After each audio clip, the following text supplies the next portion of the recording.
I do.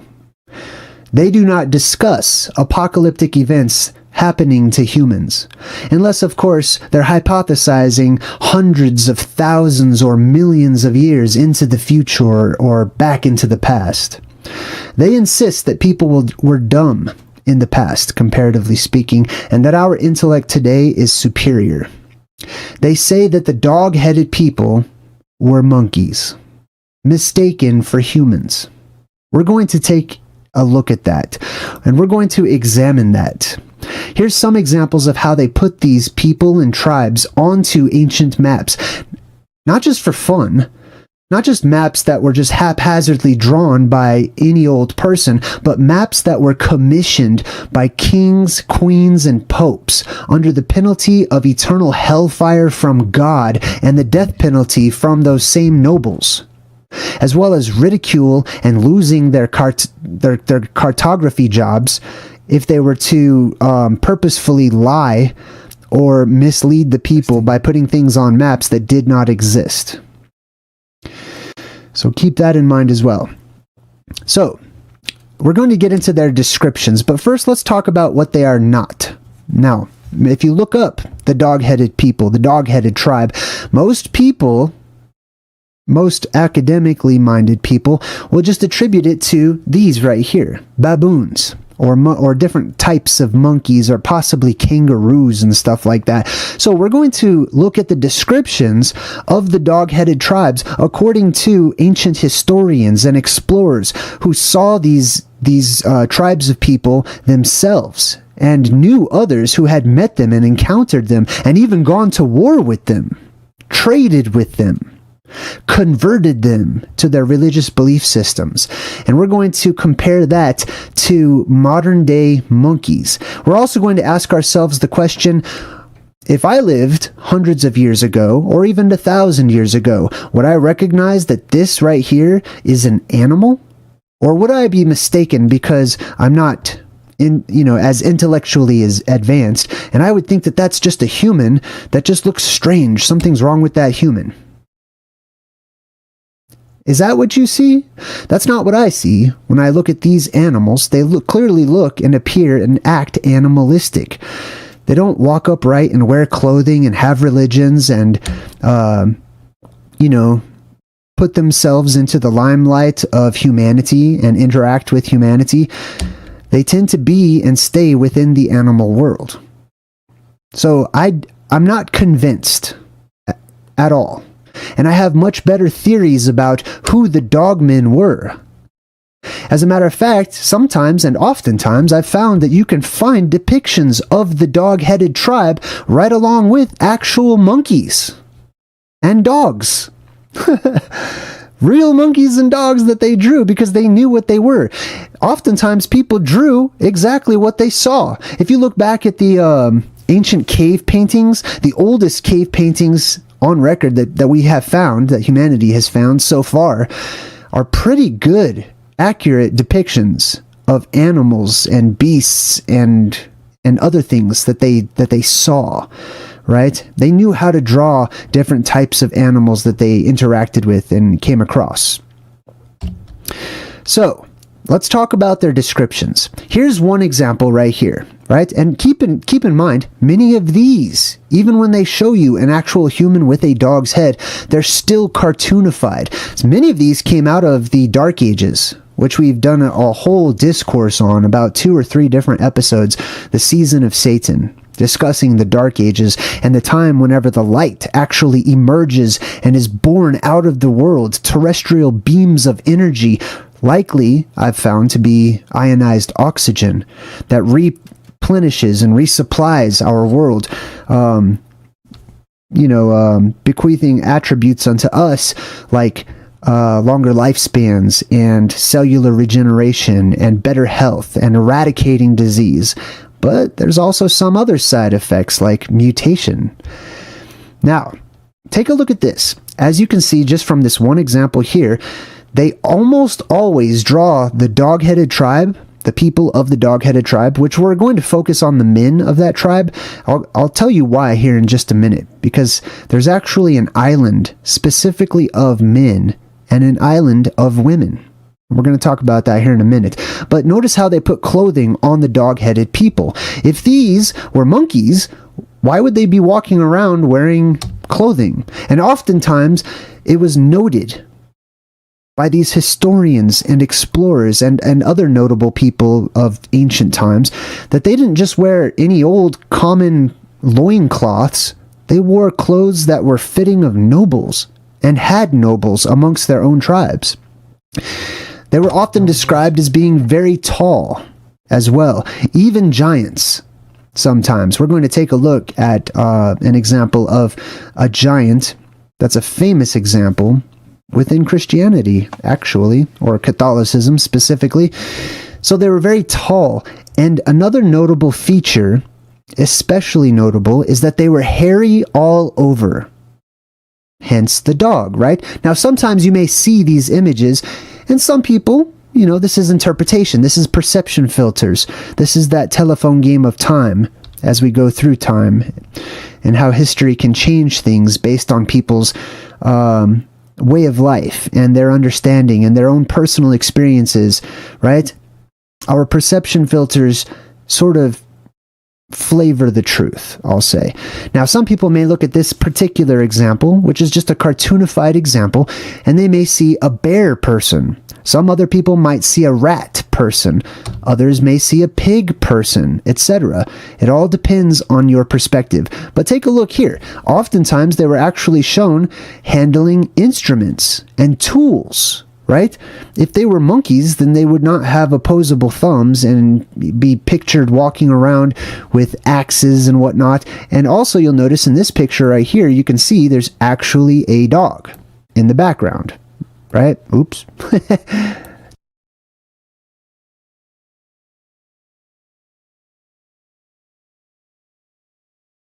Aloha, what's up everybody? So, I'm JayDreamerZ, welcome. This is actually live right now. What you'll be watching today is a whole compilation on mutations. Why? God, there's so many things to talk about whenever it comes to all these subjects and the apocalypse and the different dominoes that they tip over and the implications. This is just one main one, but this is prophetic in nature. What happened in the past is going to happen again, and you will start to see the rise of mutations today. You'll start to see that now, but even more so the further we go forward in time as blue beams of energy, inner earth gases, start to be released from inside of the earth. And right now, the earth itself is going through a period of high radioactive activity. There's a lot of radiation. You guys may have heard of the shrimp, the irradiated shrimp in the ocean and stuff. If we look back at the past, which is what most of this presentation is going to be showing you, you can be better equipped, at least mentally, whenever you start to see these mutations happen. Not all these mutations will not happen everywhere around the world. It's going to depend on the nations. It's going to depend upon the locations and things like that. So I just wanted to pop in, let you guys know that I am live, but I'm also, you know, replaying some old information or some good information for those who have never seen it or had considered it. And I'm here to answer questions. So if you have a question, I'll pause the video. I'll try to jump on and answer you guys' question. Depends on the question, you know, but just type in @JayDreamerZ in the chat and I'll pop on live to chat with you guys. But I'm right here watching it with you. So enjoy the rest of the presentation and I'll see you guys in a bit. See you now and then. Oh, and I'm going to put your comments on screen too. If you've got some cool comments. All right, let's get back to it. Oops, my bad, not that one. This one. Oh, pow. So here's the dog-headed person, and there's an actual dog in the background behind him. You can see that they pictured him with an axe with cut down trees in the background. Like they were cutting down trees in order to build, which is usually what trees are cut down for. Pardon me. They were also said to follow religions, that they had their own religion. Now, I have various quotes I'll be sharing with you from these different people of times past in regards to the dog-headed tribe. And one of the things that they said is that they had their own religion. And I'm going to talk about how some of the outside tribes of humans, looking more like us, tried to convert them, actually. And one time, a famous time, they were successful in that.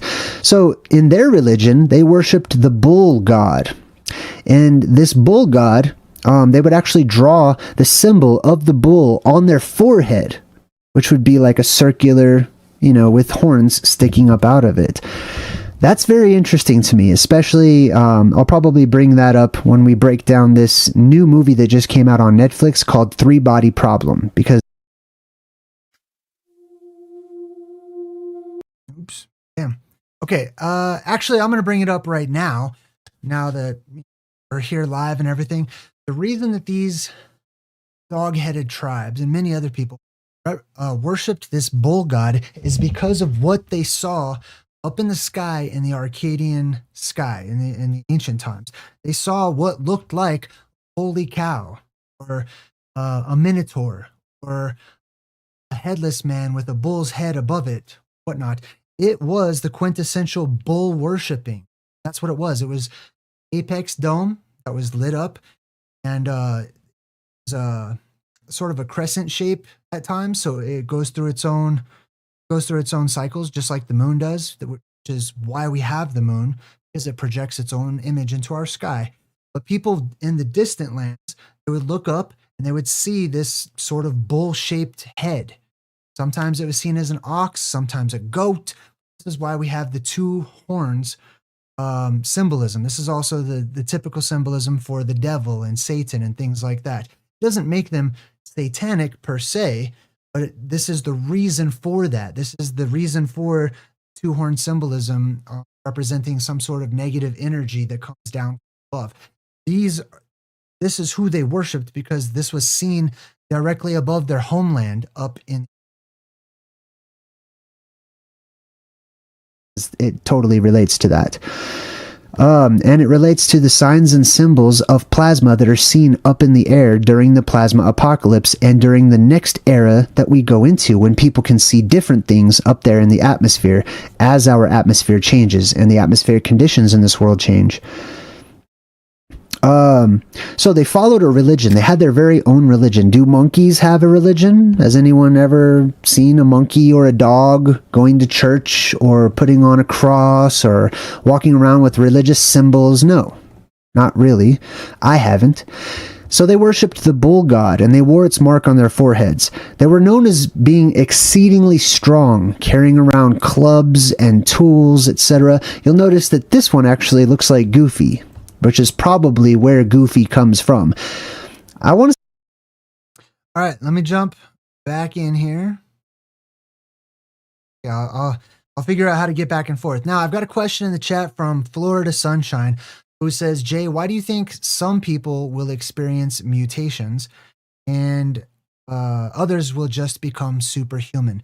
You're going to learn a lot more about that as these videos progress. But in short, some people are going to be mutated in different ways. Some people, may not be mutated, but there are going to be large nations of mutants, especially those who live outside of Hyperborea, outside of Atlantis, the Garden of Eden, etc.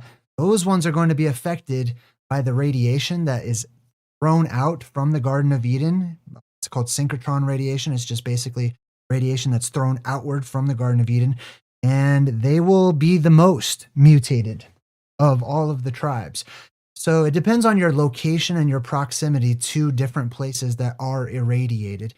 As far as superpowers, keep listening and you'll learn more about what superpowers people will inherit, what superpowers pretty much everybody's going to get, and which ones are going to be dependent upon your location, your genetics, your diet, things like that.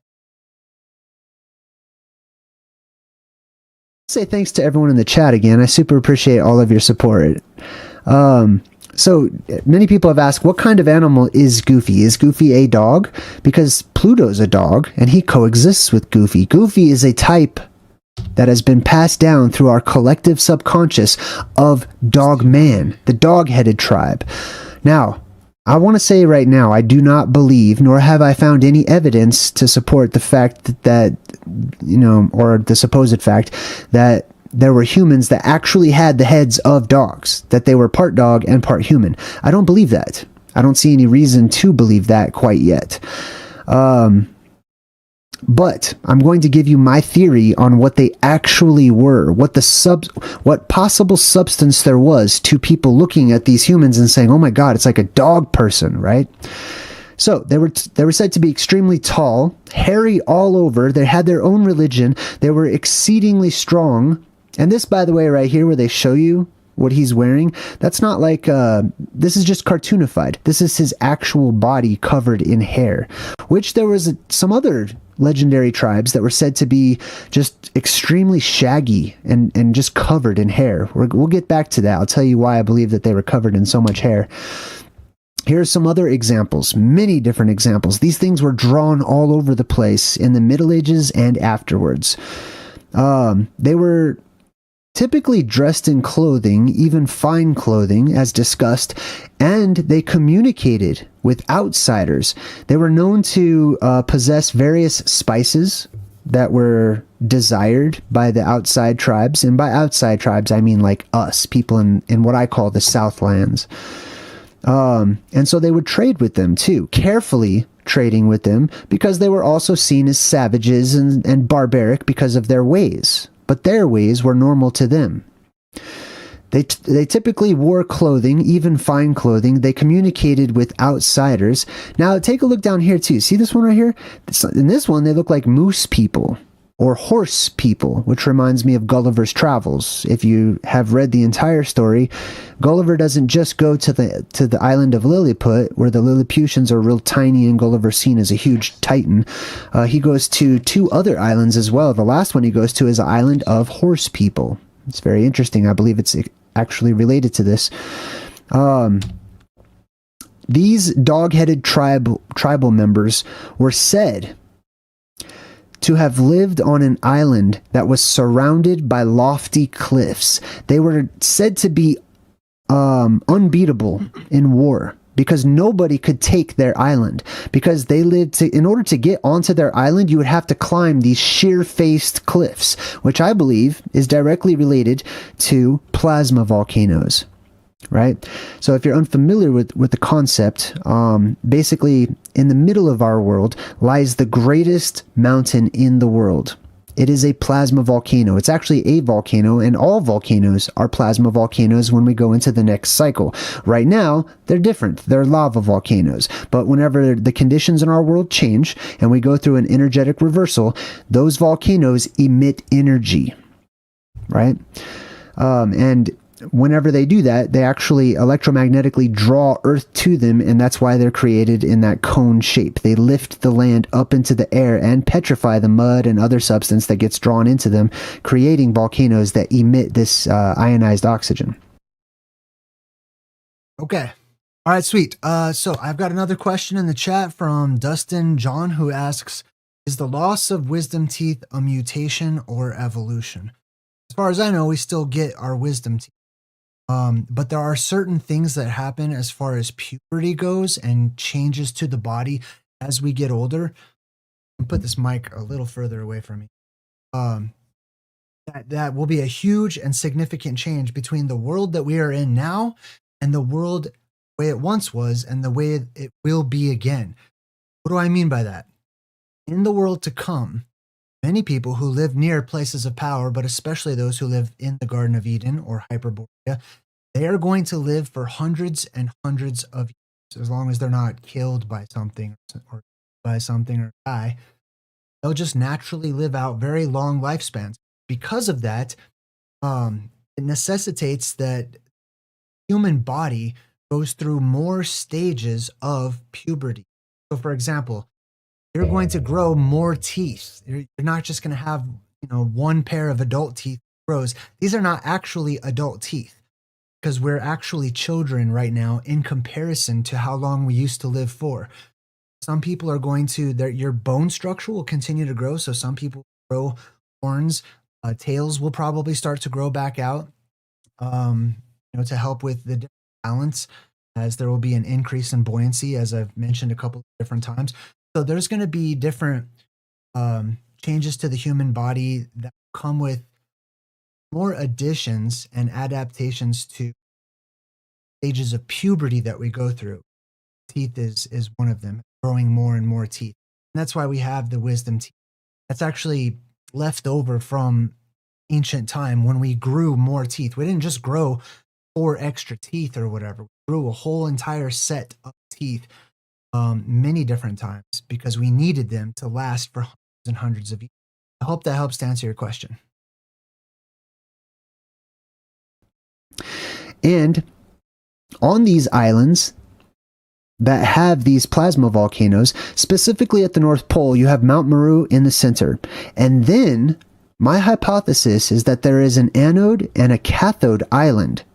Anode and cathode, plus and minus, you could say, positive and negative energy, that also comes up from subsequent volcanoes on either side of Mount Meru. And those are inhabited by people or tribes of people. People that we are not familiar with, that only survive in our legends and myths, and I'm going to talk about and connect both of them today. So they lived on an island surrounded by lofty cliffs. They were also known to have split feet. Now this is really interesting, and I've got some great examples of this too. Now you can see here in this picture, they often caught these dogmen and they would bring them to their nobility. They would become prisoners of war, or sometimes they were actually enlisted in their armies. If they could be converted, if they were convinced that they weren't complete savages. There are many accounts of these dog-headed men that left their tribe in order to fight for the outsiders in their war. They wore armor, they had weapons and everything. Could that be monkeys or baboons? I don't think so. They were said to have these split feet. I think I actually have an example. Here's them worshiping the bull god.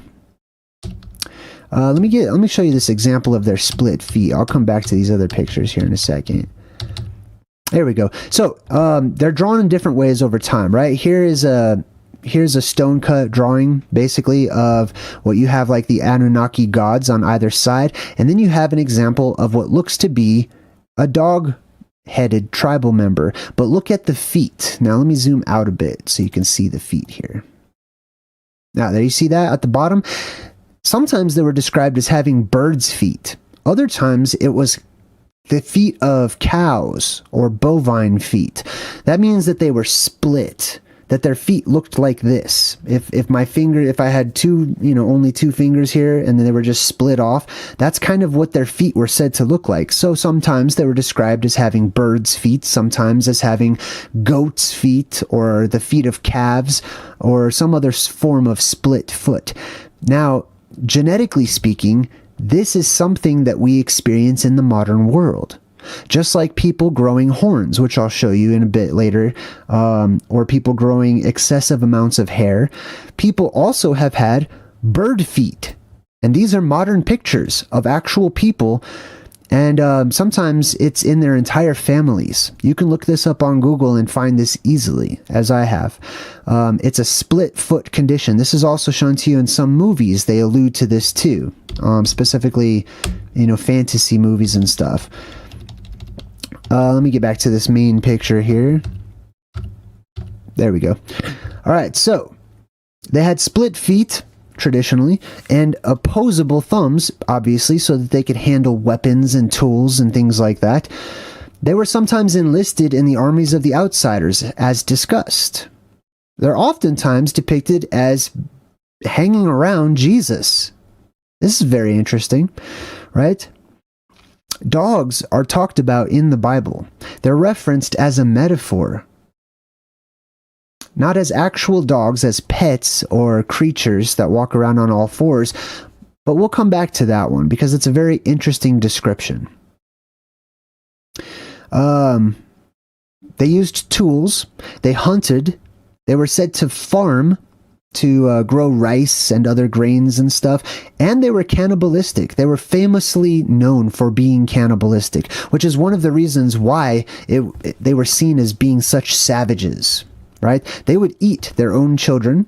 They would definitely eat anyone that they came across in war, and they killed their enemies or their adversaries, whether, if they were humanoid, then they were seen as being cannibalistic, right?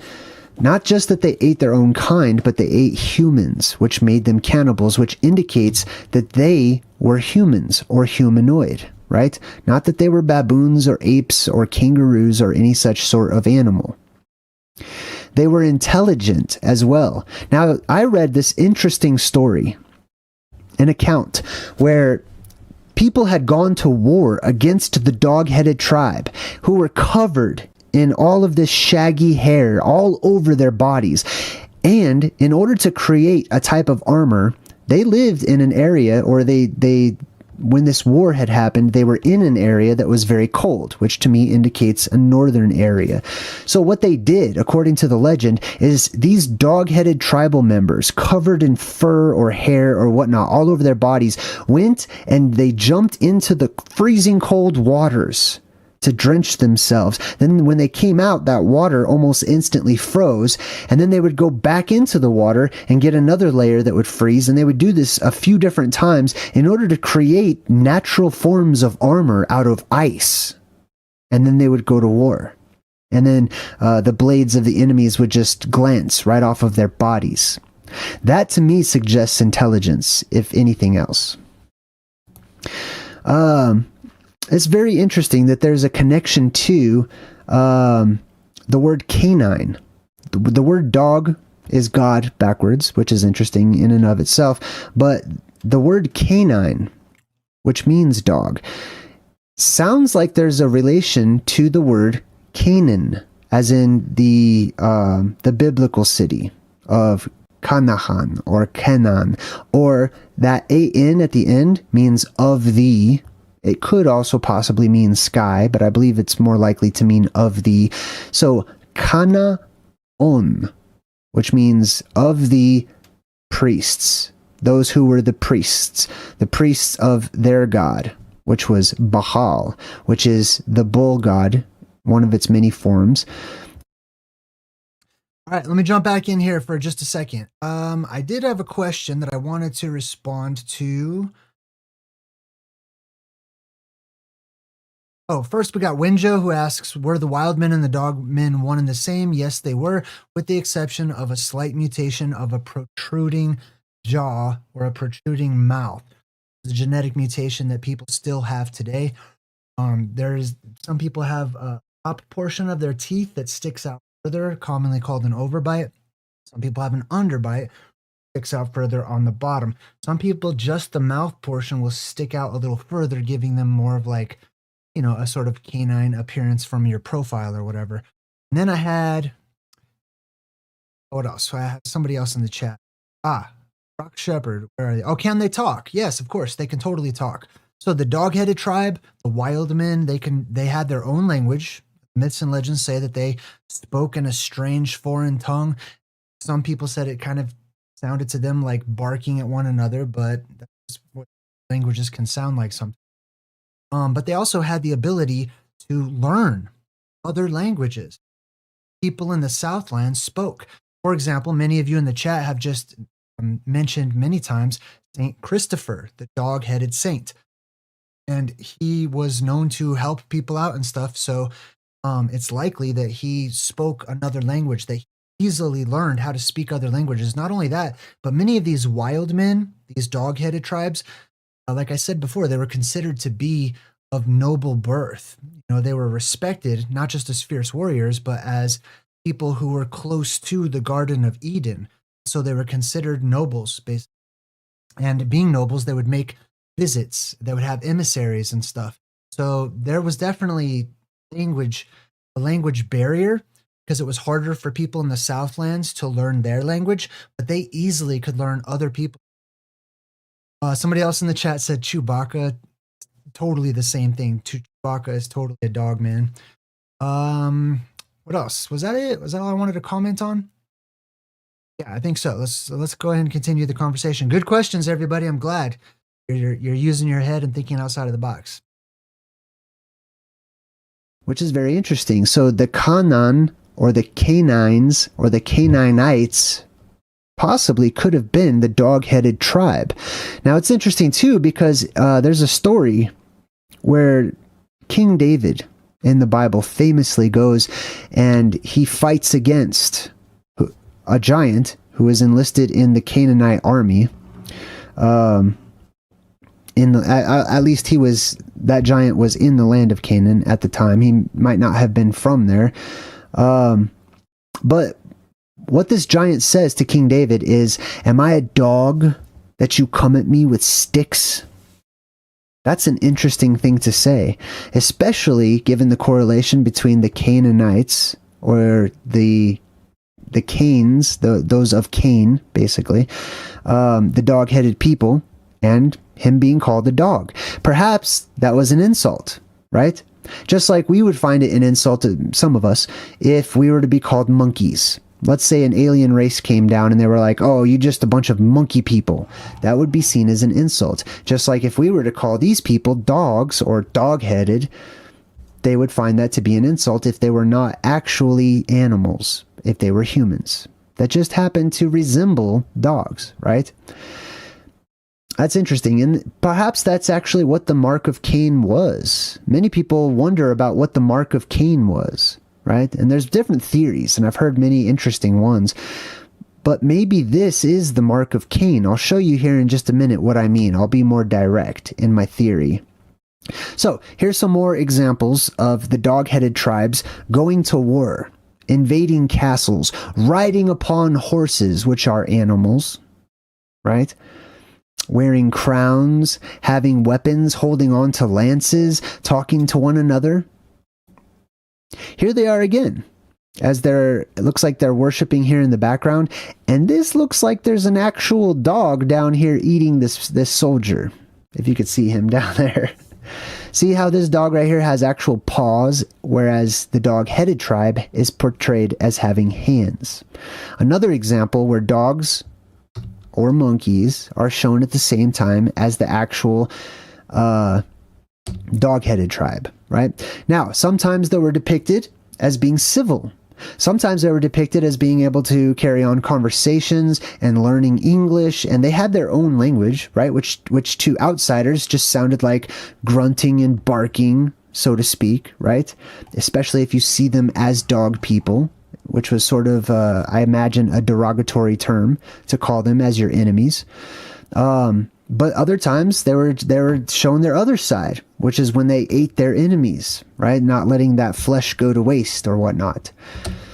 Here they are again in battle, dressed up, wearing armor, holding on to weapons, fighting against knights, etc.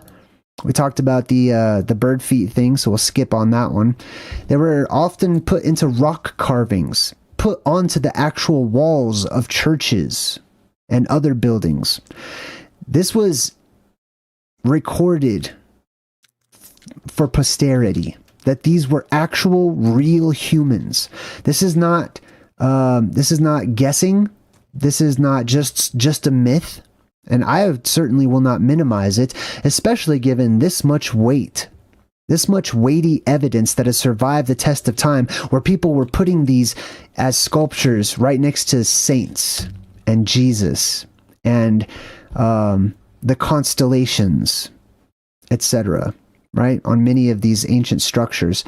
There are many myths and legends in various of the world's historic records and religions that talk about humans turning into dog-like creatures, or especially wolves. They were seen as turning into wolves, which takes us also to the wolfmen, which I'll get to here in a minute, or the werewolves, right? This one in particular, I believe, there's a legend of the king of Arcadia. The king of Arcadia was seen to be corrupt after some time, and the story goes that he invited Zeus to come to his house for dinner, and he served up his own son, cooked him up, served him for dinner, and Zeus was so appalled that he changed the man instantly into a dog-headed person, into a wolf man. And this is recorded in our history. Now, this is an interesting relief. This is an interesting drawing that's on this wall. This is in Greece. So for the people that would say, well, the Greece people, they never saw monkeys or baboons or any of that stuff. So they just invented the dog-headed people as a way of reconciling seeing these monkeys. This is an actual building from ancient Greece that has survived the test of time, which is decked out and covered with monkeys all over the place. You can clearly see them. So they knew what monkeys were, and they knew the difference between humans and monkeys. The Egyptians as well also knew what a baboon was, as you can see here. They drew pictures and had glyphs of different animals. So when they combined those animals and they... Okay. Hold on, let me jump in here. Okay, cool. I also wanted, this reminds me of something else that I tend to hear when it comes to these strange ancient tribes of genetic mutated humans, especially when it comes to the dogmen. People will say, oh, well, long ago they saw foreigners and they just personified the foreigners. They symbolized the foreigners as dogs, or it's internal, or it's all symbolic. It is not symbolic. I'm not saying that that doesn't happen. But what I am saying is these people knew how to draw foreigners. They drew other nations, other races, other peoples all of the time. And you can find many different examples of that throughout the historic record. When they are drawing dog people, and you have historic records from archaeologists and explorers and historians that corroborate and say, yes, I personally met the dog person. I met the dog tribe myself, or they came here and presented themselves, or I went and my crew saw a whole island full of these dog-headed tribe people. They're not projecting the animal onto the person. They are not symbolizing anything or being literal. It's just that people in the modern day don't see a bunch of dog-headed people walking around, and we make the mistake of projecting the modern day onto the ancient past, which acts as a stumbling block for us to understand what actually happened back then, and a stumbling block for us to be able to determine and predict what is going to happen in our future. Put the head of a baboon onto a human, or what appears to be a baboon. It's a cartoonified metaphor. It's a simile. It's an example of an actual truth. It's something that I call cartoonification. Okay? So there are these dog-headed tribes. Some people, ancient historians, have described them as looking like Saint Bernards in the face. So this is very interesting to me as well. Let's check out a couple more of these drawings here. You can see some more up here. They're talked about all over the place, from ancient China to India. Now, the stories of them originating in India, to me, is very interesting, because these ancient stories that mention India, I don't believe that the modern places we have in antiquity were the places that were discussed. So, for example, the modern-day Euphrates in the Middle East near Saudi Arabia. I don't believe that is the original Euphrates River, nor do I believe the Tigris, its counterpart, is the original Tigris. I believe, especially, there's so many different reasons for that, and I do go over that extensively in my upcoming book. Okay, let me jump back in here. So first of all, my book is already out. It's called Return to Hyperborea. Many of you guys have already bought it, and I appreciate all of your positive reviews and stuff. But I do want to address 1965 Gen X Tomcat in the chat right now, who says, monkeys make me wonder about the Asian Monkey King story. So keep in mind, this is not just about the dog-headed tribe. That is a perception that a certain culture had of this other culture. Many cultures around the world saw these wild men and wild women, or the dog-faced ones, and they interpreted it, they perceived it differently based on their own culture, their own history, and what types of animals were in their local regions. Some places, like in parts of Asia, saw monkey people because they had the protruding mouth that came way out, and they were full of hair all over the place. I'll get into more detail about as well. And so they called them monkey people, the monkey kings. Some people saw lion-headed people or cat people, sort of had like, a protruding mouth and they were more furry. I imagine if they're females, they would probably see them more as cats. I don't know. But I just wanted to point that out. Sometimes they're seen as lions, cats, dogs, monkeys, all kinds of different animals. And it's not that that's what they were. Okay. And someone else in the chat mentioned therianthropy, or actually changing into an animal. I have a video about that coming up too, where I talk about the prophecies in antiquity that say human beings turned into monkeys. That's what a monkey is. A monkey is not our ancestor, as in like, they evolved into humans, but the humans, certain humans, were seen as being punished by God or by genies or witches or whatever by being changed into monkeys, called therianthropy, or humans changing into animals. So there is a difference between the two. It falls to us to try to differentiate and figure out which one is which whenever we read over these ancient records. Sometimes it's therianthropy, which is a human physically changing into an animal. Other times it is a human that resembles an animal based on the perceptions of the people's culture, upbringing. As well as the Garden of Eden and its actual location and things like that. But just like the Euphrates in the Middle East of today is not the original Euphrates, but it was named in honor of that great river where these people had come from, bringing their names and their traditions and their place names and their stories into a new land, and then projecting that upon the new land to sort of preserve their heritage and to create a sense of familiarity with their new lands that they inhabited. Here's the dogman in the back, just in case you were looking here. I'll zoom in a bit so you can see them. Now this one's interesting. Not only do you have the actual dog-headed tribal members over here, you've got dragons walking around, tall, slender, giant-looking people, a unicorn, which was at the very least a real animal. I don't believe it's just a some strange type of a goat or whatever. I believe the unicorns were real. And I believe I've shown many different examples of that.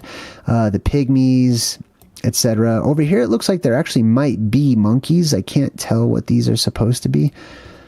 Here's another one where they drew the dog-headed people on the wall. Look what this guy is holding. Something that looks like the staff of Hermes. You have this sort of beam that shoots up with these serpentine objects off to the left and the right, like the rod of Hermes.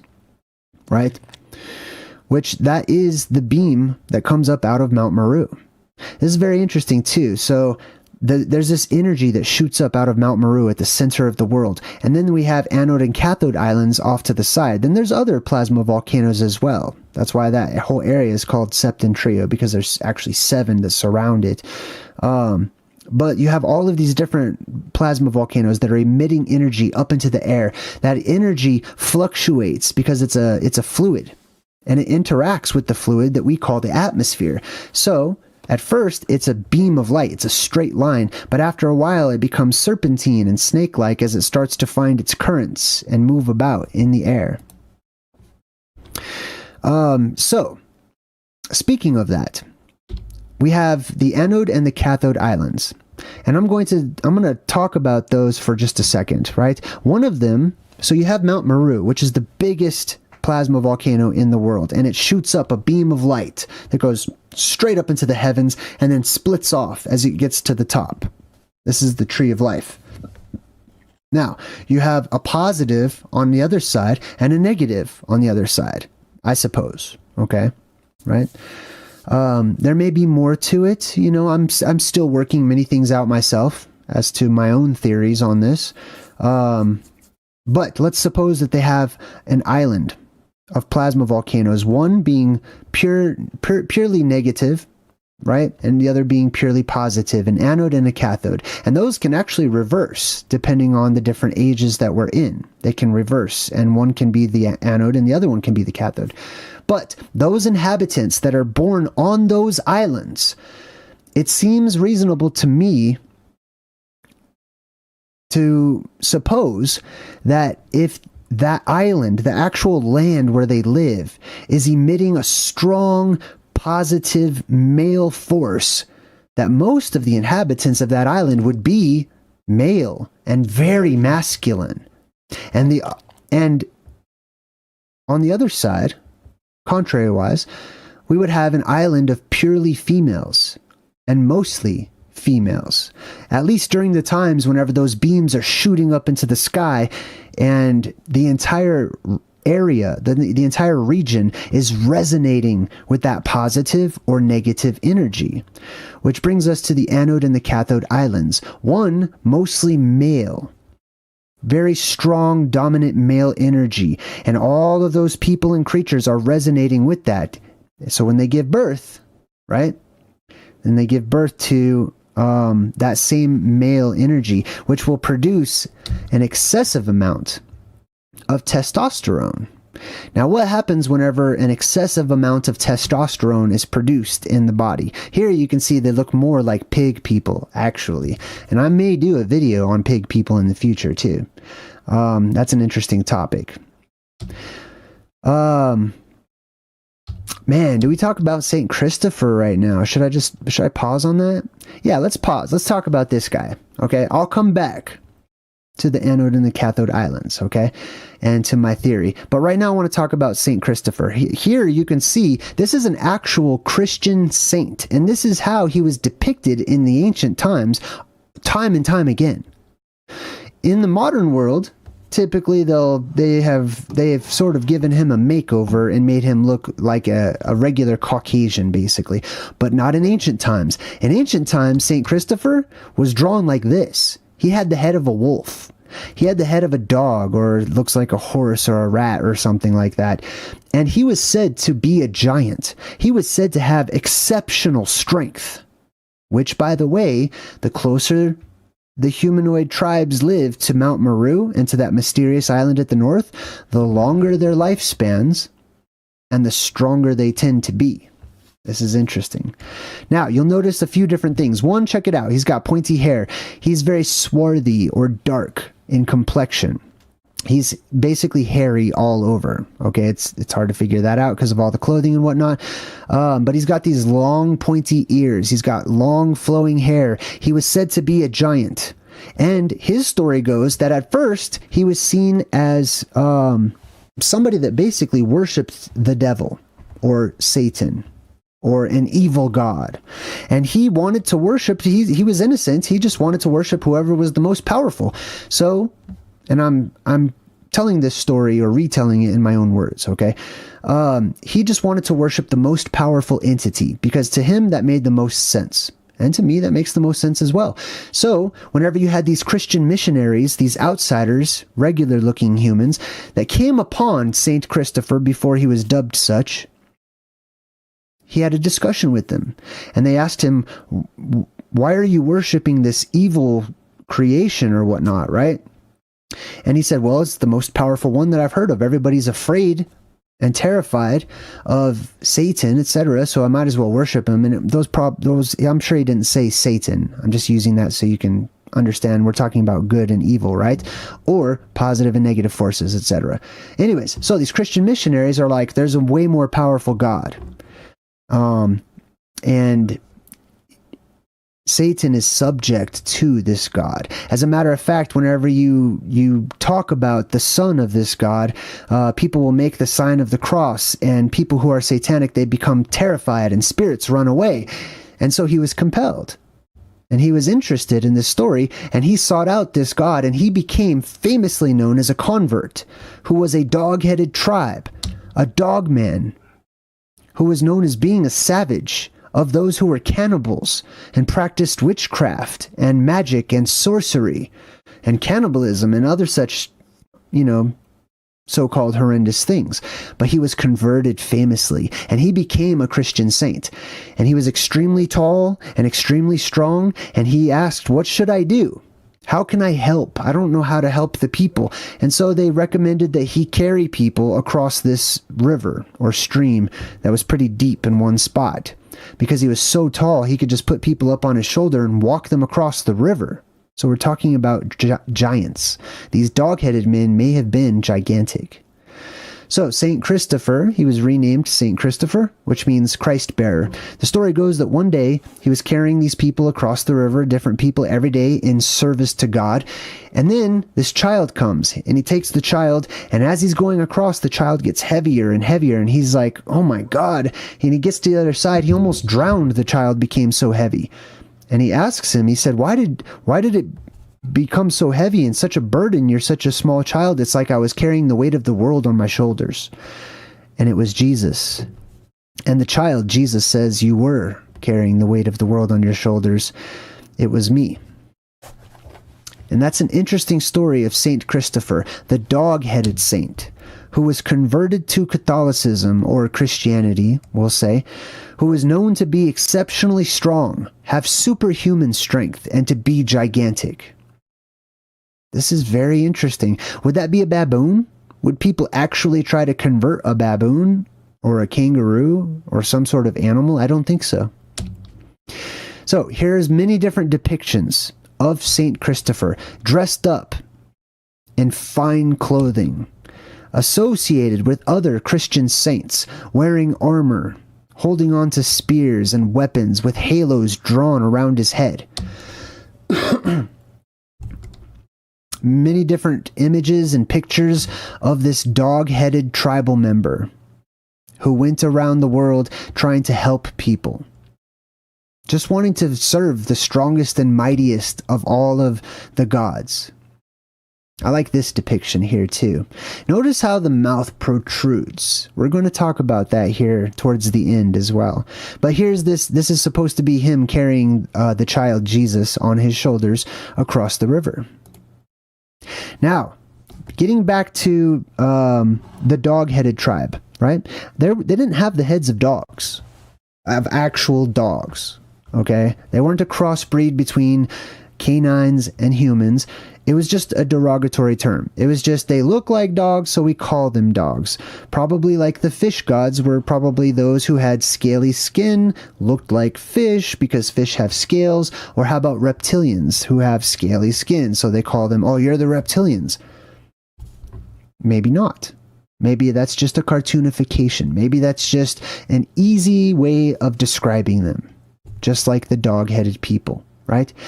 The dog-headed people also were famously said to live in caves and to make their homes within caves, that they didn't build a lot of like outdoor houses. If they did, they were more like huts. So they found their protection and many of their homes within caves. Now this right here is an image of the Sistine Chapel.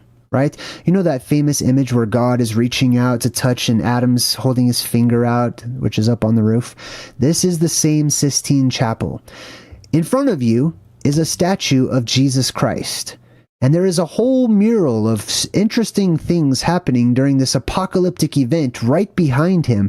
Let's look a little bit closer. And in a cave right behind Jesus, we find dogmen, or what appeared to be some sort of cynocephaly. They're covered in hair, they're swarthy, they look like Bigfoot, they have protruding mouths, and look at the feet. The feet actually match up. Let me zoom out a bit. Actually, let me zoom in all the way, see if I can really show you the feet here. You see that? That's the bird foot thing that I was showing you earlier, right? Where they were said to have those split feet like calves or like birds. So, this is very interesting to me that we have these humanoid hairy creatures, giant hairy creatures who walked about. And they were seen to be, or at least it seems to me, to be implied that they had a lot of testosterone. That they were very sexually active, that they would take women, etc. They were often drawn, just like this, going and stealing women, or not always kidnapping them. Sometimes they enticed them, which we'll talk about too. They weren't always seen as horrific monsters, but very manly. and attractive at times, depending on, your preferences or whatnot. So here we have some more examples of these giant hairy men with hair all over their bodies, almost like it's fur, almost like they're animals, but they're not, they're people. And they would grab these women and they would procreate. Now, it's not just the men. The women also, we have many different examples throughout history in various texts and books that have been preserved and fallen to us here of women, wild women who were hairy all over from top to bottom. And as you can see, they were often welcome by the men of the time. Wild women, hairy women, who had so much hair that it was basically a type of clothing to them. They didn't really often need to wear clothing. And you can see some of these images here of the wild men, the dog men, carrying clubs, their tools, the women covered in hair, except for, genitalia, certain parts of the body or whatnot, right? Here's another example of a wild woman and family with the man covered in hair, top to bottom, just like are drawn with the dogmen, covered in hair all over the place. And they had families and they had children. But traditionally, on this island of dog men, that is masculine energy, just abundant in male energy, right? It would cause a lot of testosterone in the body, which in turn would cause a lot of hair to start growing, an abundance of it all over the place. So sometimes it may have been difficult for outsiders to even differentiate between the males and the females because they were both, masculine in nature, you could say, or at least they have hair all over. Like, if you think of a woman having a beard, typically, at least, a decade ago, it would have been seen as very manly or masculine, right? This one's very interesting as they have this wild woman with a unicorn, and this is how the outsiders would actually kill unicorns. They would have these people who are deemed to be very innocent energetically, and the unicorns would be attracted to them, and then the knights of the Middle Ages, they would come and kill the unicorns. There's a legend, this is interesting, in New York. A hairy legend, first cited August 18th, 1926. The hairy women of Klipnaki, once young girls, inhabit this forest, waiting for their parents to return. People have seen these hairy people, often gigantic, tall, large, hairy men or hairy women that seem to hide and make their abode within forests and cave systems. They were depicted and drawn on many medieval works. This one's interesting. They have this bird, looks like it's about to reach down and grab somebody. Here you can see the knights fighting against them. The Middle Ages are of particular interest to me, or the Dark Ages especially. The Dark Age to Middle Age times were especially interesting, that you have all of these knights in the armor. We talk about that quite often here on my channel, but this is a time whenever fantastic beasts roam this world. Not just humanoid and legendary tribes of humans, but actual monstrous creatures. And also, if you pay attention to these trees that you often see in the background, it looks like they had a strange type of flora as well. This one right here reminds me of King Nebuchadnezzar in the Bible, right? I actually have the quote from the Bible right here regarding King Nebuchadnezzar. So it says here, King Nebuchadnezzar had this prophetic dream, which was basically apocalyptic in nature, where the world tree was cut down. And thus it brought famine and pestilence and death and stuff like that. So it says here in about Nebuchadnezzar, in the dream, the king sees a great tree that grows tall and strong, reaching to the heavens and visible to the ends of the earth. However, a holy one descends from the heavens and declares that the tree will be cut down and its branches stripped, leaving only the stump, the plasma volcano. The same hour was the thing fulfilled upon Nebuchadnezzar. So that same hour, this happened to this king. And he was driven from men, and he ate grass like an ox, and his body was wet with the dew of heaven. Which I go into extensive detail in my new book about, by the way, the dew of heaven. Until his hairs were grown like eagle's feathers, and his nails like bird's claws. A human transformed, mutated into this hairy, monstrous beast of a man. This is so interesting to me. Let's take a look at these. Sometimes they won't put an actual snout or a dog face on the people. Sometimes they just draw them as overgrown with hair all over the place, right? Usually with very long beards. This is the concept of the wild man, right? The wild man that has exceedingly long hair all over his body. Now, if you're from an island that is energetically charged in the positive or male, and you resonate with that, which all things on that island likely would, then you would have an abundance of testosterone, and there's other things as well. But here you can see it's just like he's got almost like hair that's like bird feathers all over him, right? But this wild man image, right, where they're overgrown with hair all over, so much that they really don't even need clothing. Imagine that if they walked around, and here's another one with him next to an actual monkey, by the way. Imagine that they walked around and they just, I mean, some of these men may have cared. Some of them may have shaved just like men today do, right?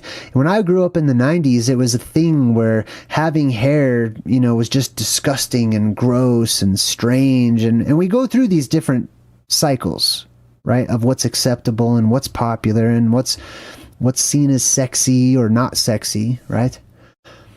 So sometimes people would shave their hair, especially if they had an abundance of it and it was growing all over the place. Today, people have some people have very hairy backs or all on their waists or legs and arms, etc.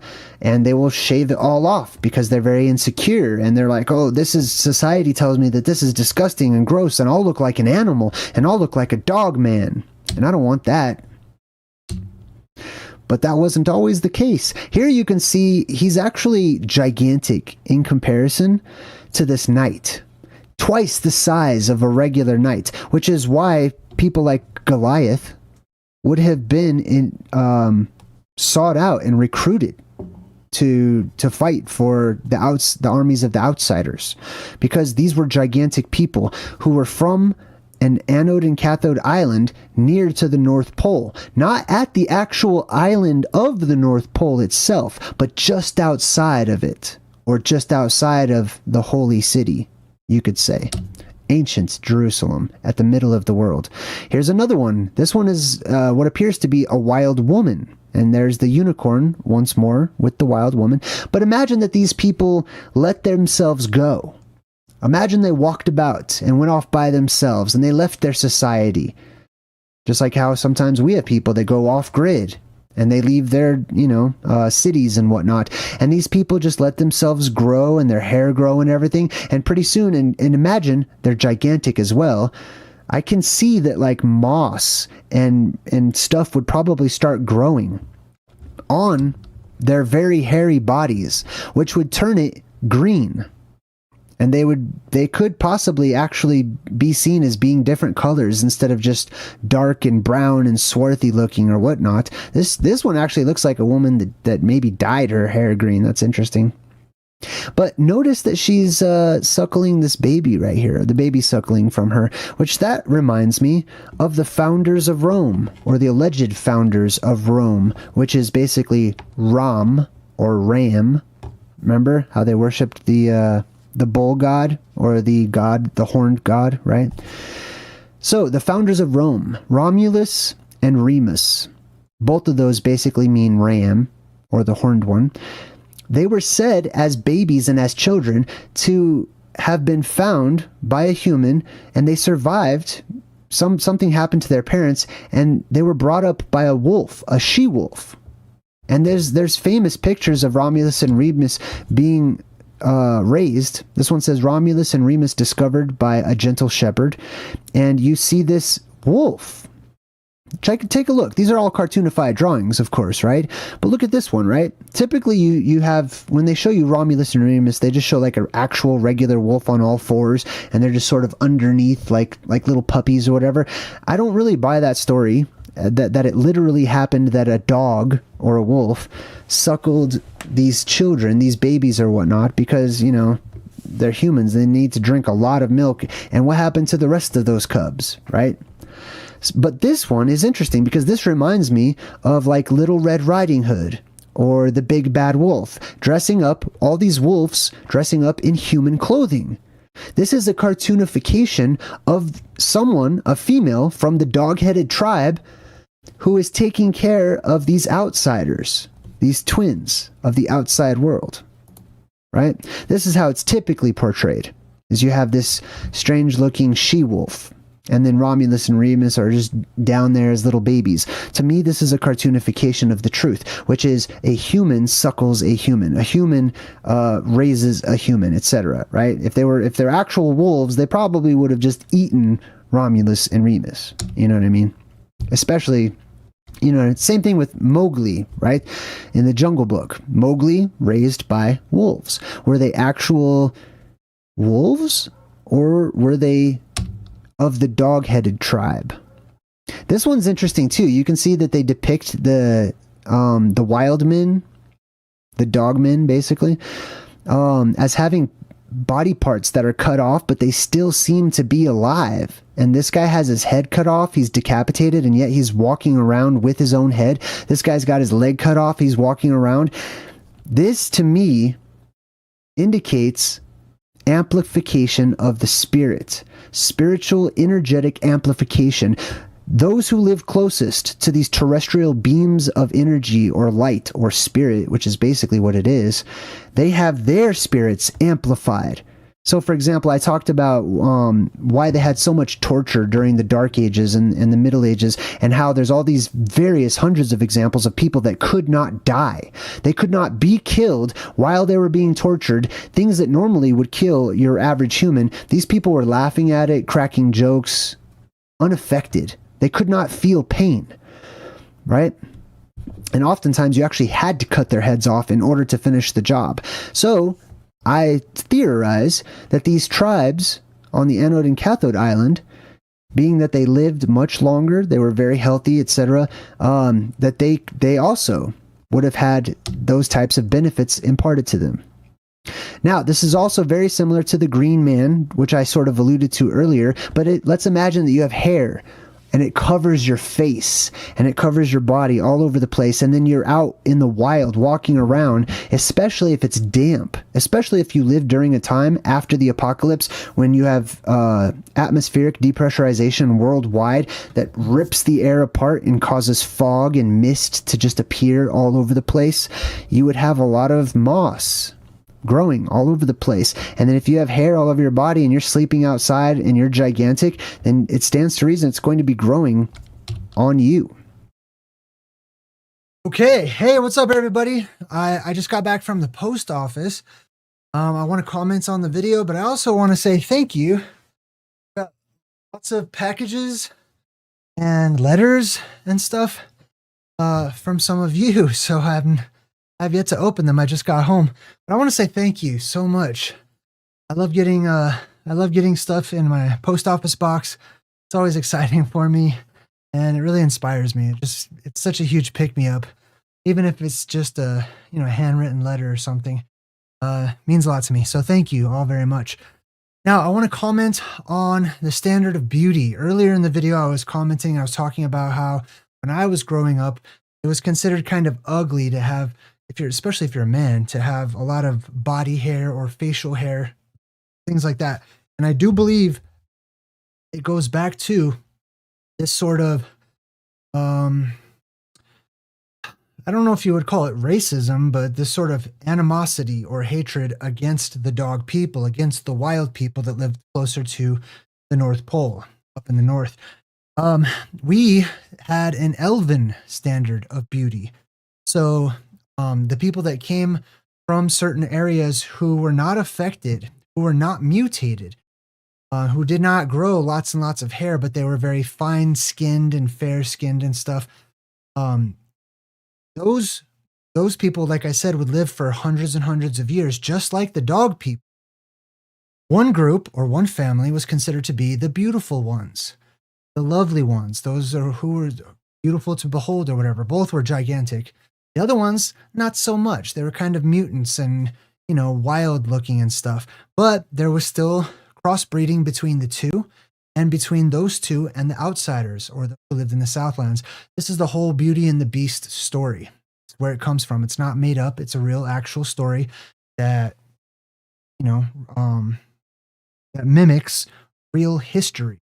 It's cartoonified, quite literally.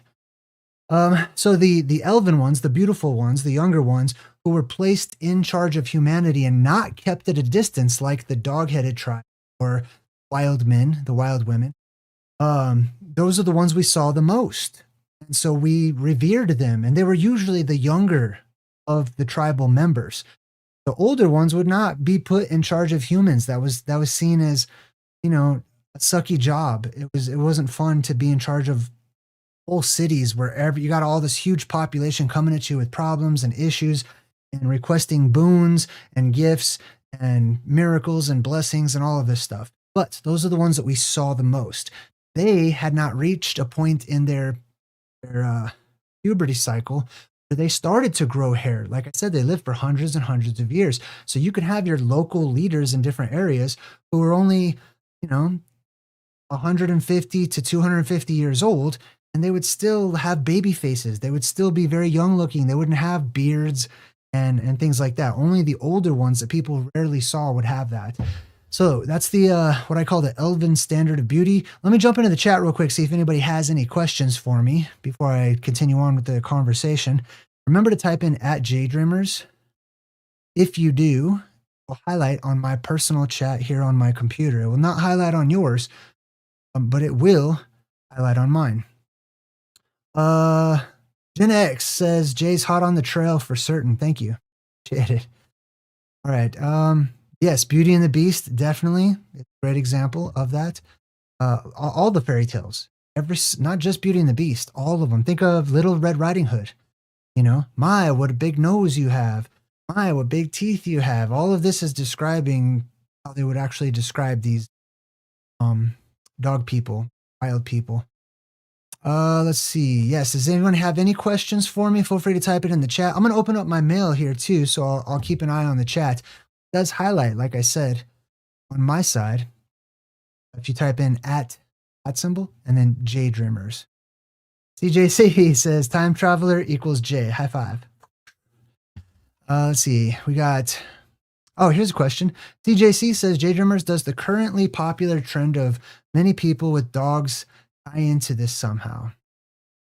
I'm not sure what you mean by the popular trend of many people with dogs, but I would say that every single trend that we have today is sort of a reverberation from antiquity and from our future, all starting to meet us right now. We live during a time where everything is mixing. There's a huge mixing of everything. There's like these decades that we currently live in, from the last decade to this one and probably the next, have no signature.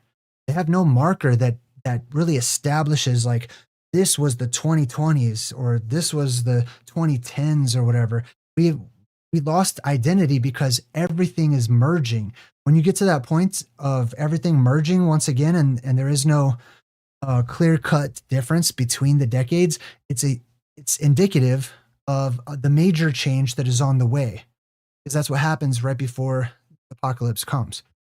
What else we got? Lucy, what's up, Lucy? Says, support brother Jay. I don't think I can hang out. Oh, that's okay. No worries. I'm glad that you popped in for a bit. Moss men. Yeah, the moss men. So people would just grow moss, the wild men and the wild women, often be unkempt. They just live in caves and stuff. Oh, somebody asked me about Bigfoot. I can't remember.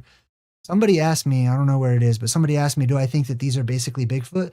Yes, I definitely think that these wild men and wild women that live primarily on the inner earth right now are Bigfoot. telepathic, that they are humans. They're just different. They have adapted differently. They have different mutations and stuff. And yes, I completely believe that they are Bigfoot. And I'm not one of those people that if I found a Bigfoot, I would kill it for $1 million or whatever. I would rather have dinner with Bigfoot and, her family or his family or whatever, and get to know them and just have a telepathic conversation or something. But, I'm not one of those people that would do something. Yes, thank you so much for all of the letters and gifts and stuff. I'm going to open them here in just a bit. Babsha says, Jay, you need to connect with the man Eros, that was just on Silas Speaks and believes Tolkien's world is our past and the elves. Sorry. Yeah, sounds like we have a lot in common. What else? Anything else? CJC says, JayDreamerZ, everywhere in my town and neighborhood and many dogs go to doggy daycare. Well, man's best friend, right? Those are our brothers. Not the dog animal or whatever. I love dogs. I'm a dog person. But I'm talking about the dog people, wild men and the wild women. Those are human beings, just like we're human beings. It's the same concept as, today people see people with handicaps and stuff, and they don't want you to treat them any differently. That's the same way that, if you're altruistic, you should feel about all the different genetic mutations that you're going to learn about during this presentation. It is not what people look like. It is what people act like that makes them beautiful. Or all right. What else? Where did all these people go? Says Kimberly. Did humans kill them off, or did they move underground, etc.? I want to meet them. Well, traditionally there were wars against the wild people. The nobles of the Southlands, basically, according to the stories and the traditions, went to war. So, for example, I think I might have mentioned earlier Alexander the Great going to war against the dog nation, the dog-headed nation or whatever, and drove them underground. And this becomes Gog and Magog are going to, according to prophecy, rise up out of the inner earth one day and, take the surface world, or try to. Yes, so many of them were driven underground. What else? 1965 Gen X says, dogmen rumored to not like those who seek out adrenochrome, also known as ambrosia, aka vampires. Oh man, I'm not sure what the question in there is. Oh, yeah. So this is the werewolf versus the vampire symbolism. Yes, you're on point with that. One lives on one side of Mount Meru or Hyperborea, and the other lives on the other side, and they're following the frequencies of positive and negative energy, as I was alluding to earlier. So yes, absolutely. This is definitely the vampire race, or, the beautiful ones, the Azir and the Vanir, the Vanir being the beautiful ones, and the Azir being more like the wild people, going against each other. However, as I point out in my new book, they weren't complete enemies. Sometimes there were star-crossed lovers like Romeo and Juliet, right? The Montagues and the Capulets, and they weren't allowed to go, mate with the other ones or whatever, but it happened. Would interbreed or whatever. What else? Babsha's in the chat says, JayDreamerZ, do you think that is why such tight restrictions on state federal parks? Yeah, for sure. That's definitely one huge reason. Not just because of that, though. A lot of those federal parks are places of power. So it's not like they're just protecting Chewbacca's underground. Okay, remember, the people in charge here on the surface don't tend to, have much humanity to them. So they don't care. That's not their number one priority, is let's protect all the dog people. Their number one priority is claiming that land. They want claim to that land. And if they do want to be able to preserve the wild men, or the aliens, also look at them as being alien, underground or in the inner earth, it is only to get information out of them. That's their primary objective, is to get information out of them, or exchange information or whatever. Or to test on them and do genetic testing and stuff, trying to create super soldiers and whatnot. All right. Let me see if I have any other things in the chat here. Boom. Sorry if I skipped anyone. I'm just looking for the highlighted ones. Winjo, what's up? Winjo says JayDreamerZ is the reason that we don't really see them today is because we were instructed to destroy them by God. God didn't instruct me to destroy anybody. So I'm just going to remove myself from the equation there. So perhaps the rest are hiding. So yes, the God of the Old Testament definitely from time to time instructed the Israelites, to go and destroy the heathen nations or whatever, man, woman, child, and everything. I don't take that personally or anything. I just see it as historic record. And I also see a lot of, it's hard to describe, but there's different levels when reading the Bible. Surface level, and there's a way deep level. There's symbolism mixed in there. There's literal historic records and stuff. But no, I don't believe that. Actually, I'm sorry. Yes. Sorry, my mind's going too fast. Yes, I do believe that that's part of the reason why we don't see them anymore today is because they were driven underground. This is the same concept as what happened during the Middle Ages. Immediately after the time known as the Dark Ages, there were inquisitions. There was manhunts for witches and saints and Christians and anybody that seemed to have some semblance of power or superpowers or mutations and whatnot. And they were publicly humiliated and destroyed in order to spread fear and eradicate those. Was genocide. All right, what else? What else? Anything else here in the chat? All right, cool. I think that was about it for now. Yeah, the wolf will lay down with the lamb. Good one. The Mandela effect. Hey, speaking of Mandela effect, shout out to C3PO's Golden Calf. He put on an excellent presentation. If you haven't seen his channel, please do go check it out. I'll probably put him in my recommended channels. Right now, I just have my son and my brother. I'll probably start adding other people too that I recommend. Definitely a channel. But he did a great presentation on Mount Meru symbolism in media. Let's see. They were instructed to kill all of the giants. Yes. Very good. So people that grew to gigantic size. And that's a good point. Which these wild people were typically said to always.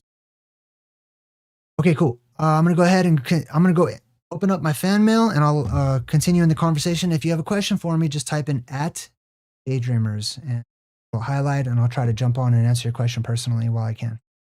Which gives us the green man, the jolly green giant. It's also how it's portrayed here. You can see just carrying around trees. These clubs that they carry were basically trees, right? It's an easy weapon for them. Just pluck a tree right up out of the ground.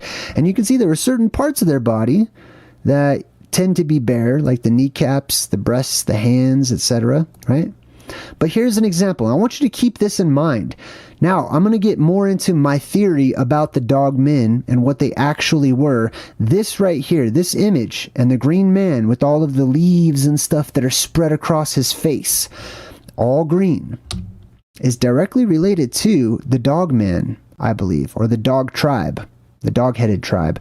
So here's an example of one of them walking around hairy all over, crawling on his arms and legs. Here's an example of one standing up. And then you have these two interesting characters off to the sides. Let's take a look as we transition into more of a realistic approach to what the dogmen actually were. These people are real people that existed, dressed as nobles, that had hair all over their face, cheeks all the way, hair all the way up to the eyeballs, hair coming up off of the nose and all over their foreheads. Here's another example. A famous person who rubbed elbows with nobility, had a wife and everything, and he was well respected in the world at the time. And he looked like a werewolf. He looked like a wolfman. This is a realistic portrait, an actual drawing of this person. I forget his name. But here's another image of the same guy with, you can see his hands are bare, just like on that other one of the green man, but his face is covered in hair. And notice how the hair spreads out right? So if you had hair all over your face, right? So for example, take me. I've got a beard. I've got hair here and here, but it stops right here, and there's places where it does not grow. This is called hypertrichosis. This is an actual genetic condition, which is just something that's locked away in your genes, in some of your genes. Some of you have this. Some of you have the potential for this, I should say. Okay? And in some family members, it creeps out from time to time. Some people might get patches in certain places or whatnot, right? That's because we're not in that age yet. But when we go into that age and your junk DNA becomes activated once more, the world will change drastically. So imagine he was a wild man and he didn't have all these fine nobility clothings and he was out hiding in the forest. And let's say, I mean, you could see him as the wild man, the green man, and he would obviously move that hair out of his face so he could see, and it would look like leaves and moss and stuff as his body is green and covered in foliage, or it looks like it, right? Or you would see him as being the wolf man, a werewolf. Hey, thanks for all the support. You guys are awesome. Super appreciate you. Here's another example.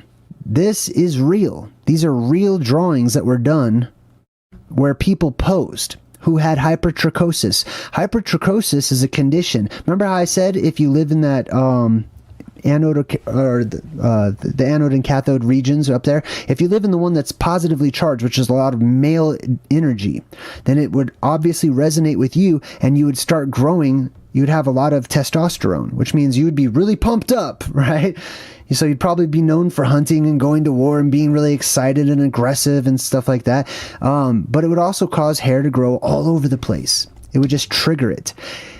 Women as well. This is a real actual picture. These are not AI generated images. I do have some later on that I'll share with you that I created just so that, you know, just to give you a visual. But this is not. This is a real actual photograph of a woman who had hypertrichosis, where the hair grew off of her nose, from her cheeks, off of her forehead. And they weren't seen as monsters at the time, or outcasts. As it became more of a rare occurrence, then yes, they were, you know, people like that would probably end up in the circus or something. But here you have another example where they were being bathed and washed and cleaned and whatnot and taken care of. Here's another one.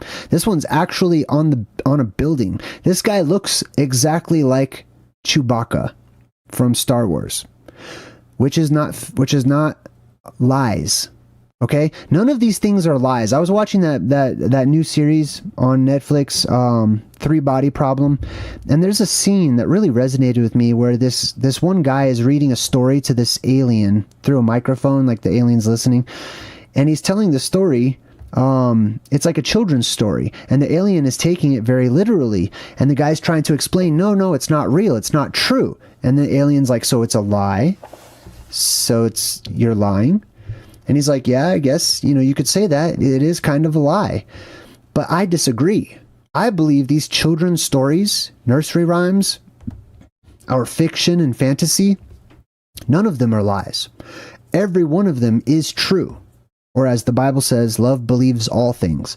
I believe there are elements of truth ingrained within these stories that have survived the test of time. That they've just been cartoonified and slightly changed through perspectives and dialect and accents and languages changing and perspectives and beliefs and all of that over time. Here's another portrait, hand-drawn, of a woman who had hypertrichosis. Beards, right? Some people probably know actual humans these days. This is not rare. I mean, to this degree, it's more rare these days, right? But it's not rare for women to actually grow beards and have little stubble and stuff. And many of you probably have to pluck out, you know, random hairs in different places and stuff because you may, somewhere in your family line, have lineage that traces back to the dog-headed tribe.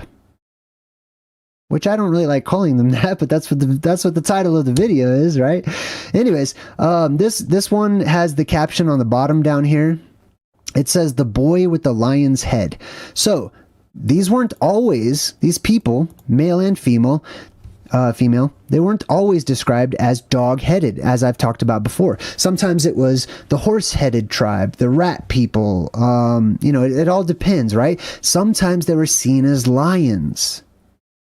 Interesting, because this kind of could resemble or be a type of the Cowardly Lion from The Wizard of Oz, right? That's all very interesting, the whole story. I have broken down The Wizard of Oz as well. Here's some more examples of people who have hypertrichosis, right? The testosterone floods the body, and you have the typical, and this is actually called werewolf disease. It's affectionately known as the werewolf disease.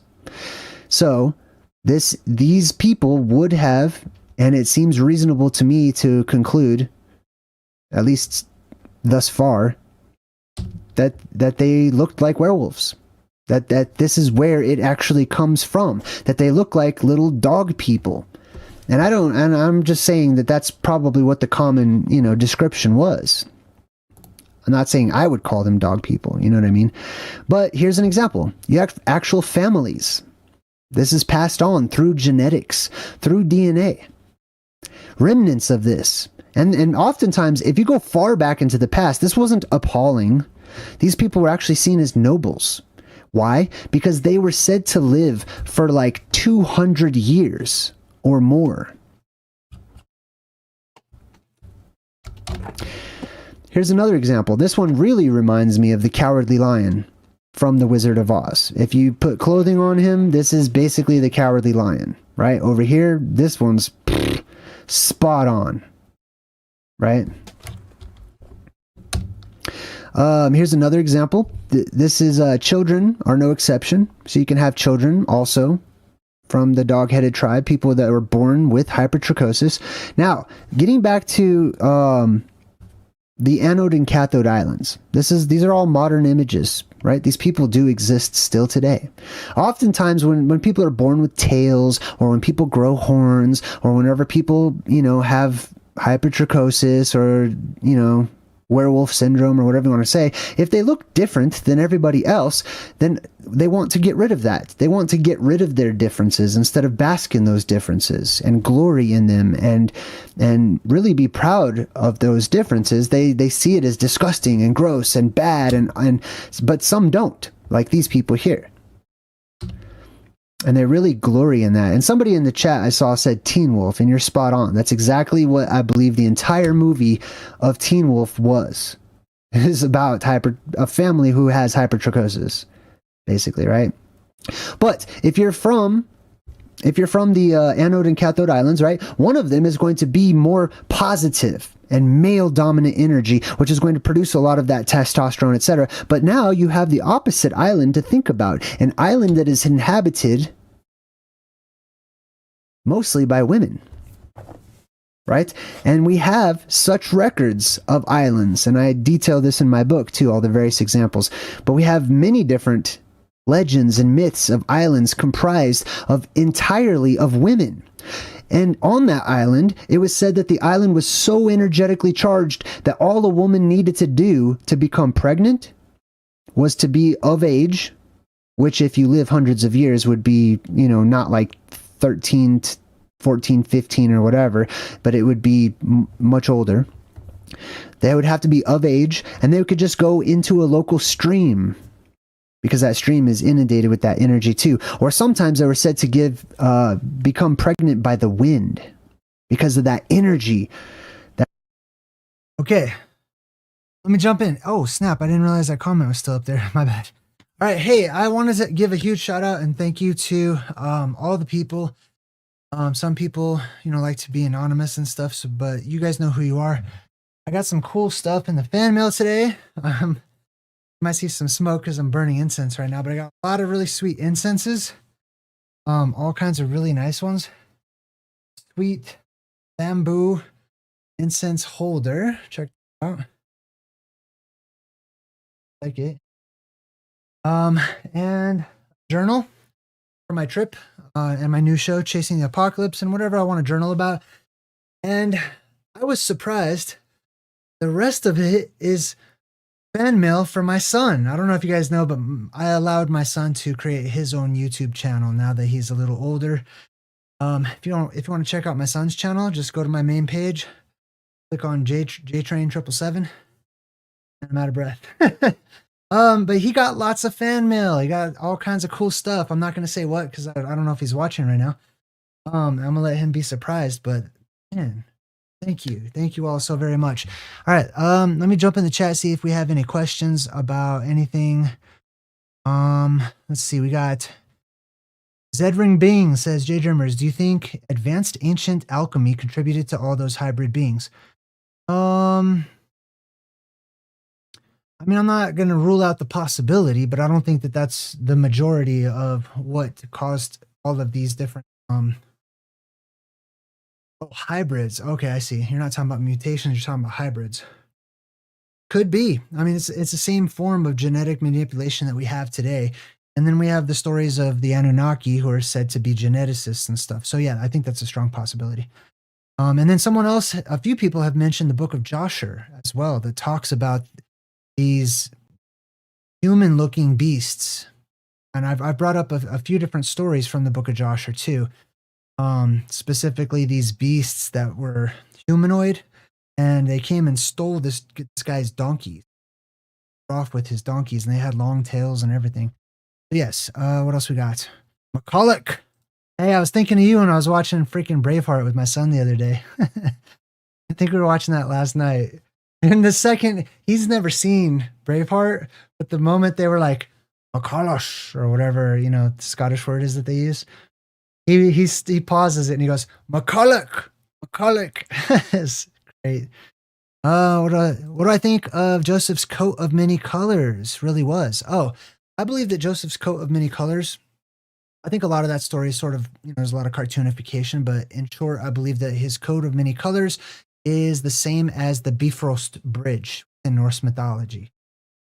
Just to give a short to the point answer. And what is the Bifrost Bridge in mythology? Let me grab my chair. The Bifrost Bridge in Norse mythology was a bridge that the gods would travel on, basically, in order to get to Asgard and stuff. Thor, I believe, was the only one that didn't travel on the Bifrost Bridge. But what is it actually? I believe it's an energetic phenomenon. I'm going to say that. Most people would call it an energetic phenomenon of the lighting at the North Pole. All the different colors that light up. I'm not really talking about the auroras we have today. But the plasmas that are going to appear in the very near future that will rise up whenever Hyperborea rises up. There's a plasma sheath, like a dome almost, that wraps around Hyperborea and goes up and over it. And of course, there's the blue beam itself, but it's going to create all kinds of rainbow effects in the atmosphere, and that's what I think that was. Nikki Noodle says, Jay, these are leftover examples of abominations that God had to destroy with the Great Flood. I disagree. I don't believe that they're abominations just because of their physical appearance, although I used to think that, so I know where you're coming from. And I'm not saying you're wrong. I'm just saying it's not my perspective. So I respect yours and I understand where you're coming from, but the abomination is in the action, not in what a person looks like. That's me. That's where I'm. Now, if we were to use that same judgment, literally everyone today would be an abomination compared to what we used to think like, look like, act like. The whole world today is in a completely fallen state. That's just my personal views on that. But I know where you're coming from, like I said. And yes, it is referencing the dog people, those tribes as basically being abominations. And they're also referenced in Revelation too, where it talks about the people outside of New Jerusalem on the way. Now Jay has seen how we do call outs. Yep. Conversation.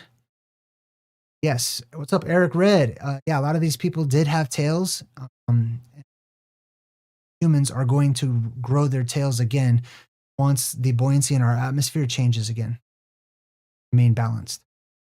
Let's see. Oh, there are a lot more questions. Hold on, let me jump in here.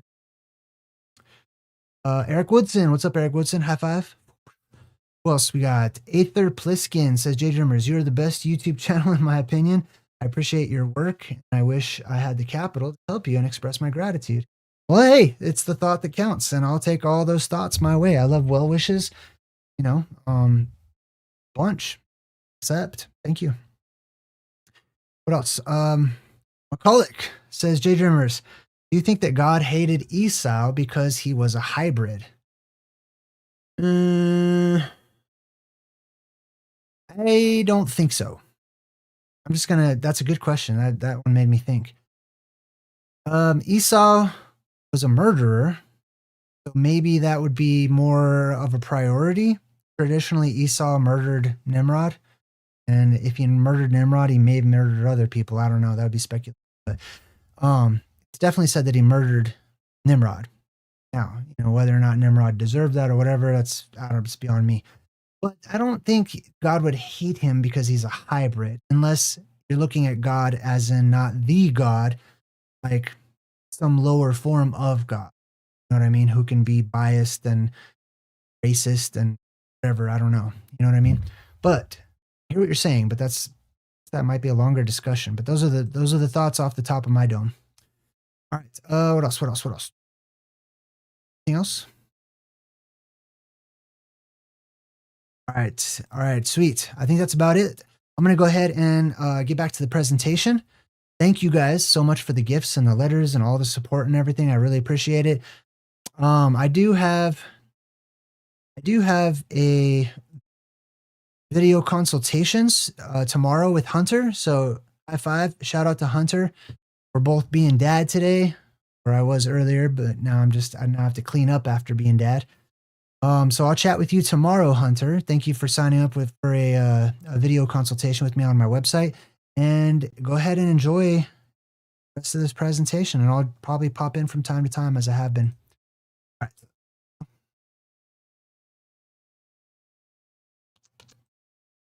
That resonates with the soul and the body, and it just sparks life and creates virgin birth. So here's where we get to this whole Beauty and the Beast symbolism, right? Where you have an island full of these goddesses who live for hundreds of years, mostly of women, very beautiful, very feminine. And then you have its counterpart, this other island between the Anode and cathode of these dog-headed tribe people, mostly of men, right? Now, whenever those beams of energy are shooting up, I would expect that it would mostly be exclusively male and female, and they would have to actually leave their islands and go find mates. But when those beams retract, you still have resonant energy, but it's possible that there would be anomalous births so that you could have females being born on the island of the dog-headed men, I'm just calling it that, and then males that, you know, on occasion that were born in the island of the beautiful ones, or the feminine island. Right? And this gives you your classic clash between these two family members, between what appear to be a tribe of werewolves, wolfmen, etc., and a beautiful tribe of vampires, or smooth-skinned, etc., who are actually, they go to each other's island and they visit to procreate. And that's what some of these legends indicate to me, is that they would actually go, the females, for example, the Amazonian women, right? The Amazonian women would leave. I have a quote here. Let's see.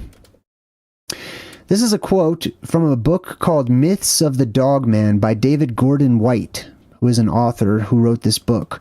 And he says, they, the dogmen, are always located far away, beyond neighbors that are close enough to be known as enemies or allies, often over the last known mountain range or body of water. They always belong to another land, live under another sky, live according to other statutes. Dogmen often cohabit and couple with the gynecocratic Amazonians. and speak or bark other tongues. So in this book, this author recognizes that the dogmen cohabited or procreated with the Amazonian women, which would be the other tribe or the other island, the counterpart to the anode and cathode, right? Here's Beast, by the way. So I got my son watching this this old school X-Men cartoon, so I wanted to also include Beast. So this is Beast of one of the X-Men's, the mutants, right?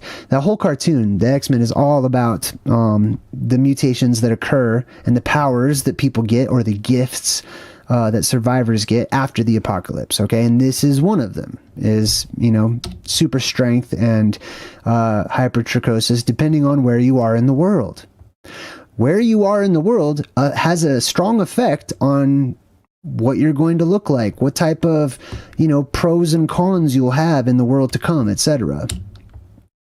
Now, there's also the connection to Krampus, right? So we're talking about the werewolves, wolfmen, versus the vampires. That's usually what it is, right? In all of the horror movies and stuff, you've always have like werewolves versus vampires, but it turns out they're actually family. They're related to one another, right? Even if not physically and directly related to one another. But even Krampus is the counterpart to Santa Claus, who is the elven race. Santa Claus is traditionally an elf and works with the elves, right? Very smooth-skinned, usually kind of Caucasian-looking or whatever, you know, in the modern world. But then he has his counterpart, which is Krampus, which is this hairy giant who goes around and basically kidnaps bad children, possibly to eat them. Right? So why would there even be a correlation?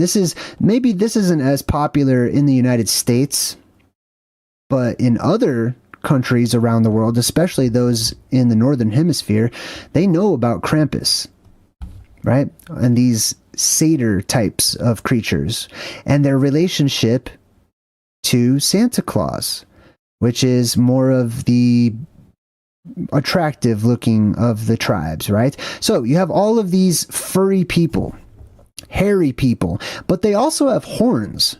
Now, keep in mind that they were said to live for hundreds of years. Once you start getting close to 100, the Bible indicates that 100 years old is basically the end of your childhood. That's how it normally is in a world that is energetically amplified. Is that that you live for a very long time. So, for example, puberty doesn't hit so early. It's way further along. And people, I would be considered a child compared to immortals, compared to people that live for 1,000 years. I haven't even reached 10% of my life if I were to live for 1,000 years, right? But there's these different stages of puberty. And you'll notice that they have tails, right? Sometimes they'll put tails on the dog-headed people, sometimes they don't, etc. But Krampus and these wild men having horns is something that humans do. And if you look up humans with real horns, or real pictures of humans with horns, not prosthetics, not, you know, people getting surgery to make themselves look like they have horns, real people with actual real horns, they're almost always elderly. Because they're approaching the end of their childhood, and their bodies remember that there's another stage of puberty that kicks in, and they start to grow horns. And there's other stages of puberty as well. And I know some of these are more grotesque, you know what I mean, if we look at them, because we're not used to seeing that. Also keep in mind that we live during a time of exponentially increasing entropy, and that energy is being sucked and siphoned out of the surface world where we live. So the things that once would be very beautiful, like if you had like two perfect little tiny stubby horns, or I don't know, you know, you might not find that beautiful or whatever, but I'm just saying, like, you would, in this age, you might have more grotesque looking horns that grow in strange ways and they're deformed and stuff. But in the world to come, you would not. In the world to come, it would be more, you know, in tune with nature, I guess you could say, and you would have more, you know, prettier looking horns. Okay, they don't have to be all grotesque and nasty and stuff. But I imagine that's why they look that way in this age, because we die before we even get through puberty. our natural stage of puberty, right? Being that we are all children. If you're not over 100 right now, I consider you to be a child, according to my studies and my. Okay, what's up, everybody? I just want to jump in live and comment. Somebody earlier in the chat had asked me something along the lines of, do I believe that the elite related to this vampire class? Okay. Yes, I do. I don't believe that they're the cartoonified vampires. For me, the vampire class are the fractal-verse travelers that come down from the dome. They come into this world from other Earths that are out there. They have reached a level of sufficient technology where they know how to slide between worlds or travel between the different Earths or the different timelines. And they come down and they set up shop and eventually, you know, sometimes basically rule the planet. So they tend to be very pale, pasty, white-skinned, not have a lot of hair at all, and are traditionally, I would say that they're related to the concept of vampires.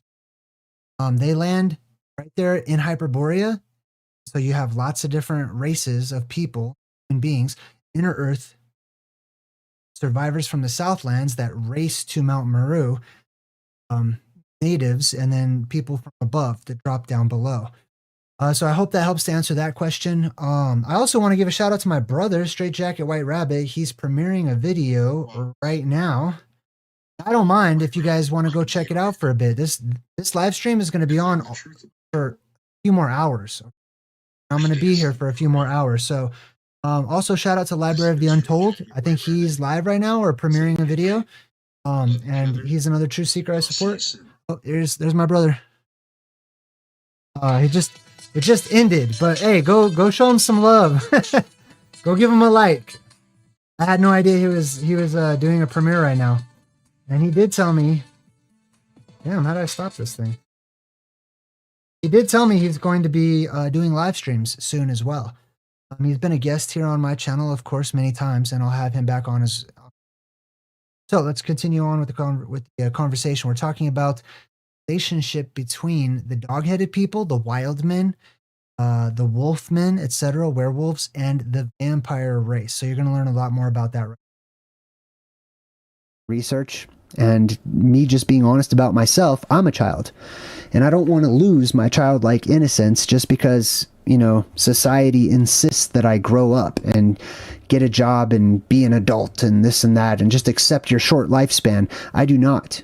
I'm looking for the fountain of youth. I'm looking to extend my life for hundreds of years because there's so many wonders and treasures to behold in the world. So many interesting and strange things. Now let's get back to the werewolves versus the vampires, the families, the different classes. So you could have like anode and cathode, right, respectively. They can shift as well, by the way. These are cartoonified versions of these. These are for horror, right? These are just remnants from our collective subconscious. But look at the names, right? These are those who rule, or of those who rule.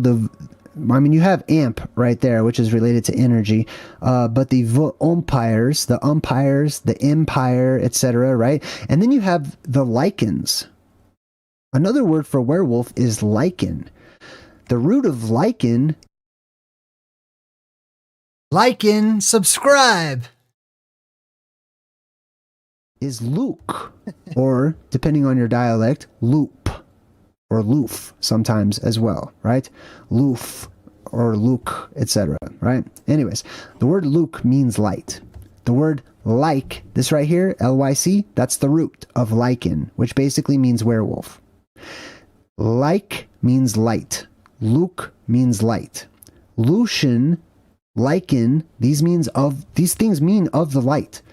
Beings who are from a light.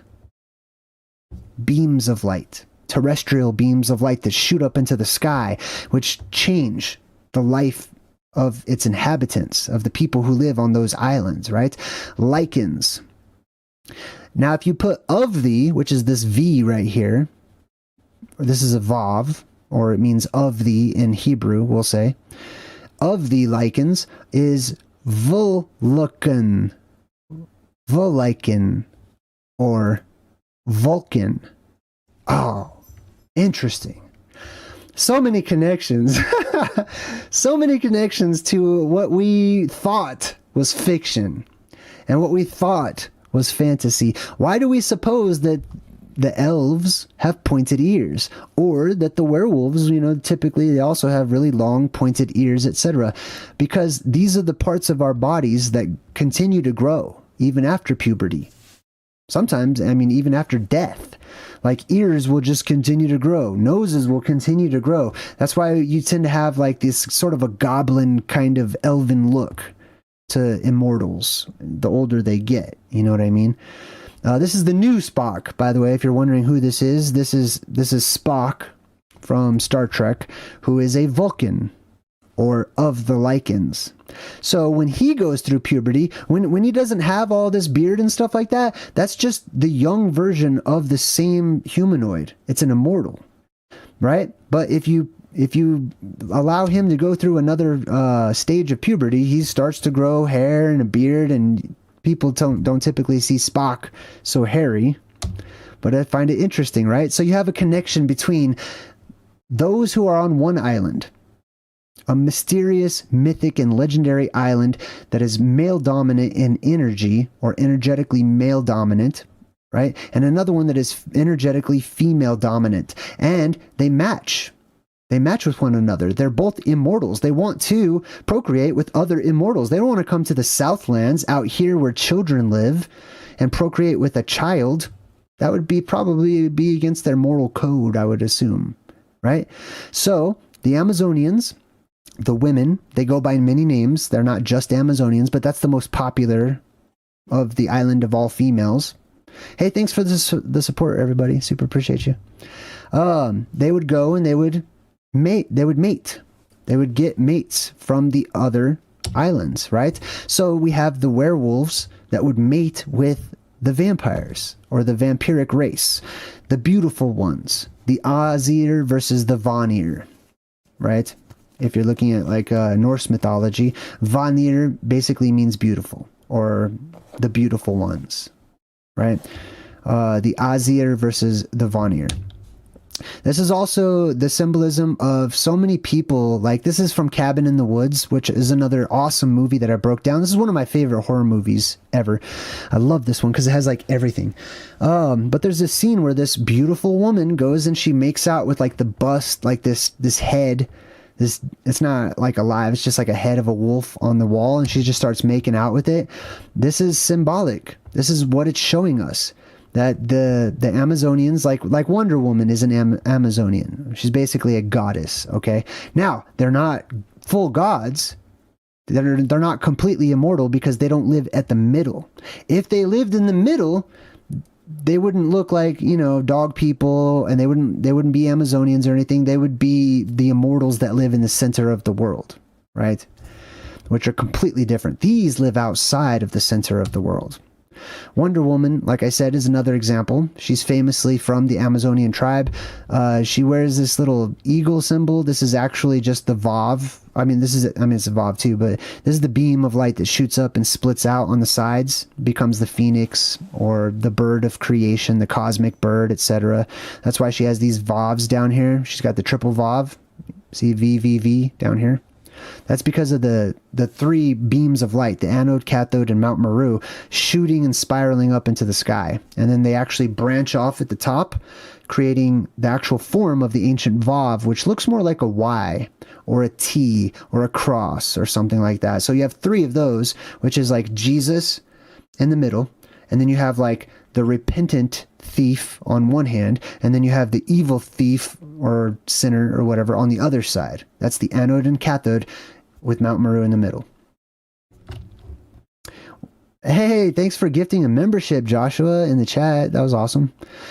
So here's a Wonder Woman, right? The Amazons, the Amazonians, they went by many different names. There's different examples of these too. Now here's another cartoonified example from the Addams Family. The whole story of the Addams Family TV show and movies and stuff, they harken back to ancient truths. That's why, some people who are into like gothic things and horror and and stuff like that. That's why we like that kind of stuff, because we recognize there's truth in it. So you have cousin It, right? It's all hairy, just overgrown with hair, and he falls in love with this, you know, smooth-skinned woman or whatever. The Wolfman and the wife of the Wolfman, the stories of the X-Men Beast and his wife or girlfriend or whatever. Monty Python has a classic example of the island of only women, where man, I forget who was this. One of the knights, was it Galahad? I can't remember. Anyways, one of the knights of the Round Table is looking for, you know, the cup of Christ. And on his way, he encounters this castle. Now, castles are symbolic for these plasma volcanoes. They're towers. Okay, that's basically what they are. That's if you look at the etymology of castle, it comes from tower or tor or tree is another way of saying that, which is a mountain shape, a towering, lofty mountain shape, a very tall mountainous structure. And these castles, inside of them, contain princesses, or Sophia, which is really what this is called. It's kind of getting more Gnostic or whatever. But anyways, he visits this island of all females. It's called Castle Anthrax. And on it, all they want to do is procreate. They're like, oh my God, it's a man. And they're like, hey, sleep with me. No, sleep with me. Okay, fine, sleep with me after. I'll be next, right? And it makes sense if you understand that that's during a time whenever that beam of energy has retracted. They can no longer just get pregnant by the wind or wading in a stream, and they need a man now in order to give birth. And one stumbles on in, and there are many stories. As a matter of fact, I'll share one with you right now. I have gone over many travelogues on our adventures here on my channel. Let's see, do I have it here? I don't know if I wrote it down. It's in my book. But anyways, there's a travelogue called The Adventures of John Mandeville. And this explorer talks about how he went to this island that had all these women. He took his men, and there was all these women, and the women are enticing to the men. They want the men to stay there. They want to sleep with the men. It's not just because they're promiscuous or whatever, but it's because they need to continue the heritage. They need to, you know, have the other side. They need to have the equation. You know what I'm saying? All right. Anyways, there's also the travelogue, The Voyages of the Mael Duin, which is an ancient Irish one. Now, these are all the AI images. I just sort of, you know, for your viewing pleasure. The Voyages of the Mael Duin, they describe how they, these ancient Irish explorers visited these strange islands that I believe are located in the far north. Right? Some islands had gigantism, other islands had, you know, different strange things and anomalies, but one of them had all these women, all of these beautiful young women that basically invited them to stay the night and sleep in their beds and not leave. And on that island, the women told the men who were outsiders, okay, if you stay here, you'll stop aging.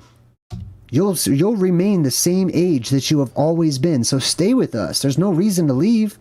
We can make families. We can just stay here. We, the women, don't have to leave and get on boats and go looking for men to kidnap them or entice them or whatever. We got you. You might as well stay here with us, right? I just put the horns on, you know, vampires and all that fun stuff. But these are where these legends come from. And this might be why there are some women out there that will see that they're like, they want a hairy man. You know what I mean? If I'm being honest. Some don't. Some, you know, they like them all shaved and clean skinned and everything's all very feminine or whatever. And there's reasons for that. And it doesn't mean it's right or wrong.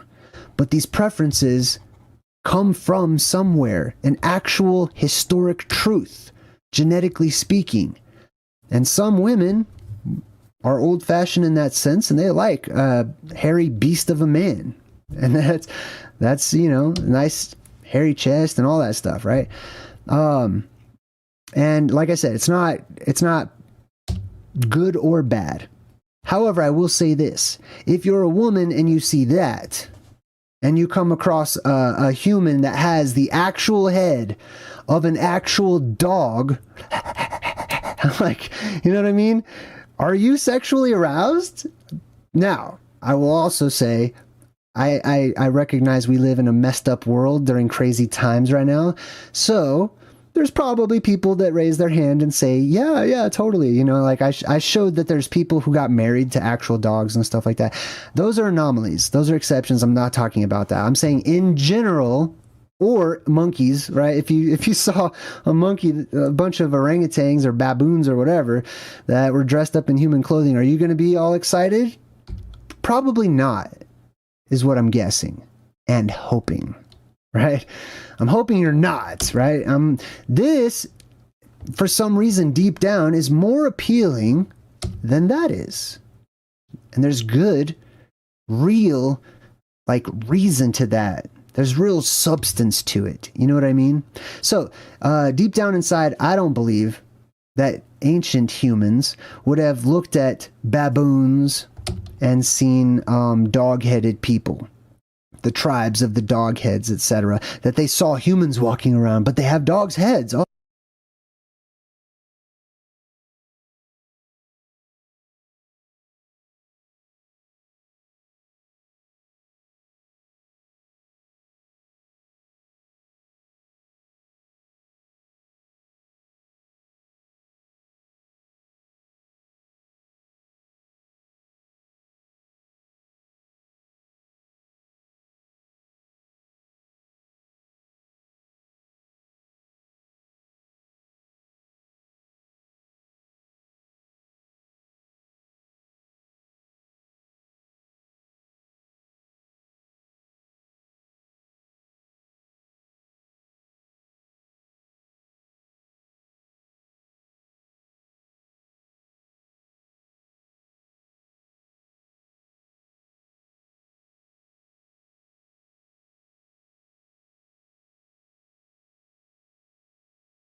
Okay, my bad. That's my fault. My fault.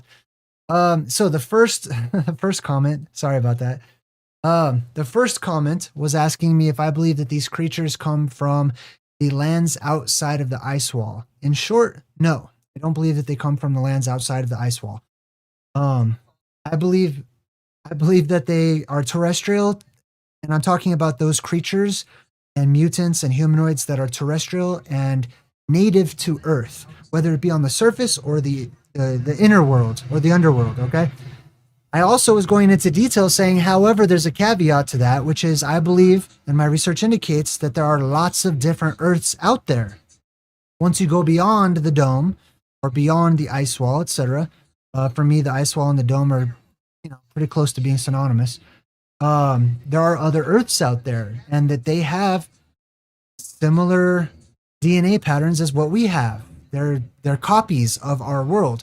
They just have different timelines through the butterfly effect. They've all made different choices and stuff. So yes, I do believe that there are wild men, dog men, monopods, blemmies, etc., that live outside of our world.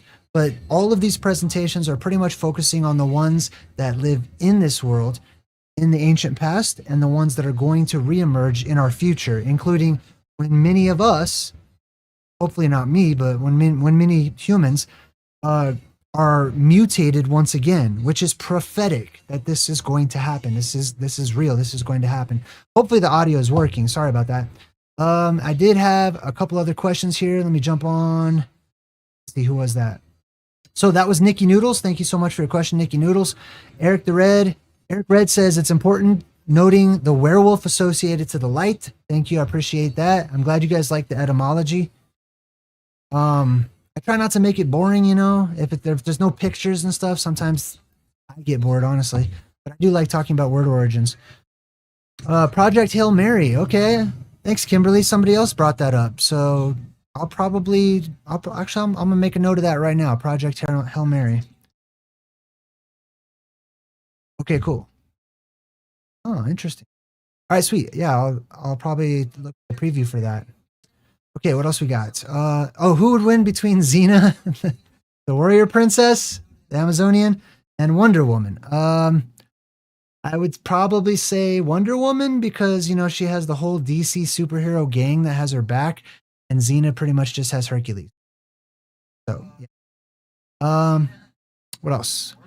Got Just CBA who says, Jay, I've been watching good stuff, all the videos, even the 11-hour catch-up. I'm new from 3 a.m. yesterday until now. Hey, Just CBA, high five. Welcome to my channel. There's a lot here to check out.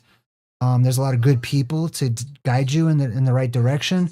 So feel free to be a part of the community, jump into the comments and the chat and stuff. And I hope you enjoy your time here while we walk the path together for a bit. Thank you all for letting me know there's no sound. God, you know, that's how you can tell I'm not AI. I'm a homegrown, regular human YouTuber. All right, what else we got? That should be, the audio should be good now. All right. I think that's about it. So I'm going to allow the presentation to continue. And if you guys have any questions, I will try to jump in. Just keep in mind while you're watching the presentation, since I already know this information, I'm cleaning my house. So I'm trying to like check back with you guys and read the chat on my phone and stuff when I can. So yeah, if you have any questions, try to think of some good ones for me. I like them. I like questions where it forces me to think outside of the box. You know what I mean? Good challenge. All right, enjoy the rest of the presentation. I'll see you guys shortly. How weird. No. I feel they were intelligent enough, and probably more intelligent than we are today, to recognize that those are animals. That they would not trade with them, that they would not dress them up in fine clothing, etc. And I definitely don't believe that they actually had the heads of dogs, right? Now, speaking of the dogs, I'm reminded of the biblical quotes. Now I'm going to go over some of these quotes real quick, right? So my theory is that the island of the dog-headed people are those who have hypertrichosis and possibly some other physical conditions that have changed them a bit so that they were dubbed such. However, let's check out some quotes that I have here. And I've included all of these and more in my next book that I'm coming out with. We have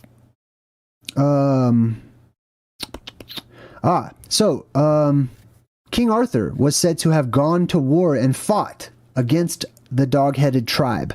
It says here, on the mountain of Aden, which is probably Eden, one of the mountains of Eden, King Arthur fought with dog heads.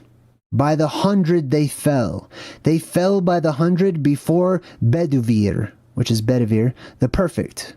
And that is from the book Pagur, the 9th century Welsh poem. Let's see what else we have here. Marco Polo, the Venetian explorer, says, in the face, they are all just like big mastiff dogs. They have a quantity of spices, but they are most cruel as a generation, and they eat everybody that they can catch, if not their own race. They live on flesh and rice and milk, and have fruits different from any of ours. And that's from his book, Il Milione. This next one is from the Talmud. This is a prophecy that says, the face of the last generation, before the return of the Messiah, will have the face of a dog. That's from the Talmud Sota 49b.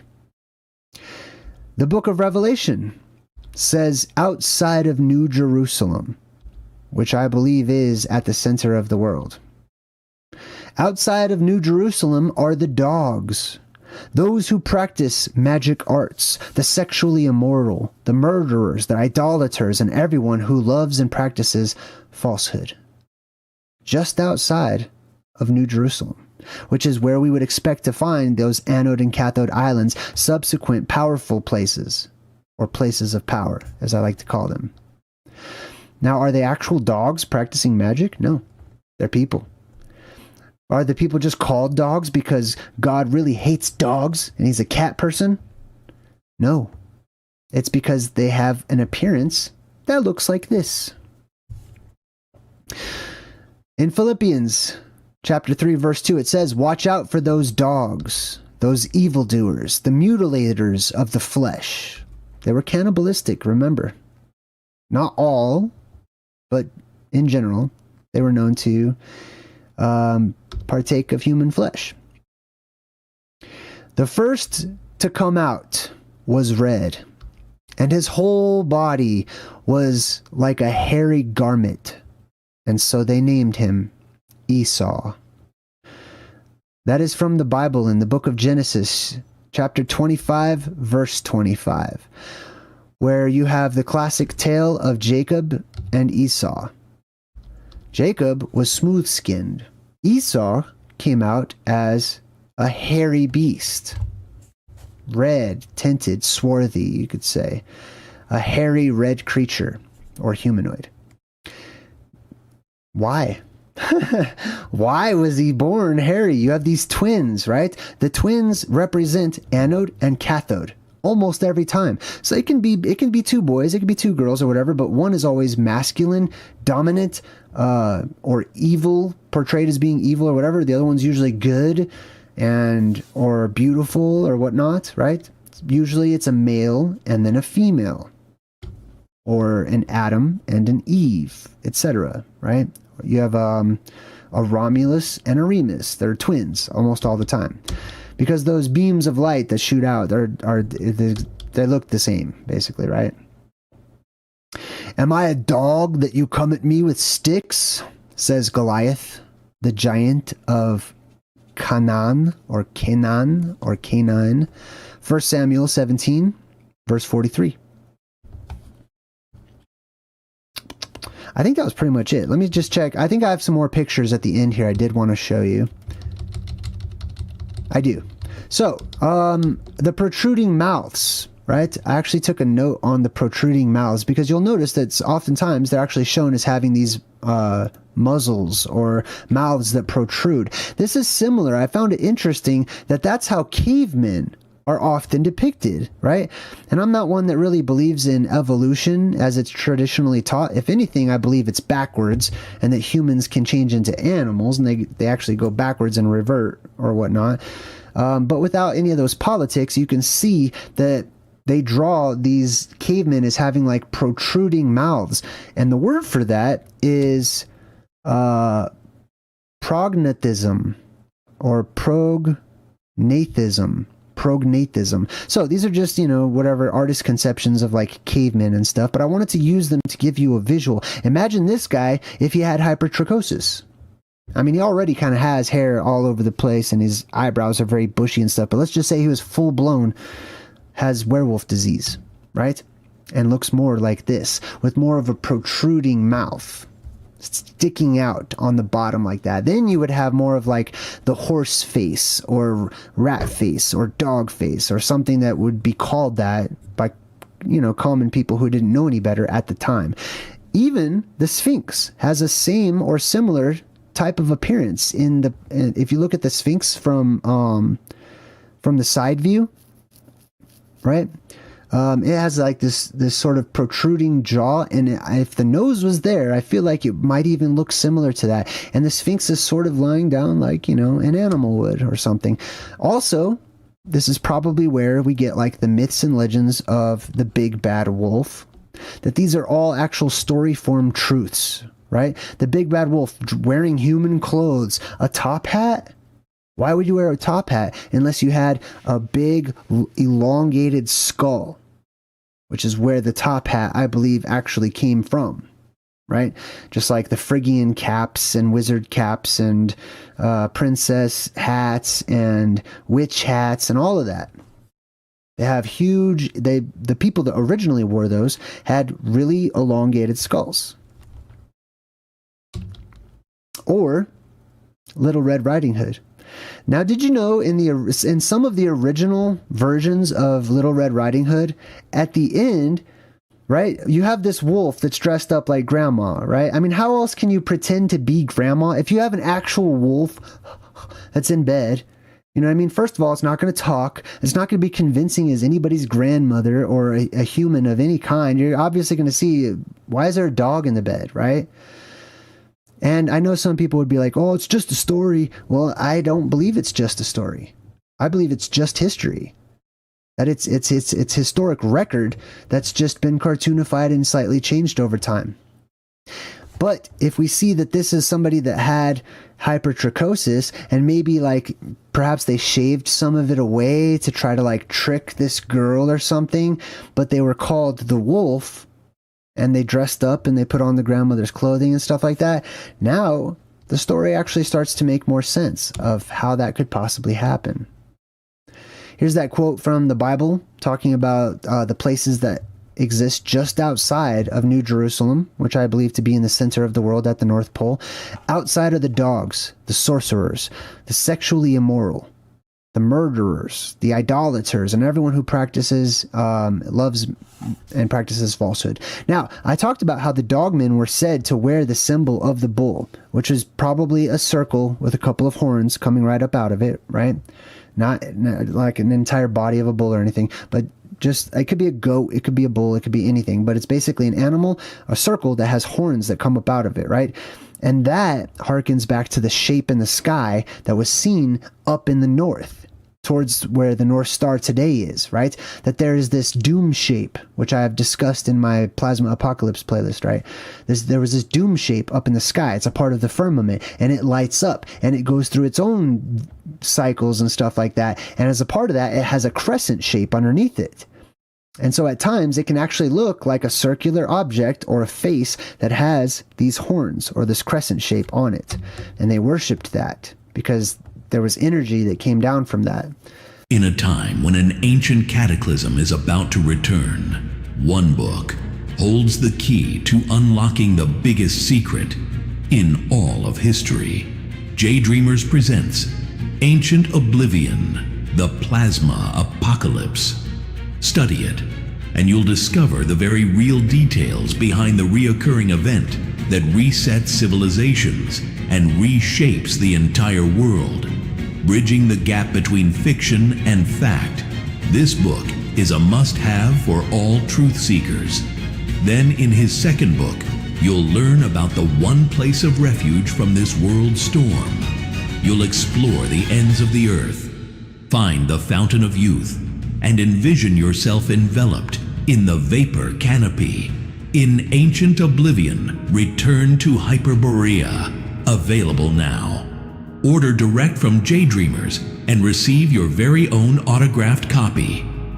Go to JayDreamerZ.com for more information on our Ancient Oblivion and the Plasma Apocalypse, and sign up for a free 24-hour cram session with a complimentary day pass. The end is near. So order now, before it's too late. Okay, of people that were known to be pig people. Now, here's Jay. What's up? What's up, Jay? Thanks for joining my channel. Now, listen. Remember, I told you there was reports of a person that sent a letter in. All right, here's some examples. Now, this donkey one, this isn't a donkey-faced person or anything. This is satire. They were trying to portray this nobility guy as a donkey-faced person. But that pig lady, that Miss Piggy right over here, that's not satire. That was the actual, people will say today, oh, that was an urban legend. It was an urban myth. They were trying to make fun of somebody, or she just had a disfiguration or whatever. No. And there wasn't just one example of these. There's many. So this particular one, there's one in particular called the pig-faced lady of Manchester Square, and she was a topic all throughout the this particular time during the Middle Ages. She became a topic of conversation in London, especially. She soon began being reported in newspapers as a fact. And thousands of people believed in her existence. This is from Wikipedia. I'm just checking it out. Now, on the 9th of February in 1815, an advertisement appeared in the Times from a self-described young gentlewoman offering to be the pig-faced lady's companion in return for a handsome income, yearly income, and a premium in residing for 7 years. So basically, another person offered to be this person's servant or lady in waiting. There was also a marriage proposal, public marriage proposal, to this particular pig-faced woman. And this is just a little example of what that looked like as they portrayed it at the time.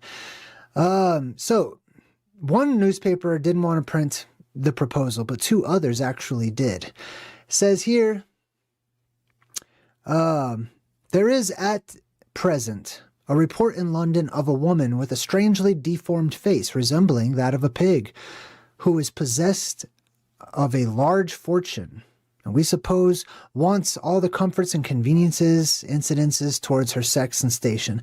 We ourselves unwittingly put in an advertisement from a young woman offering herself to be her companion or her helper. Yesterday morning, a man, transmitted to us another advertisement attended by a £1 note. He sent them some money, offering himself to be the pig-faced lady's husband. We've put this offer in the fire and shall send his money to a charity because we think it's a pity that such a fool should have a pig-faced woman for a wife. Our rural friends hardly know what idiots London contains. The pig's face is as firmly believed in by many as Joanna.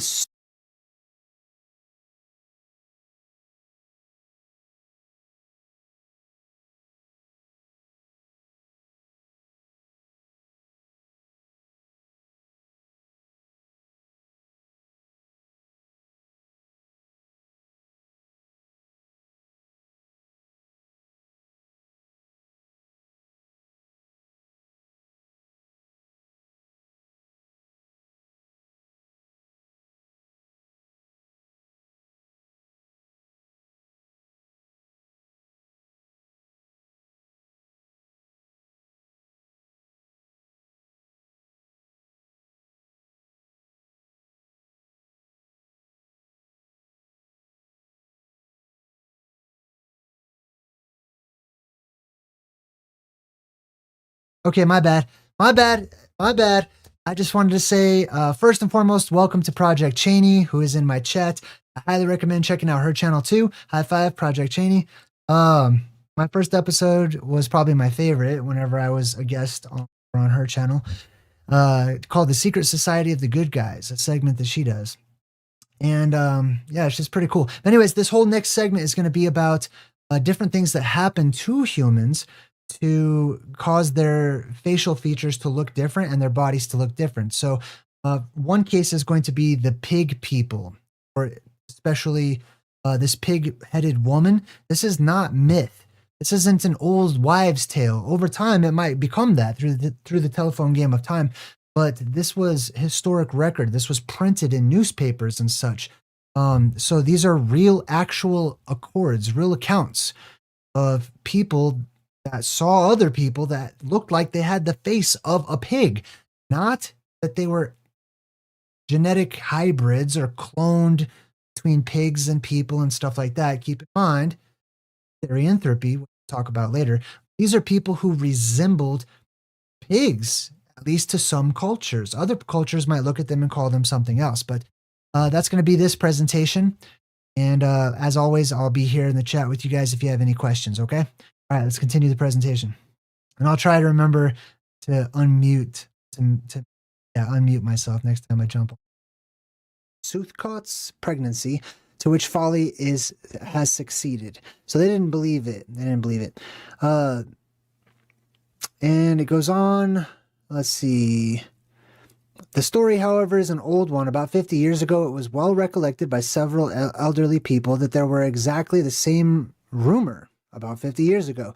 It was revived, but with slight effect 30 years since. So this is an ongoing rumor that every once in a while, people see, they catch a glimpse. Oftentimes these people wear veils or, they hide from the public or whatever, because they obviously have severe deformations, right? They're deformed on their face. And these people will go into hiding and stuff. But this is where, the Miss Piggy concept comes into play. It's not just females either. There were male pig people, okay? And oftentimes, you can read this in travelogues and journals and notes and diaries from various expeditions where people have gone to the extreme portions of the earth, according to them, and seen mutated, strange tribes of human beings. And they described them as best as they could, however they could. But this has survived. This has come down to us in the form of our pop culture. And we see this oftentimes. This particular image right here is from Maze Runner. I think it's called the Scorch Trials, where we have these post-apocalyptic pig people, men, women, oftentimes bald or going bald. Oftentimes the skin looks kind of decrepit or even like bacon, But every single time, often, right, the nose would just be missing. Why would that happen? Because when the nose is removed, now suddenly you have a pig person. Now it looks like a human pig, especially if the ears continue to grow for some reason and they become really pointy or whatnot, and especially if they're Caucasian, right? Now, this has happened. The sightings have been seen mostly in the north, but there's also religious instances, right? Like Jesus casting out the spirit of the unclean into the bodies of pigs. Now that's interesting. There's also a story about Jesus in his childhood. The miracle of Jesus, or the miracle of the children in the oven, has been portrayed in the Holcomb Bible in the British Library in London. And it features a story. And there's even pictures that show, I don't know if I have the pictures pulled up here. Let me see. Did I? I don't think I saved those pictures, but basically they're pictures of some kids coming out of an oven as pigs. And the story goes that Jesus came to play with the local kids, and the parents didn't want him to play with Jesus. So the parents told Jesus, oh, they're not here, but they actually told the kids to hide in the oven. And when Jesus knows, because he's Jesus, that they're in the house, they say, no. He's like, what's in the oven? They say, oh, there's just pigs, or we're cooking dinner. So there's just pigs in the oven. So Jesus says, so be it. Boom. When Jesus leaves, the parents open the oven door and a bunch of pigs come out. Transmutation, people turning into animals, right? The post-apocalyptic pig people, this is featured over and over again, right? Oftentimes they have more of like a slight orange look to them. They can be different colors. But I believe, and my theory is, that this is radiation exposure. Okay? So I study what I call the plasma apocalypse. And basically the atmosphere becomes electrically amplified to a strong degree. I'm going to go into detail. I'm not just going to say somehow it happened. I'm going to tell you exactly how I believe it happens. But there's two forms of plasma. There are geoplasmas that erupt and come up from the earth. The earth is where most of the radiation comes from. So these are modes of exposure, right? You can get exposed to radiation in different ways. The most common way, though, is just externally. Now, if you look at the average public exposure of radiation by the source, you can see soil right here is 0.48 MSV, which is how they record that. That's second next to radiology, just being exposed directly, which is right here, and radon itself. We also have cosmic and food, which I would count as soil because it comes from the earth. But my point is that the earth produces radiation itself. There's also a bunch of radiation just outside of the dome above us, in what academics calls the plasmasphere. and the magnetosphere. There's a lot of gamma rays and other forms of radiation just waiting to come into this world when the dome opens up, when the sky opens up, and all that radioactive material will come down. But there's another place, I'll show you a little towards the end, the place that you need to be aware of during the post-apocalyptic world. Let's check out some of the symptoms of radiation sickness. So if you've been exposed to radiation, then let's compare this to like stories of zombies and post-apocalyptic movies where people are missing their noses and stuff. It's radiation sickness, okay? They will be very weak. They'll suffer from fatigue, confusion. They won't understand things. They'll be easily frustrated. They'll have nausea, vomiting up blood, a lot of bleeding and stuff, fever, skin tenderness, swelling or burning, as well as hair loss. Now, these ones are mentioned specifically in the Bible about the day of the Lord. So the day of the Lord is the same thing to me as the plasma apocalypse. All right. And when that happens, there's going to be high doses of radiation in different places, in specific places as well, not just everywhere, right? Ambient radiation will probably rise, but not everyone is just going to die of radiation sickness or radiation poisoning, because there's so much electricity in the atmosphere that it stimulates you at the cellular level. So people continue to live. There's actually a time of no death, or what I call the time of no death, for a few months after the apocalypse, where things can't die, no matter what, which can be good or it can be bad, depends on your situation. But this radiation sickness can form welts and blisters and stuff, which is mentioned in the Bible as some of the things that people can expect to see during the day of the Lord, during the apocalypse. There's actually one verse in the Bible that talks about people's tongues melting in their mouth and their eyes melting in their eye sockets. The rest of the body's fine, but those in particular just start rotting away. And people see this because they're in areas of high concentrated radioactivity. Hair loss as well. That's why you always see the zombies and all that stuff. It's not just the dead coming back to life. Of course, when you got dead people, they're going to be missing, they're going through necrosis and their different body parts are rotted and stuff, and they're missing hair or whatever. So that's understandable. But the living dead, or just the living who should be dead, right? Who can't die during the time of no death when the atmosphere is electrically amplified, right? They'll start turning. And this is where the whole turning into a zombie comes from, right? They should very well be dead from all the radiation exposure, but they're kept alive through that ambient electrical field that's stimulating their cells to constantly regenerate faster and faster. Now, here's some effects of radiation exposure. Let's take a look at this, because this guy right here, if he was exposed to high levels of radiation, but he was kept alive so that he didn't die from radiation sickness, he would become a type of post-apocalypse, what do you call them in the movies? They have different names for these. Like in Fallout, they've got their own name for these people that live in the outer lands or whatever, the lands that have high radioactive areas and stuff. Ghouls, right? Sometimes they call them ghouls. Sometimes, like in Maze Runner, they've got a special name for them. They're not zombies because they're not dead people who have come back to life. That also will happen, right? But these are alive people who should be dead from radiation sickness, but they're not because they cannot die, because there's so much spirit in the air. It keeps everybody alive for a long time, for months. So let's take a look at some of these effects of exposure here.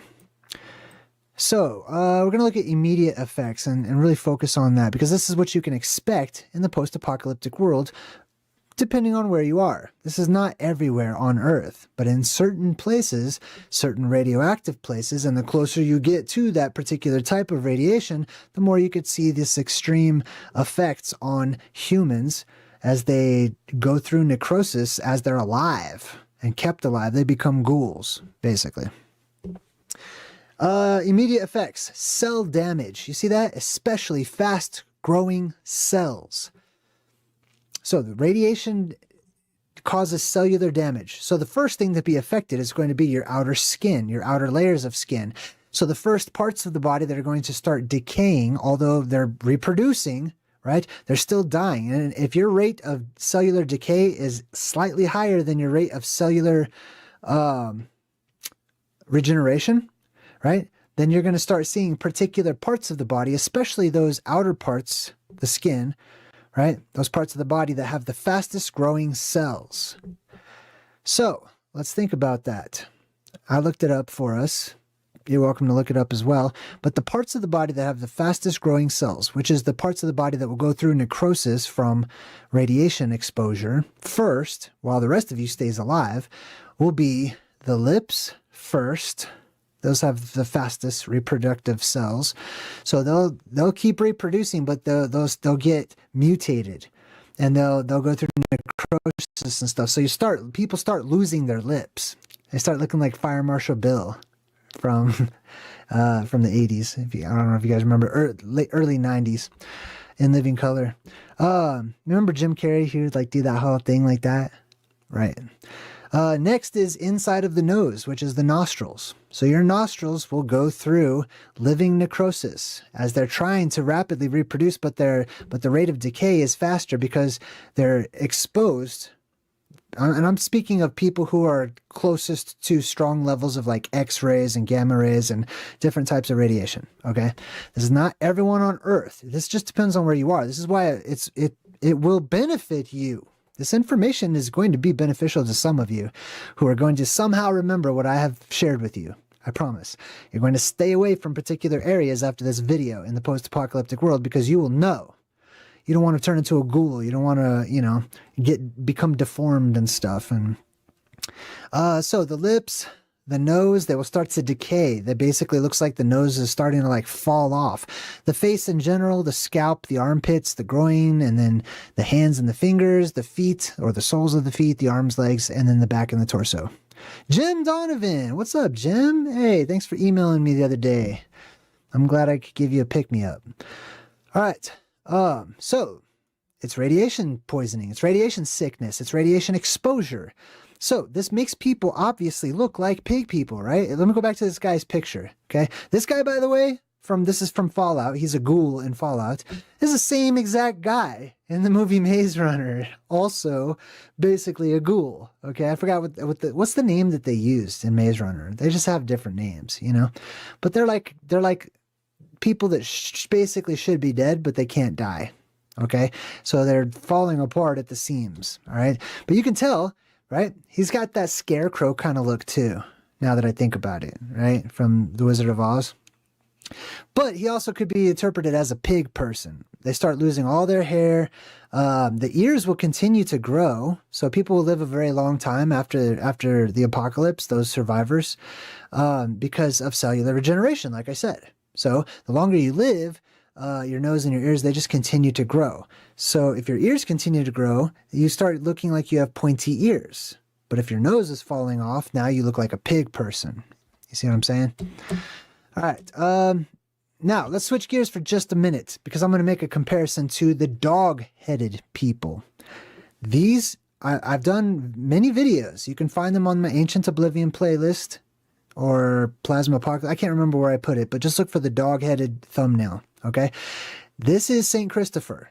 This is not a cartoon. This is an actual portrayal of what people believed during the Dark Ages, of what he actually looked like. He was a dog-headed human. He was a wild man who had a dog head. And he was revered as being one of the wild people from the far north, by the way, which is where these people come from, because there's a lot of mutations in the far north if you don't live in Hyperborea. If you don't live in the Garden of Eden, you will be subject to the power of the Garden of Eden, just outside of it. I'll explain that in a minute. And I'll show you some sweet examples. Dog-headed people, cynocephalize. They go by different names. They're usually portrayed as being very hairy all over and having a protruding upper and lower jaw, which can also happen from radiation, right? You have mutations that will happen. And by the way, I want to give a shout out. I don't know if I'll remember this towards the end or not. But JWTV, he just did a really good video about how they're increasing their research into radioactive protection in the world today. La Taro, high five, good to see you. All right, let's continue on. Hopefully you guys can hear me. All right, let's continue on. The dog-faced people. I'm gonna make a correlation here because to me, they're very similar. Okay, the pig people are going to be in areas of high radioactive exposure, right? The dog-faced people are the same thing. They're mutants. They're human beings, right? They're humanoid at the very least. Oftentimes, like these dog-faced people, there's a whole bunch of them that live under the earth. You like to call them Bigfoot. They also go by werewolf. They go by all kinds of names. But sometimes when they were portrayed in the Dark Ages, which, by the way, people saw mutant tribes of all sorts, pig-headed people, dog-headed people, all throughout the Dark Ages.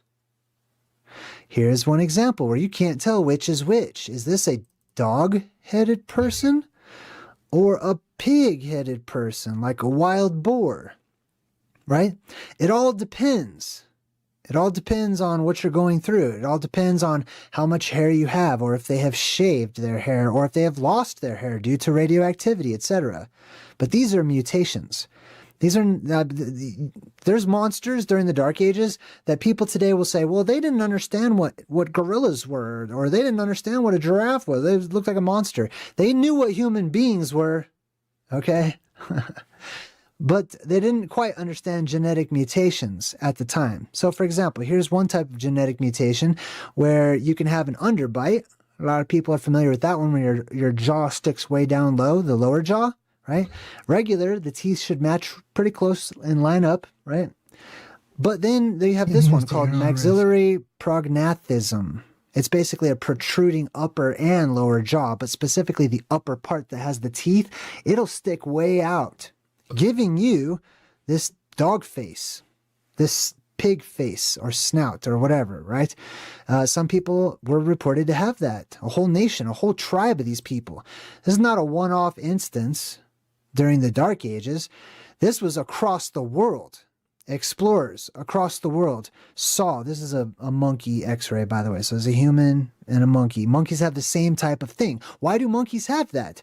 Because of exposure.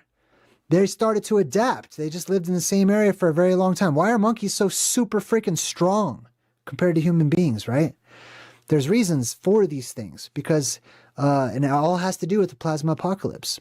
Okay, there's human beings that will inherit basically super strength. But people go through mutations. There's all kinds of prophecies that talk about how some survivors, some human beings, will be cursed and turned into monkeys after this next apocalyptic event. Not everybody, okay? These are anomalies. These are exceptions. And it all depends on where you live. It all depends on all kinds of different things. Your diet and your exposure to the radiation and how your genetics that you already have might adapt and change when exposed to high levels of radiation, just like Jeff Goldblum in the movie The Fly. Here it is again. Oftentimes these dog-headed ones, they were brought to nobility. They were brought to royalty. Sometimes as anomalies, but they were oftentimes treated as royal noble guests themselves. And I've read many different accounts. Here's one account of an actual dog-headed man that was considered just, you know, he was considered noble. He was treated as a noble. It was also, obviously, they were also, you know, looking at these people like, wow, that's way different, right? But the reason was because of their proximity to the North Pole, their proximity to the Garden of Eden, because they became mutated because they were so close to it without being inside of it, without being under the protection of Hyperborea and being behind the safety of the walls of Hyperborea. And they had children. This is called hypertrichosis. It's an actual medical condition. But if you didn't know that, if you didn't know what hypertrichosis is, it's just a word. That's a wolf person. That's a dog person. It's cartoonified. It's a cartoonification through description. Okay? Call it whatever you want to call it. That's a wild person. That's a hairy person.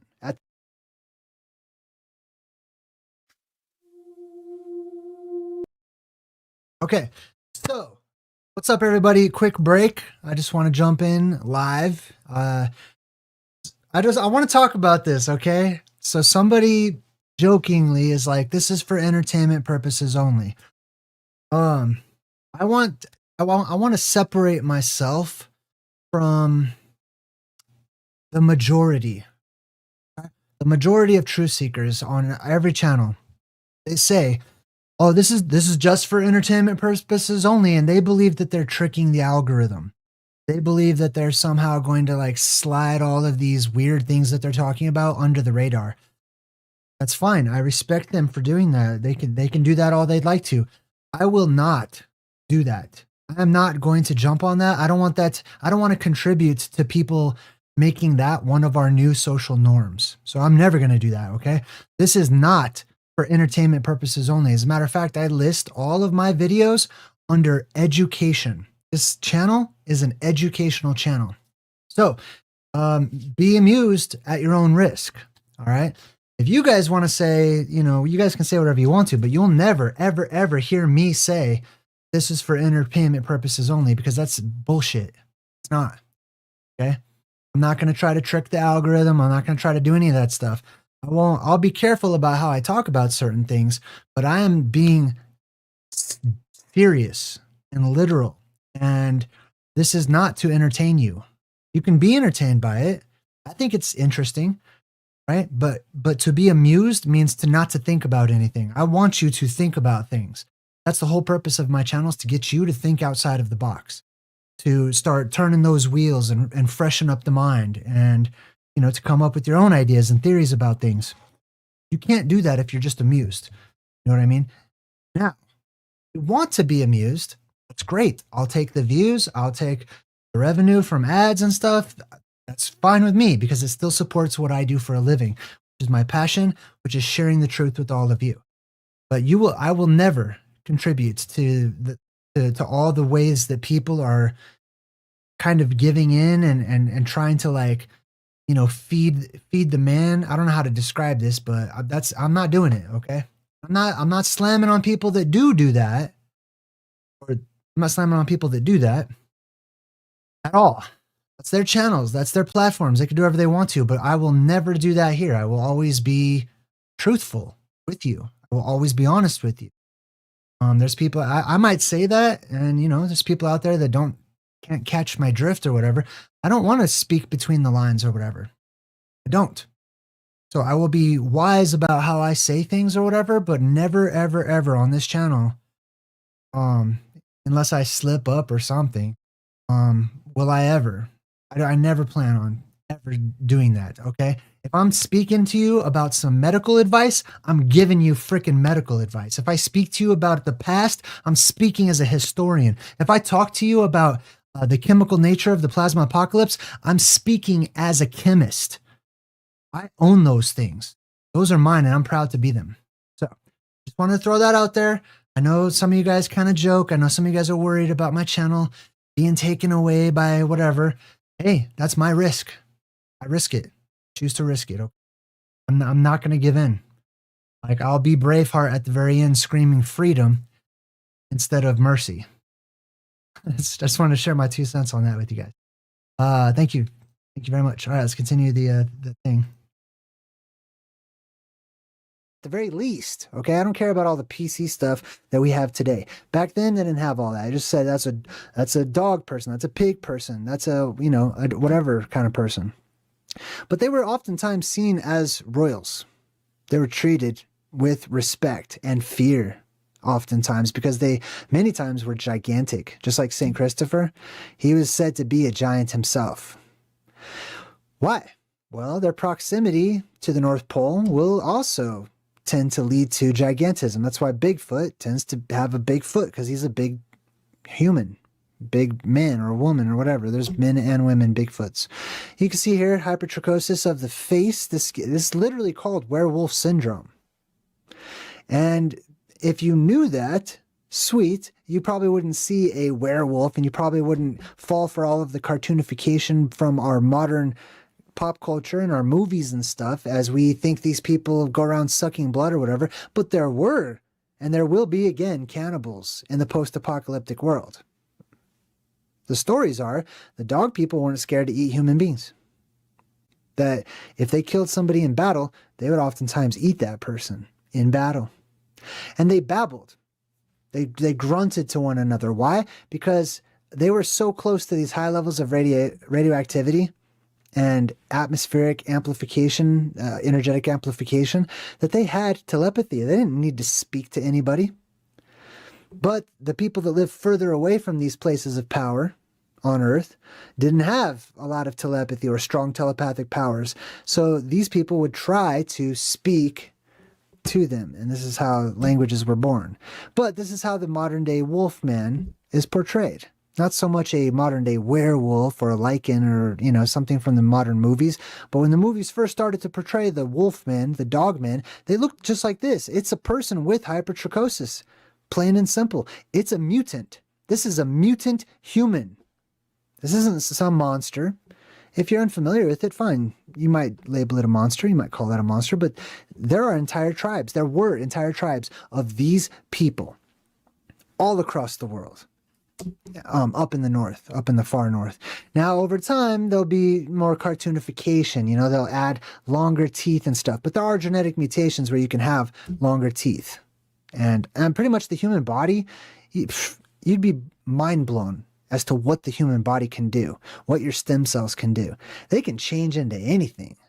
You can mutate into all kinds of crazy, hideous, insane forms that you never thought possible. The Teenage Mutant Ninja Turtles, those are not little turtles that became human looking. Those are humans that are deformed, that are going through genetic mutations. Splinter, the hairy human being with the protruding mouth and all that stuff, right? Rat people, they have yokai, which are, it's kind of like a word for monsters in the Far East, in Japan and, you know, places near China and stuff. And they have one that looks like a turtle person, has a protruding beak face, has a bunch of, what do you call it? Like warts on his back. So much wart buildup. I'm calling it a wart. I don't know what the medical term is, but it looks like a shell on this person's back. Genetic mutations cause these wonderful, amazing, marvelous, strange, legendary tribes of human beings. Now, this takes us into what people see it as, how they describe it, and how that changes over time through the telephone game of time. This is what people call an orc. Or originally, in The Lord of the Rings, even Tolkien, he shows you how like languages evolve and change as they shorten and stuff over time. Originally, the orcs were the Uruk, or Uruk-hai. But over time, that just turned into Uruk, or Ok, or Org, or Orger, etc. Right? But this is a pig person, okay? You can imagine like his nose is just kind of like starting to get deformed. He's got the super strength and stuff. I can easily explain super strength. But like the something's wrong with the jaw, the pointy long ears that continue to grow, not a lot of hair going on, missing hair and stuff, right? They're cartoonified as well. But oftentimes they'll show you like something's not right with the nose. These are just orcs. But it's still a pig person. This is still a ghoul. It's still all the same.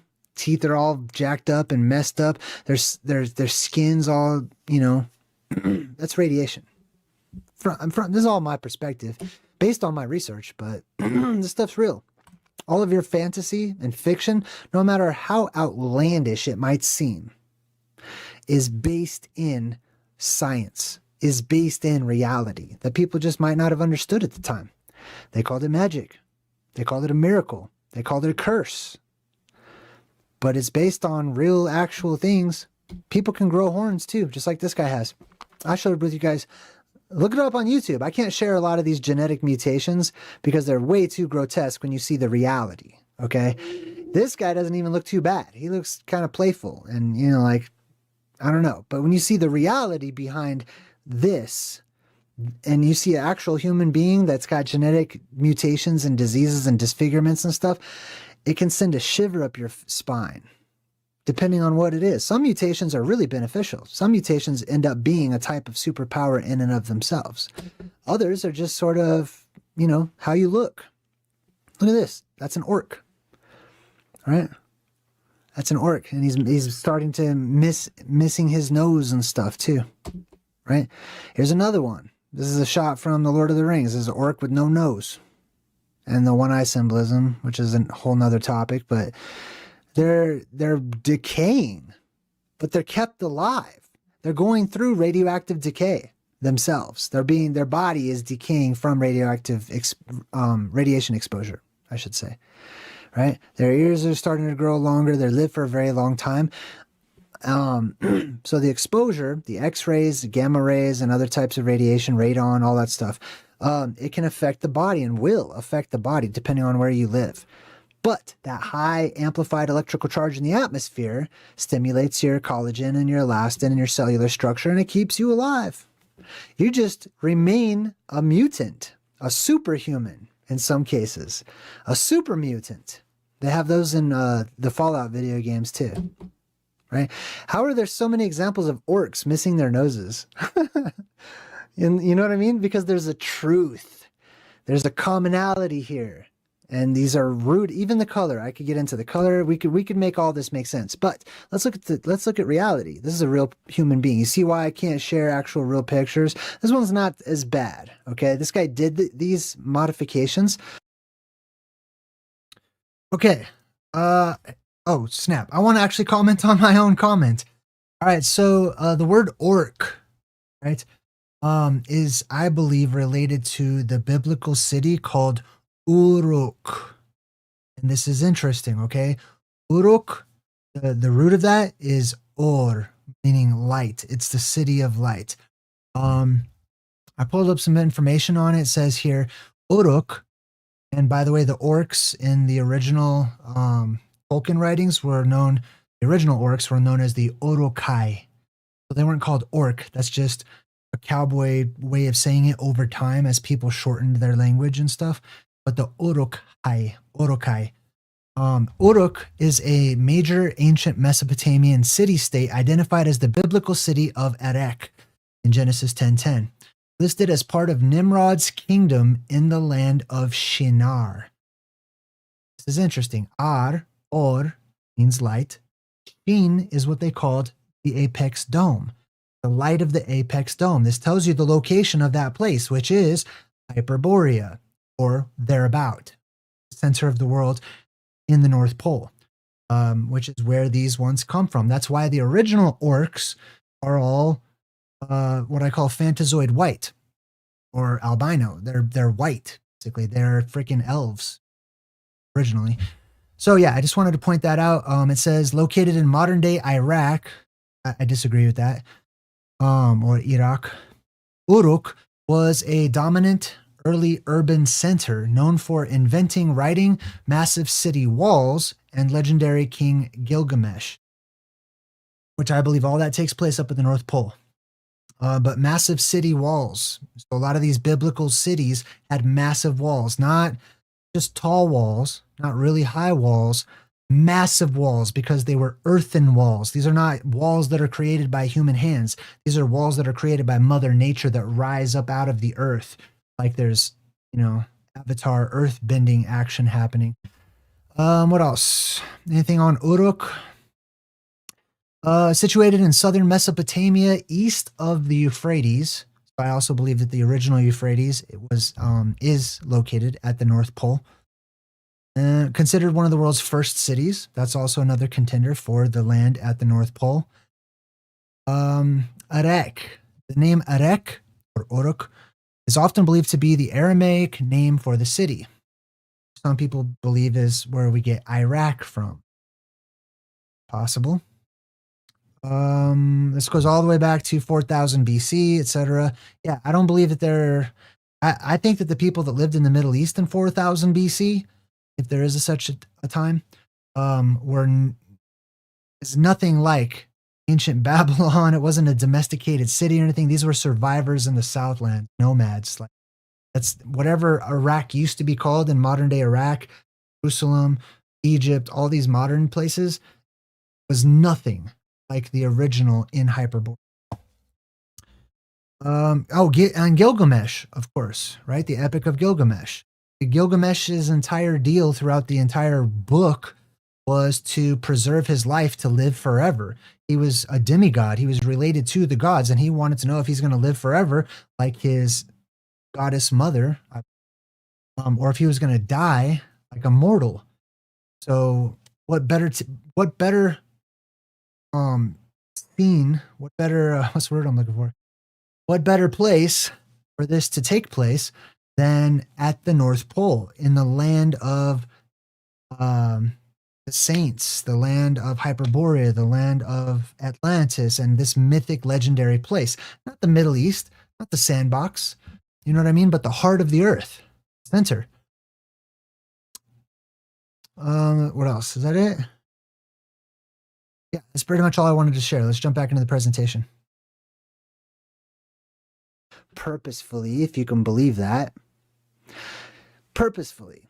In order to look more like an orc, people will modify their bodies during this season of Satan, the satanic evil time we live in right now, where the energy has been sucked down into the earth as the earth recharges, and we lack energy up here, so people become consumers and sleepers and all the things that happen during this particular season before it's released back up to the surface, which is the apocalypse. But this is what you would look like. This guy could easily be mistaken if he didn't tattoo his face all black. He could easily be mistaken for a pig person, or, you know, many other things. But a pig person just going off of the nose alone, or a ghoul, or a zombie, or whatever. Here he is again. He did this purposefully to his face, right? Kind of reminds me also of the what was that mutant guy that was like a janitor? He had a mop. He was like a superhero. Damn, what was that dude's name? Toxic Avenger. He kind of has a Toxic Avenger look right there. But yeah, Red Skull. You know, like this is from comic books and stuff. All the stuff that you see, the comic books especially, all the Marvel movies, all the DC movies, they're making a truth larger than life. Okay? They can take something like genetic mutations or super strength. For example, after the apocalypse, I believe that the dome opens up and the atmosphere depressurizes. When the atmosphere depressurizes, things become lightweight. They weigh less. They're less dense. But your muscle structure stays the same. So you'll, if you're a survivor, be able to pick up, if you could barely lift a 50-pound weight with like both hands before the apocalypse, after the apocalypse, that 50-pound weight, you'll probably be able to pick it up easily and throw it like it's, 2 pounds or something. I don't know the math on that, but you get the point, right? Here's another one. This is an orc. He's clearly deformed, right? That's what the movies are portraying, the Lord of the Rings and all this stuff. This one in particular also kind of reminds me of Sloth from the Goonies, right? And their kind of like faces like will hang down. Some parts of the body will stretch. Actually, lots of parts of the body will stretch. The skin will become much more stretchy because of all that elastin that's being created and stimulated by the ambient electrical charge in the atmosphere. And people who are in the areas, and now I'm going to talk to you about the areas that you should avoid. So if you take the apocalypse seriously, and if you're here to be amused, by all means, be amused. If you're here to be entertained, allow me, okay? Because I love to entertain as well as teach. Oftentimes, I like to do both at the same time. But if you live in certain places on Earth during the post-apocalypse or during the apocalypse itself, you will benefit or you will not benefit, depending on how close you are to these particular areas. Oh, here's another example of a woman that did this. The woman on the left is the same as the woman on the right. This is her before. This is her after. She just decided to do this. She removed her nose. Makes her kind of have a pig appearance, right?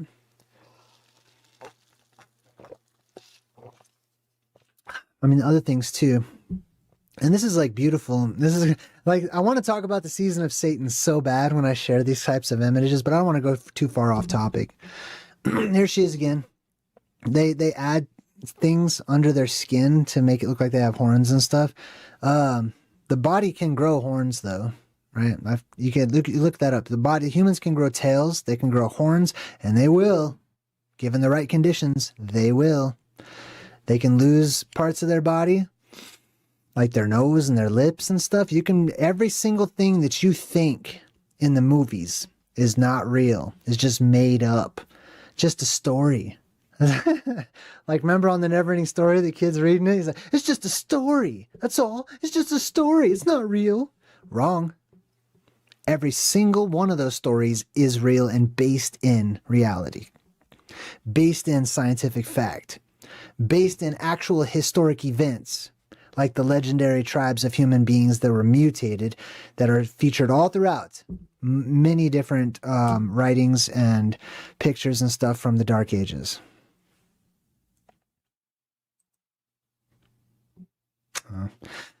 This one is from Stranger Things, Vecna, right? I don't know if you guys are watching. I'm not going to spoil it or anything, but damn, this new season's really good. But Vecna, he also is his face is clearly going through necrosis. These people can have things grow on them, okay? So if you have like worms, and remember, gigantism is going to return to this world too. So I highly suggest getting rid of all the bacteria, all of the freaking nasties, all the worms and stuff that many people will have these days, and they're just used to them, right? All the little demons, all the little, what do you call them? Parasites and stuff like that, before gigantism returns. Or you better get your butt to one of those places of power. Read my book. Learn about the places of power. Learn about these places that will heal you, okay? Because you don't want to end up looking like Vecna or Lord Voldemort or whoever. And then these people have like bacteria that will grow on them and crap like that. They'll lose their noses. They'll look like Fire Marshal Bill. Now, let's talk about what you're looking at right now. This is the science behind it, okay? We had fun. And then these people have like let's be nerds. Let's study for a minute. What you're looking at right now is called a dense plasma focused device. Okay? Essentially, we have minus around the outside and plus in the middle. The plus comes up a bit. You could look at this like an island, I don't know, on Earth with a big mountain at the middle. This is actually a very small device. And what happens is they run power up through the device and it creates a dense plasma focused beam of light that shoots up. But as it does that, it also creates this sheath around the disk magnet, which is the island in my little comparison, okay? I'm using the word island purposefully. Hold on, my foot's falling asleep. All right, so you're looking at a dense plasma focus device. This dense plasma focus device, I'm not going to get into the specifics of it, okay? Maybe another time, but I'm just going to give you the gist of it. The energy comes from below. So let's say this is the Earth. The energy will rise up from the Earth, and it will shoot up from all these little cathodes that go all the way around this little disk island. And all that energy will be attracted to the central mountain, and it will reach in and bow inward at a point until it goes into the mountain and creates a little star that's so tightly wound that it shoots a beam of light up and down, back into the Earth and up into the sky. What you're looking at, whether mankind knows it or not, is a small-scale recreation of the Garden of Eden. In my opinion. Okay, that's what I completely believe that this is. Now check this out. I also believe that there's a firmament and it's reflective. And when these lights shoot up during the age of light and they light up the firmament will reflect the land that is below it. This is a top-down view of a dense plasma-focused device.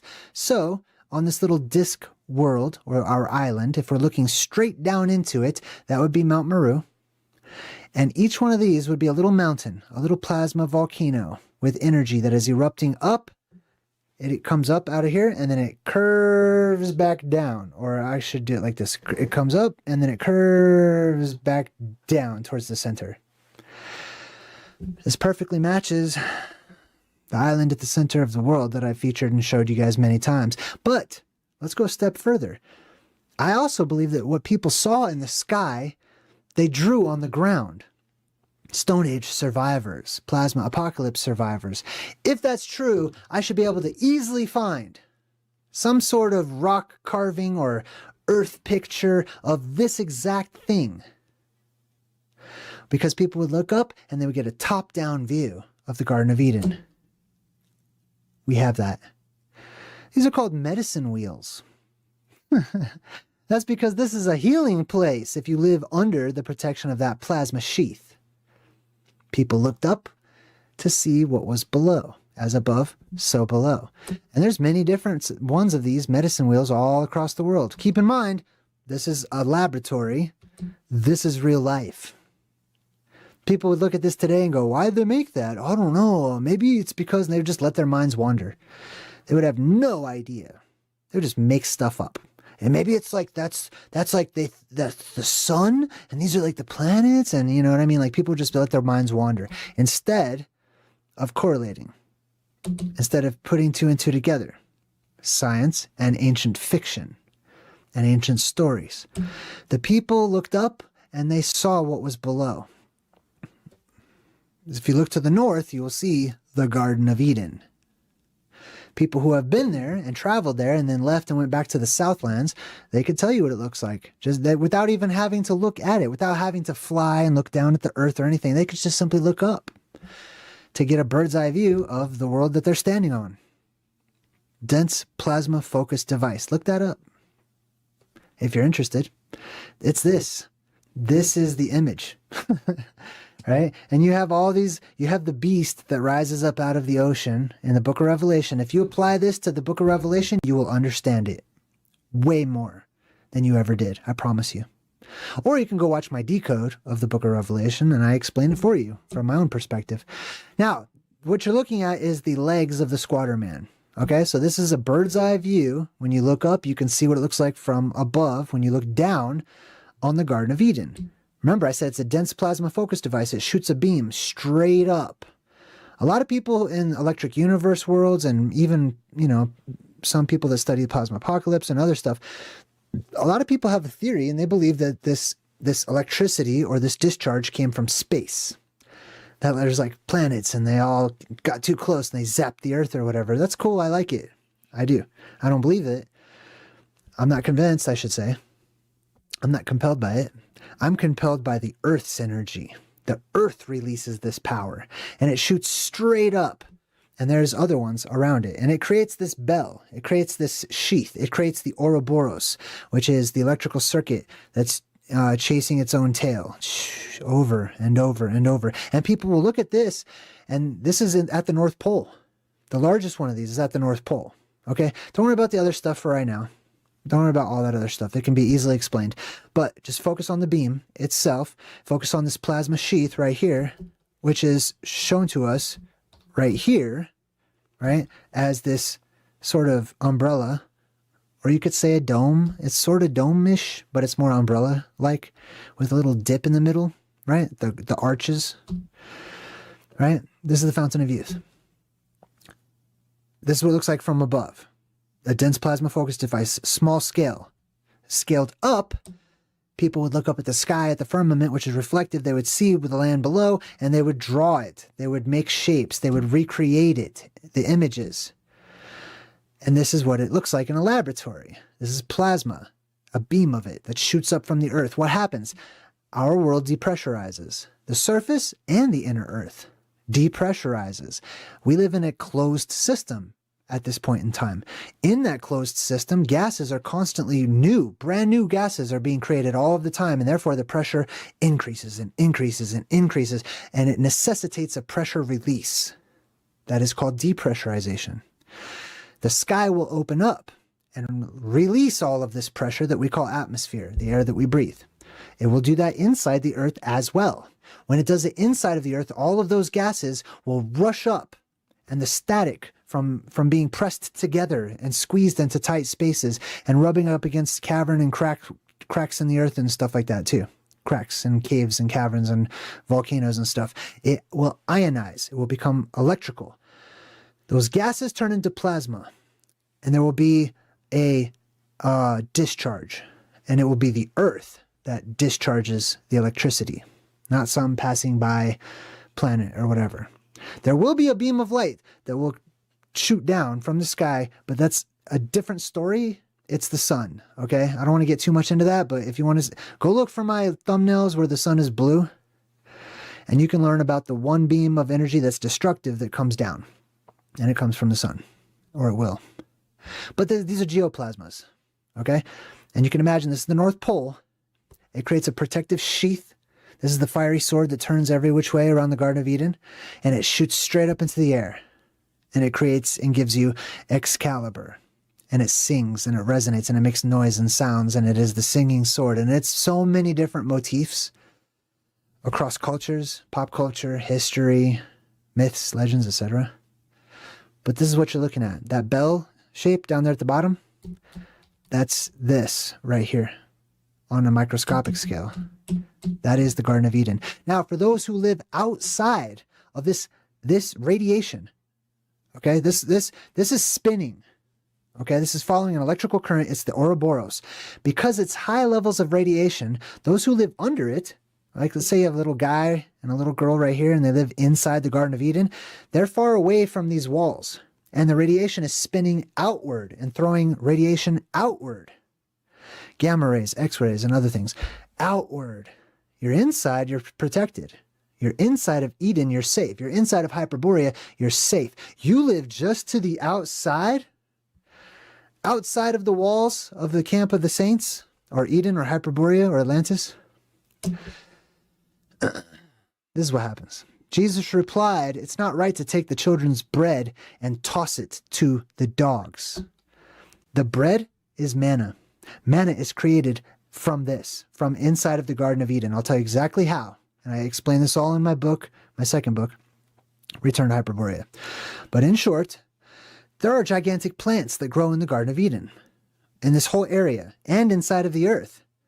Every single one of them releases massive amounts of pollen.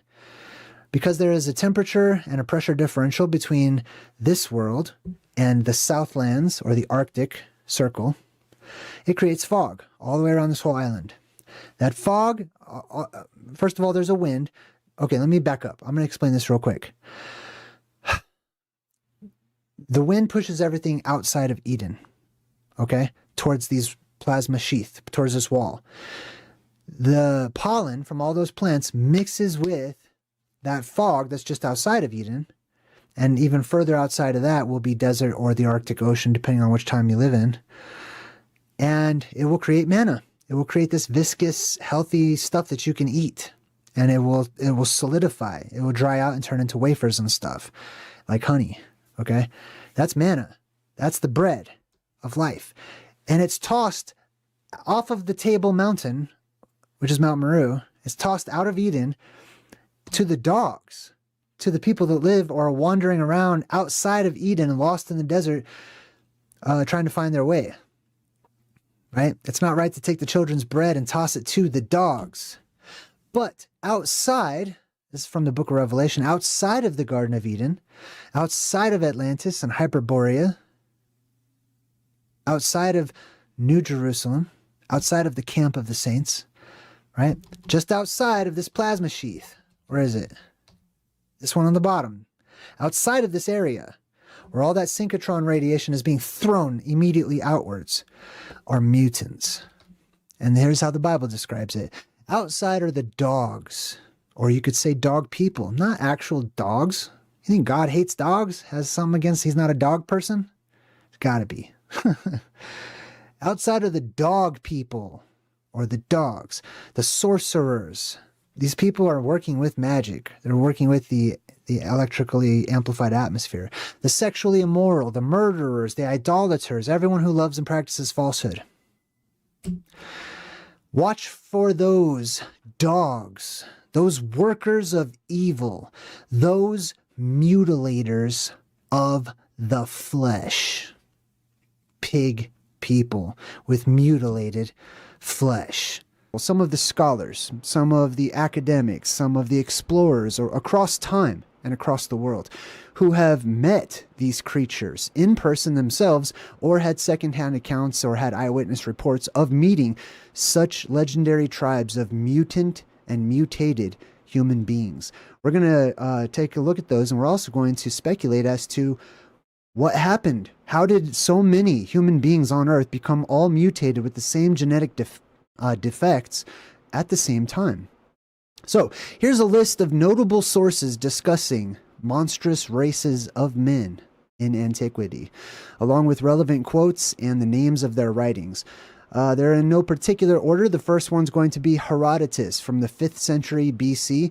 In his book, The Histories, he writes about the legendary tribes of humanoid people, various ones, mentioning mythic races. And then we have Pliny the Elder, 1st century AD, who makes mention of the same legendary tribes of mutated human beings in his work Naturalis Historia, book number 7. Pomponius Mela in the 1st century AD also chronicles the existence of such legendary tribes of humans. Isidore of Seville, the 6th and 7th century AD, also writes of them in his book Etymologia. Augustine of Hippo, 4th and 5th century AD, also talks about these strange mutant tribes of humanoid beings, the legendary tribes. Stasius of Cnidos writes about them in his book Indica. John Mandeville, who has a travelogue that we have broken down and decoded extensively here on my channel. We also have, other mentions. We talked about Herodotus, Pomponius Mela, Seville, Mandeville. We also have Ctesias of Cnidos, 4th century BC, Pliny the Elder, 1st century, Augustine of Hippo, Alexander the Great's campaigns. So it was mentioned and recorded that Alexander the Great met and fought against some of these legendary tribes of mutant humans. They're also featured on many medieval maps, as you'll see some of the pictures here. For example, these ones right here, they'll show you. They're depicted on these medieval maps. Almost all the time. There's some form of legendary tribes of humans. Not just maps either. Also, they're memorialized within the architecture of many medieval buildings as well. Renaissance cabinets of curiosities, integrated accounts of monstrous beings as a part of early attempts at cataloging natural history, as well as one of my favorite sources, medieval bestiaries. Okay, so those are just some of the relevant accounts.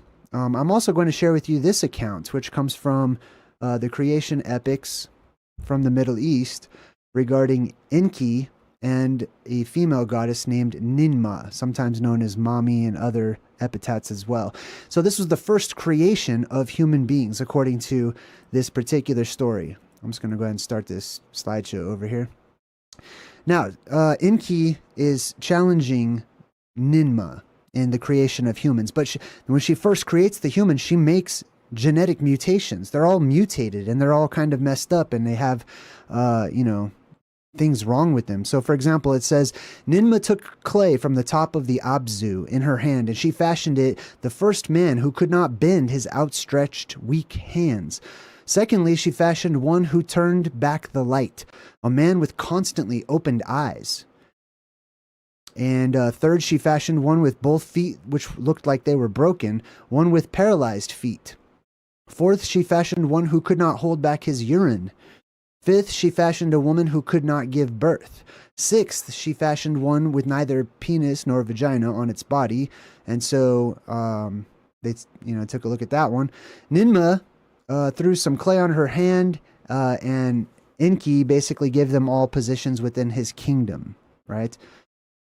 And they were talking about the shapes of their heads and how to create these things. But basically, this is an account of the very first humans that were created. They were mutated. They were mutated human beings. These were humans, act just like you and me. They're mutants, though, right? Now, where we're going to begin this, you'll see examples of these on many maps, like I talked about, right? Here you can see one of the blemmies. Here's the monopods or sciapods. Here's the dog-headed tribe, etc., and so on and so forth. These are just, to get you to see that these are across cultures, right? This is, from the Far East and whatnots, right? These are blemmies, medieval times, and this is across the world. various cultures, not just Europe, but this was in China and Japan. They have their own versions of all of these mutated tribes of humans. We're going to start with and focus on the Kappa, right? Most people would probably jump into Blemmies or something a little more popular than that, right?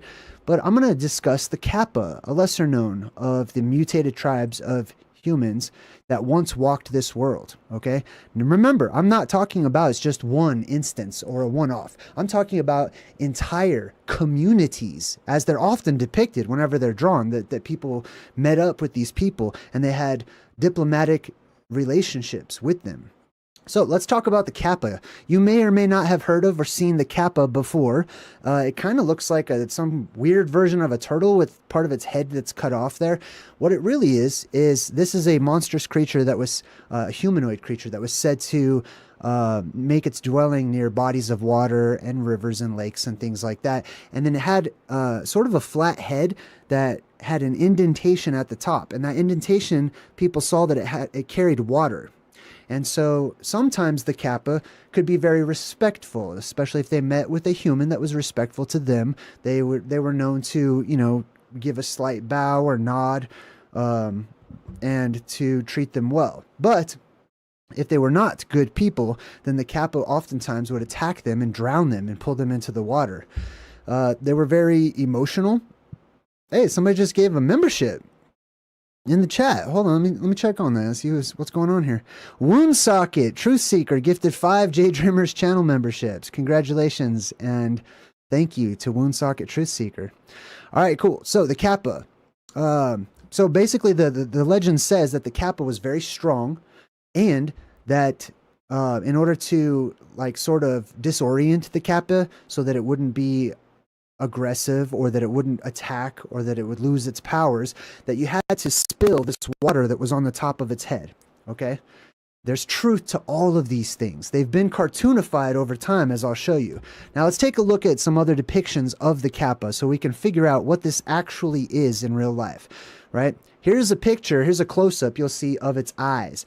Notice how they portray these eyes. And I'm using fiction. I'm using movie clips and drawings and Renaissance paintings and stuff, but this is so that we can look at them collectively to see what they have in common. This is the root of comparative mythology. So you'll notice here the buggy eyes, the eyes that kind of almost protrude out of the face. Obviously there's green colored skin as well, but you can look and see that it's got hair, right? And whenever they're depicted, I mean, this one is cartoonified. It's got the beak. It's clearly got a beak of a bird or something there. Look at the skin. Look at the skin right here. This is very tiley, textured, hard, dense skin. And then they put the shell of a turtle behind it, right? Some cartoonified, some not. Here's the indentation on the head up here that carries the water. Now, this is one of my favorite depictions of a Kappa. I think this is a statue or a bust of one. And as you can see, it sort of has that Frankenstein-style head with the little indentation on the top that holds that water. And they say that if that water spills, then it would become docile, basically, right? It also has a protruding jaw, right? The upper part and lower part of the jaw are sticking out. This is a medical condition that exists within some humans, that sometimes they have more of a pronounced face down here, their mouth, their jaw sticks out, right? So let's take a closer look at this. You can see up at the top, there's something wrong with its skull. So let's suppose that this is a human being that was mutated, that changed, right? Or a whole bunch of them that were in a particular area, and they changed to look like this. The protruding jaw. We'll also see this whole protruding jaw thing with the dog-headed tribe, the dogmen, right? But let's take a look at the cranium, right? There's a medical condition called craniosynostosis. Craniosynostosis. And if we take a look at the head in people that have craniosynostosis, you'll also notice they also have some other features that are in common with the Kappa, which is the bulging eyes and protruding eyes that almost kind of stick out of the head. You can also see his mouth and jaw are sticking out a bit more as well, right? So here's another example. Now, I will say this, okay? I'm going to be discussing mutations and actual real human mutations. There are ample pictures and videos on the internet that you can find. I will not be showing you all of them in their gory detail because we're not used to seeing those types of things, so they can gross some people out. Okay, I was very grossed out whenever I was researching this. Okay, but I'm just going to be showing you the very G-rated version of all of these types of pictures. Okay, when it comes to genetic mutations, anything is possible. Everything has happened. Everything can occur, as I'll show you towards the end, that the human body is capable of changing itself into almost any shape or form.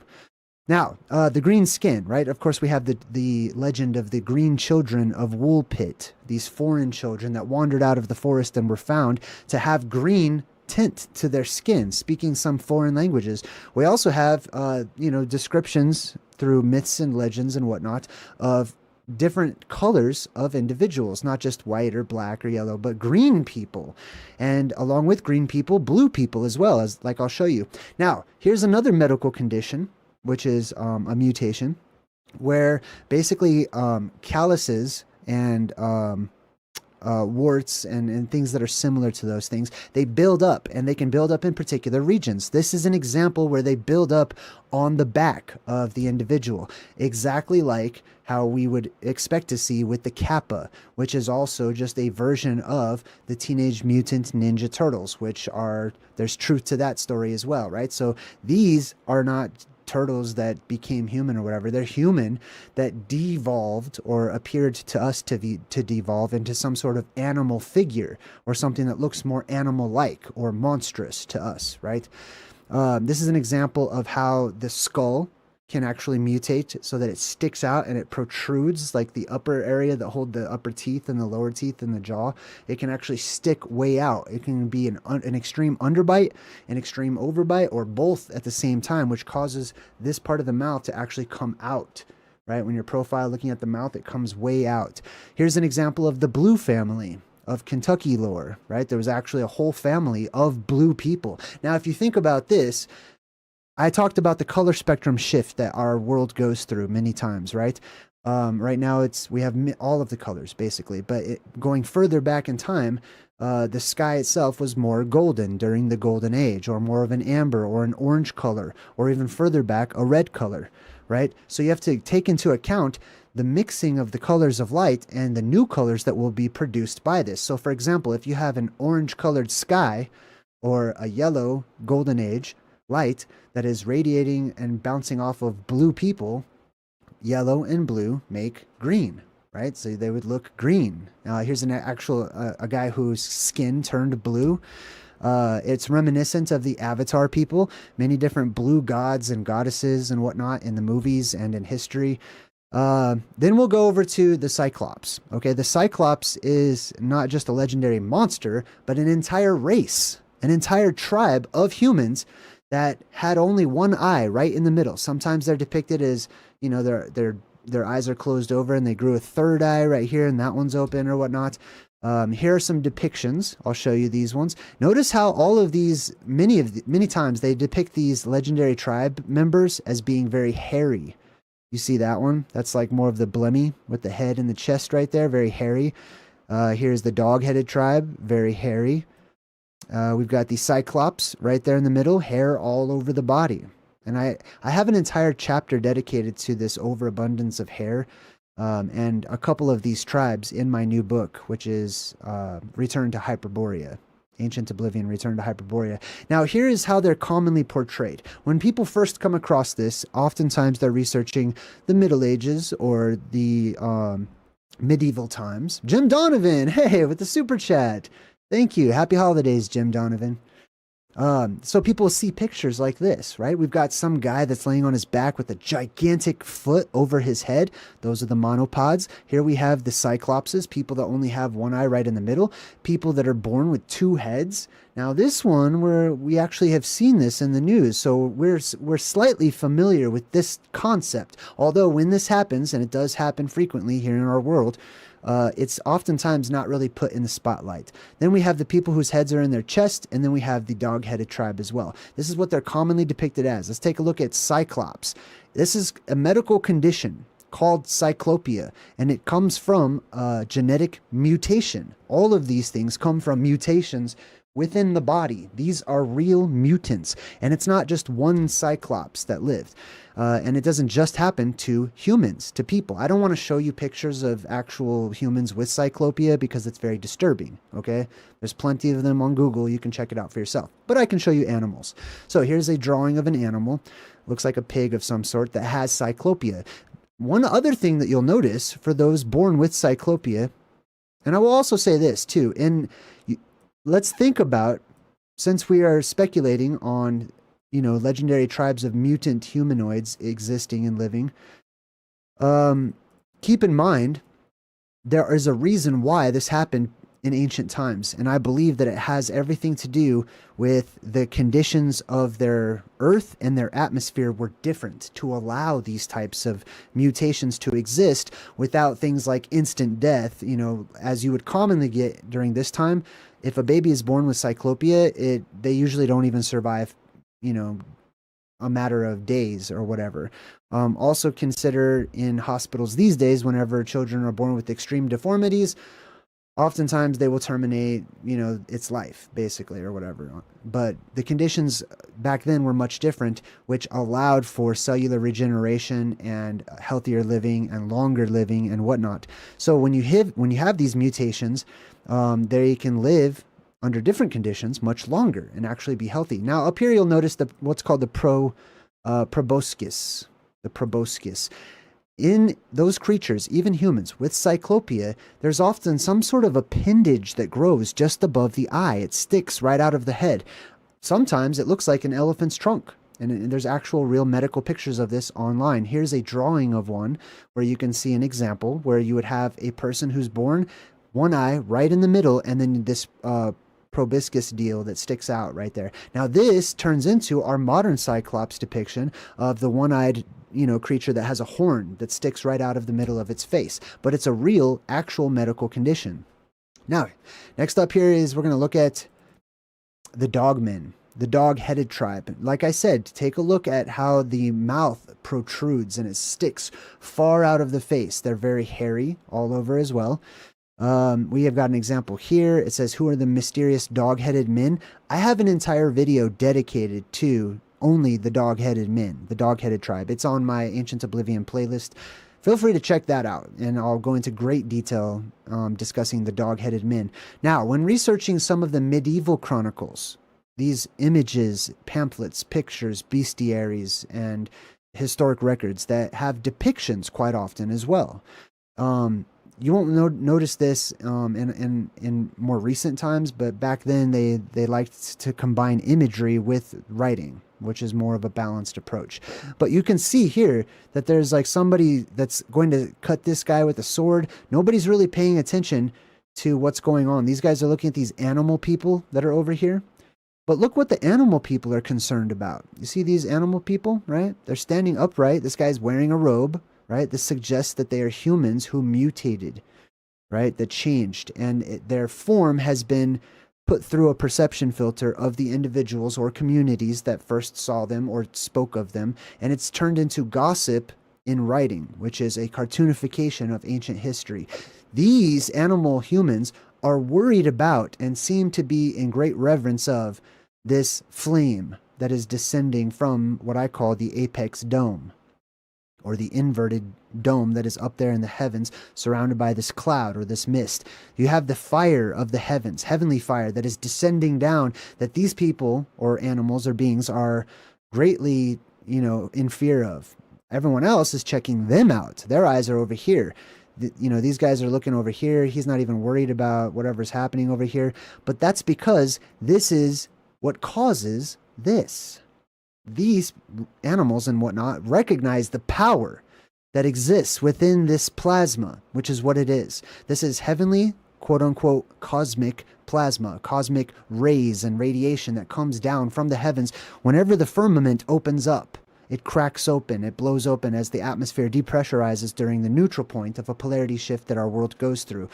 Windows open up in the heavens, the sky splits apart, and all of that ionized hydrogen that is twisting and rushing around and spinning around basically a magnetron or a cyclotron or a what do you call that? What do you call that?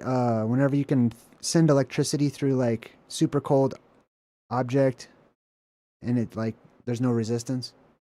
I don't know. Anyways, that's the dome. Basically, it's the firmament above us, and all that plasma comes in. Okay. Because there is no magnetic force that is keeping it out or holding it out. So that plasma descends. All these cosmic rays and cosmic radiation and debris, they come in and they cause genetic mutations to particular regions of this world, right? Especially those regions where they're most abundant. This is a dog-headed tribal member that has been memorialized by the Catholic Church. This is, I think his name is Saint Christopher. He's the dog-headed saint. And he was known historically, this is in canon, in Catholic canon, that he had a dog's head. He was a gigantic humanoid, very strong, according to the legends, and he had the face of what people thought was a dog, with this protruding jaw and hair all over him, right? Saint Christopher in the Bible, Saint Christopher all throughout Catholicism, and he was not seen as an evil creature or being, just because we encounter those humans that seem monstrous at first or terrifying or scary doesn't mean that they all were. There's always anomalies and exceptions. Sometimes, they were cannibalistic, as many of the dog-headed tribe members were said to be, and sometimes they gave up eating humans and they changed their course and their path in life. This is how they're commonly depicted today. This is a great example of what I call cartoonification. They're called the cynocephaly, or the dog-headed people, right? But they actually, over time, they would stick the head of a dog instead of looking at a human that was very hairy all over and maybe had a protruding jaw or something, or longer ears because they lived much longer, and a longer nose because they lived much longer. They cartoonified it over time as the first-hand accounts turned into second-hand accounts, and those turned into story form, and that turned into myth and into legend. And then pretty soon people, they forgot the origin of these stories, and they would just stick an actual dog's head and dog feet, onto the actual human of a real body, or onto the real body of an actual human. So this is one of the early concepts of the Wolfman, right? Or werewolves, you can say, right? Lycanthropy. Those who have lycanthropy, or the lichens, the lichen tribe, they look more like this. This is why the original Wolfman looked like this. Instead of actually looking more like a dog, he looked more like a man that was dog-ish looking, right? And this is a real medical condition. This really does happen to human beings the world across. It's happening right now. It's just that they don't put it onto the news. They don't highlight and spotlight these things because, people might start making a connection between fantasy and myths and fiction and science fiction and reality.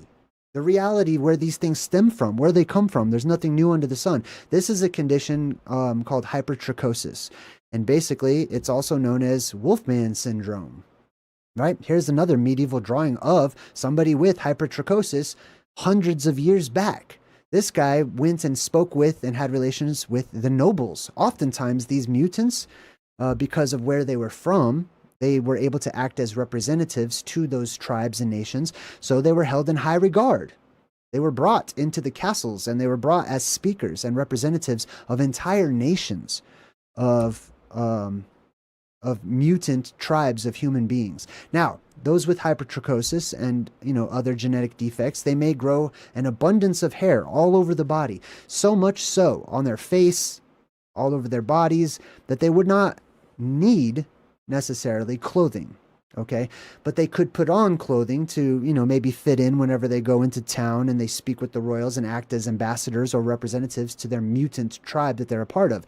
This is a real drawing of ancient people that looked like this. Okay, as you can see, it's no stretch of the imagination to see where our fiction and fantasy come from in things like The Wizard of Oz, where this is a depiction of, or this is where the Cowardly Lion comes from. This is why the Cowardly Lion is not an actual lion on all fours, but he's a humanoid that has mutated, essentially. Here's another example of someone from yesteryear that had hypertrichosis. This particular individual made his living working at freak shows and circus sideshows and things like that, which oftentimes those mutants, all right, that's the job they ended up getting whenever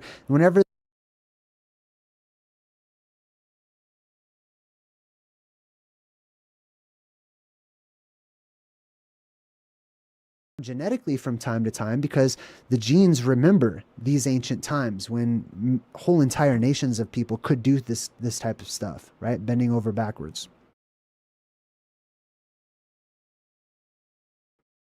Now, this happens, right? I want to show you a map, okay? I reference this map quite often. The energy, this is the North Pole. This is the Mercator map of the Arctic, okay? So this is the center of the world. From a top-down view, looking at this plane of existence, genetically from time to time, because the genes remember these ancient into this world, this is what you would see. And would have the greatest effect around what wild people, strange people, the sexually immoral, the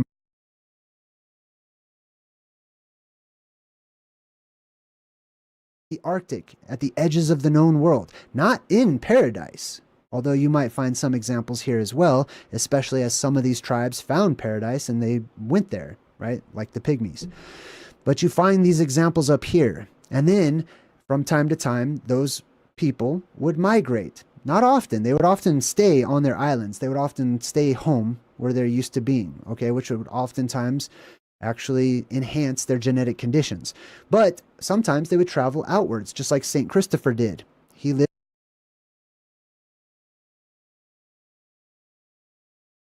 the truths that I do understand, because I understand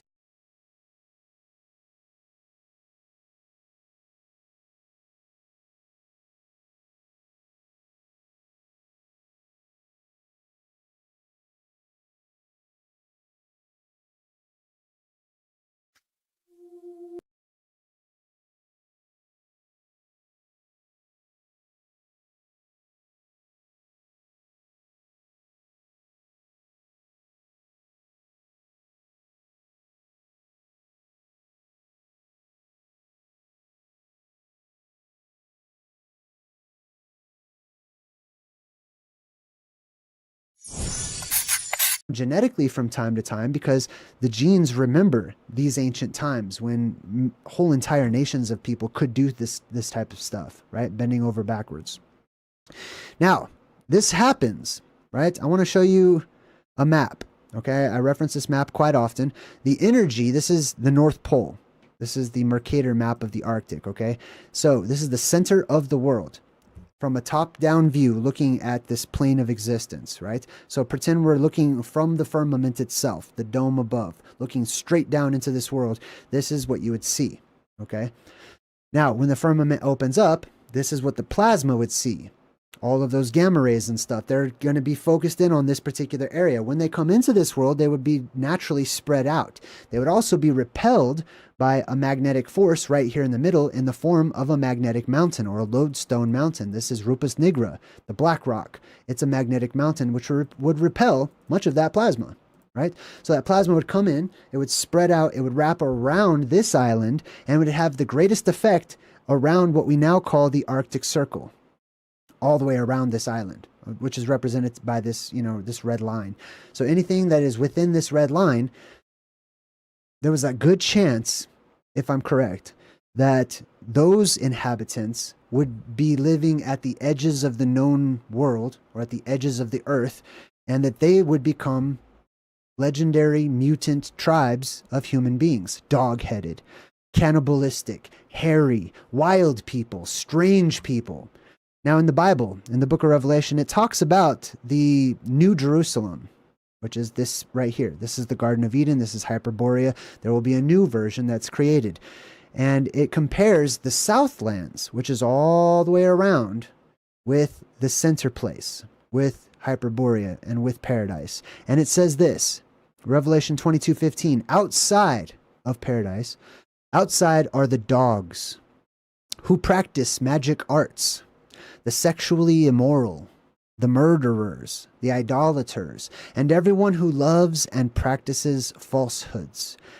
So this is in reference, I believe, to many of these mutant and strange tribes, from Amazonian women to the dogmen, from a vampire class of humanoid beings to giants, cyclopses, to the monopods, the blemmies, hunchbacks, headless tribes. By the hundreds and hundreds, they lived up here in the Arctic at the edges of the known world, not in paradise. Although you might find some examples here as well, especially as some of these tribes found paradise and they went there, right? Like the pygmies. But you find these examples up here. And then from time to time, those people would migrate. Not often. They would often stay on their islands. They would often stay home where they're used to being, okay? Which would oftentimes actually enhance their genetic conditions. But sometimes they would travel outwards, just like St. Christopher did. He lived on one of these islands nearby, probably Anode or Cathode Island to Hyperborea, and he ventured out as a giant dog-headed cynocephaly with hypertrichosis. And he went out and he mingled amongst the people. And these people all had their own quote-unquote religion or perspective on the events that were happening celestially and terrestrially around them. They interpreted it. They came up with their own religions, belief systems, histories, and so on and so forth.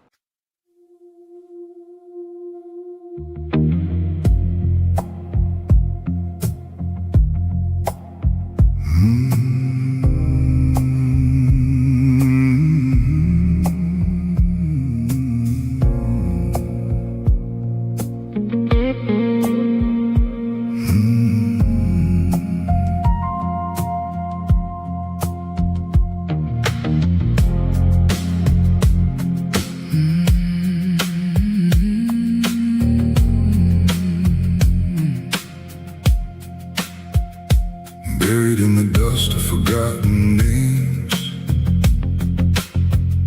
maps that burn but remain the same. Echoes call from a fractured sky.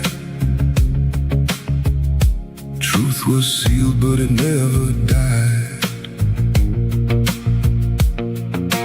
Lines in stone, they start to shift. Lost begins to lift. I'm chasing the apocalypse. I'll never stop at the talk of it. There's evidence that it left a trace of a past that has been replaced. I'm chasing what they tried to hide. I'll chase it to the other side. If the world was built to break, I'll put the pieces back in place.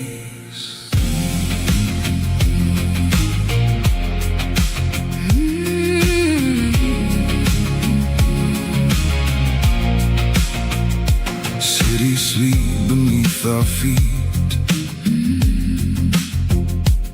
Ancient pulse in the concrete.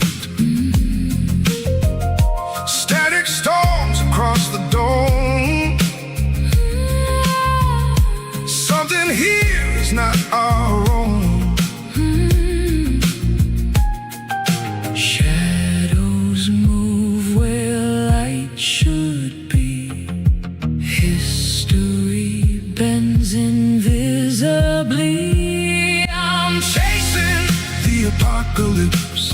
I'll never stop at the talk of it. There's evidence that it left a trace of a past that has been replaced. I'm chasing what they tried to hide. I'll chase it to the other side. If the world was built to break, I'll put the pieces back in place.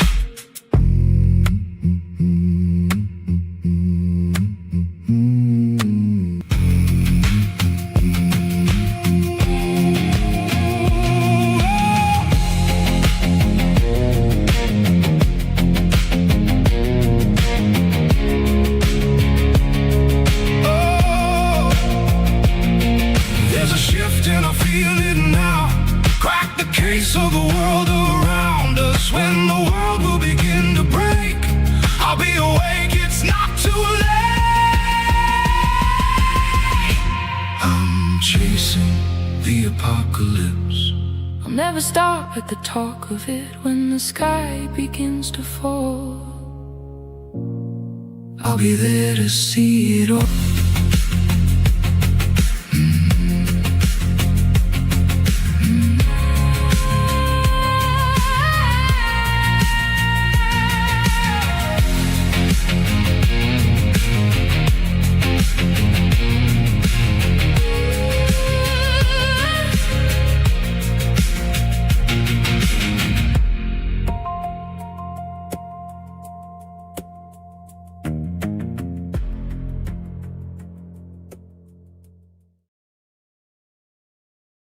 or ugly or something like that. However, that's all a matter of perspective and based on social norms, right? In comparison to what we experience today.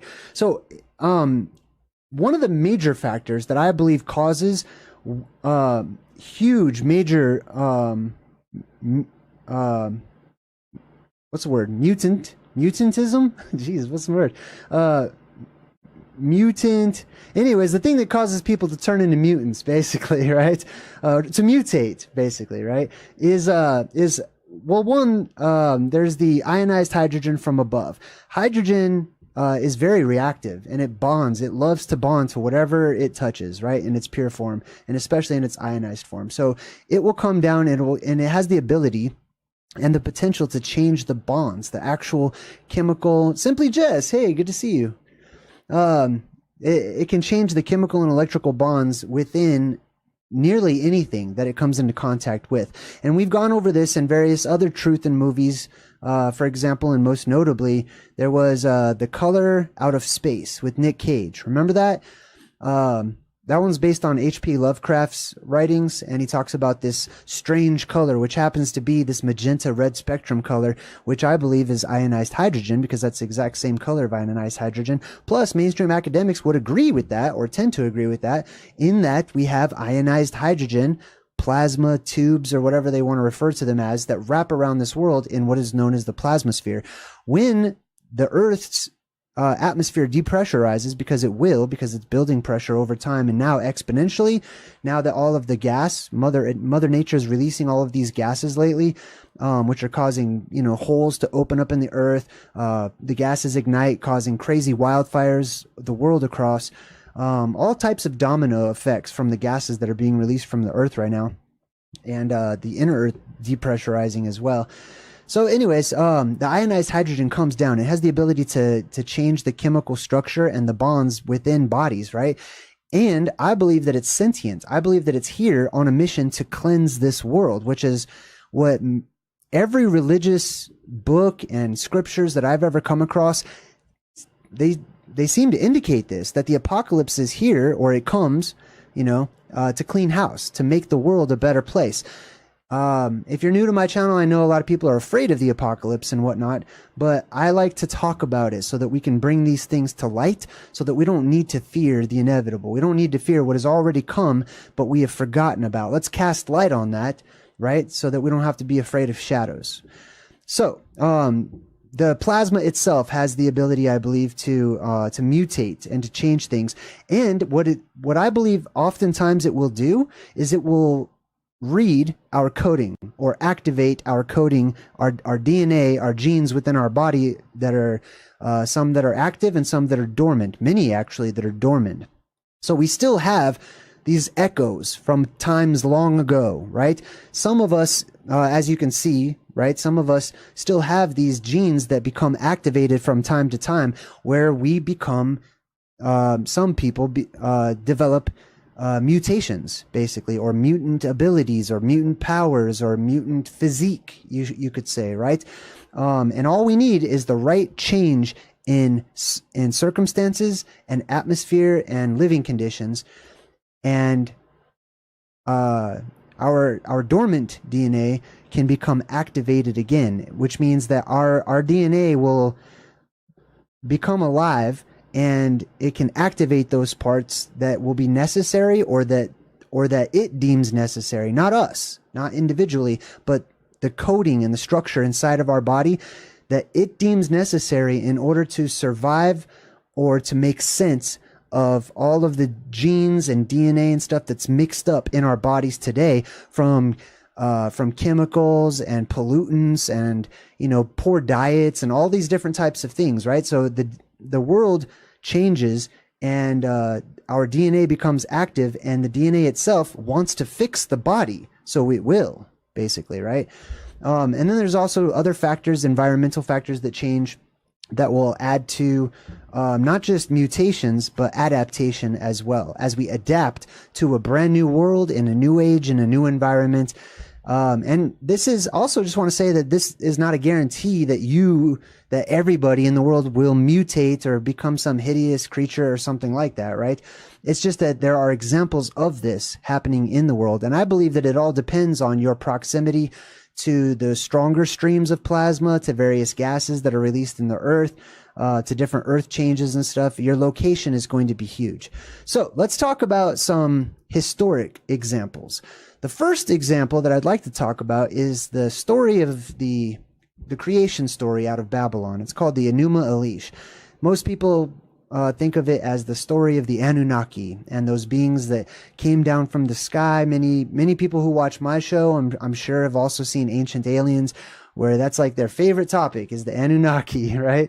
And there's like the guys saying like the gods came down from the sky or whatever, right? And they talk about the Anunnaki a lot. Well, those are gigantic humanoid beings from other places that float down into our world during each depressurization event. When our atmosphere depressurizes, that's when they're able to enter in, and that's when we are able to leave, right? That's whenever the doors of our world, the portals, the stargates, etc., they open up to leave and to change places for those coming in from above or entering up from below, right? And we also can leave at that time as well. That's the time when people can leave, when the doors are open, obviously, right? So this is going to be, I'm going to read a small segment from one of my favorite book series. It's by Zecharia Sitchin, and this one's called, let me see if I can get it here, Genesis Revisited. I think this is my first Zecharia Sitchin book I ever read, and he's most notable for having translated much of the Enuma Elish, or the creation epic, the Babylonian creation epic, into English, right? And I'm not taking sides or anything, you know, like I know a lot of people are like, yes, I like that person. No, I don't. I take what resonates with from everybody, basically. So check this out. There are two main brother gods named Enlil and Enki, right?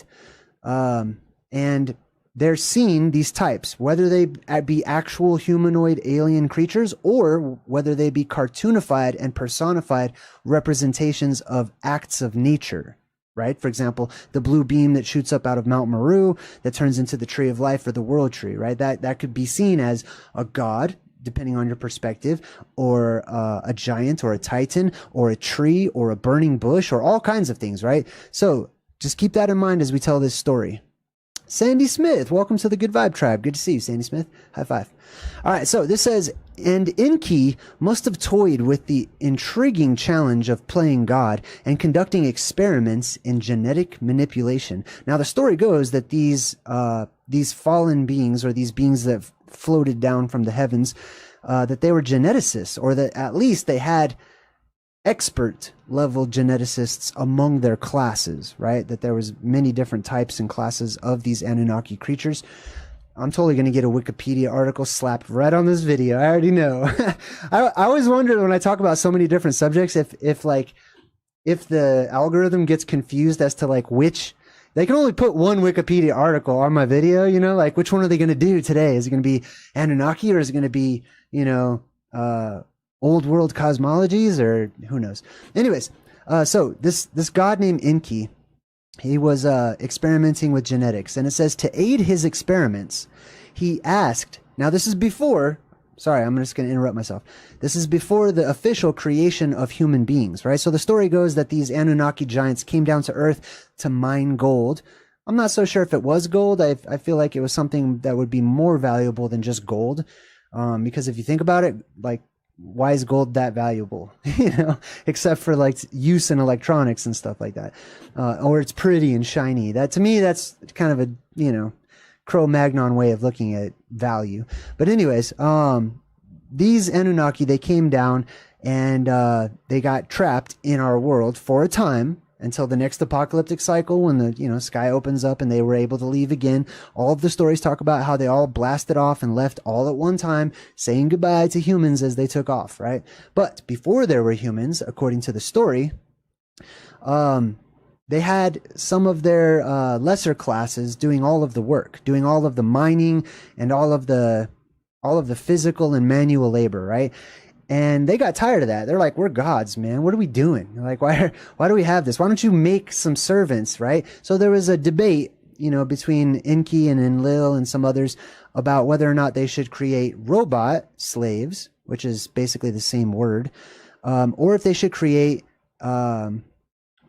biological slaves, right? Or the human race, humankind, right?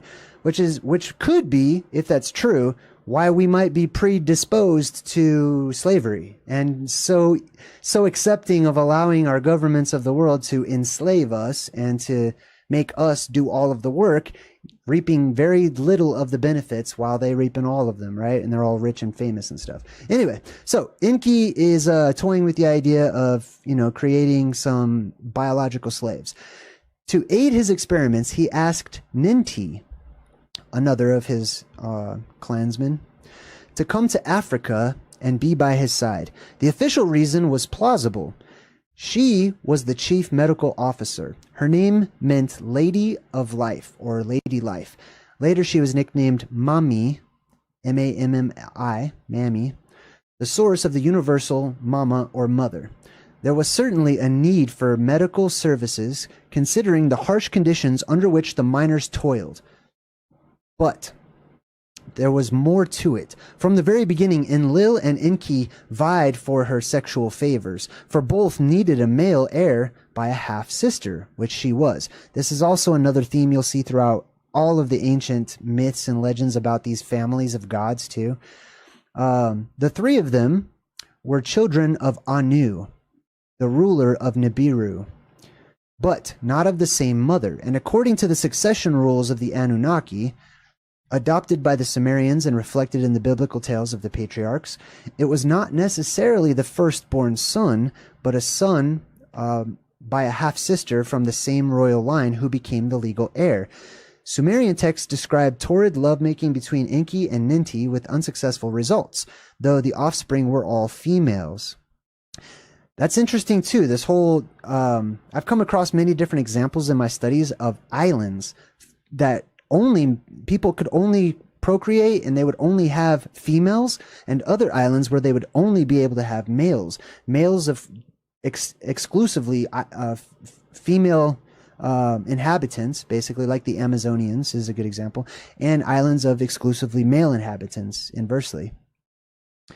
There was thus one more interest in science that led to Enki's suggestion to call in Ninti and assign the task to her.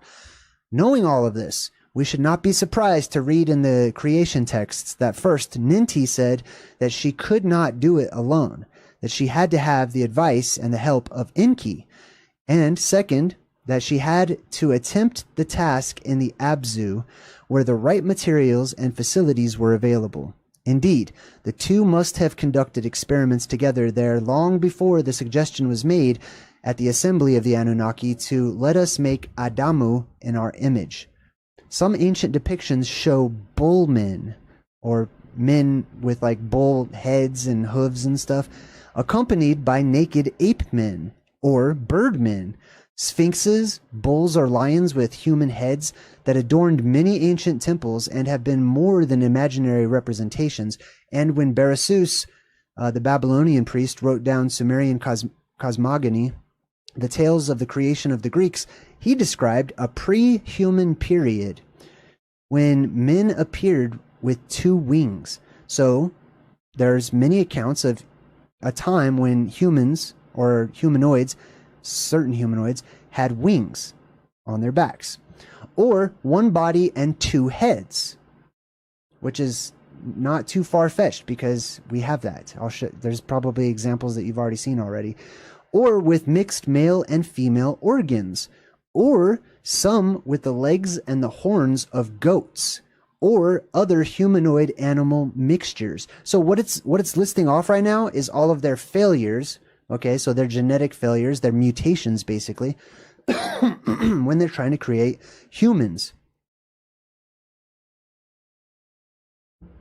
It says that these creatures were not freaks of nature, but the result of deliberate experiments by Enki and Ninti is obvious from the Sumerian texts. The texts describe how the two came up with the being who had neither male nor female organs, a man who could not hold back his urine, a woman incapable of bearing children, and creatures with numerous other defects.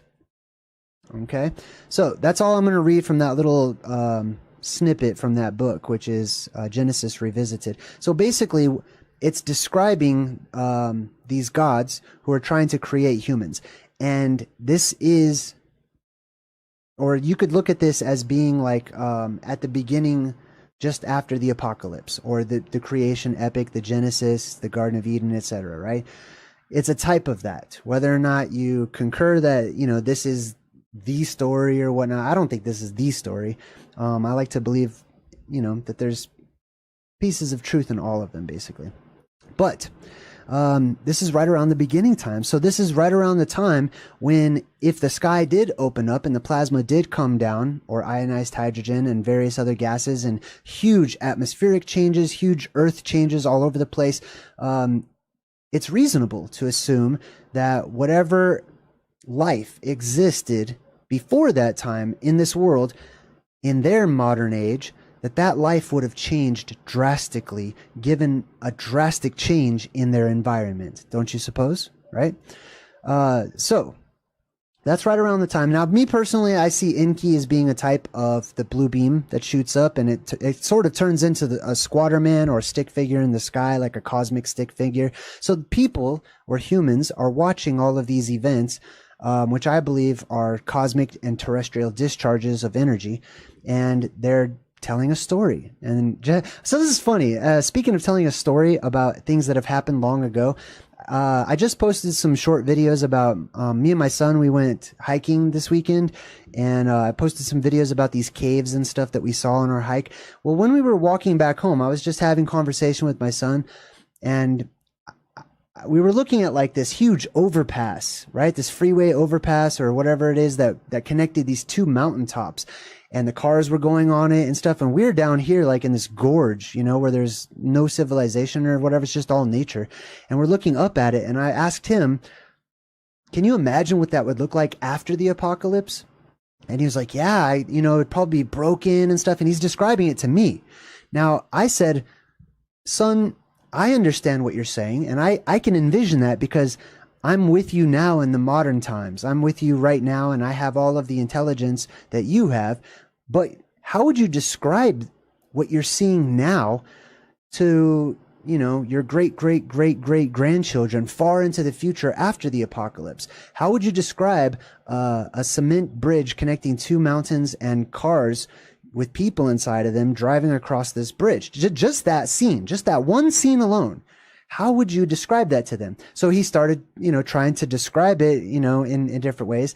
And when he brought up certain words like car or rubber or stuff like that, I would say, well, what is that? Because, people in the future aren't going to understand these concepts. They're not going to know what it is. So he tried to adjust the story. He tried to change it so that he could use things that future people would be familiar with, right? And I told him, as he's telling me this story, he has to sort of change it a little bit. And I told him, well, I understand right now the way you see it, because like I said, I'm right here with you. But if I pretend to be somebody who is a survivor far into the future and has never seen the modern age after the apocalypse, right? This is how I saw it in my head. I saw, big metallic rocks and people inside of them, and they're rolling along, or even rock monsters that people are on the backs of and stuff, and we were talking about that, and he's like, yeah, I could see how you would, how you would see what I described as being like that. And I said, that is myth. That is legend. That's what our stories will turn into as we try our hardest to describe to people in the future the modern world. You know what I mean? Because if they're survivors of an apocalyptic event and they're not privy to all of our basic academics or upbringing or education or even just our day-to-day experiences, right? Like I say, there'll be many times in the future, should you survive, right? And you live for a very long time and you become a storyteller and you're telling people of the modern day, just average mundane tasks, just waking up and talking about, you know, making your bed and turning on the TV and, you know, cooking something in the oven and going to the refrigerator. That's all going to be magic to people far enough into the future after in the post-apocalyptic world that you're going to be forced to you're going to have to like shift the gears in your brain to try to be able to describe it and build bridges in ways that they understand, as this literally is what happened and these are actual real physical people, etc., right? I understand that I need to take this story with a grain of salt so that I can glean from it the truths that I do understand, because I understand that someone in the past is trying to build a bridge to someone in the future. And the interesting thing is, I also told this to my son, the more advanced we get technologically speaking with our society, the more we can actually shed light on these ancient stories, and they start to make more sense when we look at them in the context of like modern technology and stuff like that, right? All right, so next up, we're going to give another example of mutants. This one comes from the book of Joshua, or Yashur, if you prefer. It's a contemporary of the book of Genesis from so long ago. It's just another creation account, basically. Joshua, Jubilees, and Genesis. Those are three huge ones, at least in the Abrahamic faiths. And this story is about a character that's mentioned briefly in the Bible named Anah, or Anach. It's kind of like Anak or Anak, but it's more of a guttural. It's Anach. So Anah, or we'll call him, is mentioned in the book of Genesis in the Old Testament. And this is really interesting because if you've ever read the book of Genesis, there's certain parts called genealogies where it just lists name after name. So-and-so beget so-and-so, so-and-so beget so-and-so, so-and-so had so-and-so. And they just list all of these names, and it can get a little boring, right? So what I started to do was to look into these names, and you'll notice occasionally there's an anomaly when they mention these names. Occasionally they'll mention so-and-so beget so-and-so, and he was the person who did this, or she was the woman who was alive during this time, right? That's whenever I started to research those little anomalies, because those were common knowledge at the time, so the author didn't feel any need to get into great detail about it, depending on the perspective of the account that they're writing. So, for example, Genesis, the author of Genesis, didn't feel the need to go into great detail about for example, giants, right? Because giants were common knowledge at the time, and they didn't feel like they needed to address that with their modern audiences. So that's just one example, right? So in this list of names in the book of Genesis, you'll find Anah, Anah, and it says this was the Anah who found in Joshua. It says found the Yamim in the wilderness, and when he fed the donkeys of Zibeon, his father. That's kind of almost word for word what it says in the Bible too. It says, so-and-so beget Anah, and this is the Anah who fed his donkeys in the wilderness. And I'm like, what kind of stupid side note is that? Why would you make a side note of some dude feeding his donkeys in the wilderness? That's not of note, unless it is of note. So I went and found that note, right, about this character named Anah, and it's corroborated, or it goes into further detail in the book of Joshua, right? Which Joshua does a lot with Genesis, where Genesis would leave out some gaps and stories and stuff and not really fully explain some things. Joshua does a great job of filling in those gaps. So it says, and while he was feeding his father's donkeys, so this is the part that's not in the Bible, right? This is the backstory. While he was feeding his father's donkeys, he led them to the wilderness at different times to feed them. And there was a day that he brought them to one of the deserts on the seashore, opposite of the wilderness of the people. And while he was feeding them, behold, a very heavy storm came from the other side of the sea and rested upon the donkeys that were feeding there, and they all stood still. Excuse me. And then it goes on to say, and afterward, about 120 great and terrible animals came out from the wilderness at the other side of the sea, and they all came to the place where his donkeys were, and they placed themselves right there. And those animals, from their middle downward, were in the shape of the children of men, and from their middle upward had the likeness of bears, and some had the likeness of kephas, and with the tails behind them, and they had tails behind them from between their shoulders, reaching down to the earth, like the tails of the dukifat. I don't know how to pronounce that word. And these animals came and mounted and rode upon the donkeys and led them away. And they went away until this day. And one of those animals approached Anna and smote him with his tail. And then he took off. He doesn't say took off. And then he fled from that place. He took off. And when he saw this work, he was exceedingly afraid for his life. And he fled, and he escaped the city. And he told his sons and his brothers all that happened to him. And many men went to go look for these donkeys, but they couldn't find them. And Anach and his brothers went no more to that place from that day following, for they were greatly afraid for their lives. Whew, buddy. Isn't that interesting? So where the Bible just says, this is the Anna who fed his donkeys in the wilderness. And you're like, that doesn't sound important. Now we can see the relevance, right? Now the relevance is this is talking about what seems to be a type of mutant humanoid, we could say. I'm going to say mutant humanoid, basically, right? Or, some people would say chimera or whatever it may be. But these were human-like creatures or humanoids, like that had legs, bipedals, just like humans and stuff, but their torsos on up looked like animals. They actually looked much different than your modern humans, right? And it happened just after a great and terrible storm, right? Just like the plasma apocalypse brings about a world storm. So, very interesting things. Those are two ancient references to what appear to be references to mutants, humanoid mutants. Now, this applies to the animal kingdom. It applies to the plant kingdom. It applies to all of them. This presentation is going to focus more on humanoids, right? Now, let's look at some different types of legendary mutant humanoids. I'm going to start with pigmen, right? And I'm just going to talk as these pictures play. Oh, that's a terrible picture. Sorry, it's so small right there.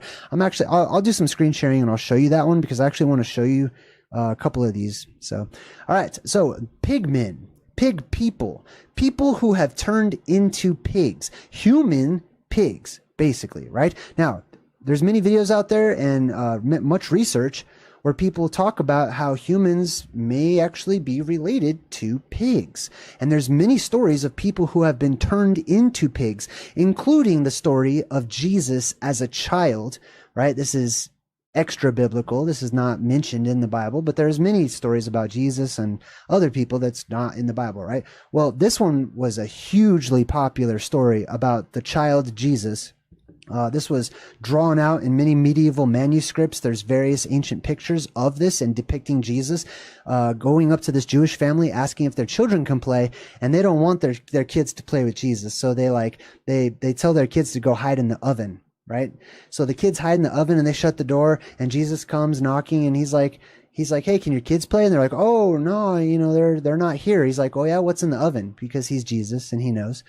And they're like, oh, it's just some pigs. We're going to cook up some pigs. And he says, so be it. And then Jesus takes off and they open up that oven door and pigs come out that used to be children. There's also the biblical example of whenever Jesus actually cast out these demonic entities or spirits, right, that were living inside of human beings and put them into pigs. So there's many different religious examples of people turning into pigs. There's also prohibitions in various religions, especially in Judaism, parts of Christianity, and in Islam, where they say you're forbidden. Do not eat pigs, right? Don't eat them. Now, could it be because they used to be people? That's a possibility. But also, there's these dietary restrictions, right, in many different ancient religions. And one of my theories is that when you eat enough of certain types of food and you continuously keep putting that DNA into your body, one of the reasons for these restrictions, like, for example, ocean bugs, which people call seafood. Almost all the religions are like, don't touch that. Okay, those are bugs, basically. One of the reasons is that your body's learning. Okay, you're teaching your DNA what you should look like and sound like and how you should adapt and how you should change. We don't tend to notice it because we tend to change very slowly. But the day will come when we change very quickly, in the blink of an eye, to quote the Bible, basically. But changes come during these apocalyptic cycles, and they come quick. They don't happen over millions and millions of years. There's instantaneous changes, very quick and sudden changes, and there's changes that happen with the earth itself, where mountains are formed almost instantaneously, where valleys are opened up, and changes within human beings as well. Okay, so as we're eating all of this nasty stuff and toxins and poisons and bugs and insects and pigs and stuff like that, we're training our DNA of what it should be, basically, right? So imagine that there's this, I'm going to say, a sentient form of spirit or plasma that comes down from the heavens, right? And it comes down because it wants to purify the world. Well, what happens whenever, a strand of that plasma comes down, just like in that movie, The Color Out of Space? The same thing happened, okay? They give you perfect visual references as to how the plasma can mutate biological forms, right? It comes down into this world. It reads the coding or activates the coding that's already existent in our DNA that we say is dormant and junk. So funny. But it turns it on, and all of a sudden the body starts changing quickly, just like in so many different movies, like The Fly comes to mind, right? Where it tried to combine the DNA of the insect with the DNA of the human, and then you get a human insectoid hybrid, right? Because the body's trying to make sense of all of the confusion that's happening within it, right? So pig people are one example. There was also a really famous story about a really famous pig woman. I think she lived in France, either France or England, somewhere over in Europe. But she was famous for quite some time. And she was most notably famous for having a pig's face. Not that she was ugly. It wasn't a euphemism. It wasn't a metaphor. They weren't saying like that's how ugly she was, because she wasn't seen as being ugly. She was actually seen as being desired. And that's why she was so famous. There was this pig woman that was desired by so many people. She had all of these lovers try to approach her and win her hand in marriage and stuff like that. She was Miss Piggy, basically. She was a famous pig woman. And that's part of our actual history. That's a part of our ancient Oblivion stories and legends that have fallen by the wayside because they're not propagated by the mainstream, right? So pig people are one example of the mutations. Next up, let's talk about headless men, aka the blemmies. The blemmies are pretty sweet. They're really interesting topics. So I'm going to read from this article real quick. It says various species of mythical headless men were rumored in antiquity and later to inhabit remote parts of the world. They're variously known as the acephaloi, or the headless ones, and described as lacking a head, with their facial features on their chest. These were at first described as inhabitants of ancient Libya or the Nile system. Later traditions confined their habitat to a particular island in the Bressoni River, or sometimes shifted to India. Blemmies are said to occur in two types, with eyes on the chest or with eyes on the shoulders. Now, let me pause, okay? Let me tell you what mainstream academics will teach. They dismiss this so quickly. They're just super quick, okay? They're like, oh, those were monkeys. They didn't know what monkeys were. Really? They didn't know what monkeys were? That's total merman right there. You know what I mean? That looks just like the merman from the Cabin in the Woods too, actually. That doesn't look like your typical beautiful merman or mermaid or whatever, right? The older depictions of mermen, ooh man, they were terrifying looking. Anyways, mainstream academics, they'll dismiss the blemmies and they'll say, oh, those were just monkeys because they sit with their shoulders way up high like this. Like, do I look like a blemmy right now? No, I don't. Okay. Like, people in the old world, you got to give them some credit, some kind of common sense. When they saw a human, look at this. This is standing up. They don't depict them as crouched over and sitting down and picking lice out of each other's hair or anything like that, right? That's not how they're ever depicted. They are depicted as human-like or humanoid, right? Regular arms, regular size, right? Just the same size as the other humans and stuff, except for they're missing a head. Or you could say, Mycia, hey, what's up? Welcome to my channel. You could say that they weren't missing a head, but their head was much different. For example, like there's the tales of the various tribes who learned how to shrink people's heads, right? Like in Beetlejuice, that one headhunter or whatever that sprinkles that stuff on Beetlejuice's head and it totally shrinks. And he kind of looks like a blimmy with a little nub on the top, right? So this is a good example of a possible candidate for mutants, for those people who have mutated, right, in the past, different tribes and stuff, and adapted in different ways. There's many different actual historic records of famous and accepted by academic historians, including Herodotus in his histories, where he calls them the tribe people without a head, right?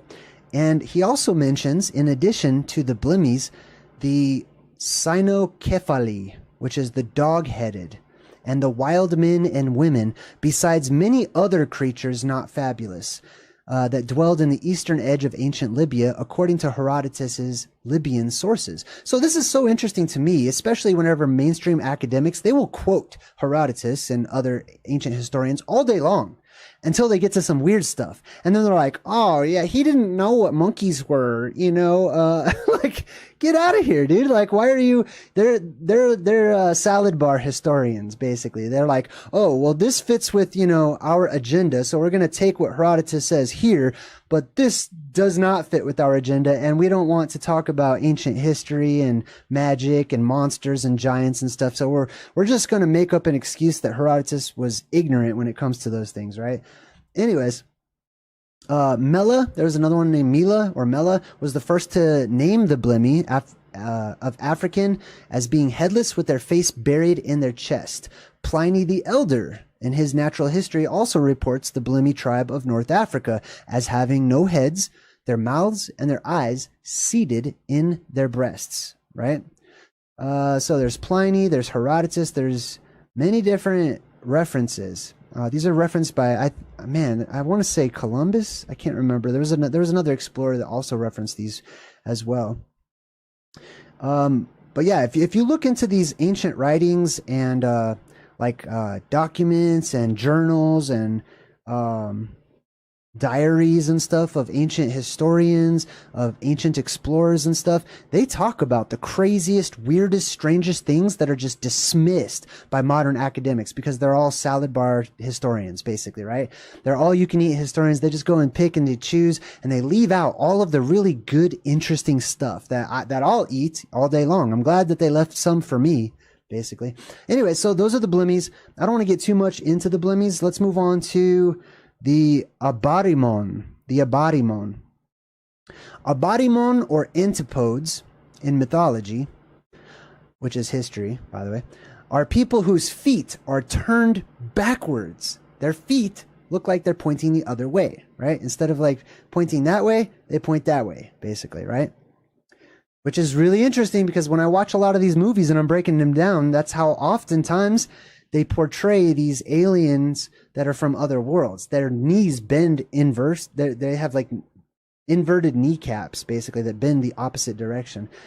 Which, if you think about it, would help you to like jump further, run faster, etc. We actually have to create, there's different, I don't know if you've seen them, but we have like these different inventions that you can put onto your feet that look like that. And they help people to like run really fast. Sometimes they have them for handicapped people and they use them in the Olympics and stuff like that. Anyways, the antipodes, or the Abarimon in mythology, are people whose feet are turned backwards. But in spite of this handicap, were able to run at a great speed. Like, imagine that, right? Exactly how we just talked about. Oh, Gaia. What's up, Gaia? Just gifted 5 random memberships in the chat. That was very kind of you. Thank you, Gaia. So, like we said, they were able to run, despite this handicap. It would seem like if they were able to run at great speed with their feet turned backwards, that it wasn't a handicap and that it's us who are now handicapped. Right? Doesn't that's my blimmy. Like the constant shrug is just the blimmy. Anyways, that's just so funny how they say that it was a handicap, and yet it is something, it's a mutation that benefited them greatly. So after the apocalypse, like I said, a lot of these mutations are nature trying to make things better, not just trying to, make people freaks and circus sideshows and weird looking and ugly. Don't look at it like that. That's the modern world trying to paint these things in comparison to what we have today, which is what I call the elven standard of beauty, right? The beauty standard that was set forth by the younger gods who were seen by the public, who were in charge of the public, basically, right? Clean shaven, and like you never see these ancient gods like that were in the public eye with real big beards or anything. Those were their parents, basically. It's the children who are in charge of humanity, because they're still hundreds of years more mature than we are. We're babies in comparison, right? Whenever you're facing eternal beings or immortal beings or whatever.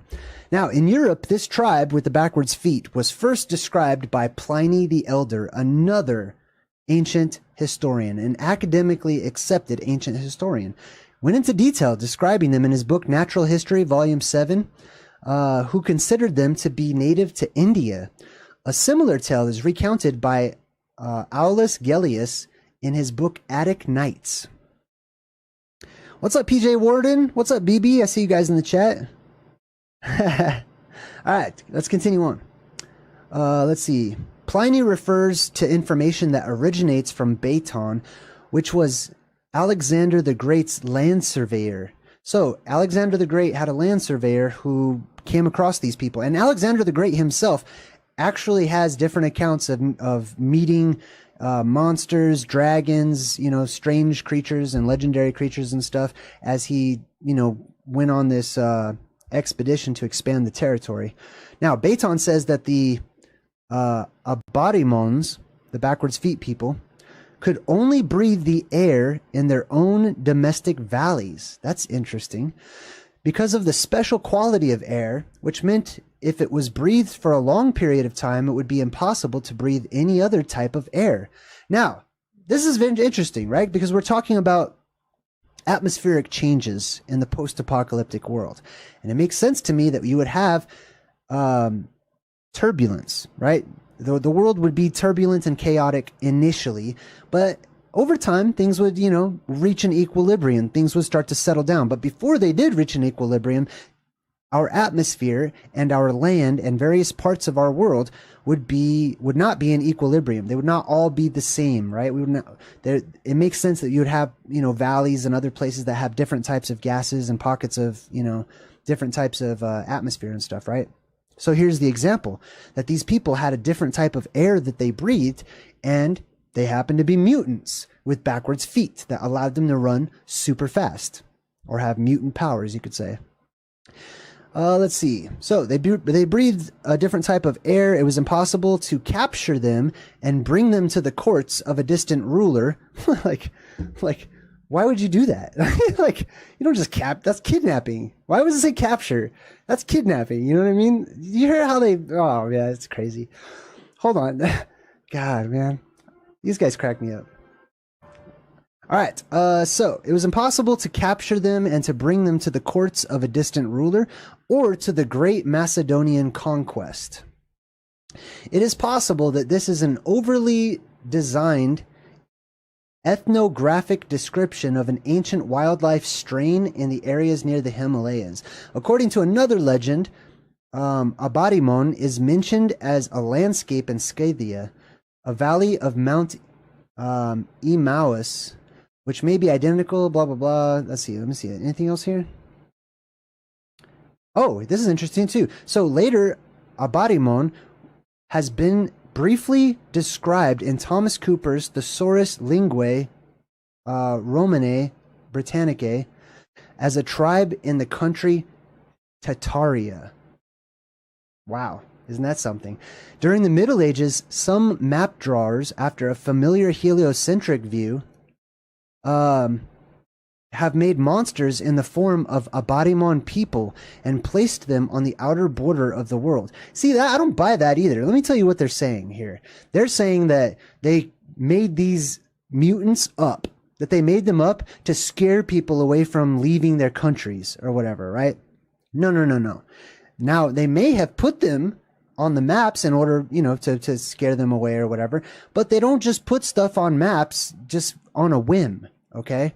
They tend to be very honest and truthful whenever they're commissioned by royalty, kings, queens, and God himself, in some cases, whenever they're making these ancient maps. Ancient cartographers didn't just have free reign to just, I think I'll put a cartoon of something that doesn't exist over here. They didn't do that. They made maps for people that, if they put mistakes in there, could kill people, or it could cost the royal family, a lot of money and losses and stuff like that. And if they were to, I could imagine they would get the death penalty, or, worse, torture or something for, just making things up and adding fake imagery on maps and stuff like that. All right, so those were the backwards-legged people. We talked about the blemmies, the pig people, the backwards-legged people. Let's move on. All right, let's see. We got next up. Let's do there's another one called the Gorgades. The Gorgades, Pliny the Elder, writing a comprehensive text of all knowledge in the 1st century AD, includes tales from places few or no Romans would have visited. In his text, he described a set of islands off the Atlantic coast of Africa that he called the Gorgades. Pliny reports that the women of the people who lived there were covered head to toe in thick fur. That's interesting. It also goes on to say that Pliny's not the only account that we have of these people. Writing a century earlier, Pomponius Mela says that the islands were populated purely by these hairy women. Here's another story about an island exclusively of women, as we talked about, right?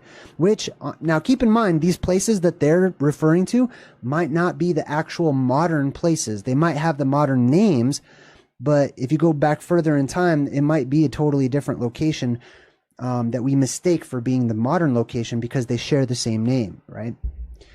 And that they reproduced without the need for men. These wild women were savage and strong. They could only be held still by the use of chains. So, not only were they hairy all over the place, but they had super strength, right, in comparison. This is very interesting because I talk about those who survived the plasma apocalypse a lot, and how one of the superpowers that is almost always inherited by everybody, right? It's not even a mutation. It's just a power that you innately have by default by being a survivor, which is super strength. Joshua Adams. Hey, thank you, Joshua Adams. High five. So super strength, right? Because buoyancy increases on our world as the atmosphere depressurizes and it needs to reach equilibrium once more. And so therefore everything weighs a lot less because things, are more buoyant, basically. And so you have super strong muscle structures, muscles in your body from just exercising and day-to-day living during an extreme environment, which we now live in under all of this pressure in this world, right? So when that pressure is released and you survive and you go into the next world where everything weighs much less, the weight of those things has changed, but your muscle structure has not. You retain that. So therefore, you're able to pick up and lift and move and run faster and lift up heavier objects and stuff like that. So it sounds to me like it's a possibility that these all hairy women or whatever with super strength, that they might have been possibly either survivors themselves or direct descendants of survivors of the last apocalyptic cycle. And one of the, that would account for their super strength. What would account for them being hairy all over is just simply an extended lifespan, right? So we go through puberty and we're used to a certain form of puberty in this world, right? At a very young age, like I said, we're all babies. I'm a baby. I'm a child, okay? I might have facial hair and stuff like that, but in comparison to immortals who come down from the heavens who don't even get facial hair until they're like 200-300 years old or more, right? I'm a baby that looks like I have Benjamin Button syndrome or something. You know what I mean? Like, that's weird. We're weird to them.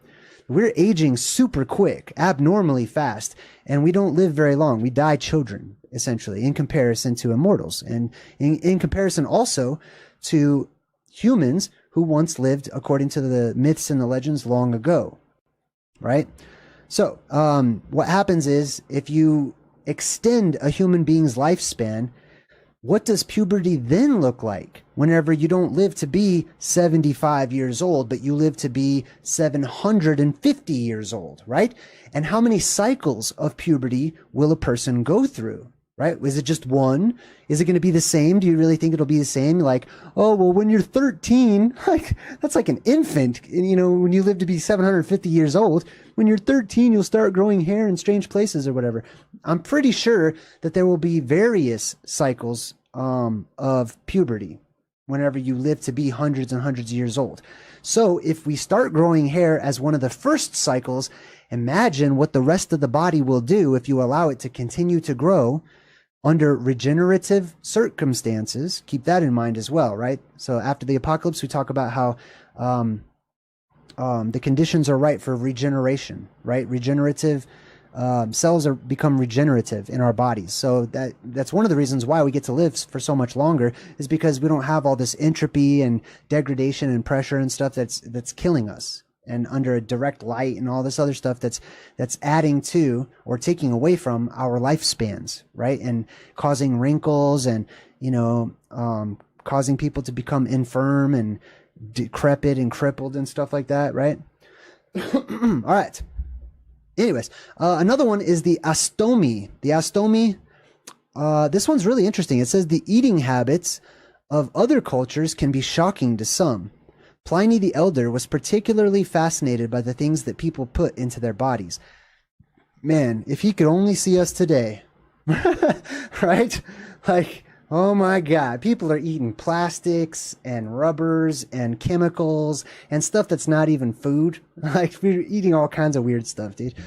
Anyways, let's see. Pliny the Elder was particularly fascinated by the things that people put into their bodies.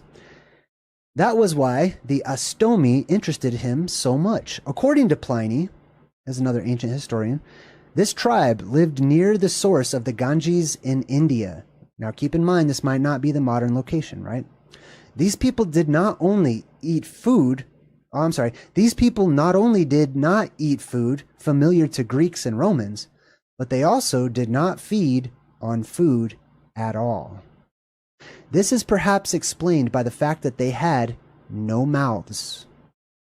Instead, the astomi survived by sniffing the scents of flowers and fruit.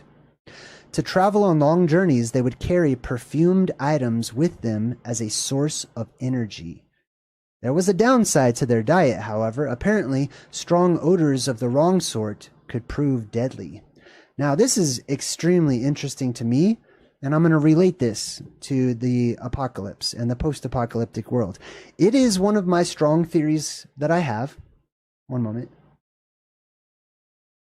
It is a theory that I have that whenever the world is imbued with energy once more from above and from below, and the surface where we live fills once more with energy, and our world becomes energized and our atmosphere becomes energized, we also, in turn, reciprocate that. We become energized as well, right? Which means it has a few implications, right?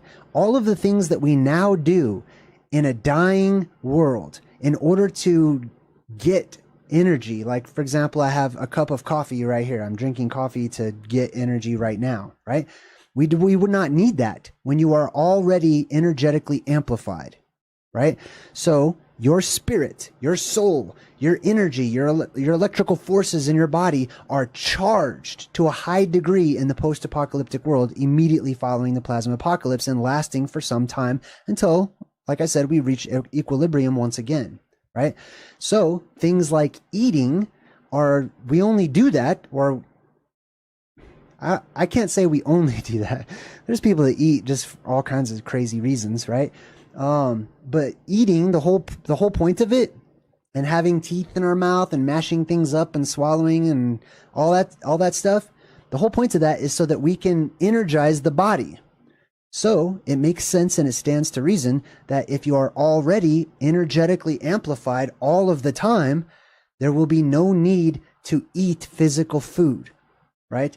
So some people are already tapping into this. I feel like there's a collective subconscious that permeates throughout humankind in the world today, and some of us tap into that collective subconscious, or we tap into and we pick up on these esoteric breadcrumbs from the past. We listen to the song of the world. We tune into a certain frequency or vibration where we remember things spiritually, maybe not with our physical minds or brains, but we feel things, we sense things. One of the things that people sense has to do with their diets. Diet is a huge one, right? And I'm not a judge of anyone's diet, you know, to say that they're evil or bad because of their diet, right? Obviously, there are diets that are healthier and diets that are less healthier, right?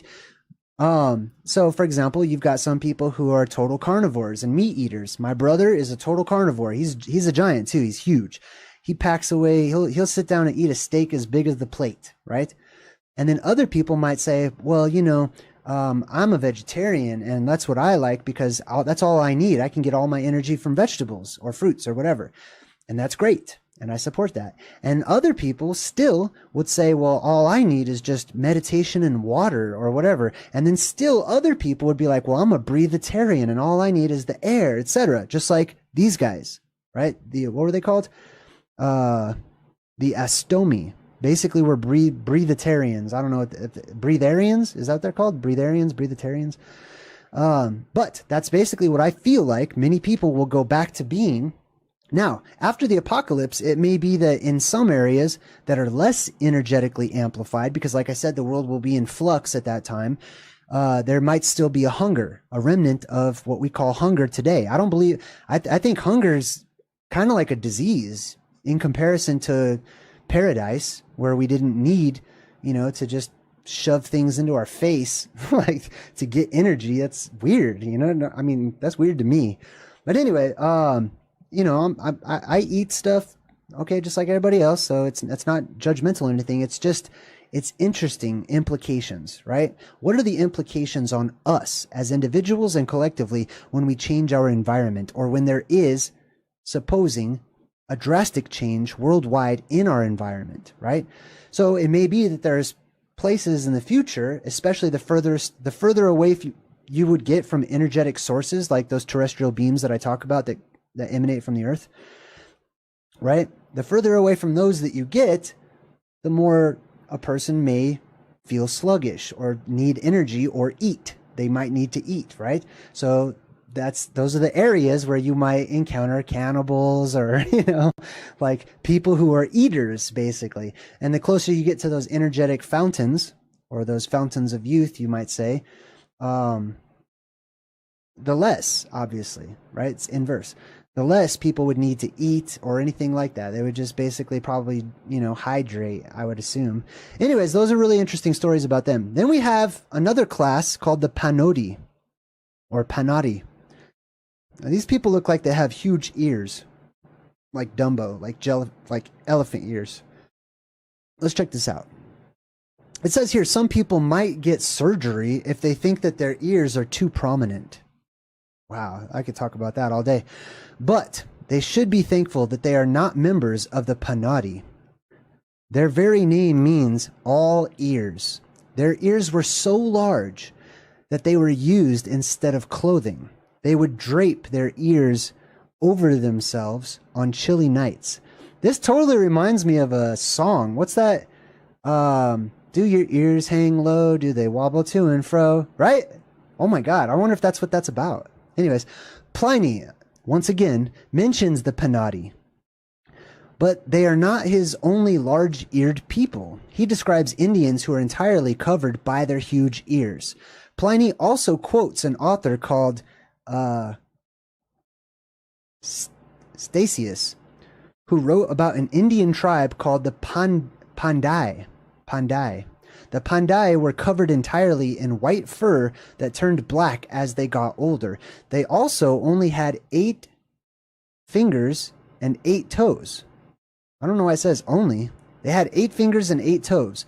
But it is their ears that interest us. They hung down below the elbow. Now, I want to point something out. Modern academics, once again, right, when speaking of the Panadi, or people who have, ears that are just so huge, right? That they can like cover themselves with them.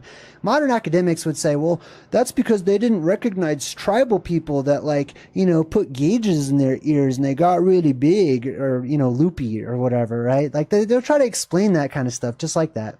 I'm going to give that the Blemmy.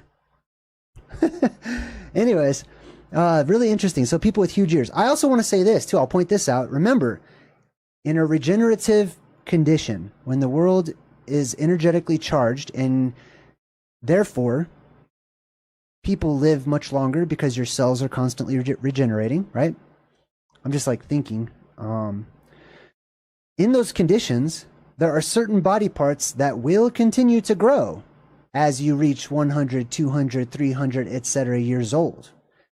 The ears are one of those body parts. They don't stop after puberty. Okay, so just keep that in mind, and maybe that makes sense with the whole elves and, you know, pointy long ears and all that stuff, right? Let's see, pygmies. Pygmies are huge. Now, pygmies are a little bit more accepted. Modern academics will say that pygmies were just midgets. Basically, they're not, okay? They're definitely not midgets. I don't know. Are you allowed to say midgets? I don't know if that's like, is that okay to say that these days? I don't care. I wonder, like, right? All of our what's acceptable and stuff is changing so fast these days. Little people or whatever.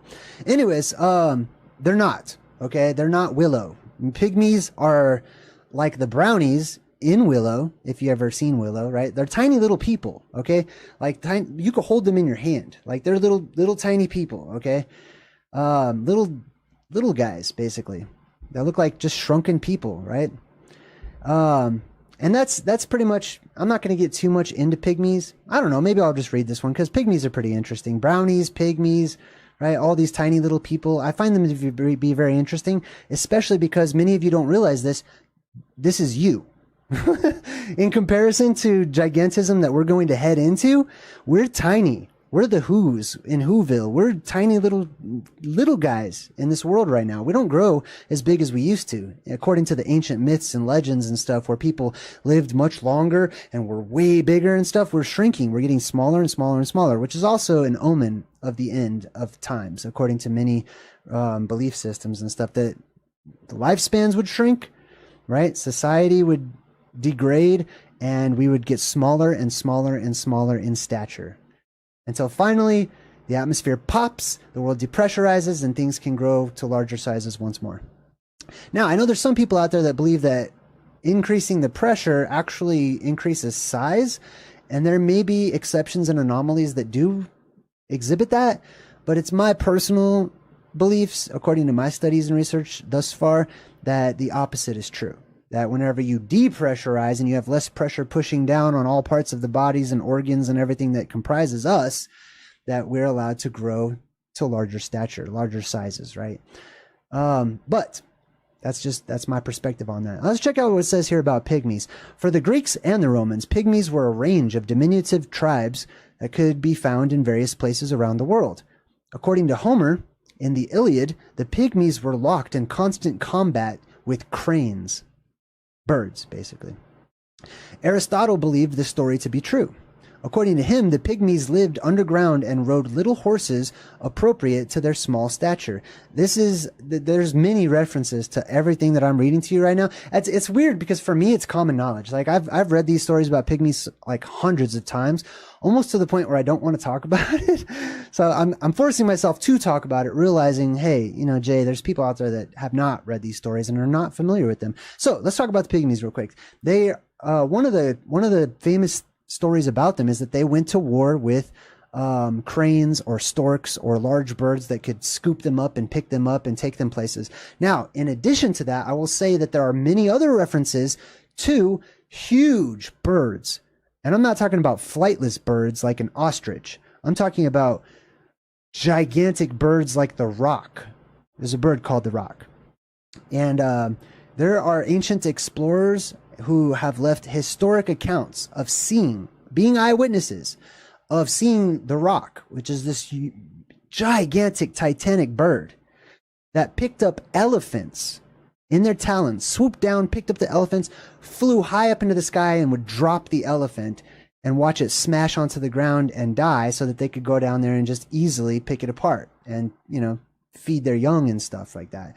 And this is not, when they were telling these are historic records that were written in journals and diaries by real explorers that went around the world, you know, expanding territory and whatnot. And they made records of strange things they saw, like giants, humanoids, and giant birds and other things. Anyway, I'm sort of on a tangent now.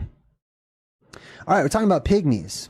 Oh, so yeah, the pygmies also were said to ride little tiny horses as well. So there's, and also there's, what's really interesting too is because I like to study ancient maps, really old maps, especially maps that have mysterious land masses that are not on modern maps, right? Mysterious islands and whatnot. And most notably, the island that was once on many maps across time up until about, you know, the 1600s-ish, right, was an island mass at the middle of the world at the Arctic. And right in the middle of the Arctic, better known as Hyperborea, right? On some of these old maps, it actually is written in ancient Latin, and it talks about the pygmies residing in an entire island all to themselves. And it does talk about and make reference on some of these maps about how they went to war against the storks, basically. Very interesting stuff. Hey, I got a donation from No, or N-O, who says, I bought a Faraday head wrap. Maybe memory loss is high magnetic fields that we can ride out and keep knowledge long enough to retain the forgetful ones. That's a good point. So what they're referring to, thank you so much. I super appreciate your donation. And what they're referring to, for people who don't know, is I also talk about memory loss, worldwide amnesia, that many people will suffer. People will wake up after the apocalypse and they'll be in such traumatic shock that they will have amnesia, and they won't remember, many people won't remember who they are, where they came from, what the world was like before the apocalypse. They'll have to actually start all over again. And of course, some people that would wear off, but some people it might be longer lasting. And it's not just the shock of the event of the apocalypse. It's also various gases that are introduced and stuff that keep them in a amnesia-like state, basically, for quite some time. Thank you so much. I appreciate you, Inno. All right, next up we've got, we talked about the backwards feet people already. Let's see. There's the dog people. I'm going to sort of go a little quicker during this last part. Monopods. This one's interesting. So you ever see the picture? I think I put some up here of like the people laying on their back and they have a huge foot that's like covering them and shading them from the sun, allegedly, right? It says that you would think that having only one foot might be a disadvantage, but for one tribe of people, it was a huge benefit, almost as large as their singular foot. The monopods, also called sciapods, with their one big foot, became a favorite image for those who wanted to show how strange things were towards the end of the map. That's a really interesting thing too, like the whole end of the map thing. In Pliny's account, which he says draws from that of Stasius, the monopods were able to leap about with surprising ease. They were also very quick. The land that they lived in was apparently very hot and very sunny. When the weather got too much, the monopods would lay on their backs and use their feet as parasols so that they could rest in the shade. The Christian writer St. Augustine wondered whether humanoids like the monopods and others were descended from Adam. He came to the conclusion that if they exist, if they have human reason, then they must be creatures with souls and therefore descended from Adam. I always think that's funny how, like all these people like, oh, you're not like me, so you don't have a soul. Animals don't have souls. Plants don't have souls. Like all those people that have that perspective, it kind of cracks me up when they're like, I wonder if maybe they do have a soul. Like that's just me. I find that funny because I think everything has a soul. But anyways, so those are the monopods. Now, this is another example, just like the backwards feet people, that this says it was actually seen as a type of superpower, that this helped them out. While you might think that you look strange with one foot or whatever, these beings were much faster than we are today and could leap, leaps and bounds further than we even our Olympic athletes today could, like just traveling, just daily travel. And what's interesting too, like just off the top of my head, I'm reminded of another extra biblical account called the 12 what was it called? The 12 Tribes of the Patriarchs, I think it was called. I think it's a Gnostic scripture that I came across once. And in that, it talks about these 12 tribal patriarch members, descendants from Abraham, biblically speaking, right? And as it gives 12 different accounts from each family of these 12 tribes. And in it, if you read this book, it describes people with superpowers. It describes people, I think Naphtali in particular, I'm thinking of, like, was able to outrun cheetahs. There was another one, maybe Reuben, I can't remember, was able to leap huge walls and just like scale walls, basically like he's Superman. There's so many interesting accounts of people that have superpowers in these ancient texts and writings and stuff. All right, next up, let me see if I missed anything here. There's also, let's see, the dogmen, the sciapods, the panati we talked about, the different islands that are comprised mainly of just women. That's interesting in itself. One-eyed mountain men, cyclopses, etc. The backwards feet people, also known as the Abarimon. The Makiles, the tribe of hermaphrodites. Okay. So, people that have both male and female body parts, which obviously exists in our world today. People don't talk about it that much, but this is also, something you can expect in the future. Not everybody, keep that in mind. So all these mutations and stuff, they don't apply to everybody. These are anomalous examples of things that happen. And I believe, personally, this is just my personal belief, but I believe that these mutations are more inclined to happen to people that are familiar with these types of things already in the modern world. They're just amplified. It's like nature goes, okay, that's what you want? Poof. Your wish is my command. You know what I mean? So if you're eating a lot of bacon and pork and sausage, you might turn into a pig person. If you dress up like a dog, like we talked about in my last Omens episode, and you want to be a dog, and you're walking around telling your DNA, I'm a dog, right? Letting people tie you up with leashes and eating dog food from the bowls. Or, I heard that some schools now even like put out kitty litter in their bathrooms for children who think that they're cats. Stuff like that. Nature might just grant your wish. Just like that. Anyways. Oh, the people that were breatharians, the Astomoi, the tribe that eats by smelling, right? Let's see. The satyrs also, of course, that's a classic example of like half men, half goat or whatnot, right? All right, cool. So I'm going to skip that one. Now, in the modern world, let's compare this to some modern things. Like some of these pictures here, right? Some of these we've talked about. Oh, also I want to say this too, that some of these are mutations. Like see that Blimmy that also has like a bird head or whatever, right? I'm going to talk about this more when we break down this movie on Sunday. But keep in mind, other things, if we change our environment drastically enough, there will be other things that will be able to grow off of certain people's bodies, right? That right now might be small that we don't notice.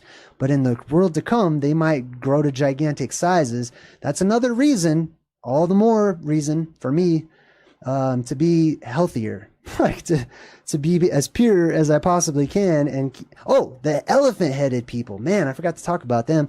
So that one's huge, especially like Ganesh comes to mind in Hinduism, right?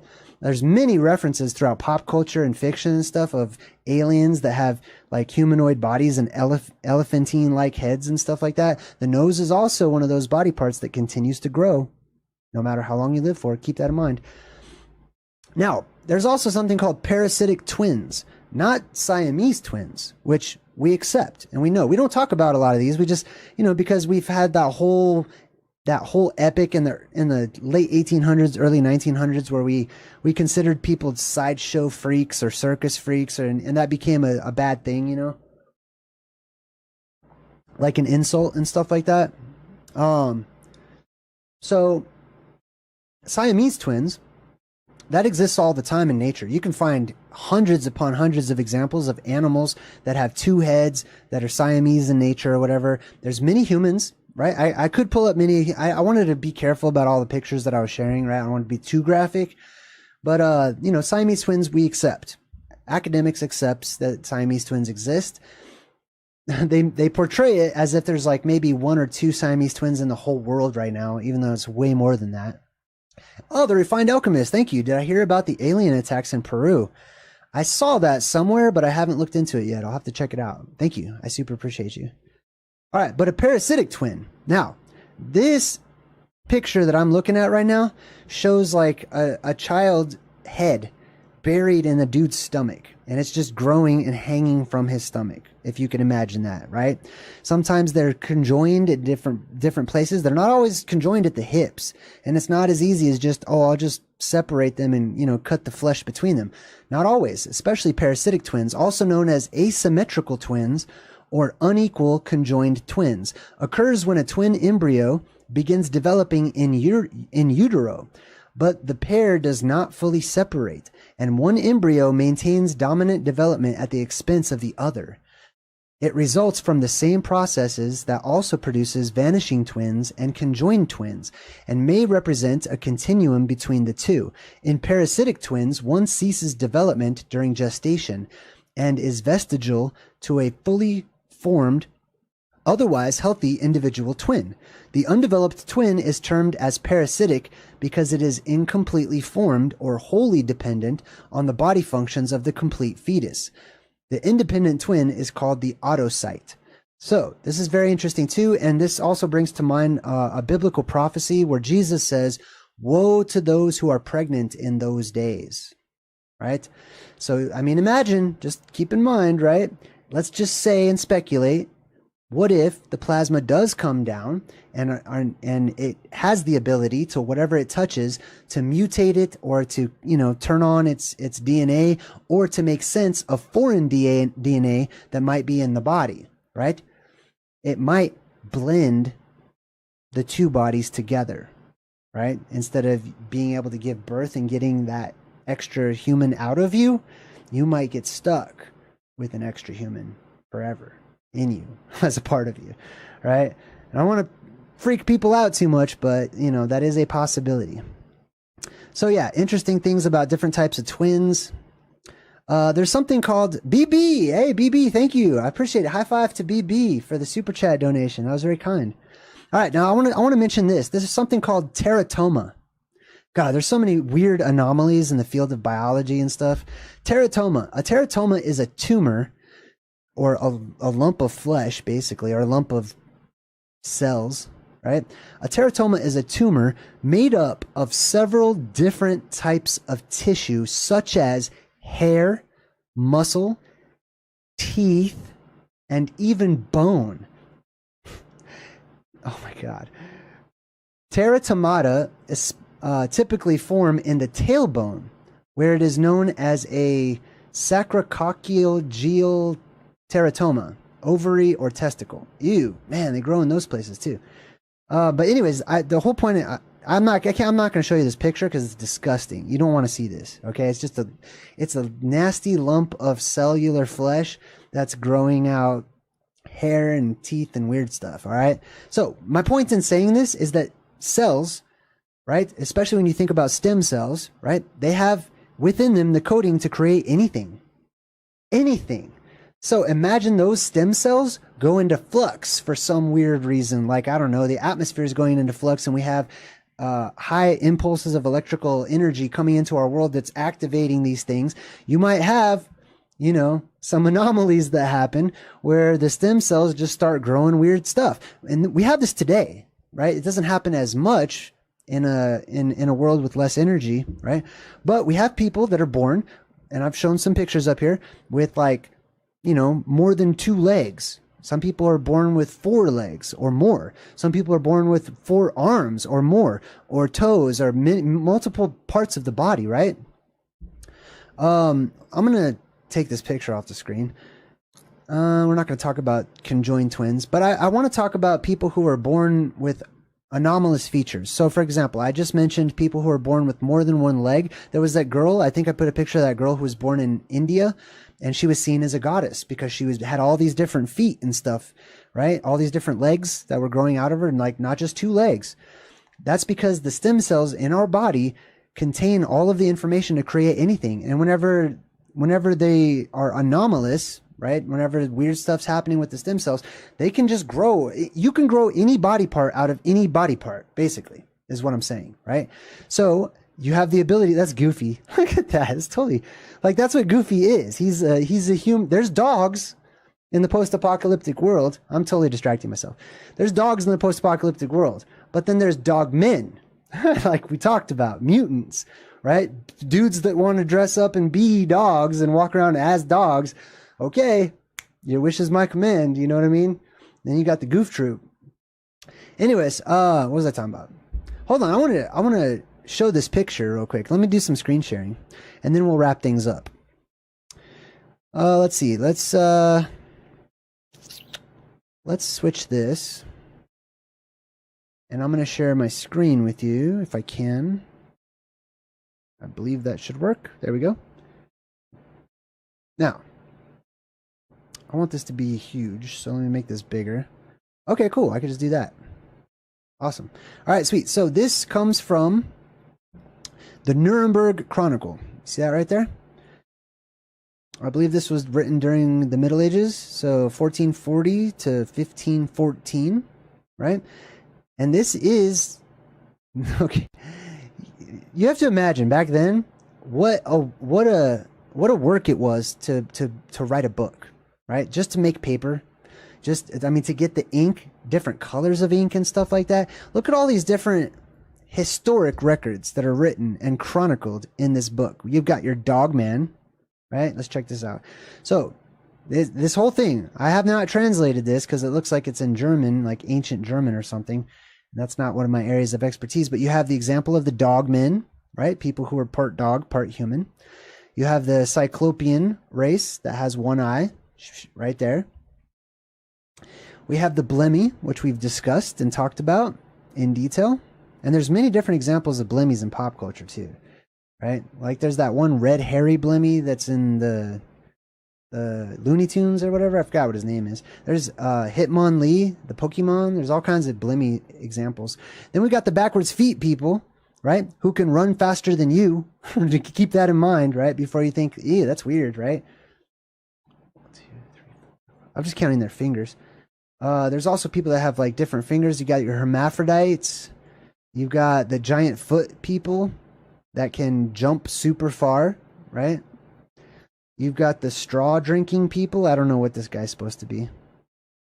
I have no idea what that is. I'm going to have to check that out. If you know what the straw drinking dude is, let me know. I'm not sure what that is. You've got the pygmies. This is an example of a pygmy. You could tell because there's birds. These are not super giant birds. They could be, but this is supposed to be a pygmy, basically. And this is their war that they fought against the storks, as you can see, right? Or it could also be giant birds. All right, and then we've got the satyr types that have like hoof type feet, right? Now, you might think, and then we're going to talk about this on Sunday when I break this movie down. You might think that your genes aren't able to, turn into different animal parts, but I'm telling you, I believe they are able to, especially if you have any of that DNA already in you. So be careful. What else? We got the goat catcher types. I'm not sure what this dude's up to over here. It looks kind of suspicious though. What else we got? Oh, this is the satyrs. So, they grow horns too. So that's something else. I put those pictures up too. That humans do grow horns. Period. Like there are people with horns now all over the world. Thousands of people that have horns. And most people, if they start growing a horn, they'll freak out and they get it cut off or whatever, or they shave it down or put makeup on it and they try to cover it up. But the human beings grow horns. I'm not saying like that'd be cool or that'd be interesting or, we do. We grow horns. Now, keep in mind, we're a little baby race, like I talked about. This is an example of multiple stages of puberty when you live for hundreds of years. Also, like we talked about, your bone structure continues to grow, right? You notice older people have big heads. That's because your skull continues to grow as you get older, right? And if there's any anomalous parts in your skull, it will all start to coagulate and grow together into horns, right? In today's world, the horns don't look as beautiful as I imagine they would look in a regenerative state. Like the horns grow in strange places and they're not symmetrical or anything. But I'm pretty sure that they would grow to look just like satyrs and, you know, typical devils with horns, or, you know, Star Wars type aliens and stuff like that, right? So horns. People do grow horns, and they grow tails too, by the way. I didn't want to show too many examples of people with tails, you know, because it shows a lot of nudity in a lot of these pictures, but there's just as many examples, if not more, of people, human beings that have horns, usually older people too. So that's why I believe it's a part of regenerative puberty stages, right? Is growing horns, is also growing a tail. Many people are born with tails, and unfortunately, sadly, they're cut off at birth or shortly after. The doctors and everyone, usually the parents are like, oh my God, it's a mutant baby or whatever. And they'll cut the tail off. They'll cut a human's tail off. And it's really interesting because if you take a look at a human tail, it resembles a pigtail, actually, like a really long pigtail.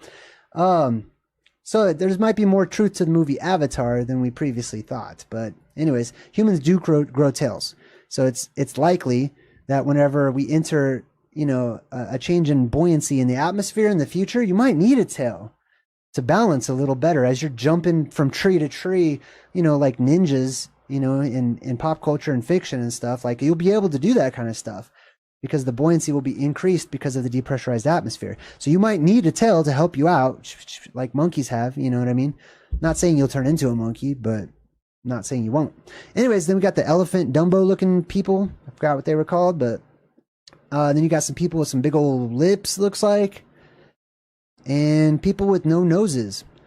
That's interesting, right? So people just missing body parts. Some of you may have had dreams about stuff like this too. Just so you know, there's a lot of truth to your dreams. I know there's people out there that have dreamt that they didn't have a mouth, or that they saw a humanoid that didn't have a mouth. Just a blank, or even no face at all, right? I'm sure that there's people out there. It just remind me of some dreams I've had.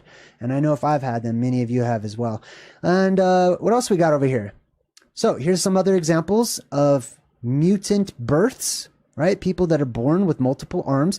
Exactly how it's portrayed in Hinduism, where people have many different arms. This would obviously be a benefit if you had working, you know, limbs and digits and stuff like that. Like, imagine what this dude could play on the piano. Like, that's the first thing that comes to my mind. You could probably do all kinds of stuff, right? But this is not fiction, okay? This is a drawing. That doesn't mean, oh, this is a myth. You know, people weren't really, this happens today, okay? I can't show you all the pictures because they're kind of grotesque and stuff, but this happens today. These are the hairy women tribe we talked about. We got these dudes. I think they're born with 6 fingers. 1, 2, 3, 4, 5, 6. Yeah.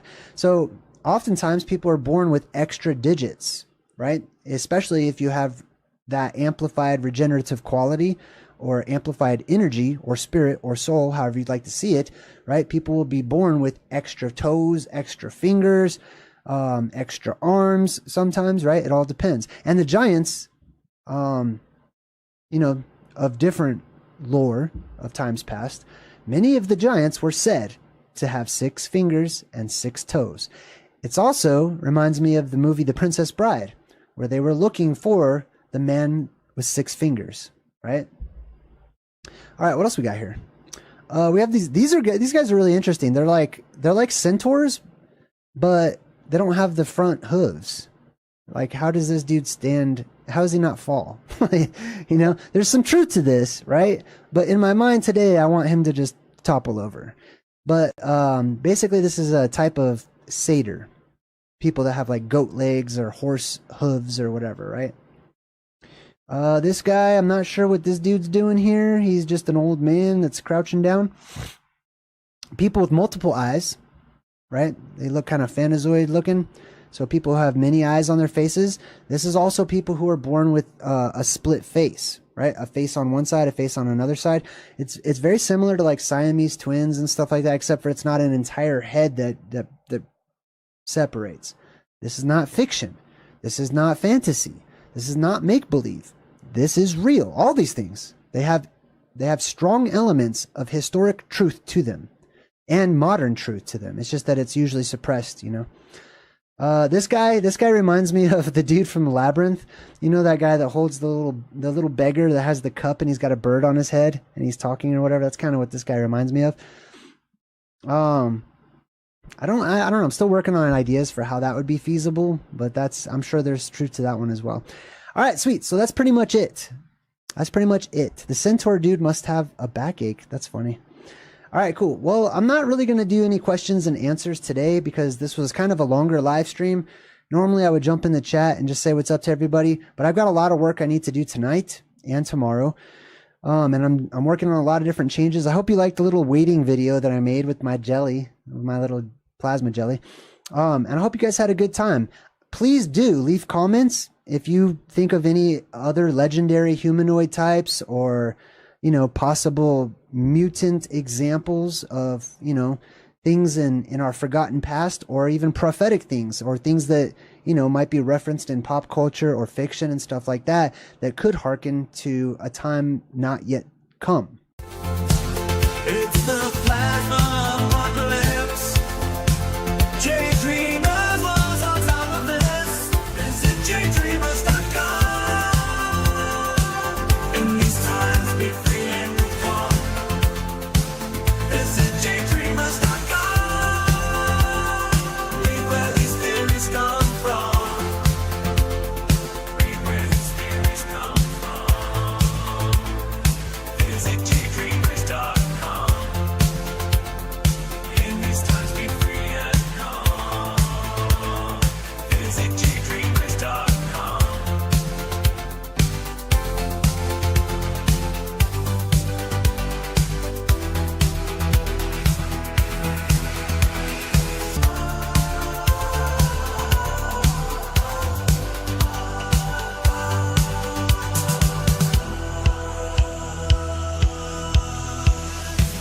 Visit JayDreamerZ.com. In these times, be free and calm.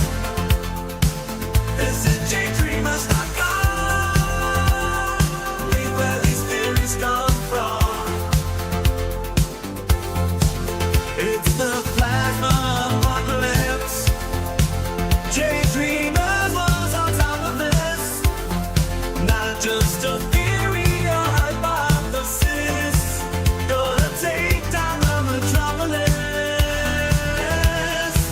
Visit JayDreamerZ.com. In these times, be free and calm. Visit JayDreamerZ.com. Read where these theories come from. Because at JayDreamerZ.com is where the journey's begun.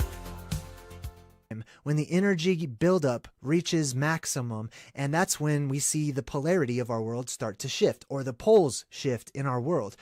And when that happens, basically a hole opens up in our sky. And when that hole opens up in our sky, our world depressurizes, and that plasma, that energetic force field that's keeping the plasma out and wrapping around our world, goes down, and that plasma now is able to come into our world through the openings in the sky. And that's when you get the sky falling and Chicken Little and all of those types of stories. All right, let me give you some quick shout outs. Semyaza's in the chat. Brit, good to see you guys. Mother Dragon, Unlearn the System, of course. Hey, Unlearn the System, you got your new badge thing. That's pretty cool. The next one, I believe, is the Yeti for you. That's pretty sweet. Vegan Demon is in the chat. Maria Beckos. Vegan Demon says, JayDreamerZ, do you think the earth always had water or only after the flood? No, the earth goes through periods where it has an inundation of water and then an inundation of fire. It's inundated with those things. It's filled up with those things. The next one for us is going to be fire.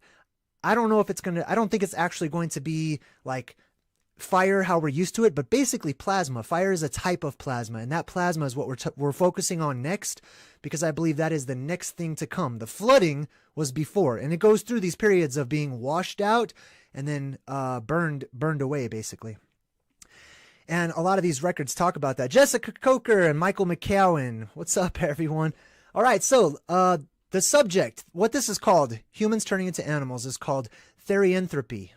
Therianthropy. So, let's see here. I think this is what we're going to do. I'm not going to go to Wikipedia. That's kind of boring, right? Let's get right to the exciting stuff. How about that? That sounds good to me. Don't want to really get into Wikipedia right now. Maybe we'll save that for the end, because we all know what we're talking about, right? People turning into animals. Now, I'm going to talk about some of the little examples, the breadcrumbs that I have found. And it really, like, okay, let me back up. It seems to me, and for those of you who are new, a lot of people say, like, hey, Jay, where do you get your information from? Like, why don't you quote your sources and list your materials? And no, I understand that. I do. And I'm going to tell you right off the bat, okay, right off the top of my dome here, lots of my information comes from within. Lots of my information are intuitive feelings that I get when I pay attention to my life and what's happening inside of me and around me. That's where a lot of that information comes from, because I recognize and know I live in a fractal verse where it's the same within as it is without. So there is no desperate need for me to go find other people's works and other people's information, although it often does help and falls into my lap at just the right time, because if you seek, you shall find, right? But a lot of the information basically comes from intuition, a gut feeling, my creative mind, a lot of that. Now, I'm not saying all of it, but I want to give a huge shout out to my own creativity and my own intuition, not just mine, but all of yours. And I believe we're entering into a time where we need to focus more on that. So we're talking about therianthropy and people turning into animals. Now, a lot of times I have found that whenever I come across these breadcrumbs, especially in the movies, like you can see right here behind me, this is from Ghostbusters 2. And the reason I like this one so much is because these people right here are essentially getting hit by plasma, right? They're becoming the plasma possessed. Excuse me. And they're going to turn into these hellhounds, these dogs, basically, in the movie. Actually, they're going to be petrified as well, which is another part of the plasma apocalypse, is petrification. And I got a lot of information on that too, just check out my mud fossil videos. But I have talked about petrification as a weapon and natural petrification from the plasma itself, or from the large plasma trunks, the larger sections of plasma that reach down and ground to our world. So let me give let's check out some cool pictures here. So this one's from Ghostbusters. Now this they call plasma in Ghostbusters ectoplasm, which means plasma outside of what? Well, outside of the body, because the ectoplasm represents spirits and ghosts, and you know what I mean? That's why they're ghost busting. And that's why they use plasma to bust the ghosts, because you have to use the plasma to fight the plasma, basically, or use electromagnetics to fight electromagnetic beings, basically. So I found a lot of times that whenever I've seen this example of people changing into animals, especially in pop culture, movies, and books, that it's usually some sort of person or character that is a bad guy, or somebody that has some serious defects when it comes to like their moral standard or something. And so basically they're turned into an animal as a form of punishment. And that actually reminds me, let me make sure I have something in here. I'm going to add something to my notes right now before I forget this. Okay, so I was just typing into the computer here, Nebuchadnezzar from the Bible, basically. Biblical character. I want to talk about him too. All right, so let's go through some of these images here. The first one I have down, I'm just going to flip through some of these. It's okay if we don't get a surprise, but Beauty and the Beast, classic one, right? A classic example of somebody who was punished, and as a form of punishment for their bad energy, the bad vibe that they carried, the bad, or not bad, bad's a polarity word, right? So it's a more base vibration, or basic vibration, or selfish vibration, right? Vibes that are sucking everything in instead of putting everything out, right? Basically, that's probably a better way to describe it. So this punishment was for him to turn into a beast, right? They changed this beautiful human being guy into this ugly beast or whatever. Well, that wasn't the end of the story. It was a love story between Belle and the beast. Or we'll get to him in a second. So here's the weird thing, right? This is a socially acceptable story of relationships with animals. Okay, to put that politely, right? Why is it socially acceptable? Because he ends up turning back into a human? I don't know about that. Here's the question. If he was purely animal, if there is a such thing as being purely animal, would Belle have had such affections for him? Or was it the fact that he was a human who had been turned into an animal or into a beast or into a chimera, however you want to say it? I believe that that's probably the case. And there are many stories that I've come across as well, and I'm still coming across, where a human fell in love with an animal who had, prior to becoming an animal, had been human. And that's the whole, hey, it's okay type thing, right? Of course, there's other stories as well. But yeah, we've got Beauty and the Beast. Basically, there was the witch that turned him into the beast, right? Because he was a selfish guy, and he was full of himself. He was full of vanity, and he just thought he was the bee's knees, you know, like, and nothing could touch him. He was very holier than thou, and you know, he was on his high horse all the time. So he turned into a high horse. All right, so this one right here is from Brother Bear. Now, in Brother Bear, it's really cool because they talk about the Aurora Borealis essentially being spirit, not electromagnetic phenomena. And if you talk to the Inuit or any of the, you know, some people call the Inuit Eskimos. That's not actually the name for them, but they're the Inuit. And if you ask the Inuit, they'll talk to you, as well as other older tribes. They'll talk to you about the Aurora Borealis and how that is spirit, or even the spirit of the world, where all the spirits go up and basically hang out. Okay, that's like a simplified way of putting it. But in the movie, this kid gets turned into a bear, right? And I don't remember the whole movie. I just wanted to put him getting turned into a bear, but I think it was because, like, he wasn't a good person, I want to say, but I don't know. That's totally speculation on my part. But often it is that the people are turned into animals because of how they were acting or what vibration they carried. That vibration is not just like, oh, do I enjoy their presence or do I not enjoy their presence? That's got nothing to do with it. It has to do with the literal frequency that is moving about through and in their DNA, right? So their DNA changes in order to match something else. This one right here is from the movie Brave, where her mom, I don't know Brave's mom. I don't know the girl's name. I'm sorry. But when her mom gets changed into a bear as a form of punishment, basically. And there was an even worse bad guy in this movie. And the worst bad guy, he was changed into a bear as well. The thing was that they didn't realize that the bear, the bad guy bear in this movie, used to be human. They all just thought it was just a bear, like just really evil bear or whatever. And I've noticed in my personal life that I've seen a lot of people who really remind me of animals. Like they have some serious animal qualities going on. You know what I mean? Sometimes animals, sometimes I can see other things in people. I could see wizards in people. I could see trolls in people. I can see giants in people. I can see all kinds of things that sort of have an echo of something that may have been at some point in time, right? Let's see. Vegan Demon says, JayDreamerZ, do you think the earth always... Oh, I already read that one. Let's see. Oh, here it is. Vegan Demon says, JayDreamerZ, I read that the plasma tubes converge at the 33rd parallel of the celestial sphere. I have not read that, but that is interesting. Leave a link if you have some information on that. Let's see here. Oh, hey, Mother Dragon says to check out Frozen 2. I have not seen that one yet.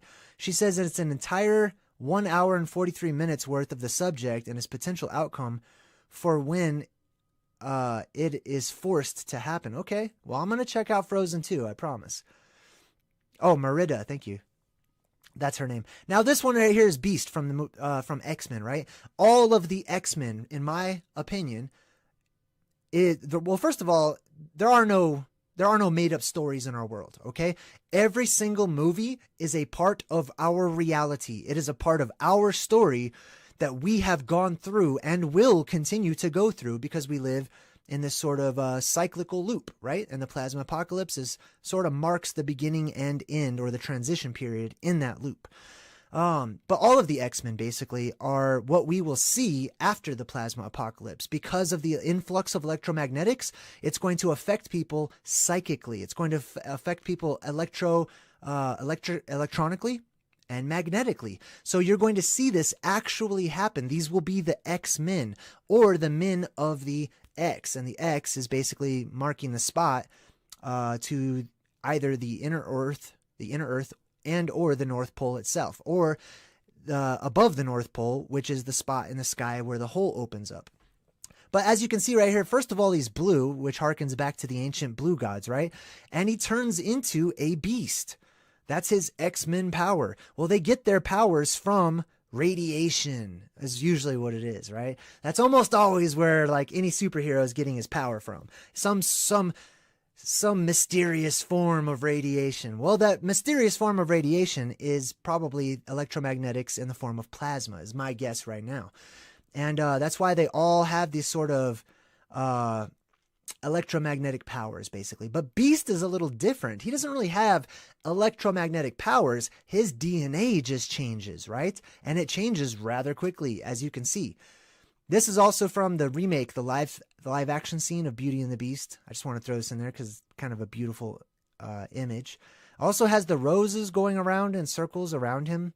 That could symbolize the plasma apocalypse, because we know that the Rosicrucians, they're basically those of the rosy cross. The cross is the center of the world. The rose is that red eye in the sky, the red rose up in the sky, which is also why in Logan's Run, when they have that weird ceremony where everybody dresses up in their little fiery spandex leotards or whatever, and they all start floating up into that, and there's like that red crystal thing. That scene is upside down. It actually should look, you got to flip it upside down to understand it better. But that's the rose in the middle of that one too. Okay, this is also from Beauty and the Beast. As you can see, there's this magic around him. You see, we dismiss these types of things. Instead of taking them literal and saying, what could that be? We just dismiss them and we say, oh, it's magic that's changing him. Well, yes, let's change the word magic, which we kind of use as a bland coverall for anything we don't understand. And let's change that into, at the very least, some form of light, some kind of an aurora, possibly plasma that's surrounding this guy and changing him into an animal, right? At this sort of ball that they have going on, which is really interesting, where everybody's wearing white. Let's see. Hey, if you're in the chat, if you want to get my attention, just type in @JayDreamerZ. Let me make sure that we're still streaming. All right, cool. The health is good. And if you want to call in, if you're one of the people that has the Skype account, go ahead and you got to hit the phone one. Okay. If you want to call in, don't hit the video one. I just don't want to do video. I'm not going to answer it if it's video. Because I tried video one time and people took advantage of that and it didn't work out. So, if you want to call in, you absolutely can. Let's check out some more stuff. Cats. I know a lot of people just went nuts because some people just love cats, right? Well, I've never even, honestly, I was never into cats that much because I never really looked at it, and I'm a dog person. So I never really looked into it. But hey, when I was studying therianthropy, I came across cats, and it's something I actually want to go take Jenny and go see the actual show, the Broadway musical Cats. This is a really interesting musical, okay, or play, or whatever you want to call it. Basically, it's a musical. And there are these human-like cat people. I don't know a bunch about the story, but I do know, from what I gather, at the beginning, they're all waiting for this, I just forgot the name of it. What is it called? Help me out. The jelly something. Jellicle? The Jellicle ball. I think it's called Jellicle ball, right? Excuse me.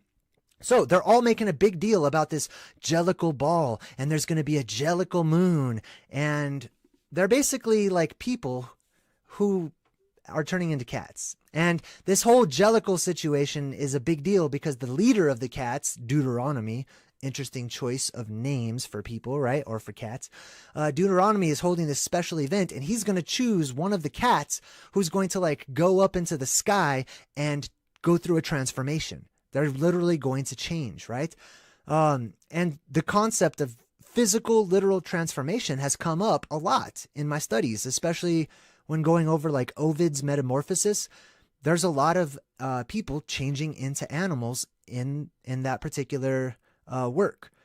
I mean, it's in the name, metamorphosis, right? To change from one form into another form. Well, these people are basically, I have not seen this, but I'm guessing this has everything to do with the plasma apocalypse. That's pure guessing on my part, but it seems like this jellicle ball has something to do with the plasma apocalypse. I have to do more studying on cats. So let's move on. Okay, so actually we're not going to move on. So in cats, let me get back here. Let's see here. All right, so I looked up the word jellicle. I'm like, what the hell? I've never heard the word jellicle. Like, it sounds like angelical, or it sounds like jelly or jelly-ish, which is really interesting to me because the word jelly is also directly related to the root for the word plasma in the original language. Also, that's where we get the word plastic, this sort of malleable substance that can spread out, which is interesting too because that's exactly how the heavens are described when you translate the book of Genesis and the making of the sky. It translates into something that was hammered out or spread out above us. And the word plasma literally means something that can be spread out or malleable or something that can be shaped, right? Just like plastic. That's why it starts with plasma, plastic, same thing, right? So, jellicle, let's check this out because I believe the jelly thing is actually really important. I'm going to be researching that next. I'm going to look into slime and jelly and all this stuff and how it's related to plasma. But I want to read this out. So I typed in, is jellicle a word? Google, right? And I'll get right to you, Britt. It says, as it turns out, jellicle is a strange contorted contraction of the words dear little, just as pollicle in pollicle dogs is a contorted contraction of poor little. I don't know about that. It doesn't sound...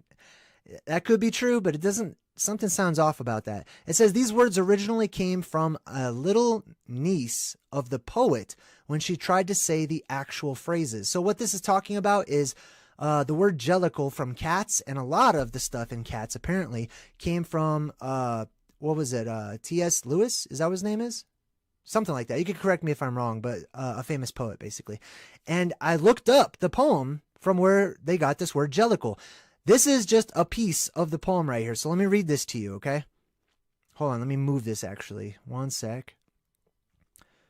All right, let's go to slideshow. Let me unlock that so I can move it. There we go. All right, so this is from the second paragraph in this poem. Lines to a Yorkshire Terrier. This is a really interesting poem. It says, in a brown field stood a tree, and the tree was crooked and dry. In the black sky from a green cloud, natural forces shrieked aloud. Time out. This is describing plasma apocalypse. Okay, like that's what I'm getting at this so far, right? In a black sky. And we talked about how the black sky is just the underneath portion of our world's roof or dome or ceiling, and that's why it's black, right? It's keeping out all of the light that is actually in space or the heavens or heaven itself. And that's why it's black down here. That's also why in the song Black Hole Sun, he says, neath the black, the sky looks dead, right? And as soon as he says, beneath the black, the sky looks dead, why is he saying that? I know this is, I'm going off on a tangent here, but it's actually really important because sometimes I pick up on stuff and I forget to share it. So I want to share this right now. In the song Black Hole Sun, which is all about the plasma apocalypse, he says, beneath the black, the sky looks dead. Well, what is he talking about? He's saying that the sky should look alive. The sky should have light. It should have energy and life to it when we look up there, even at the quote-unquote nighttime, right? But it's not. So immediately after he talks about the black sky looking dead, he says, call my name through the cream, and I'll hear you scream. I don't want to like sing it too well because I'll make, copyrights and all that. But he says, call my name through the cream. Immediately after talking about the sky looking black and dead, he says to call my name through the cream. And remember what cream was in reference to? It's in reference to space. It's in reference to heaven, which is white, which is pearlescent and opalescent. And that's why you have the pearly gates and all that stuff. That's why the phantazoids and those extraterrestrial beings or whatever you want to call them are typically described as being very albino looking, like very white, not Caucasian, but white, right? It says, call my name through the cream and I'll hear you scream again. Anyways, I did think of that. So let's go back to this poem here. Natural forces shrieked aloud, screamed, rattled, muttered endlessly. Wait a minute. So let's break down what he's talking about. He's talking about a field and there's a tree. The tree was crooked and dry. in a black sky from a green cloud. Well, green clouds aren't really something we see quite often, right? Unless there's like about to be a tornado or something.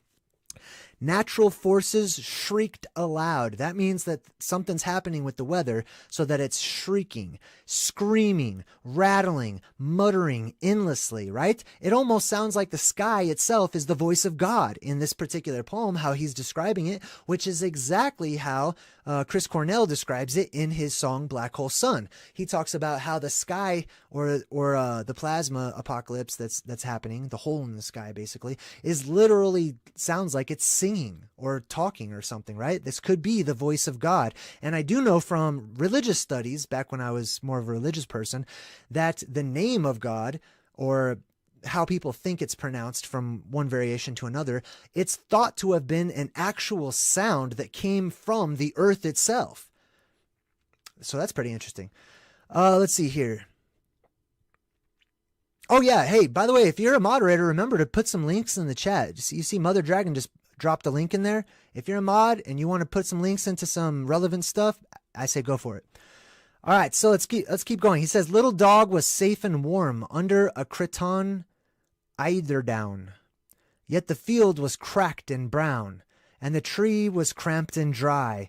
Pollicle dogs and cats all must, jellicle cats and dogs all must, like undertakers come to dust. Like undertakers come to dust. Here a little dog I pause, heaving up my prior paws, pause and sleep endlessly. That's really interesting to me. And that's the poem that where we get a lot of the stuff from cats, especially the jellicle ball and whatnot. Seems to me like the poem or the poet was talking about the plasma apocalypse, right? These are probably things that have been known about. All right, so we talked about Beast. We talked about the X-Men. We talk about Beauty and the Beast, right? Let me skip ahead. I want to get to the next one in line here. Let's talk about Nebuchadnezzar. Where is he? I know I got a picture of him in here somewhere. Don't worry, we're gonna go over all this stuff. All right, so here's Nebuchadnezzar. Now, biblically speaking, Nebuchadnezzar, I'm not going to read the whole story to you, okay? Because, you know, it's widely available on the internet or in the Bible or wherever you want. But basically, in short, Nebuchadnezzar is this character in the Bible who was a world leader of sorts, and he thought too much of himself. He thought he was, you know, somebody that could never lose anything. He was only going to win. He was only going to gain and get more things and conquer and dominate. He was not basically a very loving person as described. So God in the Bible basically says, cool, you think you're the best thing since sliced bread? I'm going to turn you into an animal and take your kingdom away from you. Now, it doesn't literally say that he turns him into an animal per se in the Bible, but the way it goes about describing it, okay, it sounds like he was changed into an animal, which is really interesting as well. And the way that it talks about Nebuchadnezzar is my assumption of what it's going to be like for many of you out there when you survive the plasma apocalypse. Basically, you're going to go from living in the time of the gods where we live right now, the time of technology, the time of comforts, and, you know, the time of all this stuff that we have, to caveman type lifestyle, basically. Like eating grass off of the ground, because we don't understand how to survive without all of our modern comforts, right? So that's the story of Nebuchadnezzar, and I did want to share that. I don't think I have another one. Oh, I can't wait to get to that part. All right, hold on.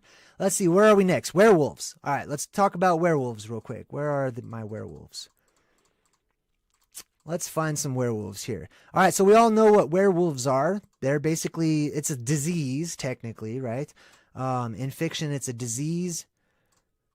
I was probably one click away from a werewolf, and I went backwards. All right, let's check this out. Oh, we'll get to Brundlefly. We'll get to him. We'll get to Superman. We'll get to Conan. We'll get to Pinocchio. We'll get to Master Splinter. Dude, where are I swore I had a picture of a werewolf. All right, well, Michael Jackson's going to have to do. All right, so anyhow, lycanthropy is basically what you call the disease of becoming a werewolf. Or if you catch this disease, you can become a werewolf, right? And this is known across time. This is just as much a part of our history as vampires are, okay? Vampires, like I talk about all of the time, are real. They're a very real part of our society. It's a cartoonified, caricaturized kind of a version of historical fact, okay? just like the elves and just like the other things that I talk about. But werewolves go hand in hand. How can we dismiss werewolves, right? And I'm not talking about people that are born and they have like some extra hair on their face. I've seen those pictures. No, I'm talking about people, human beings that turn into animals, okay? Yes, there are many examples, lots of examples that only support this case of people that have, you know, animal parts, animal hair, animal, whatever it may be. Like some people, it's happened. There are these anomalies where people have these certain animal characteristics, right? When they're born. So werewolves are no exception. Now check this out. The interesting thing about becoming a werewolf is when I was researching Native American history or mythology, however you want to call it, right? I came across something, which I'm going to have to find again. So I'm going to go through these pictures again. Let's see here. Is that it? No. Oh, hey, pollicle. I should probably read that. I'll read that next. I'll get to that pollicle thing. All right. I'm sorry these are out of order, but hey, at least we get to see a bunch of cool pictures over and over. All right, so let's see. We're talking about the werewolves, and there's something, I think it was on Wikipedia, I wanted to share. Did I already go through this? Oh, here it is. Okay. All right, so let me scooch this over a little bit so you can all see it. Now let's read it together. This is Native American legend, okay? It says, now after all the people had arrived from the lower worlds, first man and first woman placed the mountain lion. One second. Let me read that again. Now, after all the people had arrived from the lower worlds, first man and first woman placed the mountain lion on one side and the wolf on the other side. So this is talking about the beginning of time or the rebirth of civilization after these catastrophic events had happened to the earth, basically, right? So they, in a lot of Native American lore, the people continuously keep going up to new worlds. Usually there's some sort of beanstalk or some sort of reed or something that grows up from the center of the earth, which is, like we've talked about, that's that bluish white light that shoots up and goes into these other realms, basically. But in Native American folklore, these people continuously come up into a newer world, up into another world, up into another world. So this is after all the people had arrived from the lower worlds. It says, first man and first woman placed the mountain lion on one side and the wolf, like we're talking about werewolves, right? Placed the wolf on the other. They divided the people into two groups. The first group chose the wolf for their chief. The mountain lion was the chief for the other side. The people who had the mountain lion chief were to be the people of the earth. The people who had the wolf chief became the animals. I know a lot of people are going to say like, what does that mean to you? What is that? You know, to me, that's kind of symbolic for the inner, the lower this and that of man. Hey, it could be. You know what else it could be? It could be literally people turned into animals, right? Jeff Roy is in the chat. He says, JayDreamerZ, so happy to catch you live. Never stop what you're doing. Hey, man, I appreciate that. That was really kind. Touche is also in the chat. Says Cloud Atlas film goes through reincarnation and what our world looks like during these times. Soylent Green references too. Very nice. All right, so let me get back to my notes here. We talked about beasts, the X-Men, Nebuchadnezzar, werewolves. As a matter of fact, just were any animal, okay? Were rats, werewolves, okay? It's basically applies to all of those words that have the word were in front of them, right? All right, now let me get to something that's really interesting. Let's see if I can find this picture. Wow, is the very next one. What are the odds of that? That's great. So this was a movie, a weird movie. How many people in the chat saw this movie? Hey, what's up, Rue? Hey, Rue's got the strong yellow circle in her loyalty badge too. Congrats. That's awesome. It's good to see you guys. So, I don't know if you've seen this movie, but it's got Colin Farrell. Time out. Wait a minute. I don't have any of that right now, but I don't want to keep this picture up there because it's really bright. So let me just talk about the movie first, okay? It says, if I end up alone, I'll be a lobster. This movie is literally about Colin Farrell living in this world during this time when basically the black sheep, the outcasts, the people who could not find a human mate were turned into animals somehow. I don't know. It doesn't really describe it in the movie. in very good detail, but they get turned into animals. And this guy wants to turn into a lobster, which I thought was an interesting choice, given that lobsters are probably the ancient remnants of certain types of phantazoids that just shrank and became accustomed to a smaller environment, right? Which is why I'm not a big fan of eating them, because eating phantazoid just sounds gross to me. I don't know. That's just me, though. All right. So he wants to turn into a lobster. This says lobsters live to be over 100 years old, have blue blood just like aristocrats, and stay fertile all of their lives. Hashtag the lobster. Well, in this movie, that's what they do with the rejects. They change them into animals. It's sort of a form of punishment. It's sort of like forced karma in the movie. So I thought that was pretty interesting, right? That's what the whole movie is about. And it's the weirdest movie. And those weird movies are often my favorite movies. Those movies that are just difficult to figure out, like, what is this even about? Like, where did they come up with this? Those movies I found contain the best breadcrumbs for me on my path. All right, so I wanted to share, oh yeah, Colin Farrell is the star in the movie, right? So I looked up the word feral, and feral, I think I have a picture. I think I screenshotted feral. Let me see if I could find that here. Boom, boom, boom, boom. We're going to talk about all this stuff. Where the heck did I put it? You know what? I know something easier. I should just pull up a list of my files. That way I could just see where it is. All right, let's go back to Folklore real quick, right? Remember that was in that poem that they used in Cats? They were talking about the Folklore dogs and the Jellicle cats.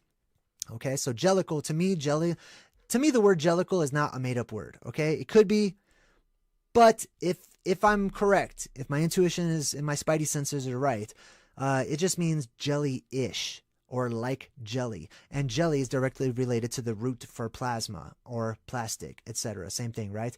So they are literally the plasma cats, basically, or the cats of plasma or from plasma, right? Could be interpreted in different ways. The Folklore dog is from that same poem. It says the Folklore dog is who is a stray and wilder than pets.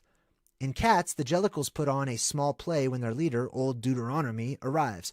Okay, well, forget about that second part.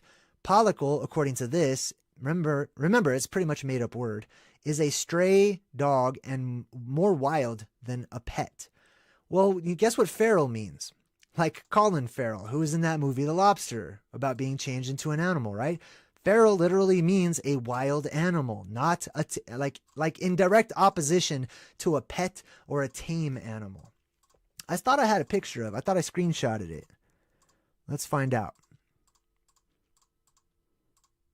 I don't want to flip through all the pictures for this whole live stream, so I'm going to bring up my file. That's what I'm going to do. Let's bring up the file. People turning into animals file in the plasma apocalypse. All right, did I take a picture of feral? Let me turn these into large icons or extra large icons. All right, that's not it. Let's just see if I have it here. Oh, Circe. We're going to talk about Circe. Feral, I do have it. Okay, cool. Well, let's just open that up. Boom. That's much easier. Can you guys see that? No, you can't because I opened up a second window. Okay, cool. All right, well, we're not going to do that then. All right, 1 second. Let's see. Where is it? It is right next to The Emperor's New Groove and Michael Jackson. All right, let's just look for that. Oh, you know what? I'm sorry. I know a way easier way of doing this. Okay, cool. Let's just do that, and then we'll do... Where'd it go? 1 second. Extra large icons. There we go. Sorry, when there's a lot of stuff on the computer, you get like sort of blind to the thing you're actually looking for. There it is, feral. All right, cool. Thank you. So Colin Farrell was in the movie where he was afraid of changing into an animal, right? He wanted to remain human, or he just wanted to straight up turn into a lobster. Feral. And let me just move this up so you guys can see it here. A feral animal or plant is one that lives in the wild, but is descended from from a domesticated specimen. Specifically, that's the name of feral, like Colin Farrell or Will Ferrell, who happens to be a huge animal lover and usually actually has a lot of animals in having to do with his parts in the movies. Sometimes, like in that soccer movie he was in, he was actually wearing stripes like he was an animal. There's a lot of interesting connections there for me personally. But feral literally means not just a wild animal, but one that has descended from a domesticated animal, right? Just like we will go from being domesticated in the time of the gods to the plasma apocalypse ripping through our world and forcing everyone back into living off of the land, where we will be wild once more, right? Brick totally got it right. Hey, by the way, did anybody get the quote? I want to know if somebody got the quote. I put a quote into the description. Would you like a closer look? Does anyone know what movie that's from?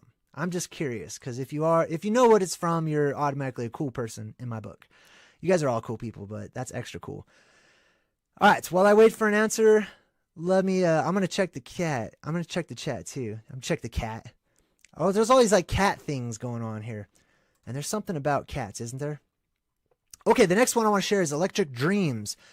There is this show on Amazon called Electric Dreams. And it's very much like Black Mirror, right? Remember that show, Black Mirror on Netflix? One of my favorite series ever.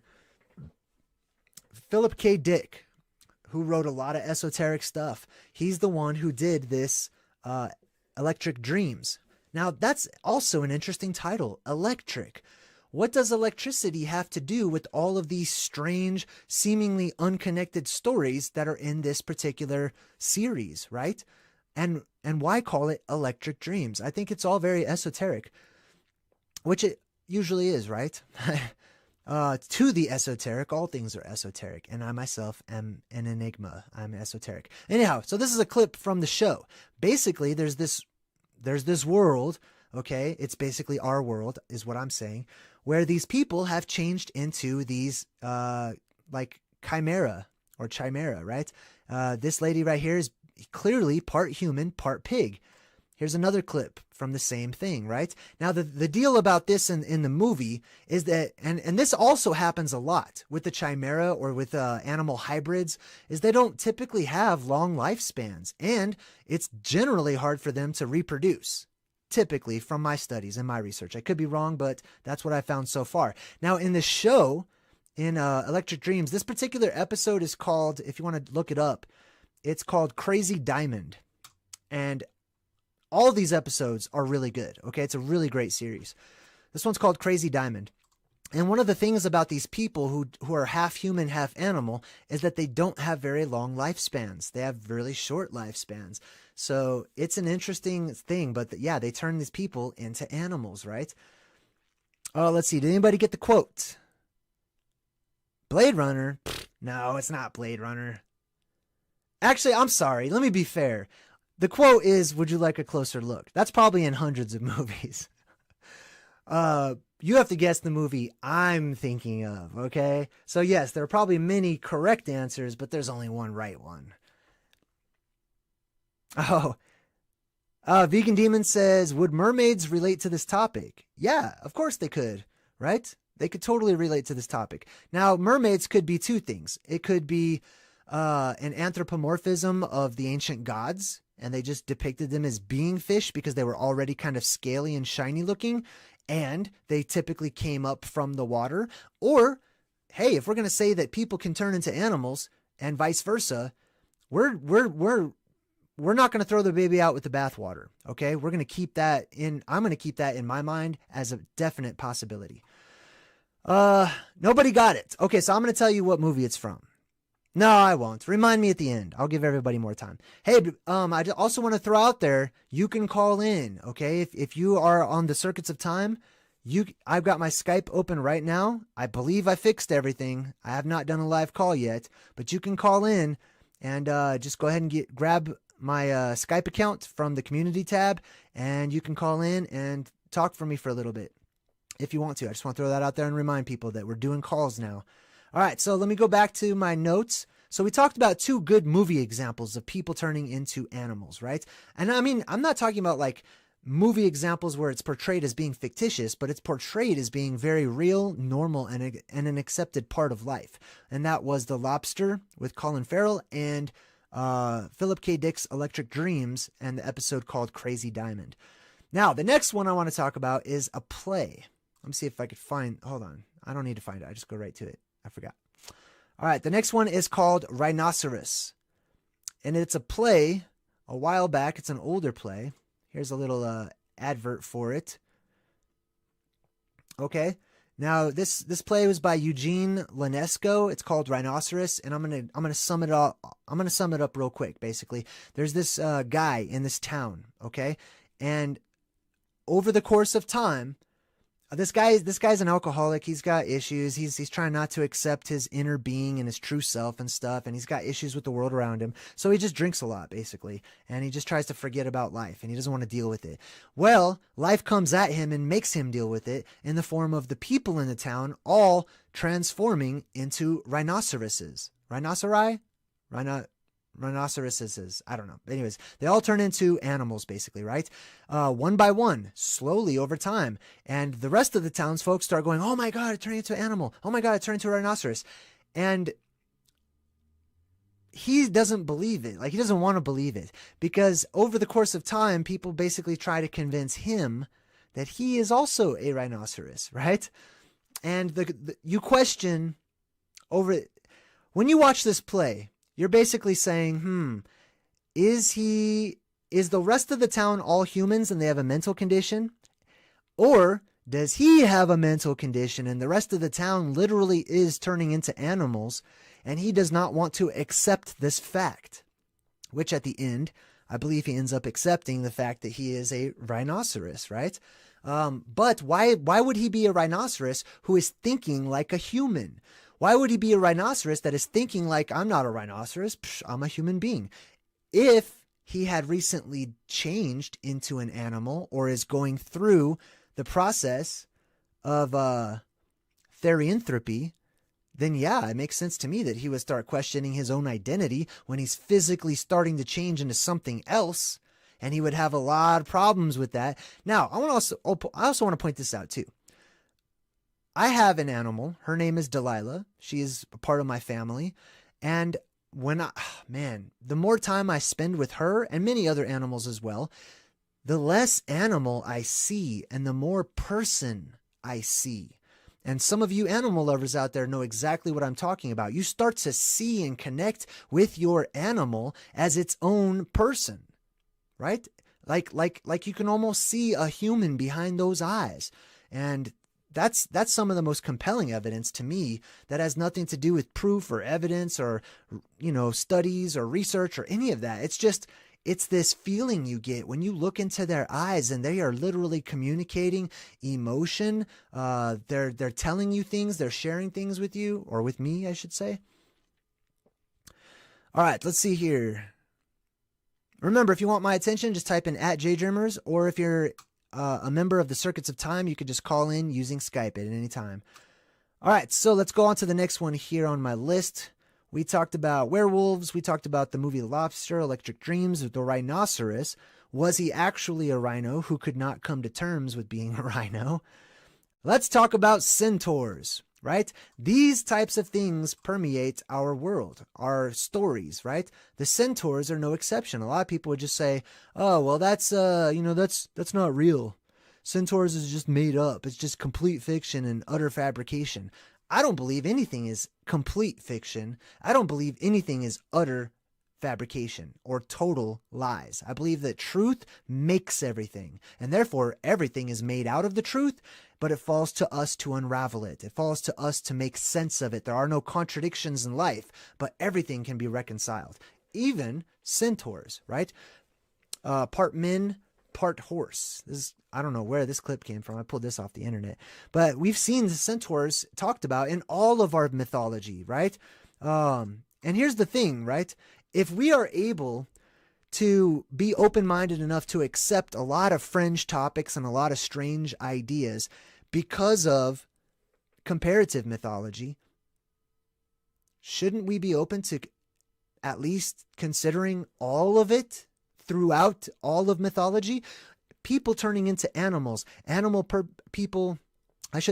human hybrids, because animals are people too, but animal human hybrids are a staple of our past. They're a staple of our myths and our legends, right? They've always been there.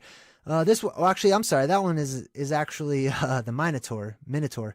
And Tor comes from the word Taurus, which, you know, in the animal world is the bull, the Tor, right? Just like the sign Taurus is a bull, right?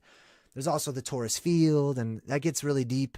Santos Bonacci on YouTube can explain that all day long to you. But we're not going to talk about Taurus fields right now. We're going to talk about crazy people turning into animals and stuff, which I just love. But anyhow, this is the Minotaur, or the bull of Minos, or Minot, right? Or it could actually, if you break down Minotaur, it could be man of bull, man of the bull, or something along those lines, because min could also be man or mon, right? All right, so let's see here. So we got the Minotaur, we got the Centaurs. Let me stop with Centaurs real quick. Let me find a cool picture to stop on. This one's okay. I really like the Ghostbusters one. I'm going to go back to that one. That's probably my favorite one. Plus, it matches everything that I did back here. So, all right. So, what I'm going to do now is I'm not going to screen share, but I'm going to read something from the book of Joshua. Okay. What is the book of Joshua? What are you guys talking about in the chat? Percy Jackson movies, Narnia. I love this chat. I wish I was in it right now. Mortal Kombat. Oh man. Okay. I'm definitely going to read the chat later on. Okay, so here's what I'm going to do. I'm going to talk about the book of Joshua. I have talked about this particular thing before in the past. If you don't know what the book of Joshua is, it is one of those ancient books that was left out of the Bible, as they say, okay? Actually, it was not completely left out of the Bible, because the Bible quotes the book of Joshua. I believe the book of Samuel, like the whole first chapter, is a direct quote from the book of Joshua, all right? Also, the book of Joshua is where it talks about the sun stopping in the sky for like a day or an extended period of time. So the book of Joshua is it's a parallel book to the book of Genesis and the book of Exodus and Joshua as well. So the book of Joshua to me is right up there with the book of Enoch. It's right up there with the book of Jubilees and a whole handful of other ones that were left out of the Bible. Okay. I don't know if it was left out or whatever, but it used to be considered sacred, truthful, holy text, basically, okay? So, I'm going to read from the book of Joshua, and this is a parallel tell from the book of Genesis. Now, it says, hold on, why is it so white? It's too bright. Anyway, I'll just read it.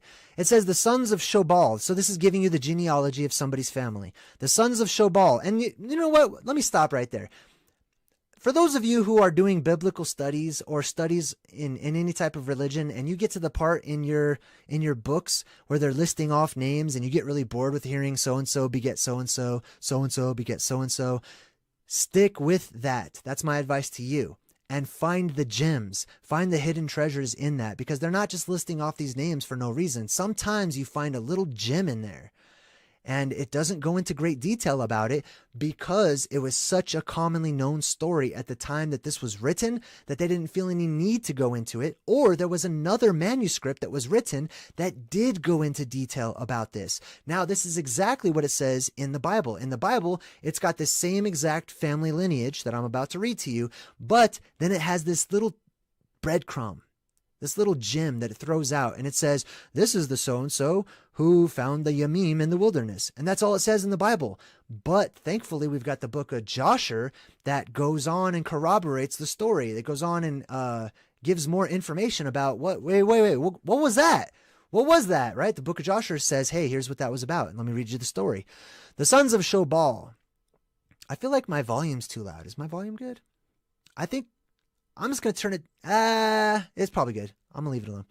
The sons of Shobal were Alvan, Manahath, Ebal, Shepho, Onam, and the sons of Zibeon were Ajah, Anah, and this actually is probably Anach. This was the Anach who found the Yamim in the wilderness when he fed the asses of Zibeon, his father. Asses means donkeys, okay? And whilst he was feeding his father's asses, he led them to the wilderness at different times to feed them. This is where it gets weird. And there was a day that he brought them to one of the deserts on the seashore, opposite of the wilderness of the people. And whilst he was feeding them, behold, a very heavy storm came from the other side of the sea and rested upon the asses that were feeding there, and they all stood still.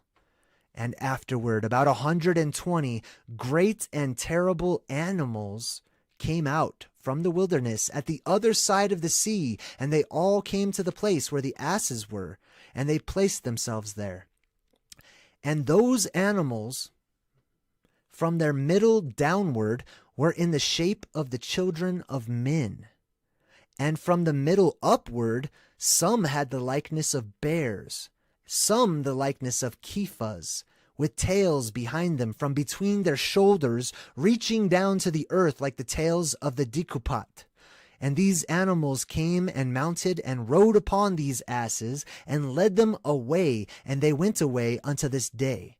And one of these animals approached Anak and smote him with his tail, and then fled from that place. And when he saw this work, Anak was exceedingly afraid of his life, and he fled and escaped the city. And he related this story to his sons and brothers, all that happened to him. And many men went out to seek the asses, but could not find them. And Anak and his brothers went no more to that place from that day following, for they were greatly afraid for their lives. If you want to find this particular interesting story, I recommend the entire book. The entire book is full of little tidbits like this, where the Bible tends to leave some things out. Let's see. I believe this is... Let me see if I can try to find it here.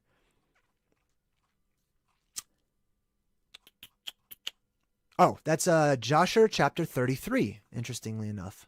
So in chapter 33 of the book of Joshua, you can read the same story about this Hebrew kid who goes out to sort of let his donkeys graze on the grass or whatever. And there are literally these chimera that come in, jump on his donkeys, ride them off into the wilderness, steal his stuff, and then one of them kind of slaps him with his tail upside the face or whatever. Interesting story, man. I can see why that was not included in the Bible, but... Oh, hey, Unlearn the System says an ass is a donkey cross mule. Okay. Interesting. Things that make you go, says Samyaza. Beast Wars Transformers by Rue. Okay. Vegan Demon is in the chat and says, JayDreamerZ, how about the four-faced angels with the ox, eagle, lion, and human? That also could be another example. That's another good example of that too. I haven't looked into that one in particular, so I can't speak on it a lot, but I see where you're going with that. Okay, so let's check out my notes real quick. Let me get back over here. So that was the book of Joshua, which literally talks about there having been physical human-animal hybrids that stole this guy's flock of donkeys and took off. There are different translations that make it sound a little different as far as this storm that arrived, but there was this storm that came out of nowhere, rested upon this guy's area, and then the storm kind of went away along with these chimera. All right, so let's talk about something else. I want to get to, let me find it here. Let's see. Next, we're going to talk about Pinocchio. Okay, so this is an interesting story, okay? All of this story is true. All of this story is about us and things that we have gone through in our history's timeline. That history has been obliterated. It now falls under the category that I placed it in called Ancient Oblivion. And it falls to us to sort of piece it together. To me, all of the movies are our lives reflected back to us. They are all truths that we have gone through, and they're all being reflected back to us. So Pinocchio is the story of this inanimate object that becomes animate when the blue fairy appears. Let's stop right there. I'm going to break it down, okay? During the plasma apocalypse, right now, all of the energy and light is flowing downwards towards us from above, okay? We're going to go through a pole shift or a polar shift or a polarity shift. When that light will no longer, that energy will not be traveling downwards. It'll hit neutral and it'll flip and it'll go upwards, which means light literally will go up instead of down. It'll come in from all sides of the sky. Our whole world will be lit up. trust me, you're not going to be in the dark or anything. You'll actually see everything much better when that happens. But when that happens, in the middle of our world, you can check on the old maps and look, type up North Pole, old maps. You can clearly see there was land up there. In the middle of that land, there is this sort of volcano black mountain. Okay, it goes by many names. Mount Meru is probably the best one because that means mountain of the ocean. Literally, it's an island mountain, right? Just like in Moana. When Moana and, what's that guy's name? The demigod? I don't know why I forget stuff like this when I'm live streaming. Moana and what's that guy's name? Help me out. What was that guy's name? The big guy. Played by The Rock. I totally forgot. Moana and I'm not going to continue until I figure out this dude's name because it's like right here. It's on the tip of my tongue. Hold on, let me look at it. Oh, I keep wanting to say Rafiki, but that's not his name. All right, forget it. Somebody in the chat will tell me. Anyway, so let's get back to Maui. Oh, thank you. Okay, Maui, yes. Thank you, Brit. I appreciate it. So Moana and Maui go to this mountain island, right?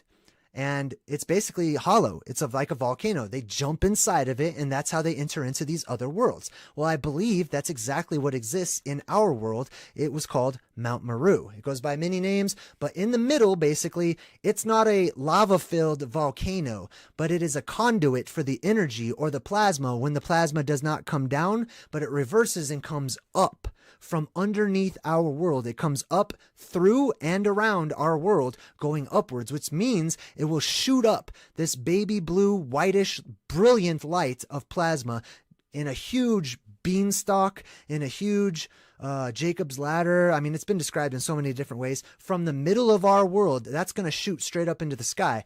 And at the same time, also, remember I said there's this electromagnetic force field wrapped around our world, keeping the plasma right now from coming down into our world.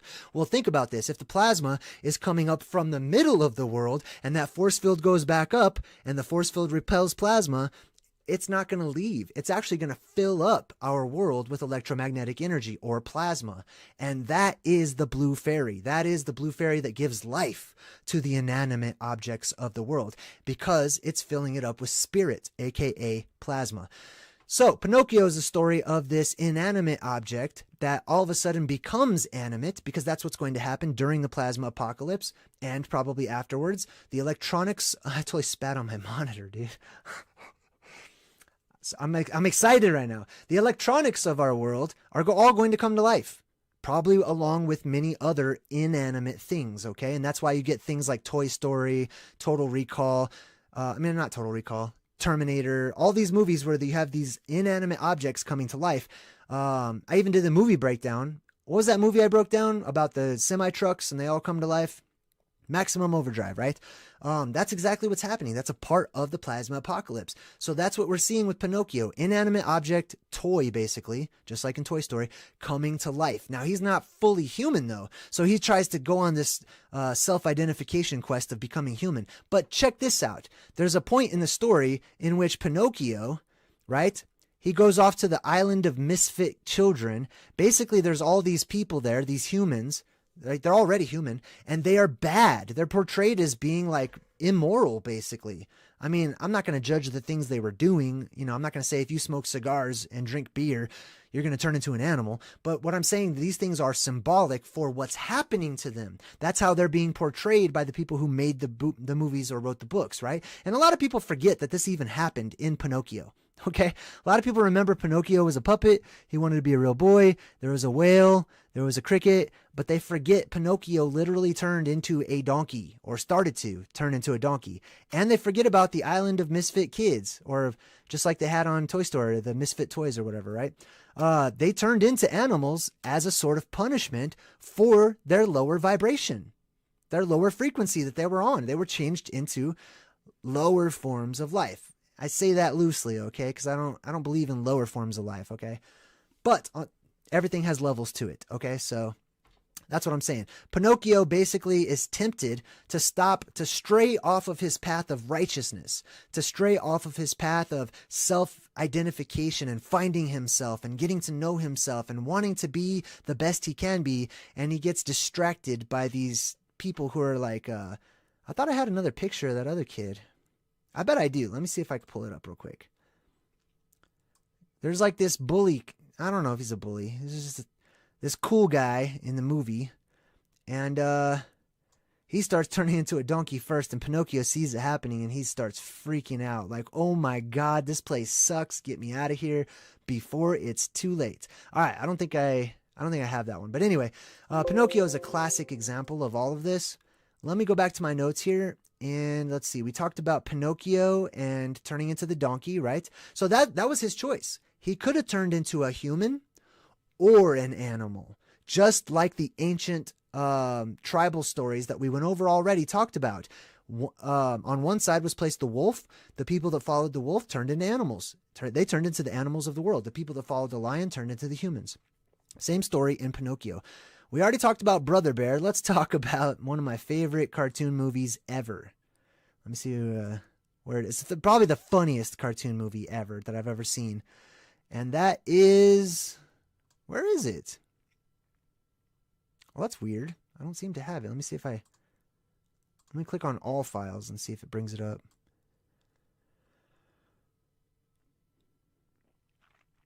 Wow, it's not in here. I swear, I totally thought that I had downloaded this particular image. That's weird. I wonder where it went. Anyhow, you know what?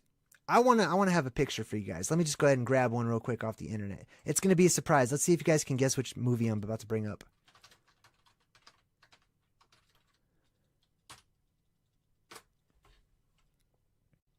All right, so we're just going to take a brief little intermission here while I look up a picture. Where is it? Let's see here. Such a funny movie, too. We'll do this one. This one, that'll work.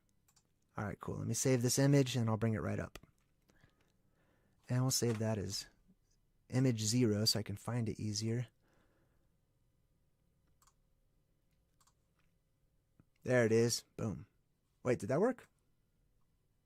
It did work. Oh, cool. Check that out. All right, cool.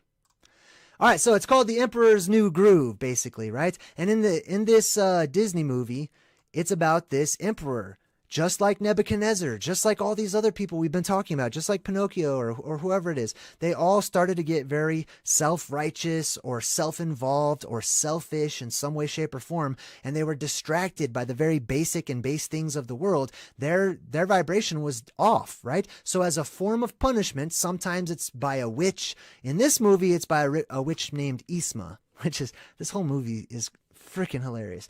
But the witch Yzma, she's represented by purple, which has a lot to do with the symbolism of the plasma and royalty and things of that nature. But it turns Emperor Cusco, which they chose his name purposefully, they chose everything in this movie purposefully, turned him into an animal as a form of punishment, right? And you can see it all throughout this movie as well. But like Pacha, this guy right here, played by John Goodman, Pacha is talking with him. Like, he knows that he's human on the inside. He doesn't immediately just say, oh, you're an animal now. You know, I'll just treat you like an animal. He still treats him like a human being. He still treats him like an equal, which is really interesting because although Emperor Cusco here is clearly an animal, he's still treating Pacha like a lesser form of life, which is really kind of ironic, right? All right. Let's see. Is anybody? Okay, Brit says, JayDreamerZ, end of last year, 12/27, blue light in the sky over New York City. I did see that. I saw all of that actually. And it was interesting to see how many people interpreted it in so many different ways. But yeah, that whole New York thing with the light in the sky was really interesting. You're going to see a lot more of that happen in the upcoming years, okay? You're going to see a lot of really strange phenomena happening in our sky. I promise you this much, okay? It's going to get more and more and more. The weather's going to get more extreme. It's going to get the seasons are going to last a lot longer, specifically winter and summer. They're just going to get like, there's pretty much going to be 2 seasons, right? Just winter and summer, basically. And it's going to amplify to the point of bursting, at which point, you know, we'll probably have Fimbulventer, and then we'll have the plasma apocalypse. Meow Kitty, this lady gets turned into a cat. Mermaids. I talked about mermaids already. We kind of discussed that as a possibility. You see, here's the thing. If I haven't put a lot of study into it, I don't want to talk about it a lot because, you know, I don't want to talk off the top of my head just because I want to support what you guys are saying. I want to have my own good foundation for it first. So we can definitely talk about mermaids another time when I've looked more into mermaids. But right now we're going to press on with, well, you know, I didn't bring up a picture of this guy, but there's Killer Croc. He's from the Suicide Squad. He's basically an animal person too. We did talk about the Minotaur. We did talk about the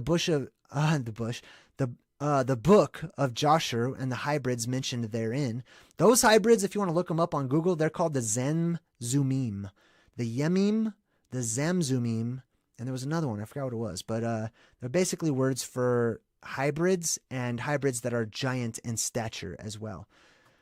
And then, of course, we've got the ancient depictions of hybrids. So let's finish that one off. Let me go to these ancient depictions here. And we're going to check out some of these ancient...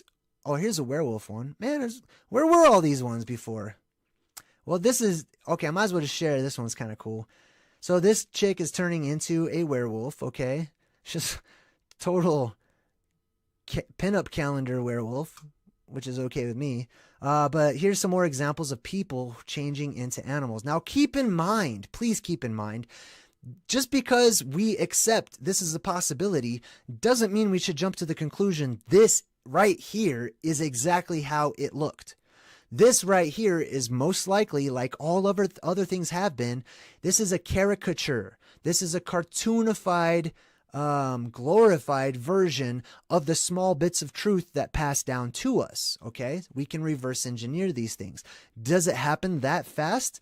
Could be. I'm going to talk about that when we talk about the brundlefly. Here are some ancient examples of some animal-human hybrids. Okay, now people look at these all the time, and they don't seem to question, like, were there actually humans that were part animal, or gods? Even gods that were part animal, right? They would be susceptible to the plasma as well, right? These ancient Egyptian gods, these ancient Greek gods, many different places. This is literally the original concept of the chimera, or the chimera. Actually, let me break down the word chimera real quick, okay? Because I haven't broken it down, so I'm just going to do it on the fly. The first part, chai, or chai, right? It's actually more of a guttural chai, right? That word literally is where we get chi, like in anime. You know how like they use their chi and they focus it and they throw a fireball or whatever? That's their life. That's their power. And it literally means life. And it's always portrayed in anime and stuff and video games as plasma. Imagine that. Life, when it's actually drawn out, is drawn in the form of plasma, right? Chimera. I don't know. There's an A at the end, but M-E-R means water or lake or ocean or sea, basically. So we've got life, water, and then ah. The ah is more of a like spirit, basically, breath. So I don't know. I'll have to break that word down another time, but I was just kind of thinking off the top of my head. I like to do that sometimes, but this is the ancient depiction. What a chimera or chimera represents is a hybrid, a mix between different species, basically. It could be human as well. Okay, the chimera or chimera doesn't have to be a lion, a goat, and a dragon, or whatever that is with crazy duck dragon feet. But what they're trying to tell you here is it's a mix. It's a hybrid. It's a mix of other things. This is another one here. This lady is like part spider, part person. Could represent the plasma as well, because it's often depicted as spider, like grandmother spider. We've talked about that a lot. This is ancient Egypt. Obviously, we've got somebody who's clearly human. They knew what humans looked like, right? And then the god. Now, sometimes they drew the gods as human looking. Sometimes they had green skin. Sometimes they had blue skin. Sometimes they had brown skin. But look, they clearly knew the difference between drawing a human being and drawing a non-human being, right? So we could look deeper into this and ask what it symbolizes and what it means, but we can also keep an open mind and say it might not symbolize anything except for literally what they saw and experienced. Half animal, half person gods that we're known as shapeshifters anyways, and maybe because of the influx of magic or plasma in our world, it probably amplified some of them or mutated them, just like the X-Men, right? We've also got these different depictions of part human, part lions, and part dogs, and part like the centaurs and stuff on different parts of the world. This exists. Is it only symbolic? Is it only a metaphor? Or is there a possibility it could be literal? At times, not across the board, but at times, could it have been literal? This one is one of the depictions of the old Anunnaki, right? Holding the little acorn pineal gland or whatever that's supposed to be there, right? I love these pictures. They always have these little purses down here. If you look at their legs, it looks like they've got something like exoskeleton or some sort of technology down here. You see that on his calf? Like this part is not a natural part of the body, whatever this is. And it seems to be attached to his shoe or his foot or whatever this is. But this is your calf muscle. I know what that looks like, right? This thing that sweeps around to the front, I don't know what that is. So I'm leaning towards that's something foreign, I'll say. We'll say foreign, but probably some kind of technology that helps to advance their powers or something. And he's got some stuff tucked away right there. This is the stuff that we need to pay more attention to. Instead of just looking at it as a whole and seeing a bird head and a human body, we need to look at the details of these pictures and ask ourselves, what's that right there? What's on his wrist? Why does he have a watch on? What's up with this purse? Why is he holding that? Did he take this out of the purse? You know what I mean? We have to really start reverse engineering these things and breaking them down. Let's see. Did I have anything else I want to talk about?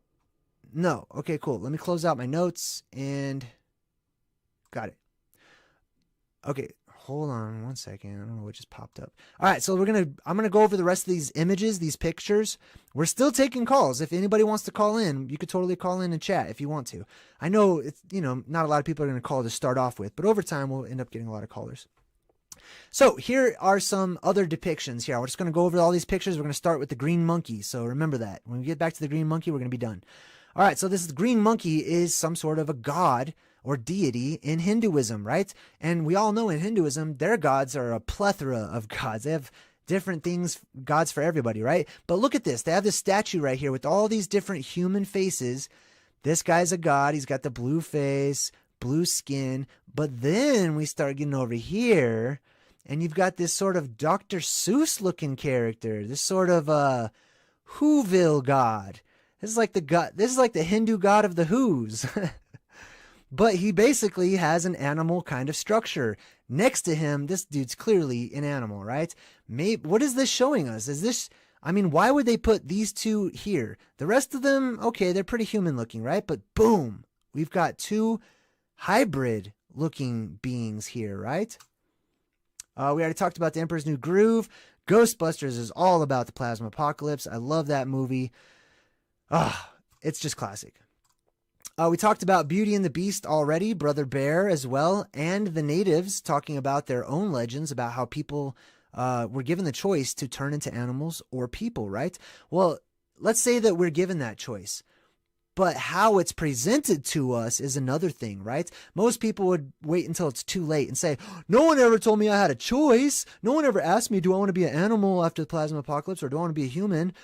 You are constantly being asked that every day you wake up throughout your life, right? Like you're basically just going to turn into the animal totem or to the totem that you represent the most. What kind of vibration do you have? What kind of energy do you have? And why does this happen if it happens? My guess is that it happens because of karmic reasons. It has to do with frequency and vibration. It has to do with teaching people lessons. That's why we're all here. We're all here to learn these lessons and go through these experiences.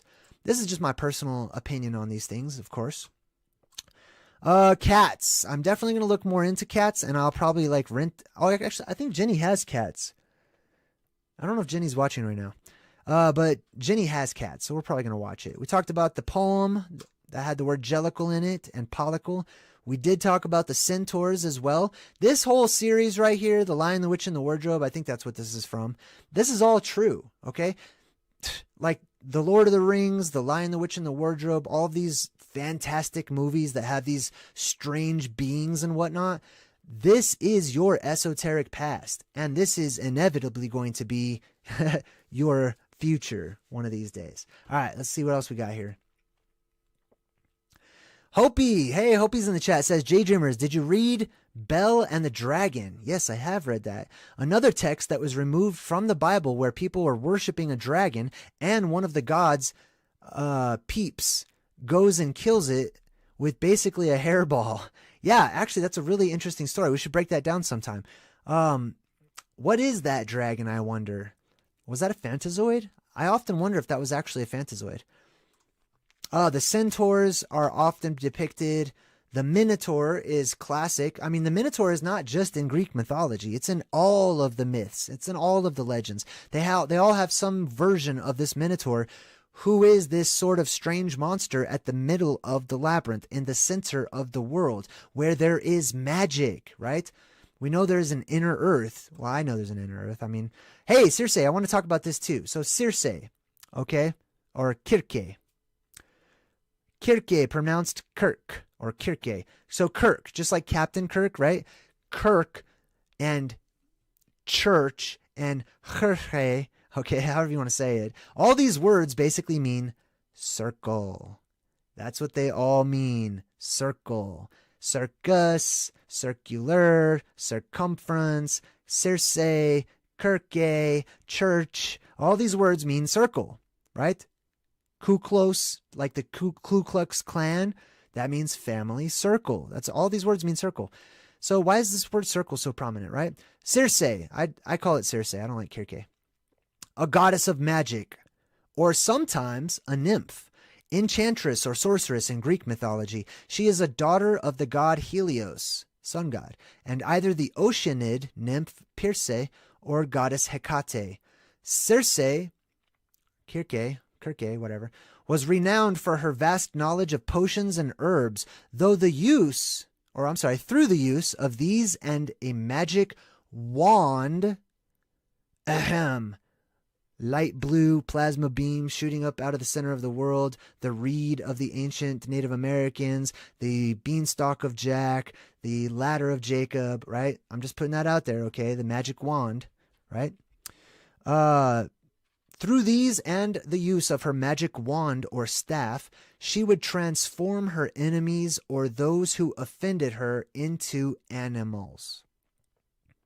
The best known of her legends is told in Homer's Odyssey. Okay? Not Homer Simpson. Homer's Odyssey, when Odysseus visits her island. So she lives on an island too. Didn't we say that in the middle of our world that there is this island mountain that this beam shoots up out of? Magic wand, island. I'm seeing all the connections right now, right? Let's see here. Where was I? I lost my place. Odysseus visits her island of Aeaea. Like, that's an awesome word. A-E-A-E-A. Scrabble players, remember that. It's a proper noun. You can't. On the way back from the Trojan War, and she changes most of Odysseus's crew into swine, into pigs, right? So that's an interesting story to me as well. Man, this whole thing is just, it makes so much sense. I think this is the type of thing where either it totally hits you and you're vibing with it, or like maybe a couple things, but you're like, I don't know about that. It's kind of weird sounding. Or you're just lost and you're like, I don't even know what I'm watching right now. We talked about Philip K. Dick's Electric Dreams. There he is. That's what I was looking for earlier. Why couldn't I find that? That's when he's like, hey, Kronk, want to be a pal and top me off? I know this whole movie by heart, dude. It's the funniest movie ever. I love it. This is when like, oh my God, I'm a llama. Llama face. He's so upset about being an animal. I wonder if animals like feel like that sometimes. I don't know. I don't know. Maybe I should just chat with my animal. We talked about feral, the word feral, Will Ferrell, Colin Farrell, etc. Here's Michael Jackson, who's obviously into the esoteric, right? And he's got this whole deal wearing his little M shirt. And he turns into a werewolf in Thriller. And the whole movie, the whole concept of Thriller, like Michael Jackson's Thriller, which is the jam. I mean, like, I rock out to that all the time. Hey, by the way, speaking of Michael Jackson's Thriller, I'm just going to plug myself real quick. I'm on TikTok now. So, yeah, I like being goofy. I like having fun. I like making funny, goofy videos and stuff. And I don't get to do that on here a lot because I'm so serious or semi-serious all the time. But that's one of the things I was doing on TikTok. I was rocking out to Michael Jackson's Thriller in the car. And it's pretty cool. So check it out if you want to. It's you can find me on TikTok by going to JayDreamerZ.youtube. That's my name on there. Check that stuff out if you want to. Anyway, I was rocking out to Thriller. And in Thriller, he basically turns into this Wolverine. I mean, not Wolverine. This same thing. He turns into this werewolf. Right? And there's all these zombies and stuff. And then Vincent Price is in there basically narrating the plasma apocalypse as it's happening, because zombies are also a part of the plasma apocalypse. This is the coolest event I have ever come across in my life. That's why I love it so much. Now, I'm going to throw this out there. For those of you watching, you know who you are, okay? Lots of people talk about lots of different things from their own perspective, from their own research, from their own intuition or guesses or whatever it may be, their own studies. So this is how I present the plasma apocalypse. Okay. If you like it, if it resonates with you, awesome. Great. That sounds good to me. If it doesn't, good vibes and goodbye. That's all I'm going to say about that. All right. There are some examples of these strange anomalies out there too. I've seen some of these videos where these animals have some pretty human looking qualities. And I'm not saying all the videos are real. You know, there's always exceptions. But I'm also saying not all of them are fake. Okay. Yeah, there's some interesting combos going on. We talked about the movie The Lobster. I want to read this one more time. This is the Native American myth or legend. Now, after the people had arrived from the lower worlds, first man and first woman placed the mountain lion on one side and the wolf on the other. They divided the people into two groups. The first group chose the wolf for their chief. The mountain lion was the chief for the other side. The people who had the mountain lion chief The people who had the mountain lion chief turned were to be the people of the earth. So basically, some people were human and some people were animals. Nebuchadnezzar was basically portrayed as an animal, somebody who lost his human-like qualities, grew claws and everything, right? Oh, I really wanted to touch on this. I totally forgot about this. Okay. I grew up in like the early 90s, okay, like mid 80s basically when I was a kid and stuff. Teenage Mutant Ninja Turtles was already awesome as a cartoon, okay? I know some people have issues with it because they break it down, think it's about weird reptilian stuff or whatever. It could be, but I loved Ninja Turtles. And this movie came out and I lost my mind because it was real Ninja Turtles, okay? At the time, it looked pretty dang real. But this one right here in particular, this part 2, was called The Secret of the Ooze. This green ooze. And I've just come across this recently because I've been coming across this concept of goo and ooze and slime and how this all relates to life. Actually, the movie Flubber literally just popped into my head just now as I'm talking. But there's something to all of this. And I believe, like I said, the root for the word plasma is directly related to the word jelly and the word plastic and probably by extension ooze and slime and some other things. I'm just thinking off the top of my head right now. But it is this substance called ooze in Teenage Mutant Ninja Turtles Part 2 that is responsible for the transformation of animals into people type beings. Or, I mean, you know, it depends on if you're going with the cartoon version, the comic book version, or the movie version, because they're all kind of different. In the cartoon version, okay, let me start with the movie, okay? In this movie right here, you've got this sort of ooze, this green slime canister, falls down into the sewers where there were this rat and these turtles, okay? And they had most recently been exposed to the DNA of human beings. And because their DNA was the ones that was mixed with the turtles and the rat, they grew into human-like beings, or chimera, right?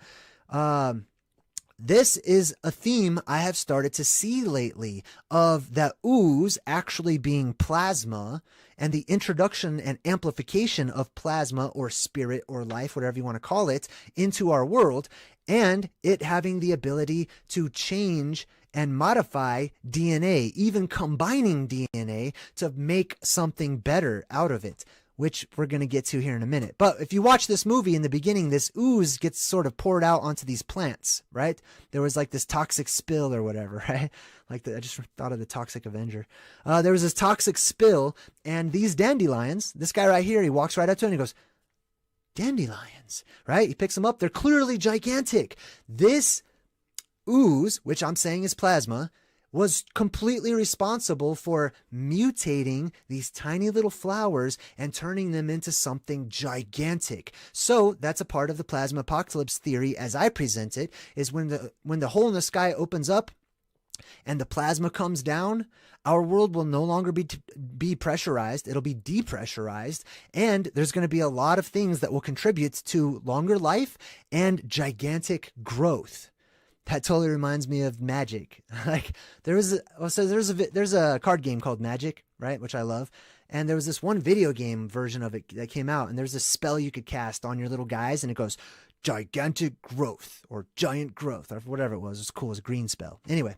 All right. So, the plasma is directly responsible for the gigantic growth of these dandelions, just like the gigantic growth of the turtles and of Master Splinter.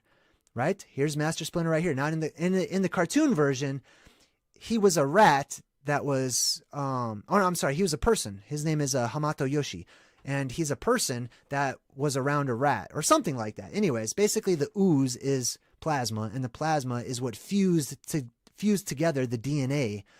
And he says, "Do not confuse the specter of your origin with your present worth, Master Splinter. My sons." Remember that part when he comes up out of the bonfire and they're all looking for him? They don't know where he is. They think he's dead. And he's like, "It's good to see you, my sons." I cried. I cried so hard, dude. I was like, "Oh, Master Splinter, I love you." All right. We talked about Pinocchio. We talked about the play Rhinoceros. This is from Conan, Conan the Barbarian, where you had Darth Vader. No, it's, what's his name? Something Jones. I forgot his name. Anyway, you got this guy right here literally changing into a snake in the movie. Okay? Don't have much else to say about that right now, but there does seem to be a tree of life right behind him, and the tree of life is plasma shooting up from the middle of our world. This is an interesting find. This is a cool breadcrumb that I found right here. This is an old Action Comics Superman, 12 cents. Can you imagine that? 12 cents, dude, for a comic book. Dude, comic books nowadays cost at least $5 a pop, okay? That's 12 cents right there. That's amazing. Anyway, let me zoom in on this so you guys can see it a little better. So how does this relate to the plasma apocalypse and to people changing into animals, right? See this weird serpentine animal being thing here? This is actually Superman, right? Superman seems to be right here as well. So I don't know. I haven't read the comic book, but I can tell you what it's about because I researched it. All right. This animal says, "Because I'm destroying the statue of myself." Oh, that's a statue down there. Okay, cool. "They all think I'm a menace, even Supergirl. Yet if my plan works, they'll realize that I'm actually Superman."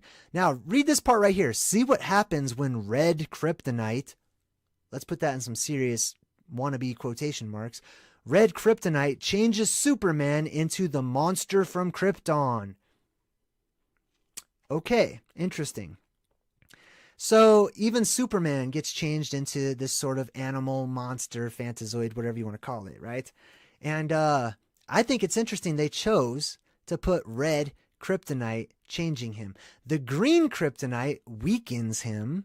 So let's think of some symbols that are red and green that have to do with the plasma apocalypse, right? That could possibly be talking about affecting people / alien beings, basically, or bipedal fantasoids, right?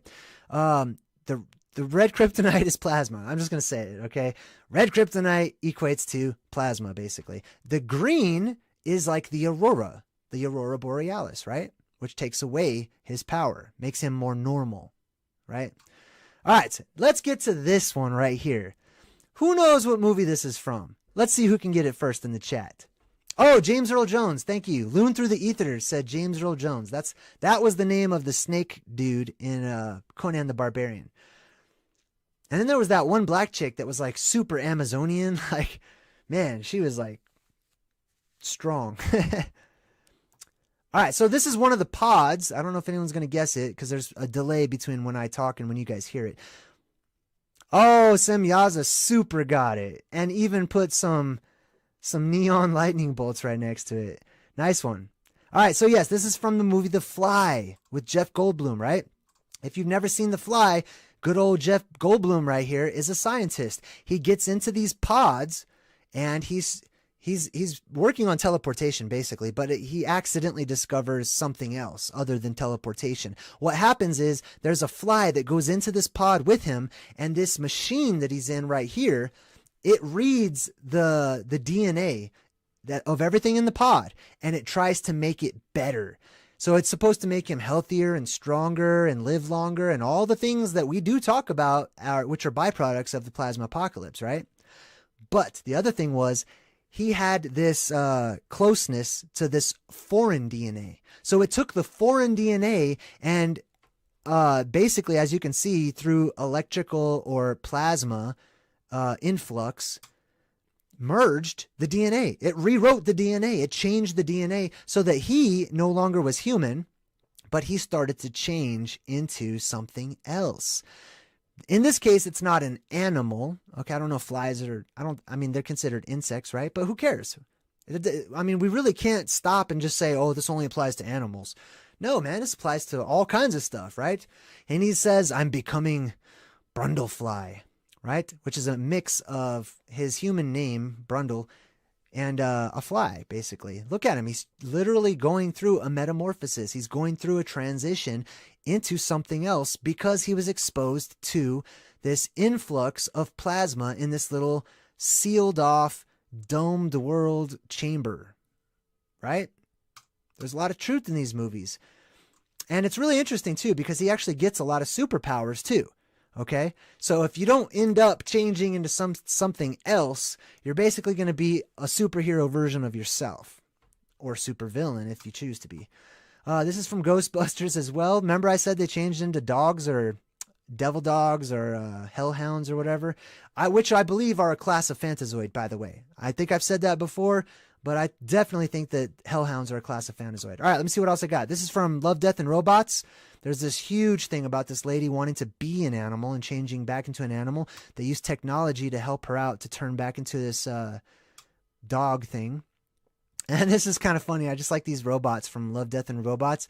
He's like, who even designed these humans? These robots are talking about like how bad of a design the human body was and like what their problem was. They're just kind of gossiping about humans, like, man, like, I mean, I would too, right? This is after the apocalypse, basically, right? Why are there robots, sentient robots, one of them that only has one eye, by the way, talking trash about all these humans, about in the pre-apocalyptic world? Well, that's because the plasma comes in, the influx of magnetics come in and bring life to these robots. It's what brings things to life, not GE, plasma. We've talked about mutated tribes, people who were clearly affected by massive amounts of radiation, people that looked like dogs, humans that looked like dogs and other animals. And, clearly we've seen monsters. We've discussed the bestiaries, that were written down by men who were sworn under oath to record the truth, to write down the truth. We've talked about all the different monsters, strange plants, gigantism, strange animals, mythic creatures that existed according to, the records that we have. Especially in the form of pictures. There were so many pictures that were drawn, so many works of art. And if you Google this, if you look up strange works of art or you look up the Dark Ages, the internet is almost completely flooded today with propaganda to make it look like people just weren't very intelligent or people were stupid or they just were really creative back then. And so they had strange artwork and that was just their style. I don't believe that. I believe, and it seems evident to me based on all of the evidence that I've come across in my studies and personal research, that the Dark Ages were just the opposite. that they were a golden age, that they were a time of light. And as a matter of fact, in some of these images, and many of them that I've shown to you, they made the sky golden. It was a yellow gold sky. We've seen the appearance of Jesus during these dark ages and dark times.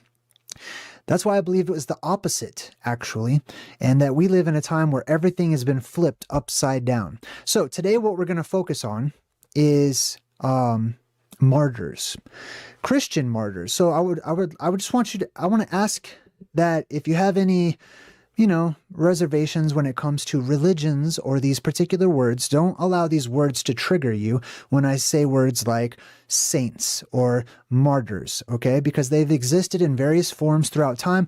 I like to call them people of power or powerful people that were imbued with strength, otherworldly power, okay? And that gave them various types of abilities. Now, what you see before you right here, this is what's known as a relic. Catholicism, I love all of the religions, okay? I also don't like I don't like the people within the religions. I don't like what religions have become, but I love to study all of the various religions because I believe they all have something to offer, little pieces of the puzzle that help me to see the bigger picture when I put them back together, okay?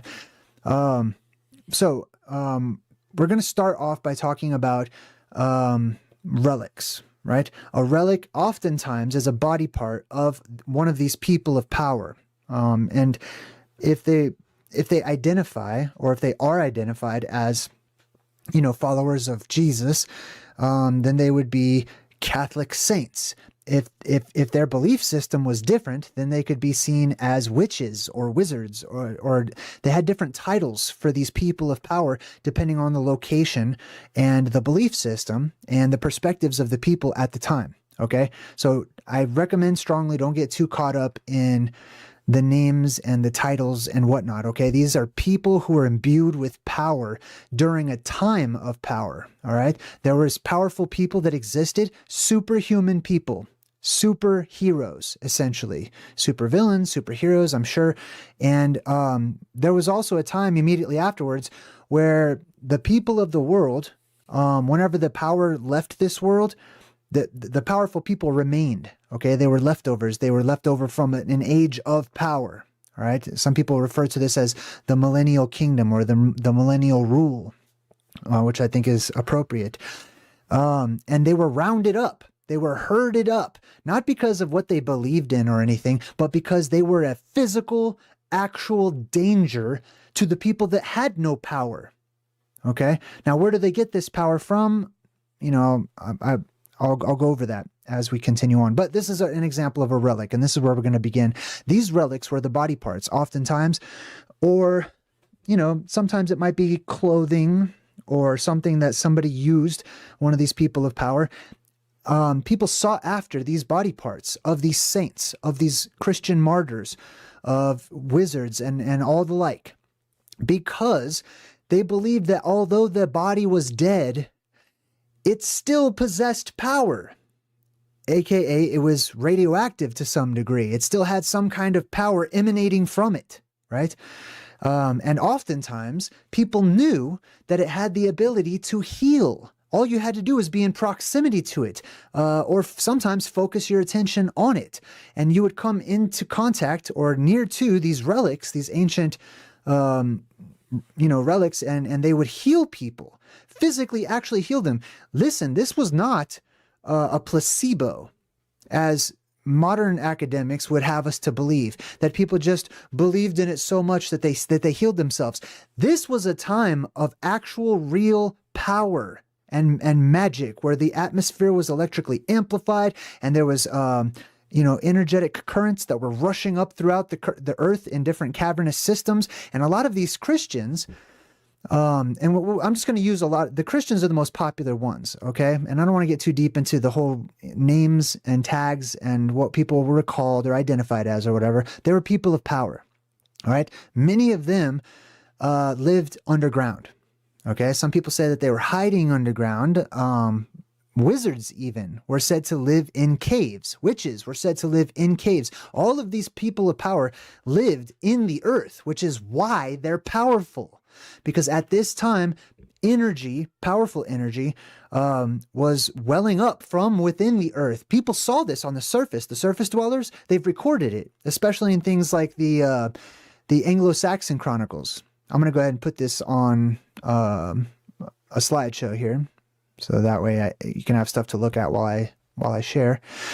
But people on the surface witnessed strange events happening up in the heavens, up in the sky, and they saw the byproduct of all of this earthly energy being released. The people that lived in the earth and came up out of that earth became people of power from places of power. So, for example, in discussing some of these Christian martyrs and these saints that had supernatural abilities, all right, these are not fairy tales. These are not stories. These are real, actual events. This is history that happened. It might be cartoonified. It might be drawn in some fantastic way, or in a way that they tried to, they tried their best to depict the reality behind it. Okay. But this is not comic books. This is not pretend. This is not funny. This is definitely not funny. Okay. This was dead serious at the time. And people might look back and think it's funny now, but it's not to me. All right. Here are some of the powers that these people exhibited throughout this period known as the Dark Age. Levitation. Some people were known to fly, and I will go over different examples of most of these. Bilocation. Some people were seen in two places at one time by many people, usually preaching and teaching and sharing or healing or performing miracles of some sort. Telepathy. Many of these people could read your minds. Many of them could speak with animals, befriending animals, talking to the animals, interceding on behalf of the other humans that had no telepathic powers, to go and talk to different animals that, may or may not have been a threat. Healing the sick. That one goes without saying. They would oftentimes heal the sick. Now, I also would say this. In the Bible, when Jesus walked, he performed many miraculous feats. He had superpowers. He says in the Bible that his followers, the people that looked to the light, would also do greater things than what he was doing, because they would live longer than he was living. Raising the dead. These people could give life back to dead bodies. They could reanimate the dead themselves. Regeneration of body parts. Many of these people had body parts cut off. Like I said, they were hunted down. And regeneration, cellular regeneration, is one of the byproducts of being one of these people of power. That your limbs grew back oftentimes, if you had enough time for them to grow back. And this also was why they were put on public spectacle. You wonder why, if you look back so many times, why was murder, public killings, decapitations and cutting people's body, just complete gore and mutilation, why does that seem to be so popular? Especially immediately after the Dark Ages, going more into like the Middle Age time work, right? And then they invented these horrendous inventions to torture, just public torture. It's all over the place whenever you research that particular time period, right? It's because these people, for the most part, could not be killed. They were difficult to kill. It was very difficult. Pretty much the only way to kill these people oftentimes was cutting their head right off at the nape of the neck. And even that didn't work oftentimes, as I'll share with you. Regeneration of body parts, incorruptibility of the body after they had died. So many of these martyrs and saints, after they had died, and they've been dead for many years, people went back to their graves, opened up the coffins, and their body looks fresh, like it hasn't aged. Oftentimes their hair has grown, other body parts just continue to grow and stuff, but they should be skeletal. They should be dust in some of these instances. They were not. So they survived extreme torture. and injury. And a lot of that, I believe, has to do with cellular regeneration. Whenever you have an increase in cellular regeneration, it stands to reason that you would have a decrease in pain, because pain is just your body signaling a signal saying, hey, some part of you is in danger, right? But if you have like a cut or something and your body's going to heal that up within minutes, like your Wolverine, which is actually where all of these stories, Marvel, DC, all the comic books, all the superheroes, they come from these ancient times. And these ancient times, I'm only sharing with you one, which are represent many different cycles that we go in and out of throughout time, okay? But that's where all the superhero stories come from. What else? Let's see. Many of them could walk on water. So, I mean, obviously, if you could fly or float or whatever, you could also walk on water. Manipulation of food and drink. Oftentimes, they could multiply food, just like Jesus multiplied the bread and the fishes. They could create beer sometimes, wine out of water. They had control over fire. Oftentimes, fire would not even burn them. It was difficult to even burn these people. I mean, if you imagine you have cellular regeneration to that level, and there might be other factors as well, they could create fire from their very fingertips, from the palms of their hands in some instances, okay? Or a type of fire, possibly electricity or plasma as well. They had control. Many of them had control over the weather, over storms, over water, over clouds. Some could shatter objects by simply speaking or giving a blessing. Some turned animals into rock, into stone. Some commanded beasts and monsters just by the sound of their voice, which was probably more telepathic in nature. As a matter of fact, the very first sighting of the Loch Ness Monster was by one of these ancient saints of the Dark Ages. It was said that he went out to the Loch Ness Monster, who seemed to be about to attack somebody, and he sent it away. They were resistant to poison. They gave restoration of speech to the mute. In some cases, they could shapeshift. As we talked about many times, there was the tribe of dog-headed men, the werewolves. There's St. Christopher right there, speaking of which. They could speak after their heads were cut off. I'll share stories with you of that. People had been decapitated, and they could still talk. They were immune to burning oftentimes. Healed by touching, people were healed by touching simply their clothing or objects that they had. Those are relics. Spontaneous fragrance of the body or a scent of holiness. These people smelled differently. Like, I like to call it hypernature. They had a smell about them. Sort of like how you can smell the storm that's on the way, you know what I mean? Immediate awareness of distant events, so they had remote perception. This is actually an example of these snakes that were turned into rocks.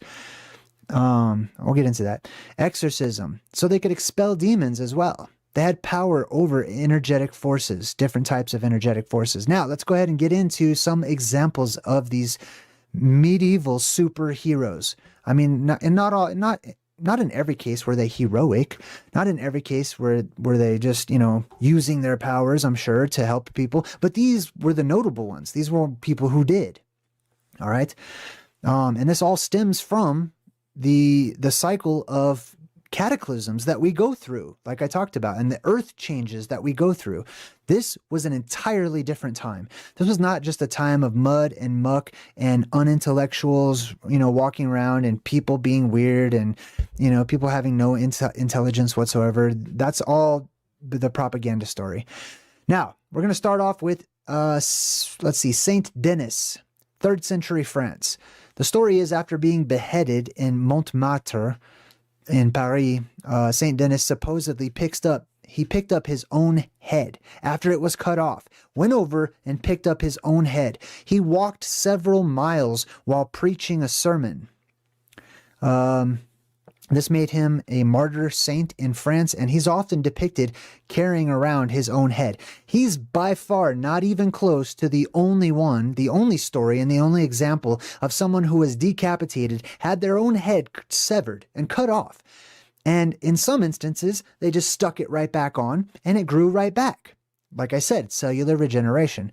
In other instances, their head was tossed about somewhere and they were yelling for help and people found their head. which was yelling and talking. Saint Edmund, 9th century England. The story is, after King Edmund was beheaded by Viking invaders, his followers reportedly found his head crying out, "Here, here, here," from the forest, allowing them to recover it. Talking head.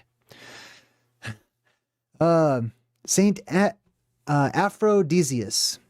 This is a legend from France. The story is a decapitated bishop who carried his head to the church where he finished the church, where he was to be buried. Where he wished to be buried. So he wanted to be buried. This is him right here. He wanted to be buried at this particular church. After he was decapitated, he walked about with his own head, went to the church where he wanted to be buried, and stayed there, basically. Similar story to Saint Denis. Celtic and Norse lore. In Irish mythology, the head of the warrior Conall Cernach was said to speak after death. This also reminds me of Norse mythology and a lot of the legends. I mean, this is actual history, but going back into like just pure myth in Norse mythology, there was a very wise god that lived within Yggdrasil, and his head was cut off, and people took it with them and, asked him for advice and stuff. Anyways, this is all connected. Now, here's some more of the saints. Let's get more into the Christian saints of the time. And there's a reason why they were all hunted down. It's not because they had a different belief system. I'm telling you. It's because they were powerful. This woman, by the way, if you see him holding a plate with some body part or whatever, that's their body parts that were cut out and then oftentimes grew right back, like her very own eyes. In another case, a woman's breasts and other things as well. Now, back to this Christian saints, the early saints, and specifically the martyrs who endured various forms of torture without feeling any pain. Laughing sometimes, cracking jokes at their captors at other times, helping them out to torture themselves at other times. Saint Eulalia of Merida in Spain, the 3rd and the 4th century. Burned, tortured, and had her breasts cut off. The legend says that a dove flew from her mouth at death, symbolizing her soul, and some later stories claim that she spoke or sang during her torture, which is a common theme all throughout these different epics where people rounded up people of power and burned them or tortured them or whatever. Oftentimes you would hear these stories that they would sing. Saint Agatha of Sicily, 3rd century. Her breasts were cut off, but she remained defiant and reportedly, miraculously healed overnight. This one right here, by the way, that's a woman whose head was cut off, and she just picked it up, put it right back on, and it was fine. Saint Bartholomew was flayed alive. So some of these pictures, you'll see a guy that looks like he has no skin. His skin was cut off. They cut his skin actually off of his body. He was flayed while he was alive. And in some versions, he continues to preach or praise God without flinching while they were peeling his skin off of his body. Saint Lawrence in Rome, the 3rd century, was roasted alive on a gridiron. Famously, he was quoted and has been quoted as saying, "Turn me over, I'm done on this side," which is an early example of humor under torture. So he became one of the patron saints of comics and comedians. He told his captors to turn him over because he was done cooking on that side. Saint Cecilia, 3rd century Rome, survived 3 axe blows to the neck and remained alive for 3 days and continued to pray and preach until she finally died. Saint Quiteria in Spain, 2nd and 3rd century, was beheaded for rejecting marriage and worshipping Roman gods. Said to have walked with her severed head in her hand, similar to that of Saint Denis. Now, I also want to point this out. Remember, we decoded the movie The Addams Family, right? This completely reminds me of the graveyard of the Addams Family, because I think that whole Addams Family is the Tartarians and other family members that stem from and came from Hyperborea, the land at the North Pole. And these are their stories. These are people of power from the place of power, which is the Garden of Eden. And the Addams Family is like a gothic, modern, twisted, upside down version of that. But in a world that's upside down and backwards, that says a lot about the Addams Family, and they're not actually satanic and evil or whatever, but they're quite the opposite. But these are the stories that happen to their family. They make a big deal about that in the movie, where they talk about, oh, that's sister so-and-so, and she was tortured for whatever. And, you know what I mean? It's the same exact story. Now, what else we got here? We've got Boethius, 6th century philosopher. He exhibited extreme composure during torture and execution, inspired many medieval writers as a model of stoic endurance. Many of these people didn't even flinch, right? And oftentimes, when these people of power were rounded up, the reason for such torture wasn't for them. I mean, it might freak them out if they're doing something, you know, to body parts that, you know, you'd rather not people smash or cut off or whatever. But it was more for the other people who didn't have power, right? They were trying to control the populace, the population of the time, by taking these people that they could just torture for hours upon end and not die, and just send shivers down the spine of regular people. You know what I mean? Bran, there was Bran, the Blessed, in a Welsh myth. After death, Bran, his head continued to speak for years, offering counsel to other people. Let's see. He was eventually buried at White Hill in the Tower of London to protect Britain. Saint Genesius of Arles was beheaded while performing in a play mocking baptism, and he was converted during the act. Some stories suggest he continued confessing his faith while his head was being cut off. Saint Margaret of Antioch was swallowed by a dragon, then burst out of the belly of the dragon alive after making the sign of the cross, or in some stories, she had a crucifix with her, which she used to bust out of this dragon. Okay, that's another thing too. Dragons existed, unicorns existed, griffins existed. There's ample evidence in so many ways, shape and form, from historic records to people saying, I met this creature, to them being drawn on maps. People knew their locations. Okay? Just because we don't see them today doesn't mean that they didn't exist. People thought gorillas didn't exist 100 years ago. There's many creatures that people thought was myth and fairy tale and make-believe. And, well, you know, people are just dumb. They don't understand that it's just this or it's just that. No, it's exactly what people said it was. It might be cartoonified and drawing, you know, over time or whatever, but these things were all real. Yes, so this woman bursted out of the stomach of a dragon. Amazing. All right, now let's continue on. More from the Christian martyrs and the saints. These were people who were imbued with power. They had powerful souls, powerful spirits. I believe that people are born and throughout life have varying levels of spirit. Some people walk around like they're on empty, like they have the minimum amount of spirit to just, you know, work the body, essentially. These are your NPCs and your robots and your sleepwalkers and stuff. But then you have other people on the other side of that spectrum that are filled with power, filled with soul and spirit, and therefore energy, and they have abilities.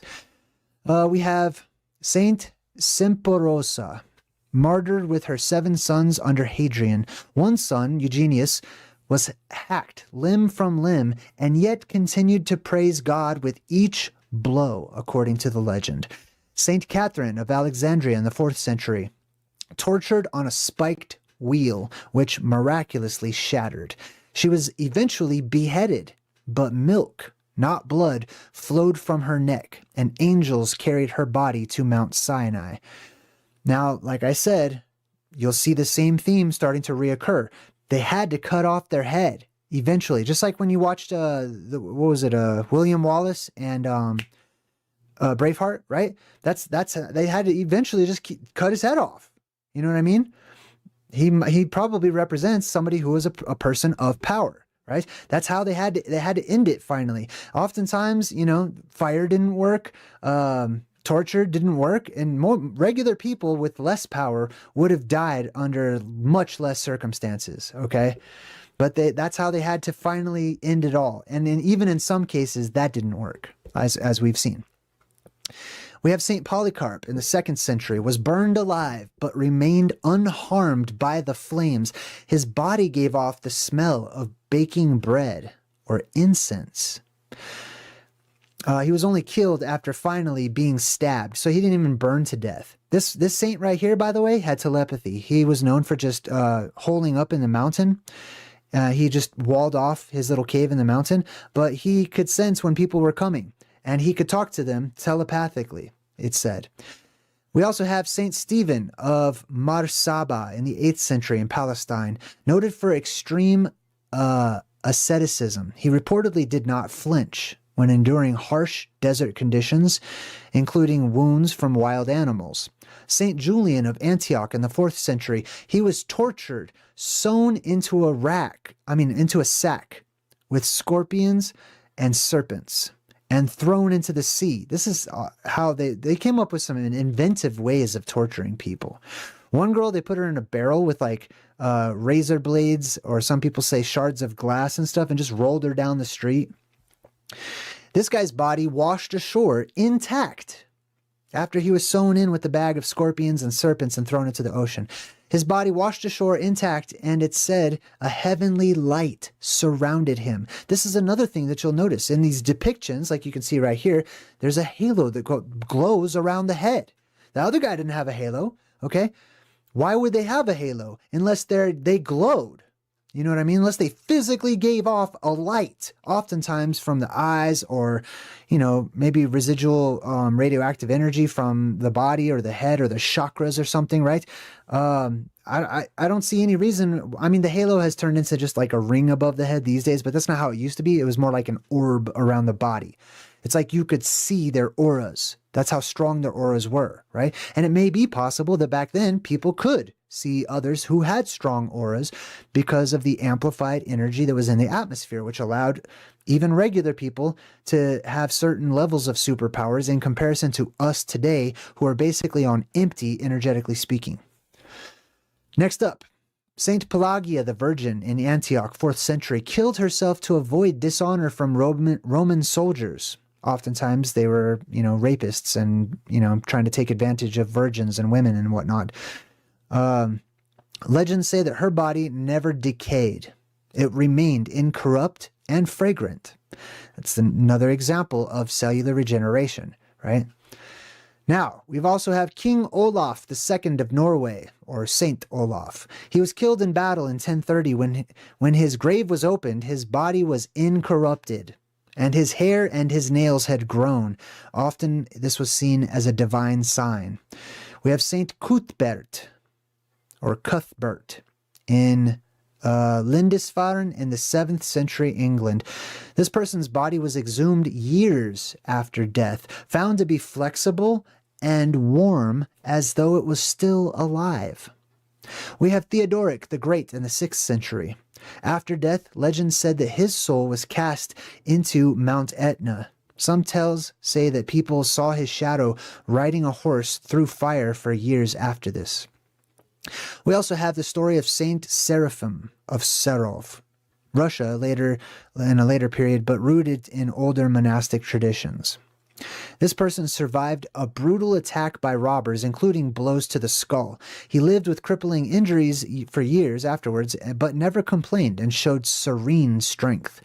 We have the Venerable Bede's account of an unnamed boy, a monastic novice who sang a hymn on his deathbed after being paralyzed for days, described as a miraculous moment of clarity and life in death. Let's continue on. We also have Christian tradition, non-repeated saints. So we're not going to talk about the saints we've already gone over. Saint Leocadia, 3rd century Spain. This saint died from torture in prison, according to tradition, and then, after she was already dead, sat up in her coffin when her relics were brought near to the tomb of Saint Genesius, which was a sign of sanctity. And that's not the only time I've ever read personally throughout my life of dead people just sitting up and coming back to life after they're dead, even for a short time. Sometimes dead people come to life and they're just alive for a little bit and then they go back to being dead or whatever. Sometimes they don't. Saint Cuthman of Steynig in 7th century England was a cripple who dragged his paralyzed mother in a cart across England by divine strength and built a church single-handedly. Saint Fructuosus of Tarragona in 3rd century Spain. This saint was burned alive with 2 deacons. Their voices were reportedly heard in the flames, praying and giving thanks. Can you imagine being thankful as your body is burning alive, right? I believe these people felt no pain. They didn't. They were sometimes happy to die. I've talked many different times, okay, as a part of this cyclical catastrophe, cyclical cataclysm and apocalypse. There is a time that I call the time of no death, where there is so much energy. The atmosphere is amplified to such a degree, energetically speaking, that it is near impossible for people in particular locations, near to places of power, to even die. They can't. It will be impossible, basically. And, the Bible discusses this in the book of Revelation, too. All right, let's continue on. Saint Basiliscus, beheaded after days of torture. They took his head off. His severed head and body were said to heal the sick where they were buried. Relics, once again. Now let's talk about legendary and semi-historical figures. Amenhotep of Egypt, which was revered until the medieval period, later turned into a healing god.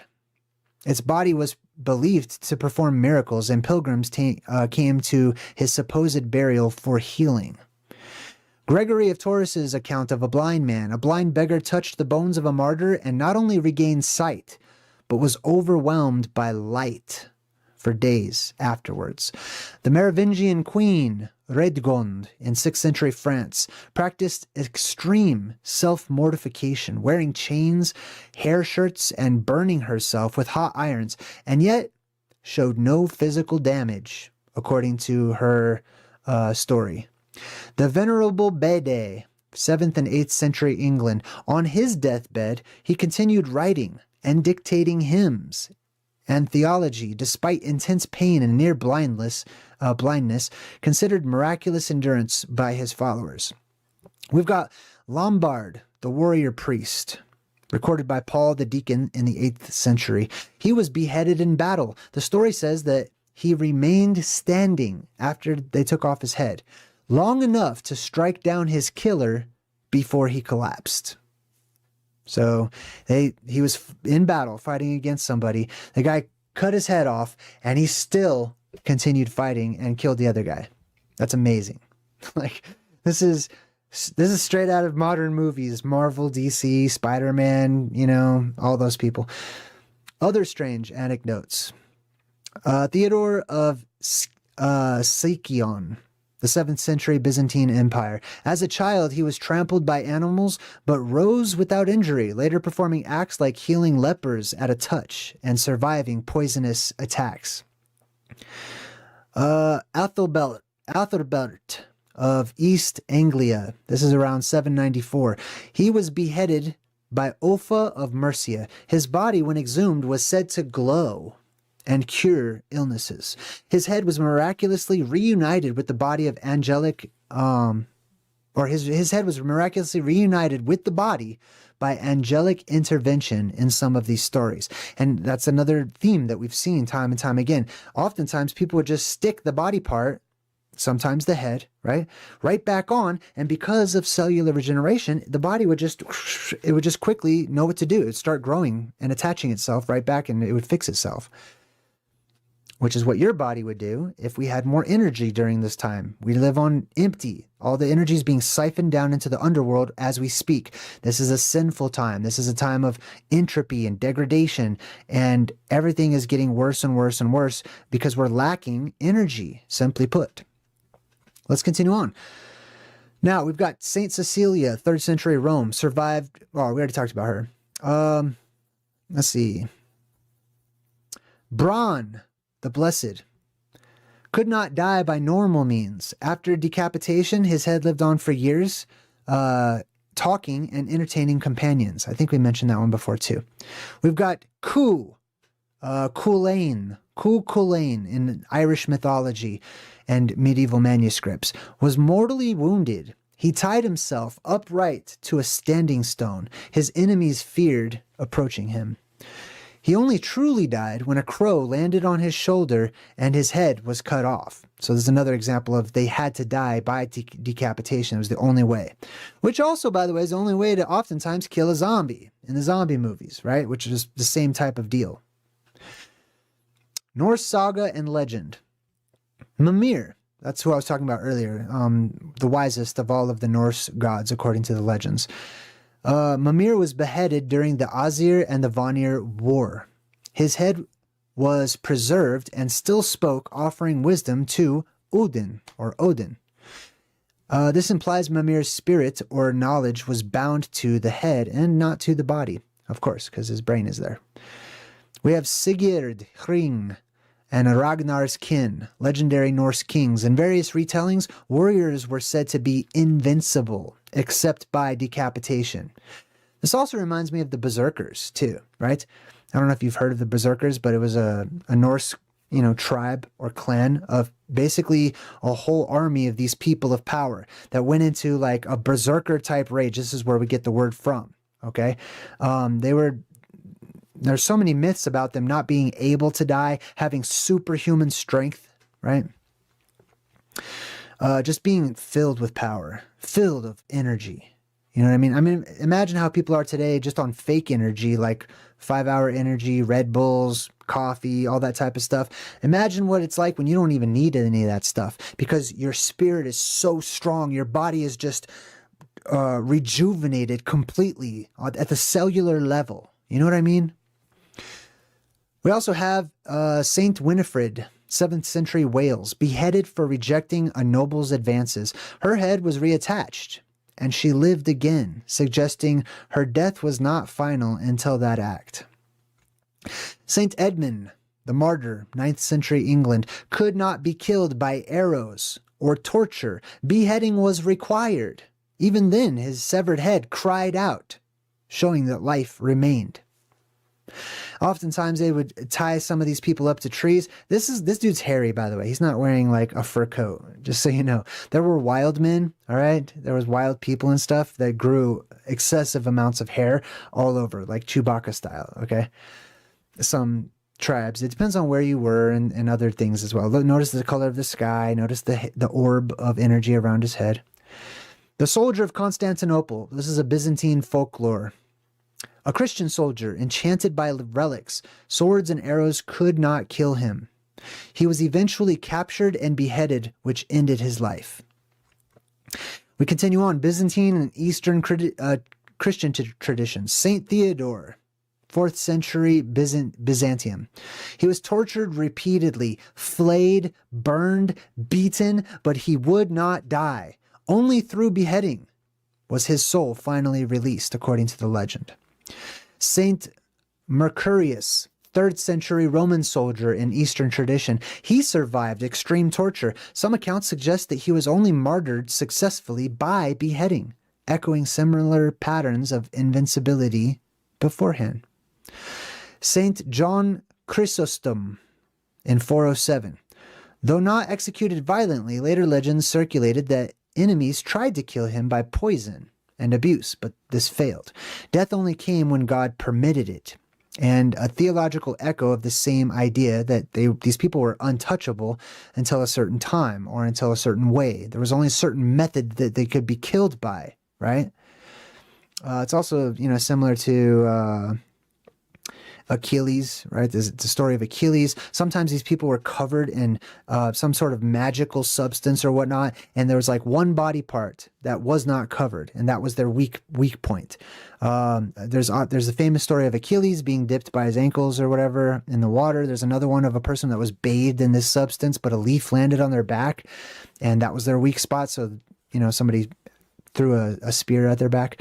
Now, let's go over to Slavic legends and folk saints. We've got Dobrynija Nikitich, which is basically old Russian legend.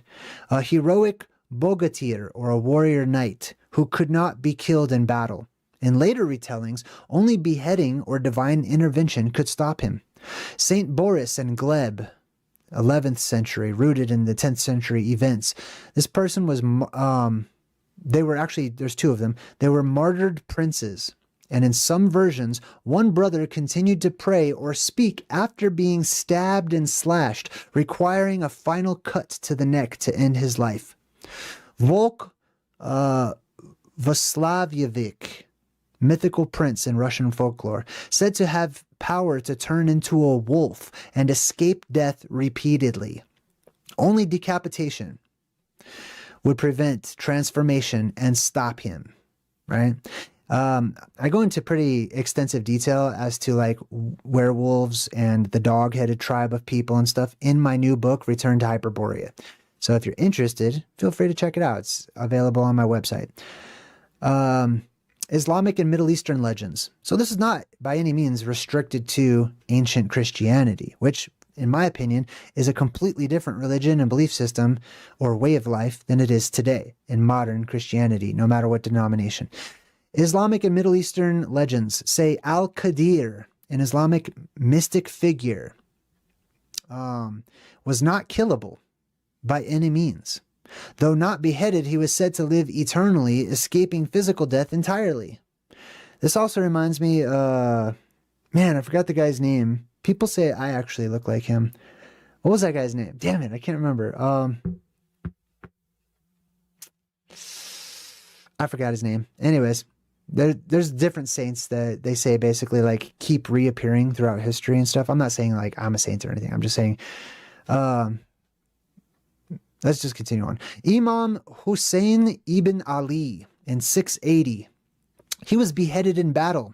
His severed head is said to have continued speaking, reciting the verses of the Quran. This is a key part of the Shia tradition and martyrdom theology. We also have Zulfikar, the legends of Zulfikar, linked to Ali, the cousin of Muhammad. In battle myths, Ali wielded a sword that could only kill certain enemies through decapitation, suggesting that enemies were otherwise invulnerable. So they had to invent specific weapons that were designed to be able to kill these people who could not be killed. By the way, when you see these bendy people, okay, I threw those in there because that's another type of superpower, is people that had extreme. They were contortionists, okay? They could stretch and bend their body in all kinds of different ways, and I believe that also has to do with cellular regeneration, okay? Your elastin in your body producing at high levels. Let's continue on. We've got Central Asia and cross-cultural references. Manaz, which is an epic hero from early medieval roots. Manaz could not be killed by wounds, arrows, or fire. In later tales, his enemies sought his head, believing only decapitation could prevent his spirit from returning. We have Rustam, the Persian story. Typically, this was an oral story. By the way, oftentimes you see that? That's the apex dome. Okay, you see that inverted bowl up there in the sky? That's the apex dome. People saw that during the Dark Ages. All right, go look it up. I've got videos about it. If you don't believe me, the sky was otherworldly and completely different back then. All right, they saw the firmament. They saw things that were up there in the heavens, and they drew them and depicted them often.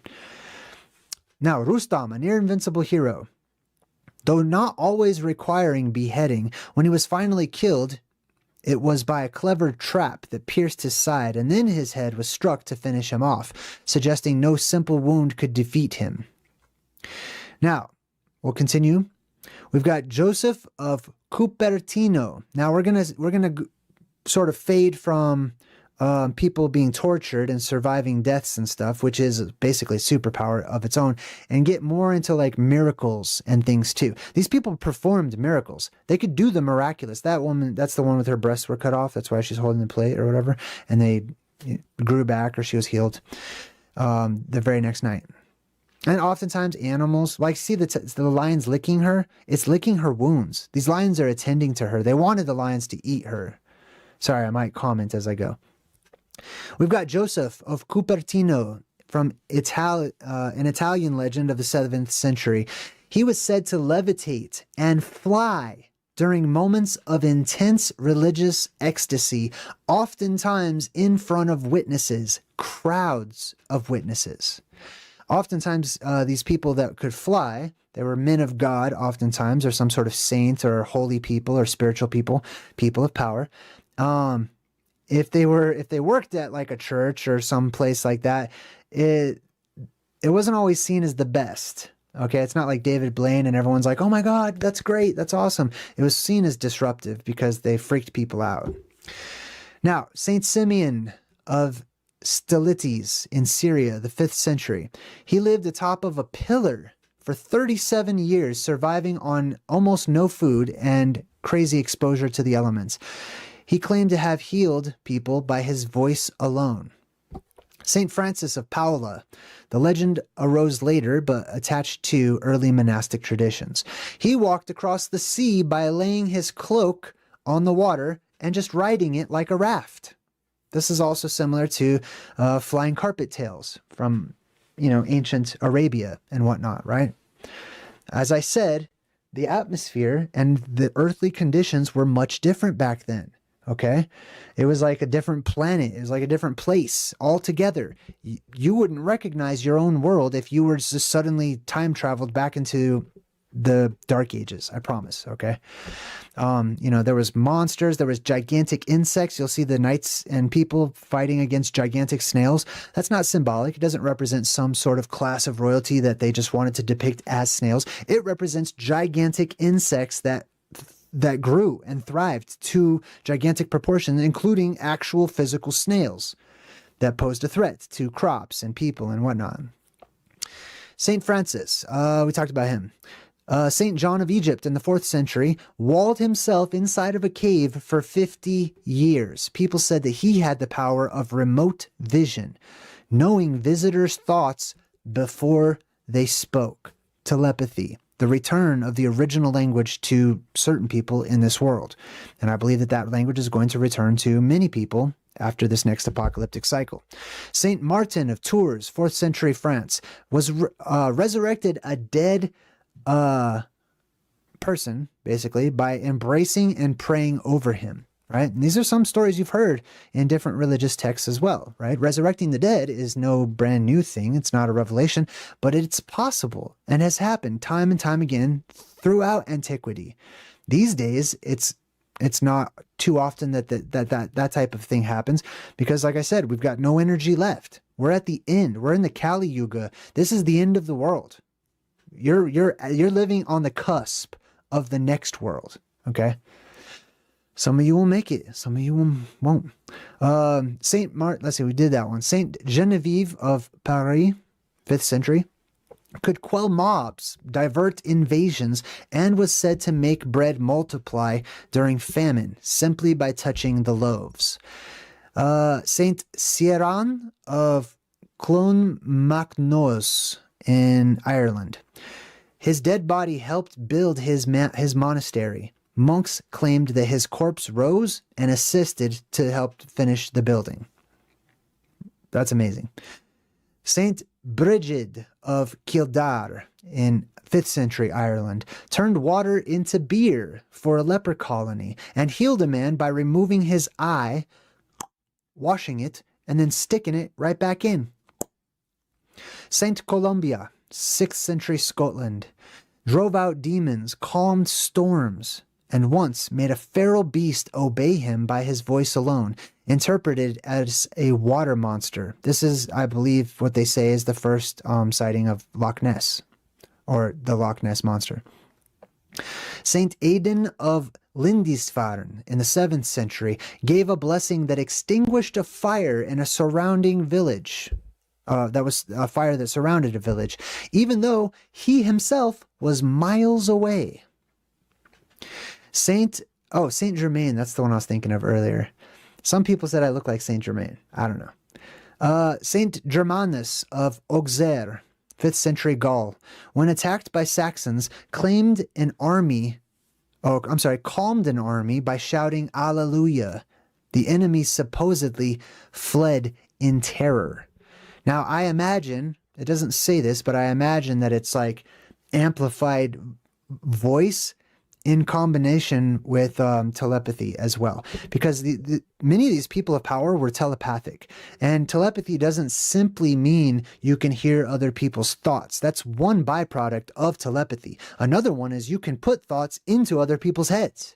You could be a dream caster. Okay, you can make people who are weaker than you are, basically, or who have weak minds, or who don't even know what's going on. You could make them see what you're imagining. Okay, it works both ways. You can make them hear voices and sounds and all kinds of stuff. Saint Macarius of Egypt, 4th century, resurrected a mummified pagan corpse who spoke and confirmed Christian doctrine when he re-died again. Saint Benedict of Nursia in 6th century Italy made a poisoned cup shatter by simply blessing it before drinking. Saint Hilda of Whitby, 7th century England, when she prayed, snakes in that area turned into stone. This legend may link to the ammonite fossils, this is what it's believed. Now, earlier I said that was a snake or whatever. It's known as an ammonite, right? And oftentimes you see little snake heads at the front where the head should be on those ammonites, all right? I've got alternative theories on all these different, fossils and stuff and what they actually are. Notice the golden sky. Notice the orbs of light, the halos around their head. Notice those strange mountains in the background as well. Let's continue on. We got Saint Spiridon of Tramithos in 4th century Cyprus. At the Council of Nicaea, which is a pretty famous council, especially within ancient Christianity. Many of these early councils, the Council of Hippo and Trent and all these other ones, Nicaea, these were the earliest forms of Christianity, of modern Christianity. And when they were trying to figure out the past, essentially, okay? They were getting together to get their story straight, all right? As a part of this, they also canonized the Bible, and they did many other things. They tried to figure out what they actually believed in during these early councils. At this Council of Nicaea, used a pot of clay to demonstrate the Trinity, which this clay pot split into fire, water, and earth. There's literally a magician at the Council of Nicaea, or a person of power. Saint Marina, the monk, 8th century Lebanon, accused of fathering a child while disguised as a man. She silently accepted punishment, and after her death, her body miraculously revealed her gender. I don't know. I'm familiar with that story. I'm not going to say that that's a miracle.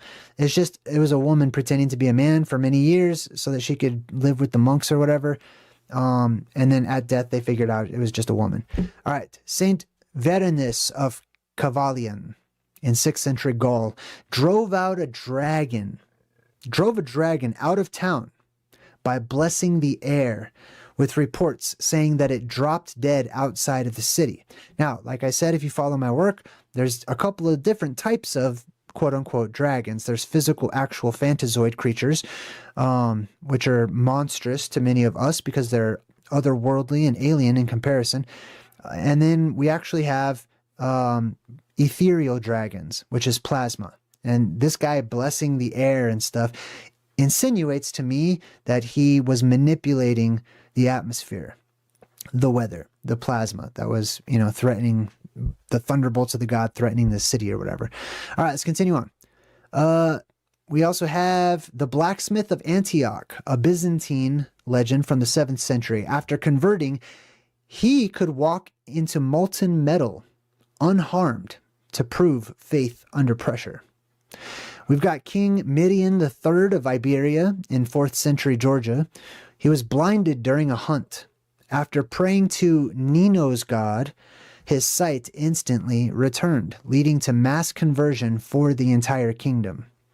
We have Saint Theodore of Sicyon in 7th century Asia Minor, said to have bilocated, being seen in 2 towns at one time, while healing the sick and delivering sermons. Like I said, I lean more towards that's not actual bilocation. That's not like he was physically in 2 places at once. I'm not saying that's impossible.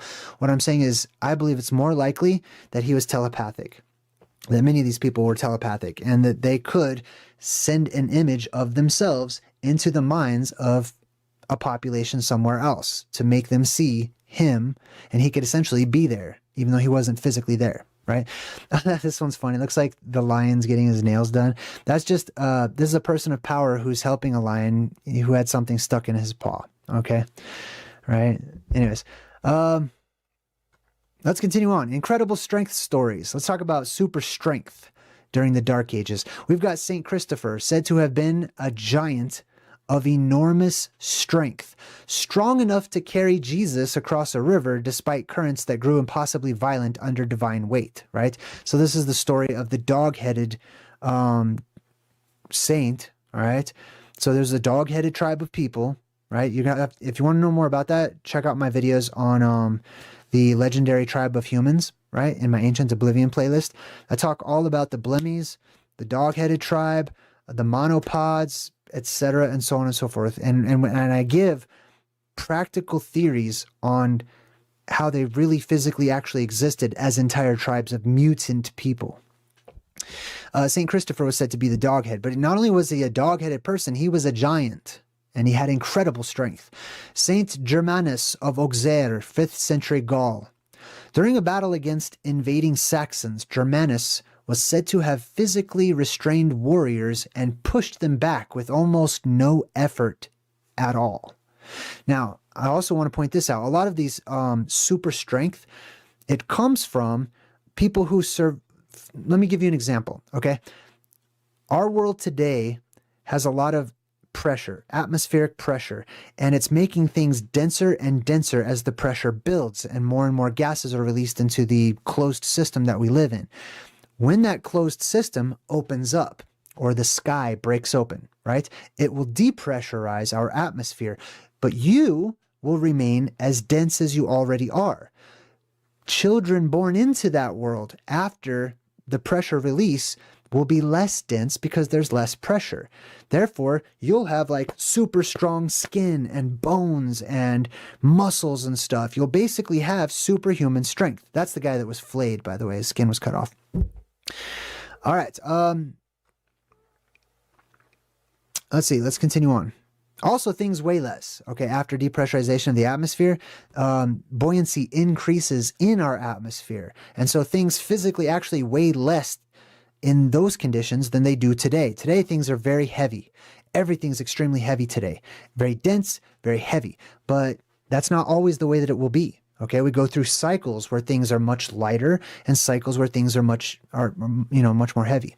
We live during the time where everything's heavy. Saint Samson of Dole, 6th century Brittany, lived and moved massive stone blocks all alone when building churches, feats normally requiring many men.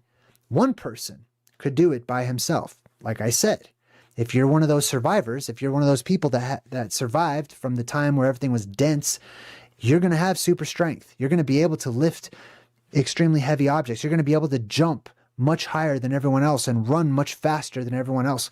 You know, you're like Superman, basically. Continuing on. Let's see. We talked about that one. Saint Guthlac of Crowland in 7th century England battled demons physically. Hagiographies described him grappling and throwing off evil spirits with supernatural strength.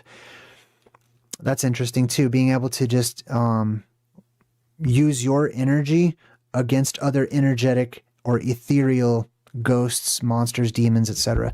Beowulf, that's one you probably have heard of because oftentimes schools require it as reading, which is unfortunate because the translations make it very difficult to understand what the hell's even happening in Beowulf because of the way it's written, sort of like reading the King James Bible, but worse. Beowulf, Anglo-Saxon poem, 8th and 9th century. I mean, that's the versions they had when I was in school. They probably have different versions now. Anyway, said to have the grip strength of 30 men in each hand. He defeated the monster Grendel, barehanded, tearing off its arm. This is a true story of incredible strength. People will tell you it's fiction. It's an early form of fiction or whatever. Well, if it's fiction, why is it so important? You know what I mean? It's not fiction. Saint Edmund the Martyr, 9th century England. Before capture, he was said to have single-handedly fought off Viking war bands, slaying many men before being overwhelmed. There's also a biblical account, right, of Samson in the Bible, who, you know, like, I mean, there's many judges, and these are judges of the Dark Ages, essentially. Okay, if you know the judges of, you know, the Old Testament of the Bible, they were superheroes, almost every single one of them. All right, in my eyes, right, they picked up just average objects, in some case, like, you know, a bone or a jawbone or whatever the case may be, and they would whoop hundreds of people all by themselves. True story. Where were we? Let's see. Rustam, I think we talked about him. Some people are said to wrestle against dragons with no weapons at all. Saint Olaf of Norway, 9th and 10th centuries, according to the sagas. Stories claim that he could split large oak trees with a single axe blow and wrestle bulls to the ground. Saint Brendan, the navigator, 6th century Ireland, once dragged a massive sea creature onto a ship after praying for divine strength, according to monastic legends. King Arthur, of course, early medieval legend in compiled texts, credited with feats like lifting the sword in the stone, the sword that could not be lifted, which only one with extraordinary strength could perform. Now, I also have an alternative view of that particular story as well.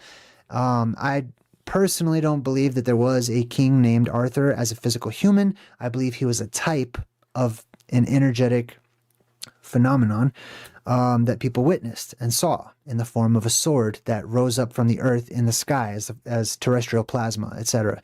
Right? But that's not to say that you know, they don't stack legend upon legend and symbolism upon symbolism. And there were really powerful people that did things like that. Okay, we've got Finn McCormail, or Finn McCool, as he's known today, in Irish legend, built the Giant's Causeway in folklore by hurling massive stones across the sea, showing strength beyond mortal men.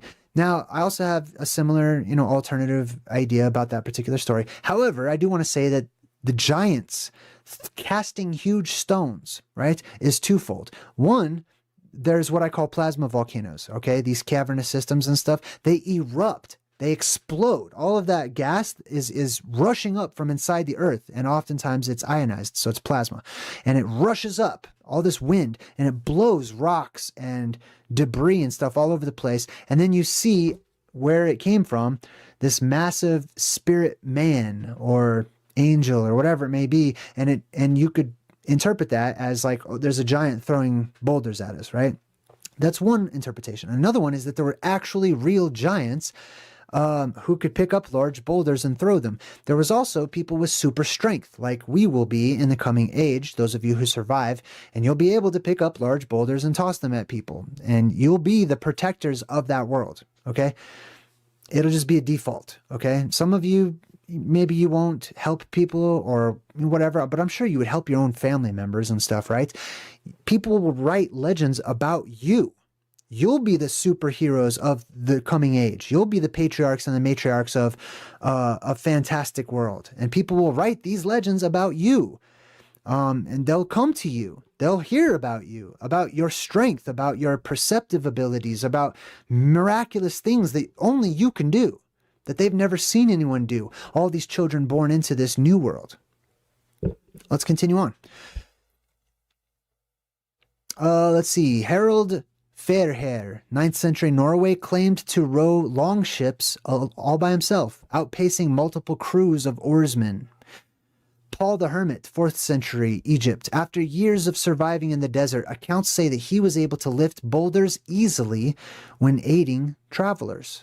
These are apocalyptic survivors. Okay, these are people that grew up in completely different earthly conditions than others. Okay, it's the same story as Superman living on his world in Krypton and then coming to our world, and now he's got superpowers only because he changed worlds. He's not Superman. He doesn't have powers on Krypton. Okay, everyone on Krypton has the same superpowers, and therefore, to one another, they're just normal. You know what I mean? That's us today. You're basically Kryptonian. You live in the land of the dead right now. But because of all the pressure that's building up and stuff, you're developing all these superpowers right now, or could be, in the world for the world to come. Let's continue on. Saint Mildreth of Thanet, 7th century England. As a child, she was said to break iron shackles when pagan captors tried to imprison her. You could bend iron and stuff. Like I said, that the materials of that future world, of our future world, are less dense. They're not as tough. They're not as strong. They're not as hard. Even the very rocks and stuff themselves will be more clay form. All right. And people will be able to shape them, and then they'll get harder over time and they'll become dense. And that we see evidence of that in our world today. Okay.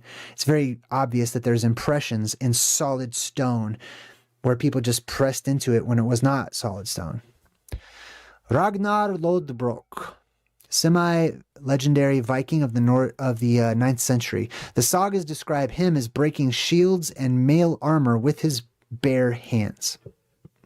Saint Mokta of Lut, 6th century Ireland, built churches without help by carrying timber beams and stone blocks on his shoulders. That one reminds me of, damn, what's that guy's name? The guy that built the Coral Castle, Edward Leedskalnin.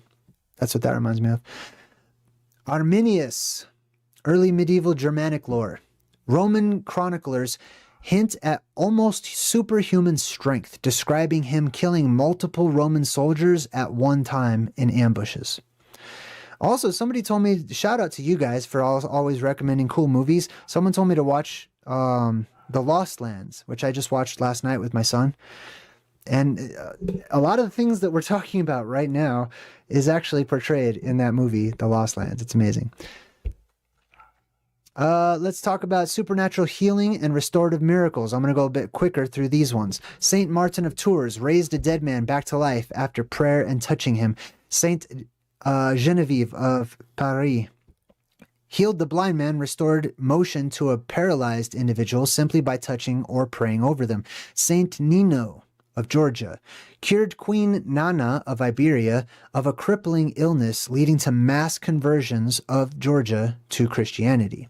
Saint Cuthbert healed the sick by anointing them with holy water that he personally blessed. Saint Patrick of Ireland healed a king's chief advisor by laying hands on his broken body, restoring full strength immediately. This whole laying on of hands things, I've been to a lot of churches that they do that. Look, I'm not here to, okay, how do I describe this? When you have a person that is powerful, who has a powerful soul and a powerful energy, then you can transfer that energy. Okay. These were your ancient, what they call them, clerics. Okay. They literally used their soul to give you some of their soul or spirit.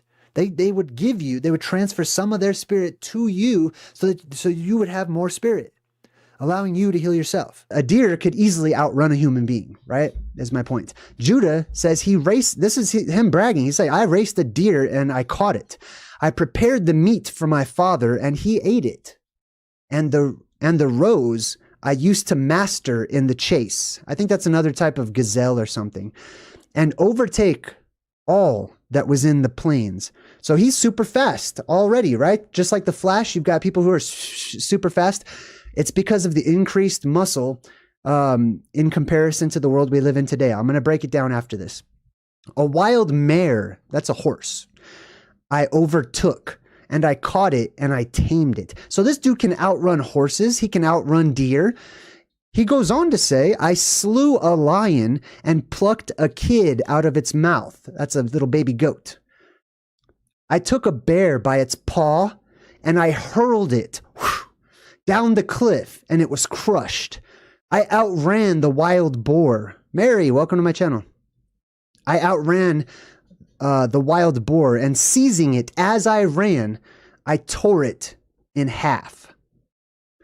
A leopard in Hebron leaped upon my dog, and I caught it by the tail, and I hurled it onto the rocks, and it was broken in twain. So imagine this dude grabbed a bear by the paw, grabbed a leopard by the tail, and is just tossing these amazingly heavy animals into the air.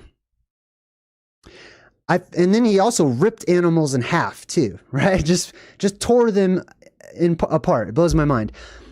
I found a wild ox feeding in the fields and seizing it by the horns and whirling it round and stunning it. I cast it from me and I killed it. Let's see what else he did, okay? This is him bragging about all his feats. He's on his deathbed. He's like, hey man, here's who I am. Just like in our world today, right? People are very big on, where they went to college and, oh, hi, I'm JayDreamerZ and I attended Harvard University, went to MIT for 8 years, joined the Marine Corps, blah, blah, blah. People list their accomplishments, right? It's not, there's nothing new under the sun. But when you live in the superhero age, the list of accomplishments sounds way more impressive. All right, let's continue on. This is Judah. When the 2 kings of the Canaanites came sheathed in armor against our flocks, and much people with them, single-handed I rushed upon the king of Hazor, and smote him on the greaves, and dragged him down, and so I slew him. And the other, the king of Tapua, as he sat upon his horse, I slew, and so I scattered all of his people. Achor the king, and a man of giant stature I found hurling javelins before and behind as he sat on horseback, and I took up a stone of 60 pounds weight, and I hurled it and smote his horse and killed it. 60-pound boulder. Right? He picked up a 60-pound boulder. I mean, on top of it, he mentions that he jacked up a bunch of giants too, okay? This is quite common, right? You'll see that if regular people fight giants, it takes a lot of them and they need mechanical engineering. They got to figure out how to tie it or trip it or bring it down somehow. Not superheroes. Nuh-uh. No. Superheroes go in for the fight because they have the ability to. So this guy picks up a 60-pound rock, throws it at another guy and kills him. He goes on to say, and I fought with this other 2 for 5 hours. I clave his shield in twain. That means he broke his shield in half. I chopped off his feet and killed him. And as I was stripping off his breastplate, behold, 9 men, his companions, began to fight with me. And I wound my garment on I wound my garment on my hand. I slung stones at them and killed 4 of them, and the rest of them took off.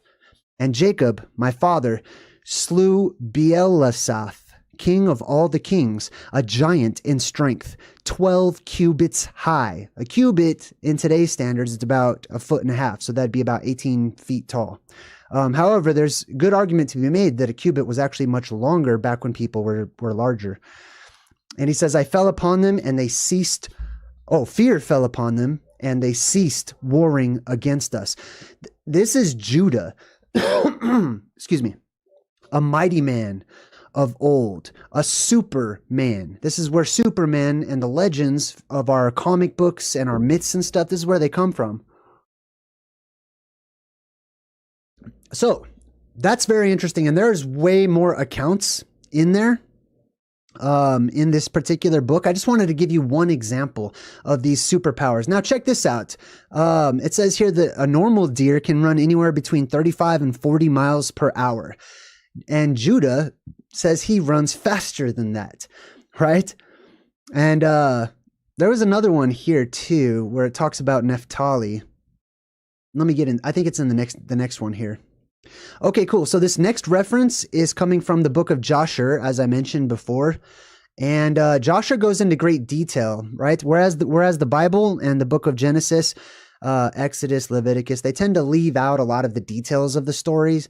So for example, when you read about Moses, after he leaves Egypt and you do the whole Moses, in the burning bush and the mountain and stuff, he's already like 80 years old. There's a lot that has happened in his life. The book of Joshua goes into great detail about those types of things. So in this particular instance, this is going to give us a little insight into a well-known biblical story where Jacob and Esau, the same brothers, right? Esau is the redheaded one. They live at home, and Esau is going to inherit this birthright of the firstborn. And it's a very popular story where he rushes into the house and he's totally terrified for his life. And he sees his brother making some soup and he's like, give me that as my last meal. I'll sell you my birthright, right? It's really weird, really strange story to sell your birthright for some soup. It doesn't really add up to me. This fills in some of the details. So the story goes that Esau was actually out in the fields hunting when this mighty oppressor of old named Nimrod. Nimrod was also known as a mighty hunter. Nimrod was out in the fields with some of his men, regular men, and two of his supermen, two of his mighty men of old, which means men with super strength, superpowers, okay? So Nimrod's out there. The supermen are like his bodyguards. Normally they stand by his side, but whenever he goes out hunting and he's in a certain area, they kind of leave him alone so he can walk around and be by himself.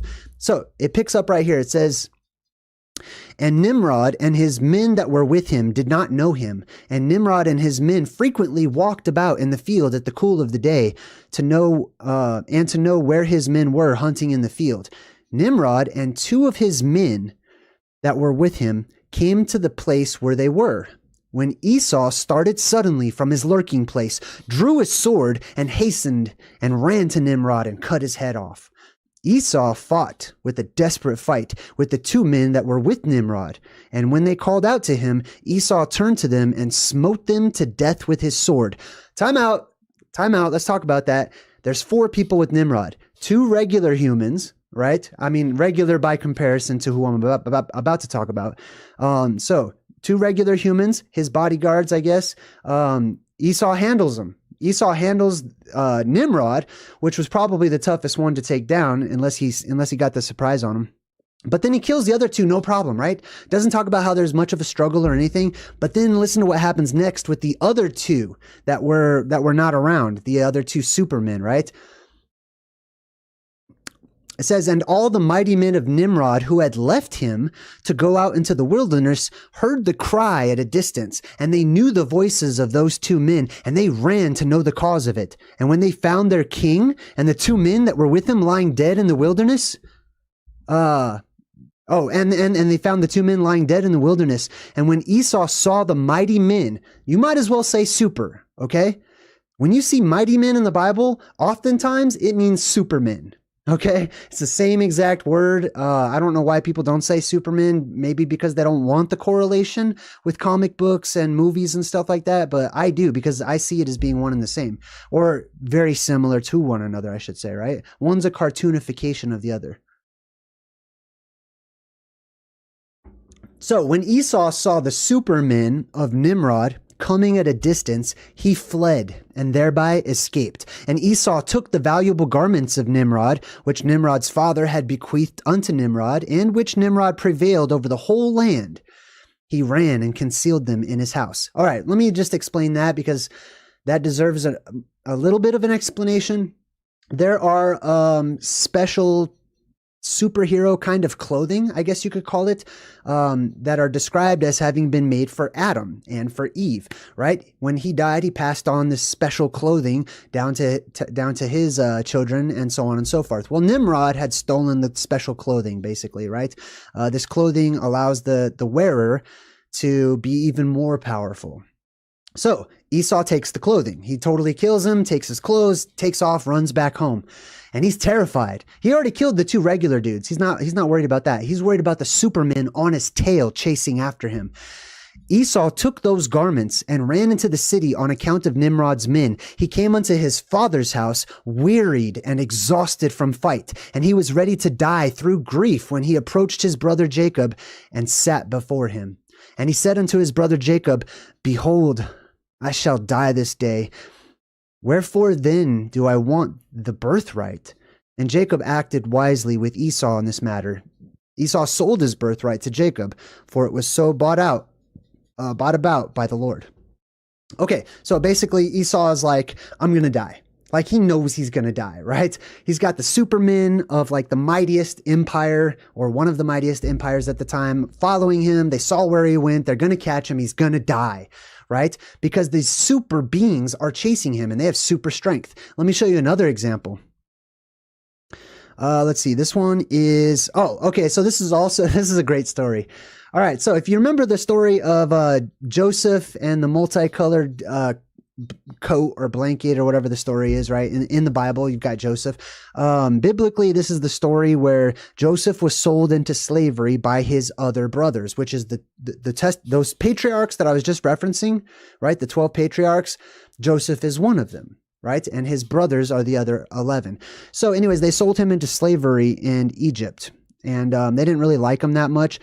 Turns out he came to power. He became the most powerful man in Egypt underneath the Pharaoh, right? So Joseph's father is pretty sad. He has all of his brothers looking for them, even though they pretty much got rid of him, right? And they made up a story, you know, saying that something had happened to him, and eventually the father was like, "You need to go find him."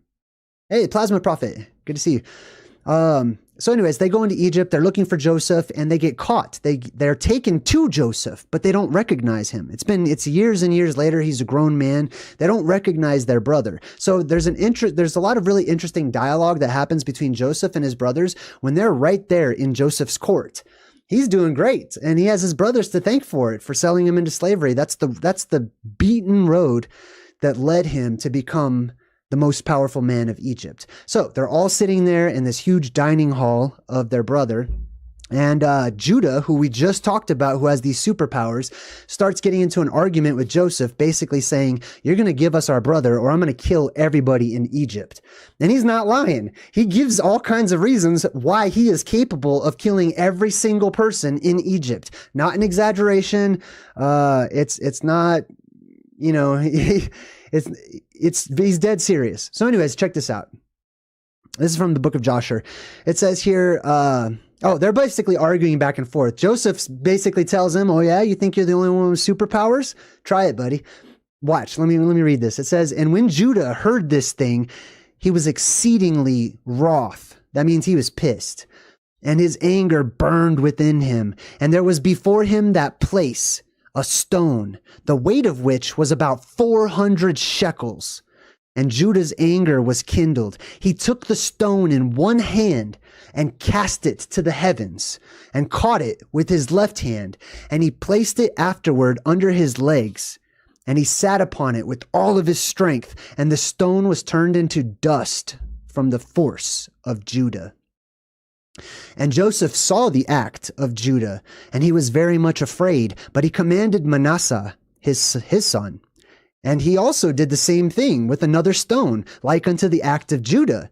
And Judah said unto his brethren, Let not any of you say that this man is an Egyptian, but by doing this thing, he is of our father's family. So let me translate that, okay? You've got the superhero, right? The Superman, Judah, who is in front of his brother. He doesn't know it's his brother. He's looking for him. So he thinks it's just some regular Egyptian dude without any powers. He's like, give me my brother or I'm going to destroy your entire city myself, right? Then Joseph, who also has superpowers, is like, go ahead and try it, buddy. Look what my little kid can do, right? Because Joseph breaks apart this huge boulder, boom, smashes it. And then Joseph just has his son come out. And he's like, hey, why don't you show him what you could do, right? So he basically is saying, if my son can do that, imagine what I could do to you, right? This is a great argument. And then he says, Joseph says, and Joseph said, not to you only is strength given, for we are also powerful men. And why will you boast over us all?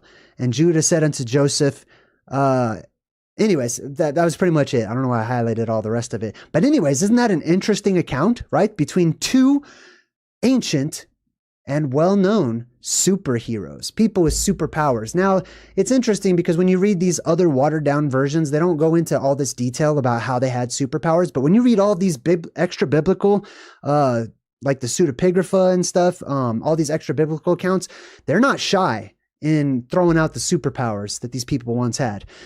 How about another ancient character, Gilgamesh? Gilgamesh, the Epic of Gilgamesh, that's mostly what he's known for. It's like, that's one of the oldest books in print, is the Epic of Gilgamesh. It's a true story. Academics would have you believe that it's like, you know, one of the first made up stories, and it's just all symbolic and it's all metaphor, and nothing really makes sense because it was so long ago. They don't understand that much of that was literal, because the conditions in our world have changed so much that we can't literally understand the things that physically took place because the conditions are altogether different in this world. J. Joe, hey, welcome. So check this out. Here's only some of the abilities of Gilgamesh having super strength. And these are only small examples. If you look, there's hundreds upon hundreds of many examples of all kinds of people with super powers in times past. Sometimes it's a personification of an electrical, phenomenon or something. Sometimes it's over-exaggerated, but sometimes it's not. Sometimes it's very literal. And I just got $50 from LJ in the chat and a sweet sticker too. Wow, thank you. I'm super honored. I'm honored by all of you. So thank you very much. Thank you, LJ. I appreciate you. So check this out. Gilgamesh, what kind of powers has he exhibited, right? First of all, actually, no, let me just read this. He carries around 300 pounds while traveling. You see that? That's said in these legends that Gilgamesh put on a backpack that weighed 300 pounds, right? That's just him carrying his regular luggage, that he's like his backpack of supplies and stuff like that. He kills a giant in 3 hits, 3 times, and the giant is just dead. Enkidu, who is weaker than Gilgamesh, Gilgamesh ends up making a friend. Gilgamesh is a demigod. He is of the gods, right? Enkidu is more of a plasma apocalypse survivor who's more of a wild man, right, from the outskirts.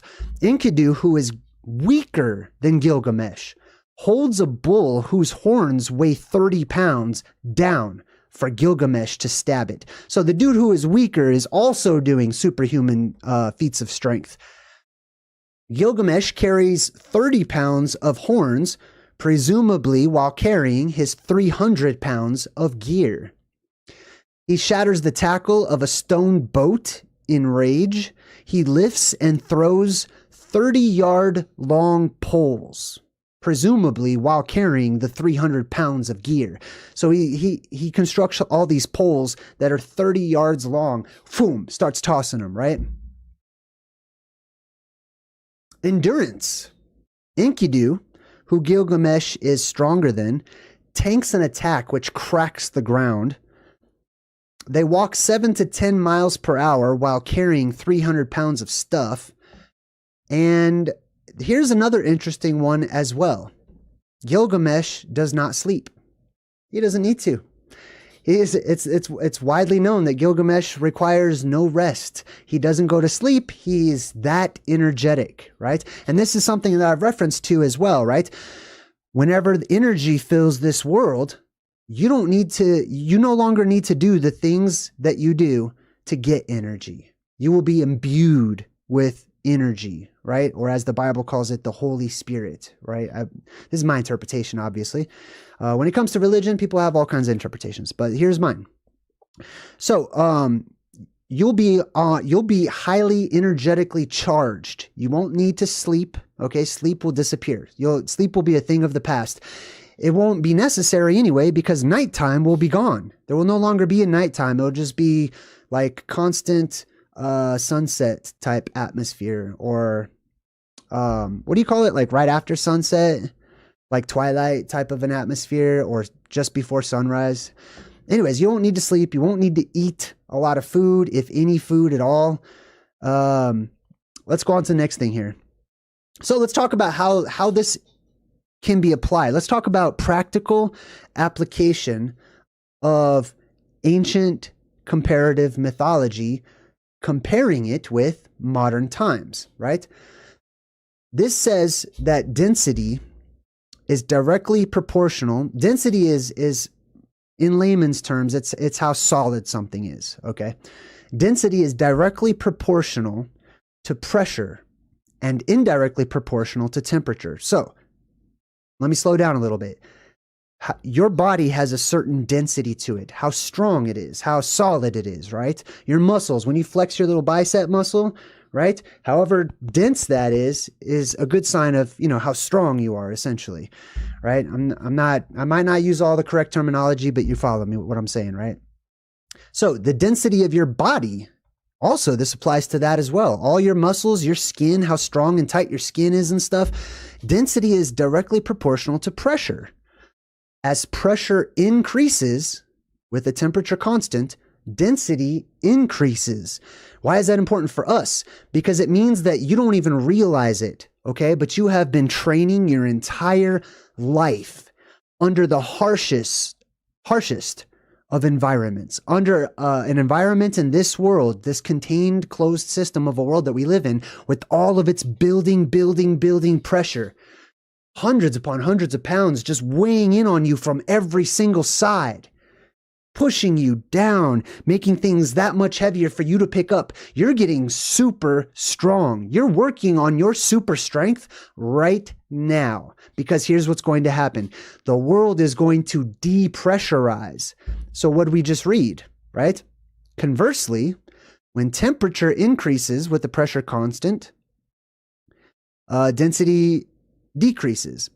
Anyways, so with a pressure decrease, right? When our world decreases in pressure and there's rapid worldwide depressurization, that means that everything born into that world will be less dense than everything that came from the old age, which is our world that we live in today. What does that mean for you? What am I trying to say in simple terms? You know how like Superman, like bullets bounce off of him and stuff, and he's got super strong skin, and that's just one example. Superman's just the quintessential, you know, super strength superhero or whatever, right? You can use many of these people though. That means that you're going to be physically tough. If you survive the plasma apocalypse, you wake up into this next world, you go about surviving and developing things, and you start your own little tribe and stuff. Other people are going to be starting their own tribes and stuff too. And all these children, generation after generation, because also you will live a very long time. Okay. You will live to see your grandchildren's grandchildren's grandchildren's grandchildren. Just like in the Old Testament in the Bible and all those patriarchs and stuff, they live to be hundreds and hundreds of years old. That's another superpower, which is long life. But we'll talk about that when we talk about the tree of life and the fountain of youth. But anyway, all of those subsequent generations are going to get weaker and weaker in comparison to you. You will be the superhero of the age. Okay. You will be known. People will know because it will be difficult to hide it. Okay. And for many of you, it's actually going to take practice under these new circumstances in a new environment. It's going to take practice on your part to try to control and figure out how to use your newfound abilities and superpowers in a changed world. Here's some examples of things that have superpowers, basically, in our world today. These animals, right? So oftentimes we forget about how strong some animals are, right? Have you seen these pictures of like this bull, these cows that are like pure muscle? Look at that thing, man. That's all muscle. And unfortunately, they breed them like that so that they can eat more of them. This kangaroo, the jacked kangaroo, super strong and stuff like that. Let's read why they tend to look like that. This is myostatin related muscle hypertrophy. So myostatin, I'm going to use that word a lot. So let me tell you what it means. Myostatin is something inside of the body that keeps your muscles from getting too big, right? And this is a precautionary measure because the body is very smart. The body and our DNA is very intelligent. It learns to adapt on the fly, right? It adapts quickly to changing circumstances and environments, right? So for example, like the stretchy skin thing, right? Remember, like in today's world, many of you would not vote for stretchy skin. In the world to come, you might, especially if you're going to grow and get bigger and bigger. Your skin needs to be stretchy to accommodate. You know what I mean? You need to be able to do that. You need to develop larger muscles and stuff like that. Anyways, myostatin related muscle hypertrophy, that's a fancy way of saying your muscles. This is a condition where your muscles just continue to grow. They're not limited by this chemical. It's a rare condition characterized by reduced body fat, and increased muscle size. Affected individuals have up to twice the usual amount of muscle mass in their bodies. They also tend to have increased muscle strength, right? That's in today's world. That's in the world that we live in today. I imagine in my mind, well, if you can inhibit this chemical myostatin, whatever it is, if you can figure out a way how that is inhibited in the body, then you would become super strong. You wouldn't even really have to work out or anything. Your muscles would just grow all by themselves. And then also we have electrical muscle stimulation as well. Electricity actually helps to stimulate the muscles. There's many contraptions out there. Some are gimmicks. Some might be genuine and authentic. What's up, Paolo? I see you in the chat. Good to see everybody. But there's many devices out there that use electricity to stimulate the muscles. So the muscles are kind of always in a state of like being slightly tense. It depends on, the electrical charge, of course, but the muscles are constantly just like they're working out all of the time, right? So let me go ahead and take this down.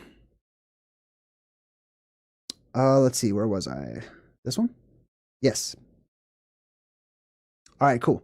So imagine that, right? So we talked about the stretchy superpower. This one is something that most of you are going to get. I believe the stretchy one has more to do with like your proximity to the North Pole, how close you are to these plasma influxes and stuff like that, how your DNA responds to the stimulation and stuff. But this one is one that you're working on now. This one is one that will apply to almost every single one of you across the board. Now, some people are already being doubters in their own minds, and let me help you out, okay? I've heard of most people that I've heard who don't really want the plasma apocalypse to happen, which is totally okay, okay? But many people are like, they see themselves as they are now, and then they put themselves as they are now into the plasma apocalypse scenario, like fighting a phantazoid, right? Many of you, if I talk about some giant bug-looking alien creature, and you got to fight it and protect your town or your tribe or something, right? Most people are going to go, no way, man, because they imagine themselves now and how you are now and how you feel now. But what if I change the scenario? Just like, what if we change the environmental conditions, right? What if I gave you superpowers? What if I gave you super strength and skin that was difficult to even pierce or cut through? What if I gave you the ability to jump extremely high into the air, right? Because imagine we jump high right now because of our muscles, right? And this is under a decreased buoyant factor. Buoyancy is severely decreased because of all the pressure in the world today. But when that pressure is relieved, buoyancy is increased. As a matter of fact, buoyancy is increased so much that things float at first. Once the world is finished depressurizing, then things float back down, but they weigh much less. Density is much less, and so therefore things weigh much less. And there's still an increased buoyancy factor pushing up. So it makes everything weigh that much less. But you retain your muscles. You retain that same form of density that you had from the world of today. Right? So now when you jump, instead of jumping, I don't know, a foot into the air, most of you, right? 6 inches, a foot or something, you're jumping like 5-10 feet up into the air. Some of you more. You know what I mean? That's why you have to practice your new abilities. You have to figure out how to walk again and how to move and how to treat other people, because you don't want to accidentally crush some, stranger or something when you're shaking their hand or something like that.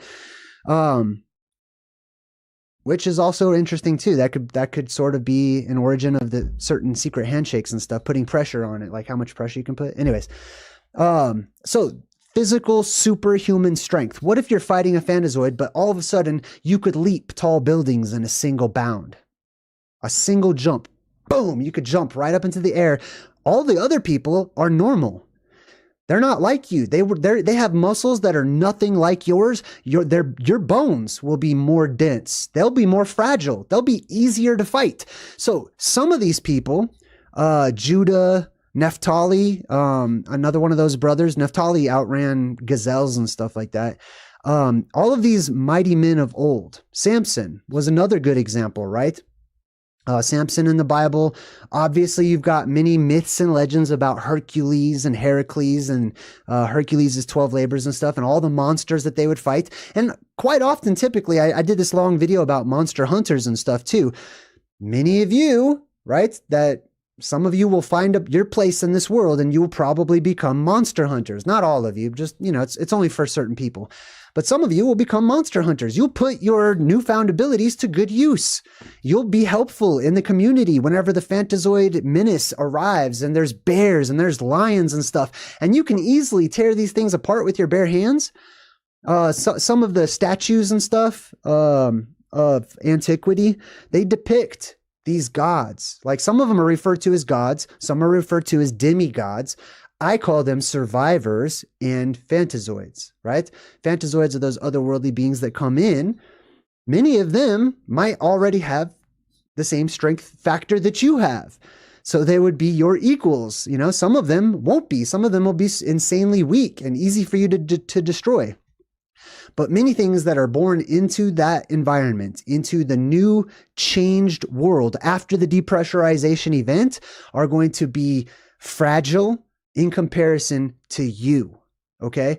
And if you're worried about like, oh, well, I've got a bum knee, or oh, my back's out, or oh, I'm handicapped, or oh, I'm, you know, all of those things, the legends indicate to people like me that you won't have to worry about that. Many of you out there will be healed, okay?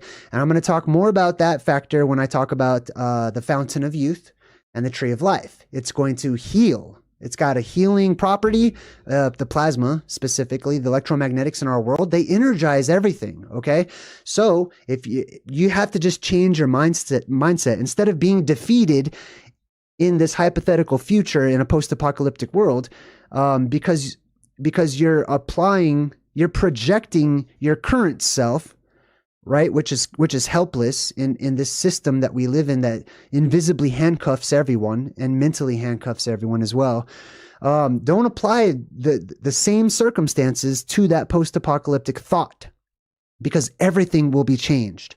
Everyone will be changed. Now, I will also say this. In addition, what's up, Jojo? Good to see you. In addition to you know, like the good people having superpowers, right? Some of us will have super strength. Some of us will be extremely adept at telepathy, especially many women. Women are going to probably have a stronger telepathic power because the world's energy is going to be feminine. It's going to have a feminine energy to it. Right now, it's got a masculine energy.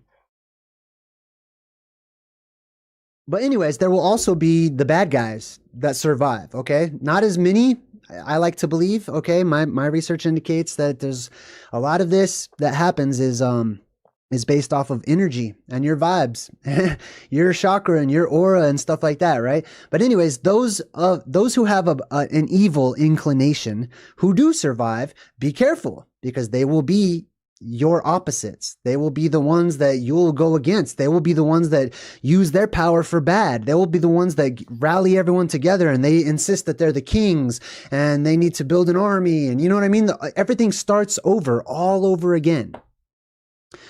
And you will have opposition that has super strength, telepathy, all of the different powers, stretchiness, maybe, who knows. The stretchy one will be interesting. But yeah, that's my presentation for today. Do you guys enjoy this this little segment, the superpowers of the apocalypse? I hope you do. I really enjoyed presenting all of the realistic examples from history, historic examples of people who have superpowers, and I barely even scratched the surface, just for the sake of time.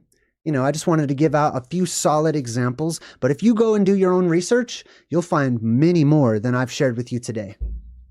Hopefully it makes sense too. Keep an eye out. In an upcoming video, we're going to talk about the Tree of Life and the Fountain of Youth, okay? The Fountain of Youth is basically the ultimate Christmas tree of the world, and when you see that Christmas tree pop up out of the ground, or you see that beam of light, then that's when gifts are given. These superpowers are gifts that are bestowed onto the survivors, okay? You deserve it. Man, you lived in this world. You went through all of this crap. Many of you are wishing that the world would change. And when it does, you will be given gifts unlike any other. So, superpowers. How many people in the chat would like superpowers? I put a poll in there. Go ahead and feel free to jump into the poll. It says basically you could choose. There's many superpowers, but it only let me put 4. So far, nobody has picked stretchy. That's hilarious. Nobody wants the stretchy superpower. Well, let's talk about it, right? Is it a cool one to have, or is it kind of lame? Is it weird? What's going on? And can these superpowers get out of control? That's another question that we're going to address, because it's going to affect everyone differently. Let me start with at the beginning, okay? So especially if you're new to my channel, our world goes through a cyclical reset from time to time. Pressure is building up within our world. We live in a closed system, and being such, it's pressurized, and that pressure increases more and more and more over time until eventually we go through a polarity shift. And during the neutral point of that polarity shift, the electromagnetic dome or barrier wrapped around our world goes away during the neutral point. During that neutral point, when that barrier goes down, the world depressurizes, right? Right now, there's a lot of pressure in here, and the thing that's holding it in is the electromagnetic barrier wrapped around our world. It's also keeping the plasma at bay. There's what's known as the plasma sphere that's wrapped around our world right now. It's keeping that out there in in quote unquote space, or the heavens, right? And that electromagnetic barrier, that shield that protects us from the elements just beyond our world, when it goes down, that plasma will seek to ground itself. It will come into our world and be seen as sky dragons and fireworms and all kinds of interesting things as it's personified by us way down here below. That plasma will swirl on into our world, changing many things. Not just the plasma changes things, but various conditions change. Everything in our world will change. Everything will be affected by the plasma apocalypse event that happens from time to time. So let's talk about how those changes affect us physically. What's going to happen to human beings? Now, what we're about to go into is alluded to in all of the world's religions, in the Bible, in the Quran, in many belief systems. There's references to these things throughout all of our ancient history, our hidden history, our esoteric past.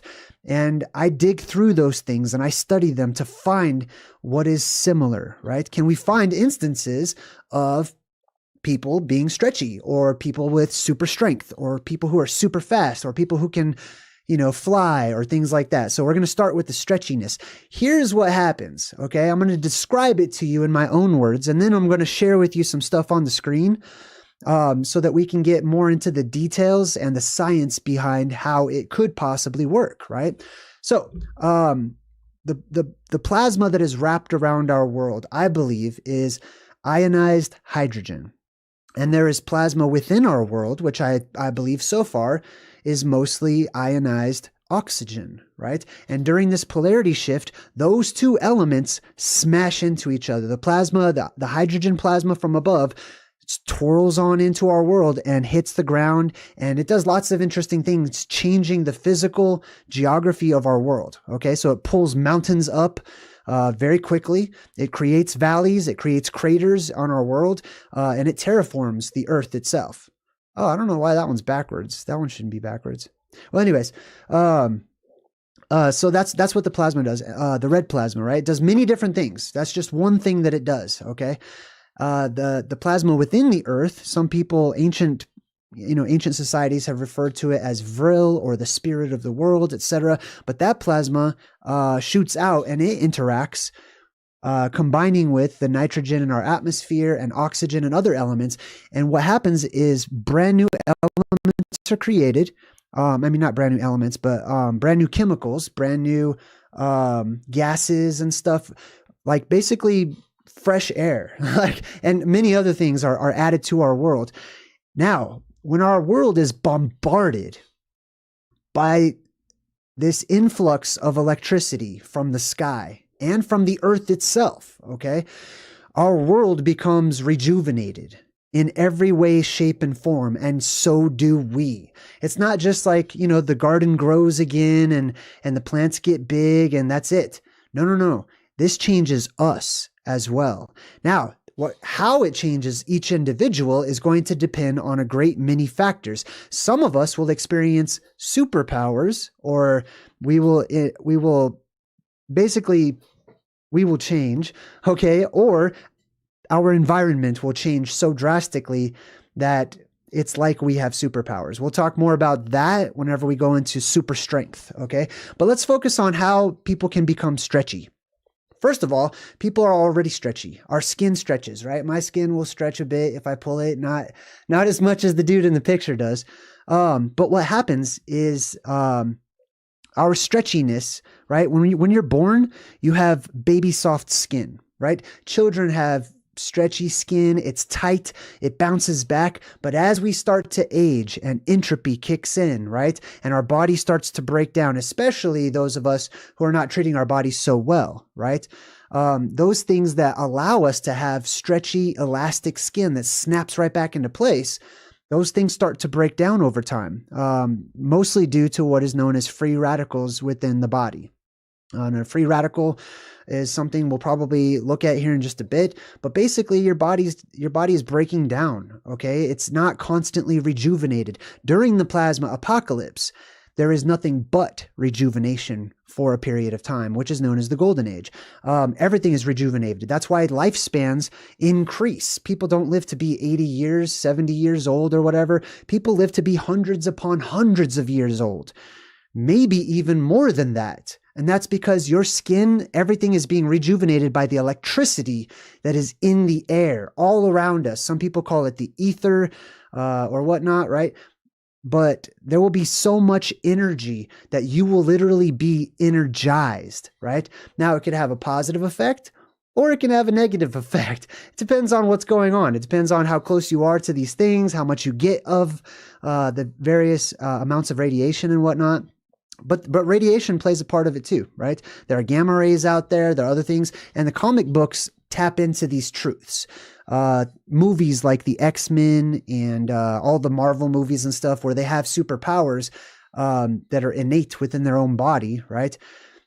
Come from events just like this. So as you can see here, I put up many different examples, real world examples of people who already have this ability on a small scale, on just a tiny little scale, right? People are, and you'll see this right here where they actually do that with their face. They do that a lot because there are people in this world right now that have extremely stretchy skin and they're able to like pull it very far, or some people have extremely long fingers, you'll notice, right? All right. So, man, what's up to everybody? Hey, antioxidants, Mars Pop, you're on top of it, man. So we're actually going to talk about the antioxidant factor as well. That's huge. The antioxidants keep those free radicals from forming in your body. So that's why they say to eat things that your body will break apart and then turn into antioxidants to keep away those free radicals, or to fix the free radicals, really is what's happening, right? The free radicals are being adjusted. They're being fixed. That's what happens during this cycle that we're about to go through. The world is going to be fixed. Right? Now, fixed is all in the eyes of the beholder for us down here living on the surface, okay? Some things might be fixed, but to you, it's not preferred. So it doesn't seem fixed, right? Some of these superpowers might seem amazing, but for example, I took a poll. Let's see where we are on the poll. Stretchy. Oh, somebody actually voted for stretchy. 4% voted for stretchy. 37 voted for invisibility. 22% voted for super strength.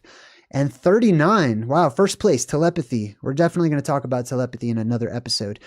Yeah, so not a lot of people are into the stretchy factor. However, if I tell you the benefits of it, you might be way more interested, especially those of you who are old and aging and you've got wrinkles developing and your hair's turning white and you know what I mean? Like the body's breaking down. This is why we die.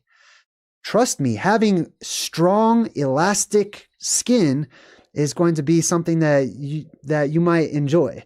But anyways, for example, this guy right here, this is a shot from the X-Men, and this is from RoboCop, but these people are shown in the movies as having too much of this, right? what is it that makes us stretchy? What is it that's going to change in our bodies when the plasma apocalypse happens, right? Let's go ahead and do some screen sharing, and I'll show you.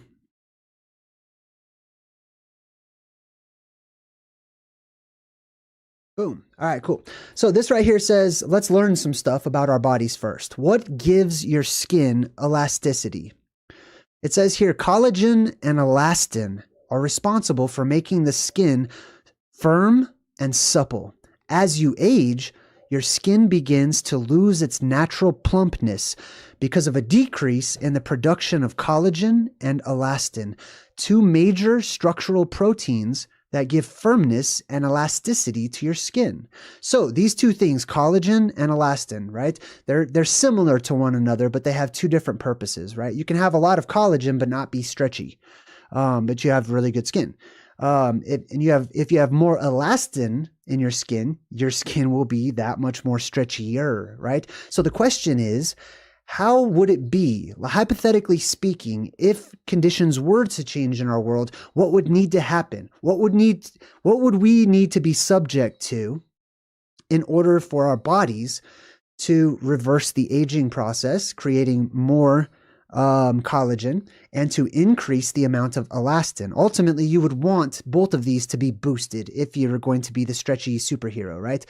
You wouldn't want just the elastin, because then you might end up like those guys who I showed you, whose faces are kind of like melting and stuff, right? It's not that they're melting. It's not that the fires are that the plasma comes down. Don't get me wrong. The plasma can melt stuff. The plasma will set things on fire, but mostly we're addressing the electricity that is in the air and how that electricity affects the electrons that are naturally occurring in our skin, in our body, in our eyes, and everywhere, right? Some elements, whenever exposed to large amounts of electricity, an exchange will start happening. Some will take some of that electricity or those electrons, and they'll say, wow, I needed that, thank you. And they'll pull from the electricity that's in the air around us. Some will say, oh, wow, I'm going to use that, and now that enables me to connect to other things, right? So this is how bonds are created within everything, really. There's different types of chemical bonds that are created, and electricity can stimulate those chemical bonds. Can you rebuild elastin? Elastin is the substance that makes our skin stretchy. Not just the skin either, right?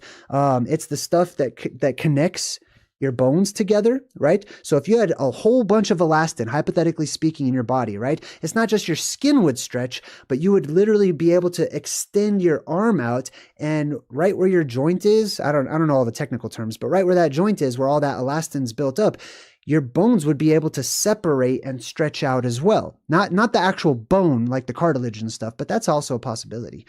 But anyways, it says collagen and elastin can be restored with stimulating lasers.